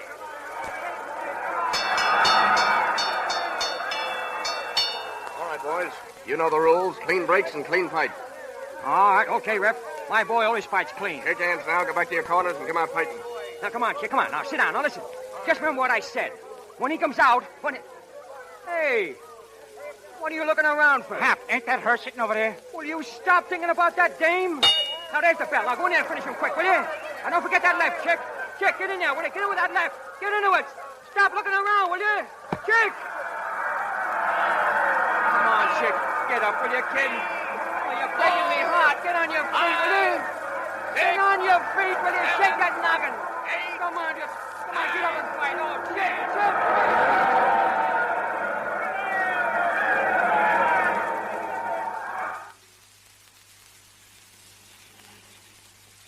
All right, come on, chick, get off the grass. Huh? The grass, get off it. What for? You drag me out to the park and then I can't even sit on the grass. It's wet, you dummy. You want to catch your death of cold? Sit on a bench or I'll poke you one. Is that so? Yes, that's so. Since when was you me, old man? Okay, stay on the grass. Crawl under it if you want to. I should grieve over a rosin bum like you. Bum? Oh, yeah. Yo hide me bum. I'm done with you. You and your dames. You mean I'm done with a fighting game? I mean you better go back to the Navy and leave box fighting and them as can stand it. You a fighter. Gee. That's a hot one. You a fighter. Oh, Herb. Listen, now get your setup. A guy that couldn't punch a hole through a lace curtain, and what happens? I bet the whole roll on you, the works. And you deliberately get yourself knocked out. Throw the fight in your manager, too, deliberate. Oh, gee. I told you, Hap. I could have swore I saw that dame I met in Brooklyn. Oh, dames. Always looking for dames. Where is she now? No Joe, no dame. They're all alike. Oh, Hap. I'm sorry about that go tonight. Honest I am, Hap. No kidding, Hap. I swear I'll never look at another dame again, so help me. I wouldn't care if you started a harem. We're washed up, see? Oh, good evening, boys. Hey, mister, you dropped your watch. Oh, that's all right. It's perfectly all right. I meant to drop it. I was going to come back in the morning and get it. Say, you want to fight? Sure, we want to fight. I'm this boy's manager, and he fights anybody, see? All right. Tell him to take off his coat. What? Come on and fight, you coward. Hey, take it easy. Hey, you know who this is? I don't care who he is. I'm going to knock his block off. And then I'm going home and do the same thing to my sister's fiancé. Oh, now listen, chump. This is Eddie Chick Cowan of Brooklyn. I don't care if he's an admiral in full uniform. Come on, Mr. Chicken Oozes. I'm going to knock your head off. Oh, now listen, mister. Look, you wouldn't want to take advantage of a poor sick man, would you? Sick? Who's sick, Hap? Who's sick? You are, you sap, you are. Shut up. Yeah, poor Chick as sick as anything. He had kind of a bad fall a night. Oh, is that so? Are you really sick? Yeah. I ain't feeling very good today. Well, now, that's too bad. Look, someday when you're feeling yourself again, you come around and I'll knock your head off. Is that all right? Sure, that's fine. Is that so? Who said it was fine? Listen, mister, he'll get his head knocked off when and where I tell him that. I'm his manager, see? Oh, you are you? Yeah. Well, now, let me tell you, Mr. Hurley, Hap Hurley. Quite so, Mr. Hurley. And this young man is... Eddie Chick Cowan of Brooklyn. Eddie Chick Cowan? Yeah. It seems to me that I've heard that name somewhere. Yeah, Hap just told it to you. Oh, yes. Yes, that's where I heard it. I knew I'd... Oh, I beg your pardon, gentlemen. My name is... my card. Oh, thanks. Mr. C. Clinton Blackburn. This is Mr. Blackburn, Chick. Pleased to meet you, Mr. Blackburn. You know, if my head would stop going around for a minute, I could think. Didn't I see you whip young Tierney last month? Oh, and what a lacing he gave that bum. And when I think of what he did tonight, oh, that makes it even worse. Something go wrong? Yeah. He turned around and looked for a dame. Oh, lay you off, will you? Look, Hap, I'm awful hungry. How's for getting a couple of hamburgers, huh? Yeah. How about some nice breasted chicken under glass? No, I think I'll get a nice sirloin steak. And what do you think you're going to use for money, slug? Pardon me, but do you boys mean that you're broke? Broke? Listen, mister. Tomorrow we start borrowing from the church mice. Get it? Oh, that's terrible. No, I tell you what. You boys come home with me, and we'll get something to eat. What do you say? Oh, that's awful nice of you, but... No, not a word. We take a taxi. I live way over that way. In Brooklyn? No. Park Avenue isn't in Brooklyn. Swell, huh? I'll get a taxi. Taxi! Gee, Hap, you suppose it's all right? I think this guy is nuts. It's aces, you sap. Didn't I tell you if you're stuck with me, you'll be living on Park Avenue?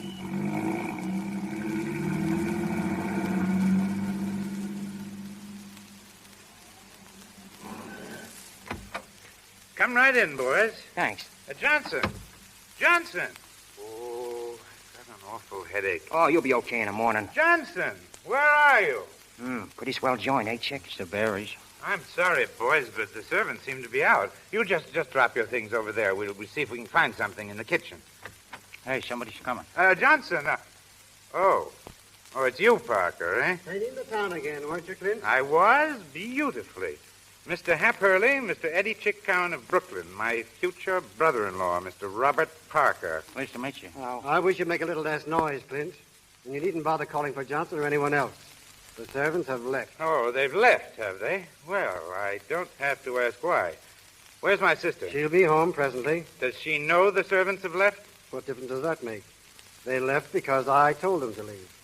I hope that's sufficient explanation. When Sue comes, tell her I'll be in the library. Oh. You and that guy get along fine, don't you, Clint? Yes, don't we? Oh, I wish I had enough nerve to do what I'd like to do. It's that bad, huh? It's worse than that.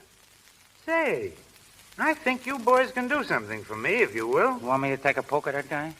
Hey, you're always taking a poke at somebody. It's the one you wouldn't do it at the right time. And maybe you wouldn't hit the match so often. Is that so? Yes, that's so. Is that so? Oh, shut up and leave him get through, will you? Go ahead, Clint, choice. Well, as I was about to say, I'm almost convinced that my brother-in-law-to-be is a crook. No kidding. Well, at any rate, he's made some insinuations against one who can't defend himself. One whom well, you understand. No, I don't understand. That ain't nothing new. You never understood nothing in your whole life. Is that so? Yes, that's so. You just shut up and listen. Okay, Clint, go ahead. Thanks. Now, there's plenty of room here in the house. You boys might just as well stay here, and I'll stake you until you're back on your feet again. All I want you to do is to get me into some sort of good shape again, physically. Then I can attend to Parker myself. What do you say? Sounds good to me. Hey, Chick? When do we eat? Oh, it's no use. What are you going to do with a guy like that? Hello, Clenny. Oh, Sue, I want you to meet some friends of mine. Mr. Hurley, my sister. How do you do? Pleased to meet you, Miss Blackboy. And this is Eddie Chick Cowan, my sister, Chick. Hiya, babe. Cut out that babe stuff, you lug. Hap, why don't you and Chick go into the kitchen and help yourselves? I want to speak to my sister for a moment. Sure, just don't bother about us. We'll be okay. The kitchen's straight back. Just keep walking. We'll find us all right. Come on, Chick. Clenny, where on earth did you ever... Who are they? Now listen, Sue, dear. They're going to stay here and get me into shape again, physically. Stay here. Oh, Clenny, don't be ridiculous. You know perfectly well Robert would make a terrible row. Well, let him. After all, this house is mine, or rather ours. You're not married to Parker yet, and I'll be darned. Clenny, you know we can't afford to antagonize Robert. I'm not so sure anymore. I don't believe everything that crook says. I don't care if he did handle the estate. I still don't think poor Jerry had anything to do with embezzlement or forgery or anything else. But, Clenny, how can we afford to take a chance? Robert swears that Jerry forged... I know. But I'd be willing to bet that Parker took that money himself. You know as well as I do that our brother never gambled, so how could he possibly have owed all that money? And forgery? Jerry never did anything crooked in his life. But what can we do, Clenny? We can't afford to drag Jerry's name through the courts. It'd be different if he were alive and here to defend himself. Well, he isn't. And Parker has enough evidence to blacken his name and ours, too. We'll just have to keep on this way. Well, I still don't see why you have to marry the crook. Well, you certainly don't suppose I like the idea any more than you. But he holds all the cards, Clenny. We've got to play his way. By George, Stu, I've got it. You've got what? An idea. A tremendous idea. Parker fired both of the men servants tonight. Why not make Hap and Chick the butler and second man? Oh, Clenny, you're talking nonsense. Well, why not? Well, because they know nothing about it. They'd be terrible. You know they wouldn't last a day. I'm not so sure. Oh, Hap! Well, right up. Hey, Clint, why do you keep the ketchup around here? Hap, there's something I'd like you to do for me, if you will. Clenny, please don't. Anything you say, Clint. You know me. Old faithful Hap Hurley. Good. 2 of our servants left suddenly tonight. Yeah? My sister's fiancé, Mr. Parker, was rather fussy. So we thought perhaps that you boys would accept the situations just for a week or two. You could be the butler. Butler? What would I have to do? Oh, sort of look after things. Manage the household. Oh, a manager? Oh, sure, that's a cinch. And what about Chick? Well, he'd be the second man. Footman, Footman? Oh, that'd be okay for the kid. Footwork's swell. Well, then it's all settled. You see, Sue? Yes, I see. Well, as long as you're going to remain here, you may as well begin now, Hurley. Straighten up the kitchen, then you may retire. I'll give you detailed instructions in the morning. Good night, Hurley. Good night, madam. Boy, was that good or was that good? That was fine. Good night, Clenny. Good night, Sue. Now, in the morning, Hap, Hap. what I found? Turkey legs. Don't drag him in here, you lug. Shut up, will you? I'm starved. Hey, Clint, who's that guy in the big picture in the hall? The one with all the braid all over him. That's my older brother, Jerry. He was killed in a plane crash several years ago. Say, didn't he used to be in the Navy? Yes, he was in the Navy when he died. I thought I knew that guy. I served on his ship once. Swell fellow. Yes, he was, wasn't he? Yeah. Well, I guess I'll grab a pocket of cake out there. Hey, come back here, you. What's the matter? Take your mind off your stomach and get to work. You got a new job. Oh, yeah? Yeah. You're a footman. I'm a what? Well, maybe I'd better explain to him, Hap. Won't do no good. All right, I'll leave it to you. I'm going to bed. You'll find your quarters right off the kitchen, boys. Oh, will you need anything tonight? Well, how about the loan of a toothbrush? Shut up, will you? We'll be fine, Clint. Don't you worry about us. We see you in the morning. Right you are. Good night, boys. Good night, Clint. Good night. Oh, great guy, ain't he? Yeah. The dame's okay, too. Now, listen, Mug. I'm telling you for the last time. Can that dame stuff. She's a lady, see? Okay, I ain't say nothing. You know, Chick, the only thing I don't like around here is that guy Parker. Yeah, me too. Say, Chick, don't you remember that guy from someplace? Sure, he's the dame's fiancé. Yeah, I know, but what else? What else? Let me see. Seems to me I met that guy someplace before. You met him when we come in. Yeah, but before. I mean before. Oh, before, yeah. Seems to me I seen him before, too. Hey, you seen he to live in Brooklyn? Oh, you and your Brooklyn. Brooklyn and James. Brooklyn and James. That's all you can think about. Is that so? Yes, that's so. Is that so? Yeah, that's so. Is that so? Ah, try up.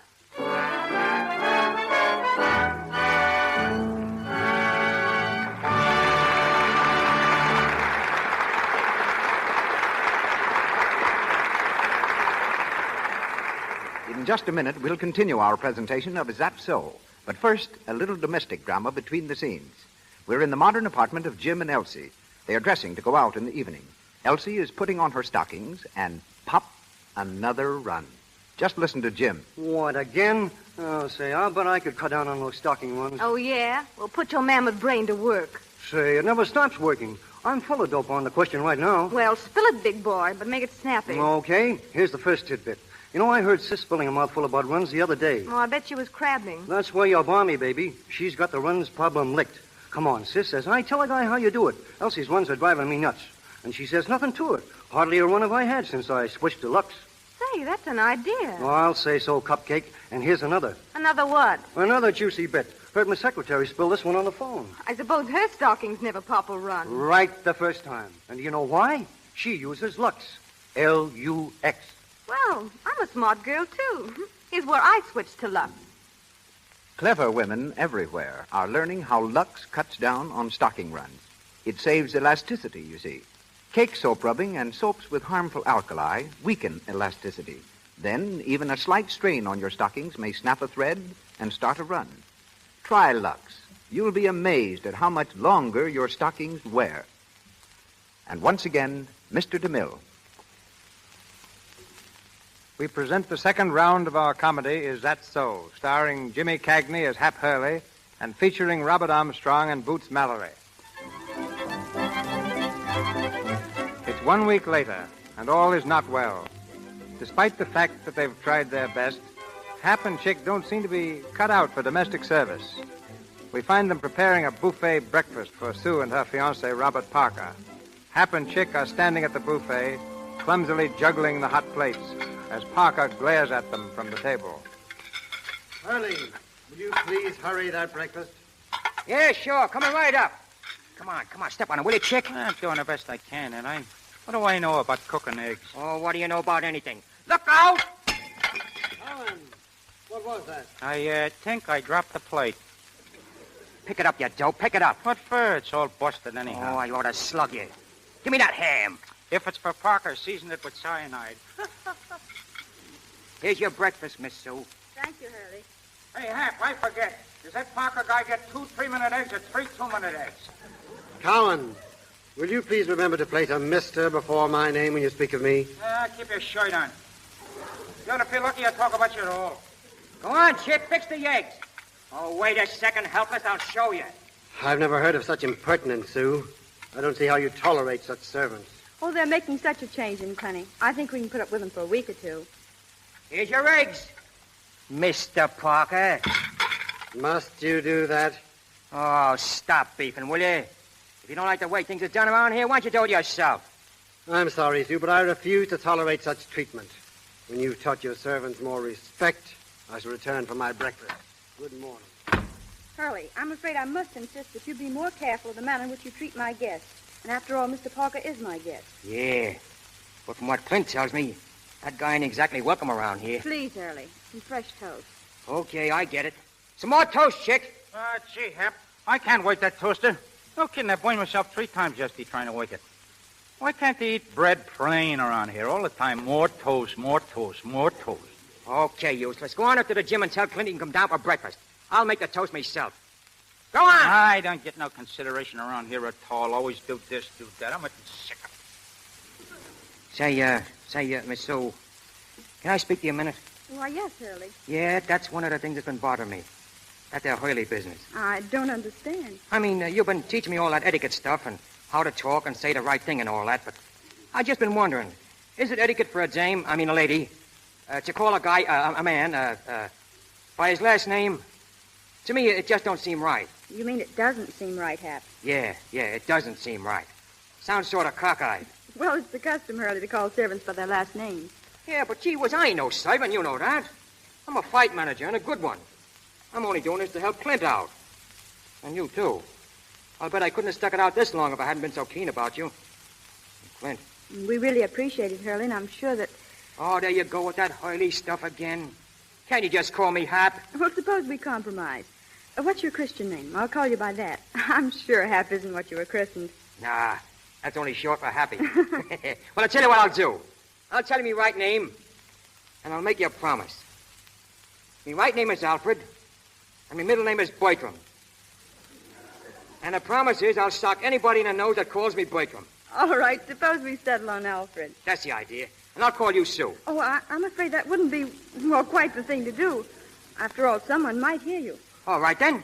Susan, how's that? Well, Miss Susan would be better. Huh? Well, after all, you are supposed to be the butler here. Oh, that's only a gag. I know, but as long as you're here, you'll have to act like a butler. Okay. I'll call you Miss Blackburn or Miss Susan or anything you want. But I'm going to think of you as just plain Sue.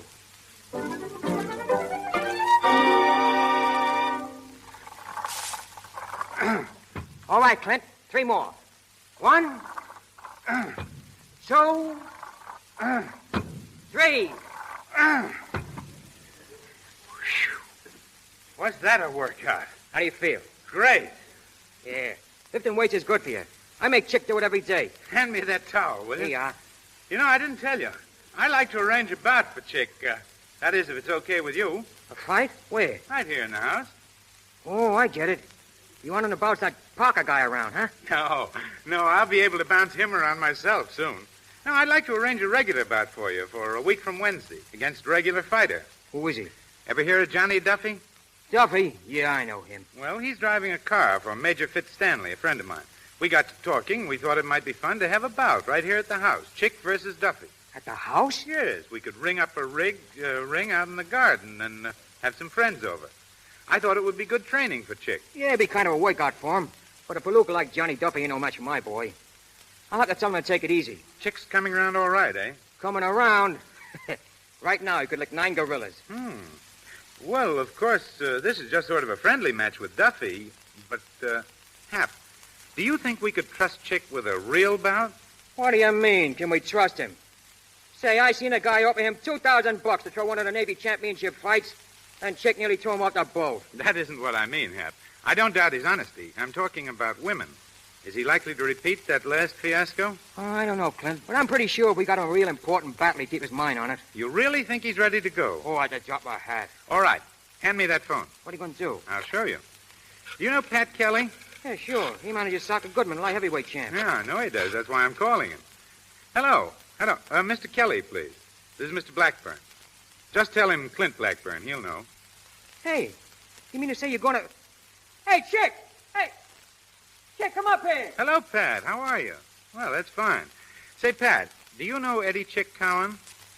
Well, I've acquired an interest in the boy. How about doing business? No. I mean for a bout with soccer, of course, for the championship. Oh, you do, huh? Well, how much? Wait just a second, Pat.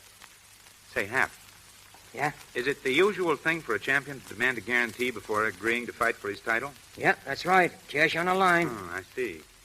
All right, Pat. It's a deal. I'll be down with Hap Hurley tomorrow, and we can discuss the thing in detail. You call me Hap? Uh-huh. Shut up a minute, shut up. About 4? Right. See you then, Pat. Well, Hap, it's in. Yeah. You hear that, Chick? We fight the champ. No kidding. We sign the papers tomorrow and post a guarantee of $10,000 for Goodman's end of the purse. 10 grand? Of course. Why not? Yeah, but 10 grand, that's a lot of dough. Well, I've seen Chick work out, and I think he's worth the gamble. You see that, Chick? A match with the soccer laid right in your lap. Gee, I'm going to call up that dame in Brooklyn. She'll be tickled to death.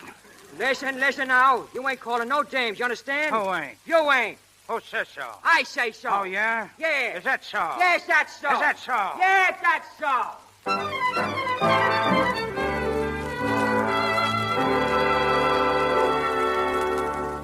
Well, Hap, did you get the ring fixed up? Yeah. It's all set and ready for the slaughter. Chick'll murder that dumpy guy. Fellow Hap, not guy. All right, but he murder him anyway. You know, I can't get used to that fancy language. I've been doing some heavy wrestling with it, too. Well, you know I don't correct you out of meanness, Hap. It's only that, well, I do want you to improve yourself. Oh, yeah, sure, I know that. Well, after all, you don't want to be a prize-fighter's manager all your life, do you? Why not? What's the matter with being a prize-fighter's manager? There's no future in it. Future? What, do you think they're ever going to stop fighting? But it's now that you've got to look ahead to what you intend doing. Yeah, that's right. That's something I want to talk to you about. You know, Chick meets the champ in 3 weeks now. Do you think you'll have a chance? A chance? Listen, he'll put the soccer out like a light. And when he does, well, that's what I want to speak to you about. Why, I'm afraid I don't understand. Well, with Chick the champ, that sort of changed things around, you know what I mean? I'll be in a big dough, and as soon as I get this English gag licked, why, I'll be a couple of different guys, see? Now, what I mean is, you see, I'm no good at this sort of thing. What on earth are you driving at? Well, look, here's how it goes. Win, lose, or draw. We're quitting tonight, me and Chick, right after the dumpy scrap. Quitting? But why? Well, we got some heavy training to do, and we can't do it wrestling coffee pots. Now, with me out of here, that means I ain't a servant. And when I ain't a servant, that's a horse in a different garage, see? When I'm a sock peddler's pilot and I'm in a dough, well, then, how about it? Do you realize, Hap, that you haven't said one thing yet that makes any sense? Yeah, I guess not. Well, it's only this, Miss Sue. All my life I've been hating women. I've been steering Chick away from them. I've been giving them the cold shoulder myself. Oh, they was bad medicine. Anyway, that's what I thought. But I was wrong, see? I was 100% wrong. Well, here we go. I'm crazy about you, Miss Sue. Why, Hap? Oh, I've been crazy about you since the first time I laid my eyes on you. I know I ain't good enough for you, I know that, but then nobody is. Nobody or nothing. Why, I hardly know what to say. Oh, I'll do anything for you, Miss Sue. I'd even stop picking on Chick. Oh, I ain't no good at telling things like this. There's a lot of guys got more brains than I got, and more dough, and better looks and all that.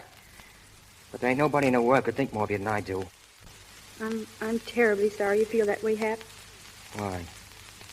Ain't there no chance for me? Well, how can there be? Why, we live in different worlds. It's just impossible, Hap. Well, why is it impossible? What makes it impossible? Oh, hundreds of things. Family, position. Family? Huh. What's the matter with my family? I go with the nicest families you ever seen. I'm Irish, see? Straight through I'm Irish. And I got the blood of kings in me. Back in Ireland, my family was the tops. From way back. And all we ain't got now is money. You make it so terribly difficult, Hap. Is that all you got to say?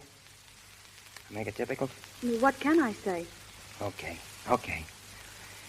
I get it. Oh, I don't know where I ever got the idea I stood a chance with a gal like you anyway. Must have been off me nut. Oh, please don't feel that way about it, Hap. I like you. I like you a lot. Really, I do. It's just that... Well, sure, I know. Well, don't let her worry you. We'll just forget the whole business. Hap, come back. Oh, skip it, Susie. Hap, skip listen. It, skip it.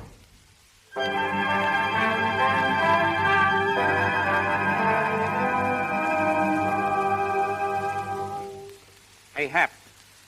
Get a look at the old 1-2. 1-2. 1-2. Boy, when I landed on Duffy tonight... Hey, Hap. What's the matter with you, Hap? Didn't you pay no attention to me? Huh? Gee, Hap. I ain't never seen you like this before. What's eating you? Nothing. I mean, nothing. No, I mean nothing. Oh, that Susie dame, huh? You just keep your 2 cents out of this. Go on, lace up your shoes, will you? They'll be waiting for us up downstairs. Okay. I guess she's stuck on that Parker guy all right, huh? In a pig's foot. That crook ain't got her fool for a minute. Say, Hap, are you sure that guy Parker ain't never lived in Brooklyn? I could swear I seen him before. Yeah, me too. But there's one thing I'm telling you. I ain't never going to see him again, or soon either. I was never any good at that dame racket, and now it goes double. What does, Hap? I wasn't good enough for her. Just a prize fight manager. Her family wasn't good enough for her. I guess you didn't know that, did you? Well, just let her wait, that's all. Just let her wait. She'll see that... Gee, Hap, I didn't know you felt like that. Oh, stop it, will you? Stop it! Ready, boys? Yeah, in a second, Clint. Fine. We're all set outside. Make it as fast as you can. Clint. I see Clint. It's all set, Fitz. Chick's coming down now. Is your boy ready? Oh, quite. But I see about that little bet of ours. Still on, right? Right. Did I hear you say something about a bet, Fitz? Oh, hello, Parker. Is betting the order of the day, Clint? Well, Fitz and I have a small bet, if that's what you mean. Why? Just that I thought I'd like to place a small wager on the bout myself. What are the odds? I'm giving Fitz 5-1 on Chick for 100. 5-1. Do I get the same odds? If you want them. 5,000 to 1,000, shall we say? Oh, I see, Clinty, that's a bit stiff, don't you think so? Well, of course, if you're not game. All right, Parker. It's a bet. 5-1 for 1,000. Right you are. Well, I'm going in the house for a moment. See you later, Clinty, old boy. Duffy. Yeah? You want to see me, Mr. Parker? Come in the library a moment. Sure. Well? Duffy, I've got odds of 5-1 on you tonight. How do you feel about the fight? Okay. But this guy Cowing ain't no pushover. Listen, Duffy, you've got to win. Go into a clinch out there and make Cowan listen to reason. Huh? There's $1,000 in it for each of you if he'll lay down and let you win. $1,000? Why, gee, Mr. Parker, I'll try. But all I can promise you is I'll probably get a sock in the nose for talking out of turn. All right, get out there. Okay. Feeling okay, Chick? Sure, I'm swell. All right, but remember this. There's a lot of dames here tonight. If you turn around to look at one of them, I'll lay you out cold. Remember what happened to you once before for turning around? Don't worry about me. It's in the bag. Ladies and gentlemen. Oh, I say quiet, please, quiet, everybody. Well, here we are gathered here this evening to learn the relative merits of 2 stalwart pugilists, my chauffeur Duffy and Clinty Blackman's footman Chick Coward. In that corner, ladies and gentlemen, is Mr. Duffy, who weighs something in the neighborhood of, I think, 175 pounds. Yes, thanks. Thanks very much. And in the other corner, scowling furiously for no earthly reason at all, is the other sportsman, Clinty's footman, Chick Coward. He weighs roughly the same as Duffy, but you can see he's not nearly as well constructed. Right-ho, let's get on with the old hostilities. Are you ready, boys? Shoot. Right-ho, Clinty.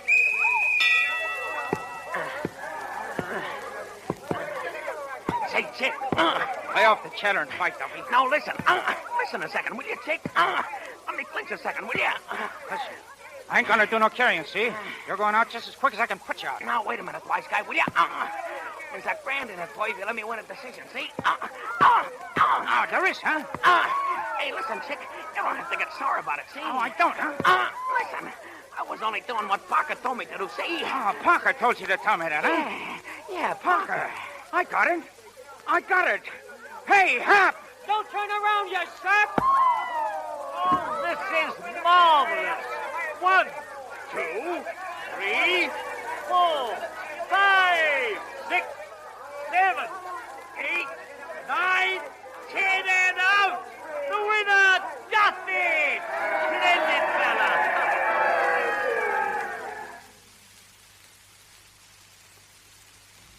Come on, chick. Snap out of it.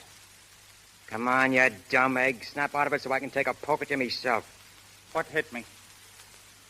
Duffy hit you, you egg-headed dope. Why, that... Let me at him. Go on, sit down.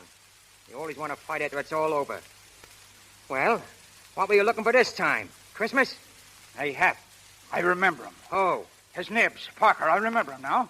That's why I wasn't paying no attention to Duffy. All of a sudden, I remember who this Parker is, and then... Well, now, isn't that just dandy? So you remember him, huh? Well, maybe if I call him in, you'd like to slip him a nice little kiss. Nah, you don't get me, Hap. Parker, we've been trying to figure him out all this time. Well, listen, he's the guy that tried to slip me $2,000 for throwing the Navy championship fight. What? He is, I tell you. He just tried to do the same thing tonight. Duffy told me. Well, then that makes him the guy who was kicked out of the Navy on that forgery rap. Sure, Parker. Holy smoke, that's who it is, huh? Oh, boy, this is terrific. Clint'll be tickled, huh? Oh, he'll just about kiss us all around for luck. Oh, boy, so he was the guy in San Pedro, huh? Sure, it was Parker, all right. And he offered me $2,000 to fold up. Kid, you're okay. Oh, Mom, I could do a little dance for that news. Boy, you're a wonder. Yes, it was very clever of both of you. Oh, say, Clint, we were just talking about you. I know. I admire your cleverness. In fact, you're too clever to be wasting your time here. But, Clint, Chick just told me that... Yes, I heard. And as soon as both of you can dress for the street, please go. Throwing me down for a few measly dollars. Hey, wait a minute, Clint. You got this all wrong. Oh, for your own sake, you ought to listen, Clint. Chick just remembered There's where to... really no discussion necessary. If you leave an address, I'll send your wages to you. And the fight with the champ? That's off? Unless you can find another idiot to post a guarantee of $10,000. Okay. Come on, Chick. Let's get going. But I don't want to go letting Clint think that way. Oh, come on. He knows what he's doing. The Blackburns always know what they're doing. Wait a minute, Hap. Here's Sue. She'll fix it for us. Where are you boys going? Listen, Sue. You tell Clint for us, will you? Make him listen. Oh, come on, Chick. It ain't no use. She ain't gonna do no listening neither.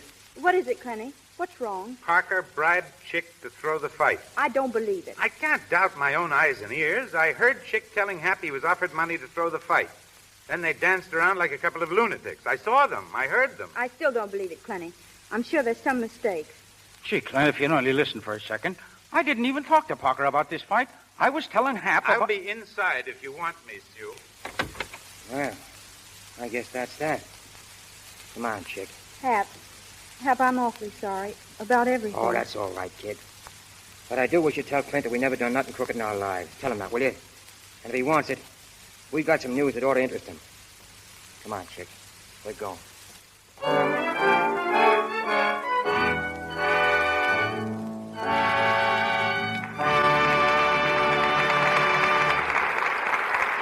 We pause for station identification. This is the Columbia Broadcasting System.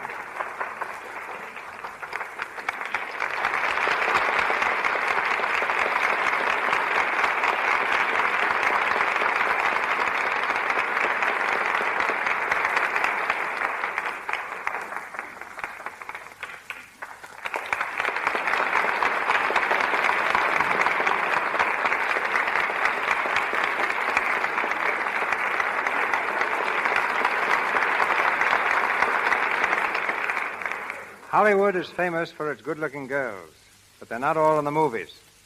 Walter Winchell recently termed tonight's guest the prettiest newspaper woman in America. An English debutante, she was presented at court a few years ago to the King and Queen, but gave up a whirl in society to whirl on the stage. After dancing in the chorus of London musical shows, she became understudy to Jessie Matthews. Then she jumped to fame with a leading part in Noel Coward's play, This Year of Grace. As a dancer, she was noted for her ability to kick. In fact, it was one of her kicks that started her off as a columnist. A newspaper published an article about chorus girls to which she objected, and she's been writing ever since. She came to Hollywood a year ago, and today her gossipy news about picture stars, syndicated by the North American Newspaper Alliance, is read daily by 20 million people in newspapers all over the world. Ladies and gentlemen, Miss Sheila Graham.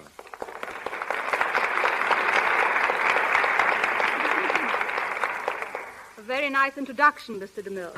After all, Sheila, you have 20 million readers. What would you like me to speak about? Your job? Nothing about luck? No, luck speaks for itself. I wish more stars spoke for themselves.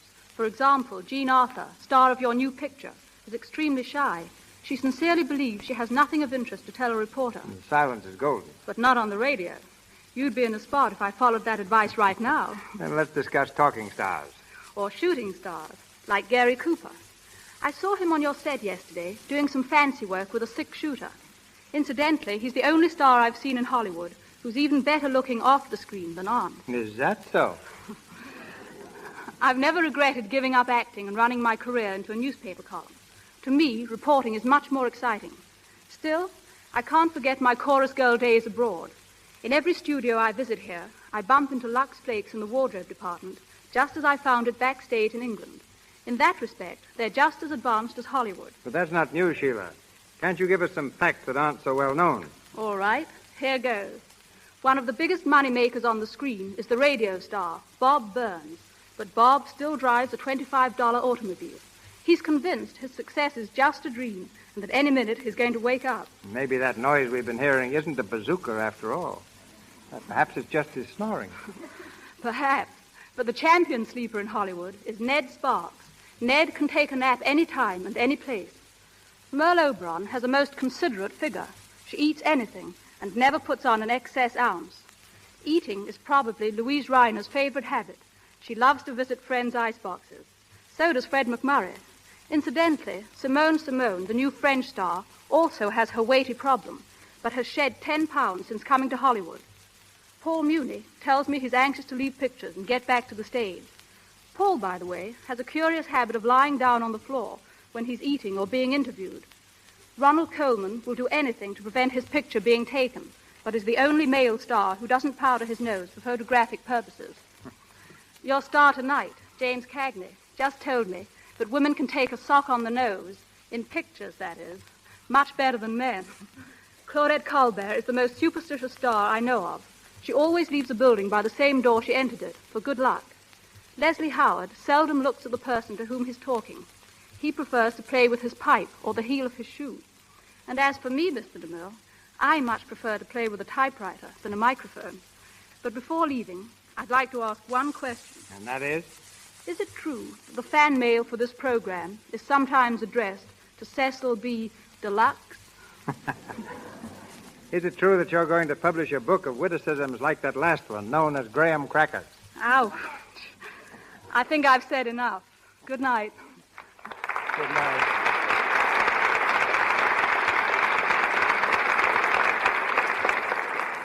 We raise the curtain on the final round of Is That So, starring Jimmy Cagney as the unhappy Hap Hurley and featuring Robert Armstrong and Boots Mallory.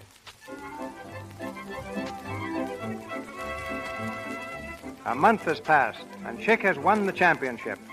In the library of the Blackburn home, Sue has arranged a meeting with Parker, Clint, Chick, and Hap. The fighter and his manager have still not arrived, and Parker stirs restlessly in his chair.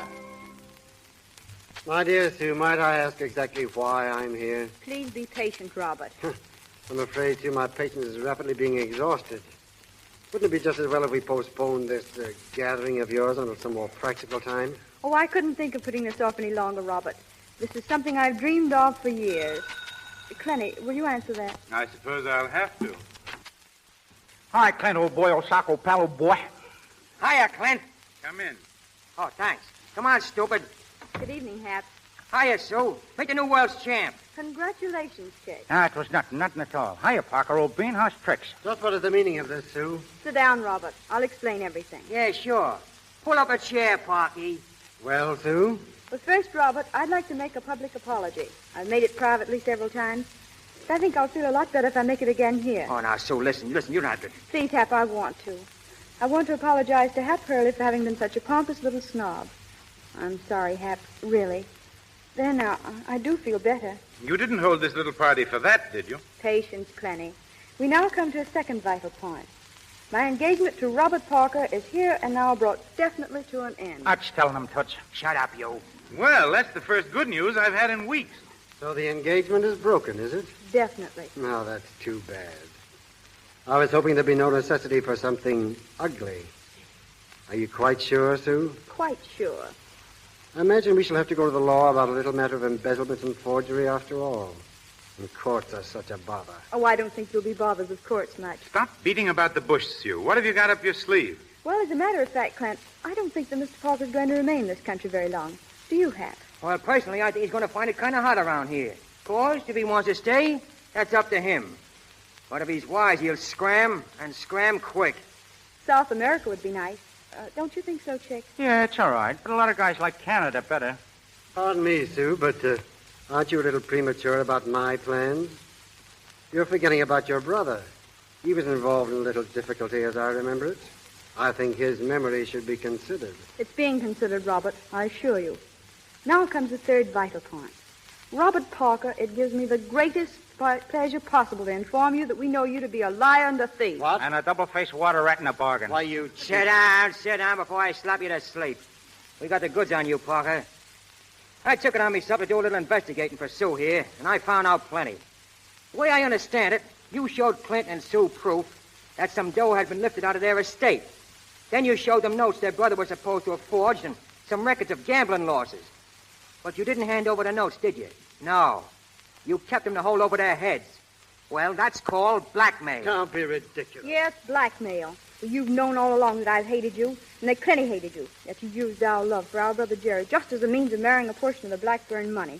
Well, it didn't work. I'm going to marry Hap Hurley. What? Sue, you mean it? Sue, think what you're saying. Well, I have thought. I love Hap, just the way he is. And I wouldn't change him for anything. Oh, gee, Sue, That's too bad.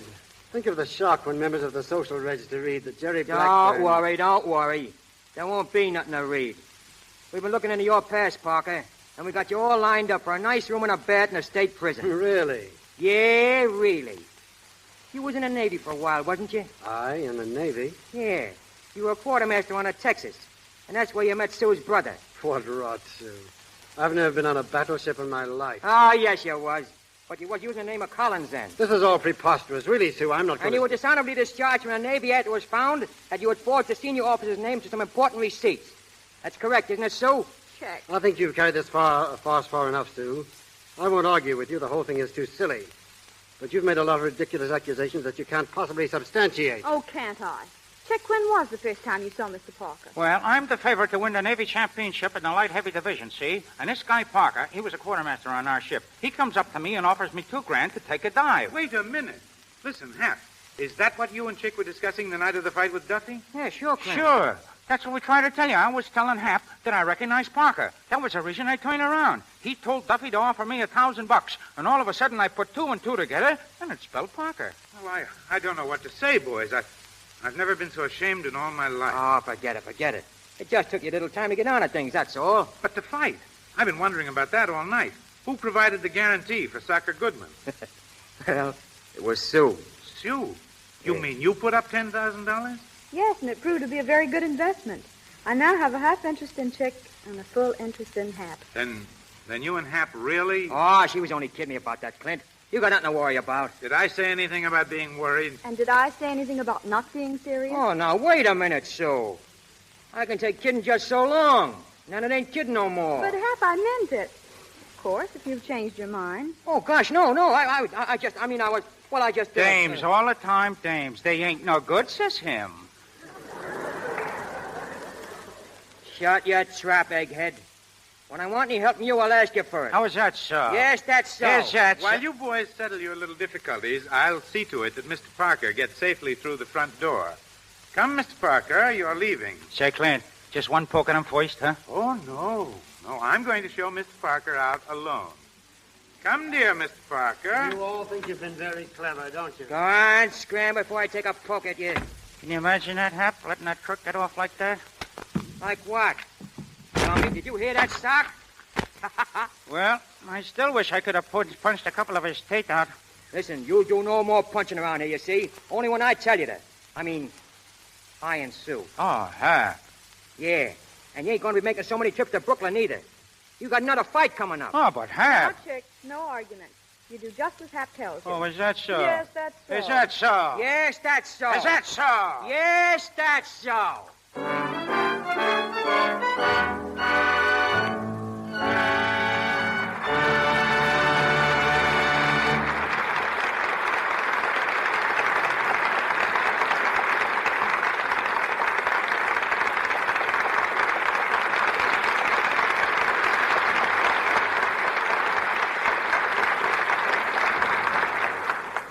Tonight's star, James Cagney, returns to the microphone shortly.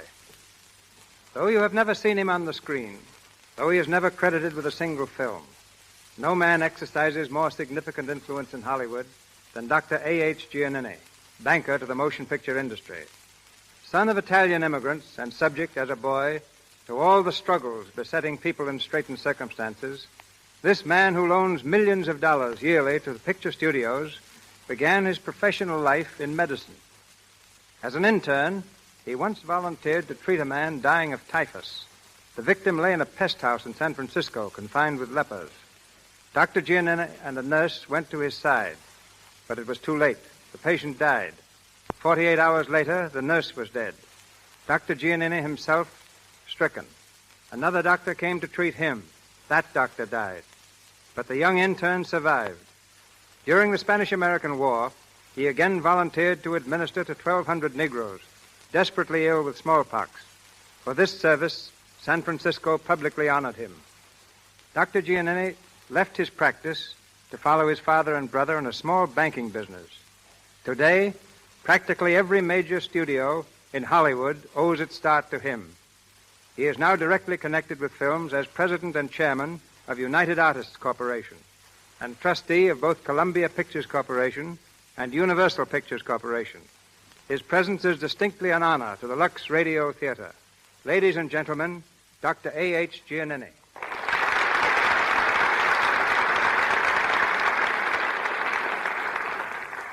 Thank you, Mr. DeMille. It's a pleasure to appear in the Lux Radio Theater. The importance of the motion picture industry in the world today is second to none. Lately, there has been a tremendous interest in films abroad, particularly in England. Its significance cannot be underestimated. Foreign nations realize that if a country acquires a permanent monopoly in this field, that nation will eventually dominate the world. In a sense, Europe today is governed by the slogan, "I care not who makes the laws of the nation, if I can make its motion pictures." Trade used to follow the flag. You mean now it follows the films?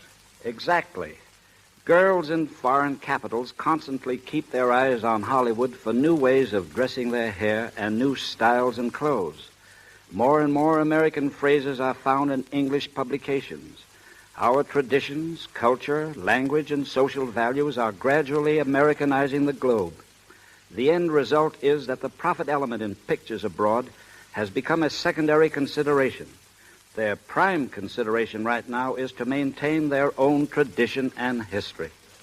25 years ago, Doctor, banks not only refused to loan a penny to motion pictures, but I know of one bank that said they preferred not to have the account of any motion picture company. You ended all that. But what prompted your participation in pictures? First, I realized that the motion picture was the only commodity in the world for which people were willing to pay sight unseen. Any merchandise that can influence people to that extent must, I concluded, be worthwhile. Second, motion pictures have an almost limitless field. They are made to be enjoyed by everyone. Third, they appeal to children. To me, that was and is yet the best assurance for the future of any business. I've seen what children can mean to banking. Many years ago, I started the first school savings system in California, and later in states all over the nation. These accounts, which began with pennies, have since increased into the millions. Yet when I entered the motion picture field, I was not entirely alone. A new bank in Hollywood was beginning to give recognition to movies. Mr. DeMille was its first vice president. Not because I had money, but because I knew pictures. But to you, Doctor, goes the distinction of being the first man who definitely made art a respected security for a loan. On one occasion, I was criticized by bank examiners for putting $500,000 in a company distributing Charlie Chaplin's picture, The Kid, instead of investing that money in gilt-edged securities. Several weeks later, my loan was repaid, but the gilt-edged securities tumbled from $100 a share to $80. In 1929, when the country was plagued by depression, Hollywood again limped to Dr. Giannini. Largely through his help, not a single studio closed its doors throughout those trying times. Production, in fact, actually increased. But tell us, Doctor, how do you determine if a picture studio is a good risk? By applying practically the same principle I used years ago in New York City. At that time, Mrs. Giannini and I often had young guests at our home, schoolgirls and boys. They loved to visit us because I always showed them motion pictures. I had a purpose in doing so. I wanted to see what photoplays they applauded the most. It was the studios whose films these youngsters liked best that got the help they needed. Today, the only difference is that I make my decisions by the applause of the nation. And in so doing, Dr. Giannini has been the financial rock to which motion pictures have cast their anchors in every storm. A rock with anything but a heart of stone. It's been a long time since I've been in medicine, but I haven't forgotten that a doctor must know not only the body, but the man as well. In a similar manner, have I made character, as well as a man's business, the real basis for my confidence in him. Thank you, sir, and good night. Good night, Doctor.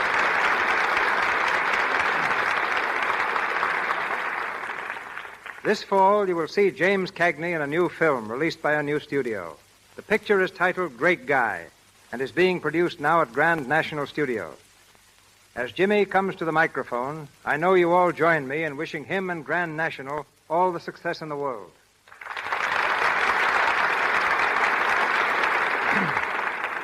Thank you, Mr. DeMille. Great Guy is the tentative title of a story of a civil service employee who reforms the city government by exposing political corruption. What I like about it chiefly is that the lead is a grand, honest character. To me, the all-important need in pictures today is for better stories. Stories whose characters are real, honest people. And the same applies to the air. And it's your careful choice of stories for the Lux Radio Theater that keeps me one of your most constant listeners. Congratulations to you, and good night. Good night, Jimmy. Thank you, Mr. Cagney. The Lux Radio Theater has arranged a particularly fine program for next week. Mr. DeMille tells you about it in a moment. Assisting Mr. Cagney, Mr. Armstrong, and Miss Mallory in our cast tonight were Kenneth Thompson, Lionel Pape, Frank Rowan, Lou Merrill, Frank Nelson, James Eagles, and Ross Forrester. Mr. Cagney appeared tonight through courtesy of Grand National Studios, Mr. DeMille, Paramount, and Mr. Silvers, our musical director, 20th Century Fox. Robert Armstrong will be seen shortly in the new MGM picture, All-American Chump. And here's Mr. DeMille. The talents of one of England's finest dramatists and two of Hollywood's most distinguished performers are combined next week in the Lux Radio Theater when we bring you Sir James Barrie's Quality Street, starring Ruth Chatterton and Brian Aherne. This charming story has been told many times on stages the world over and in motion pictures. The story of a prim little school teacher who waited 10 years for her soldier sweetheart to come back to her.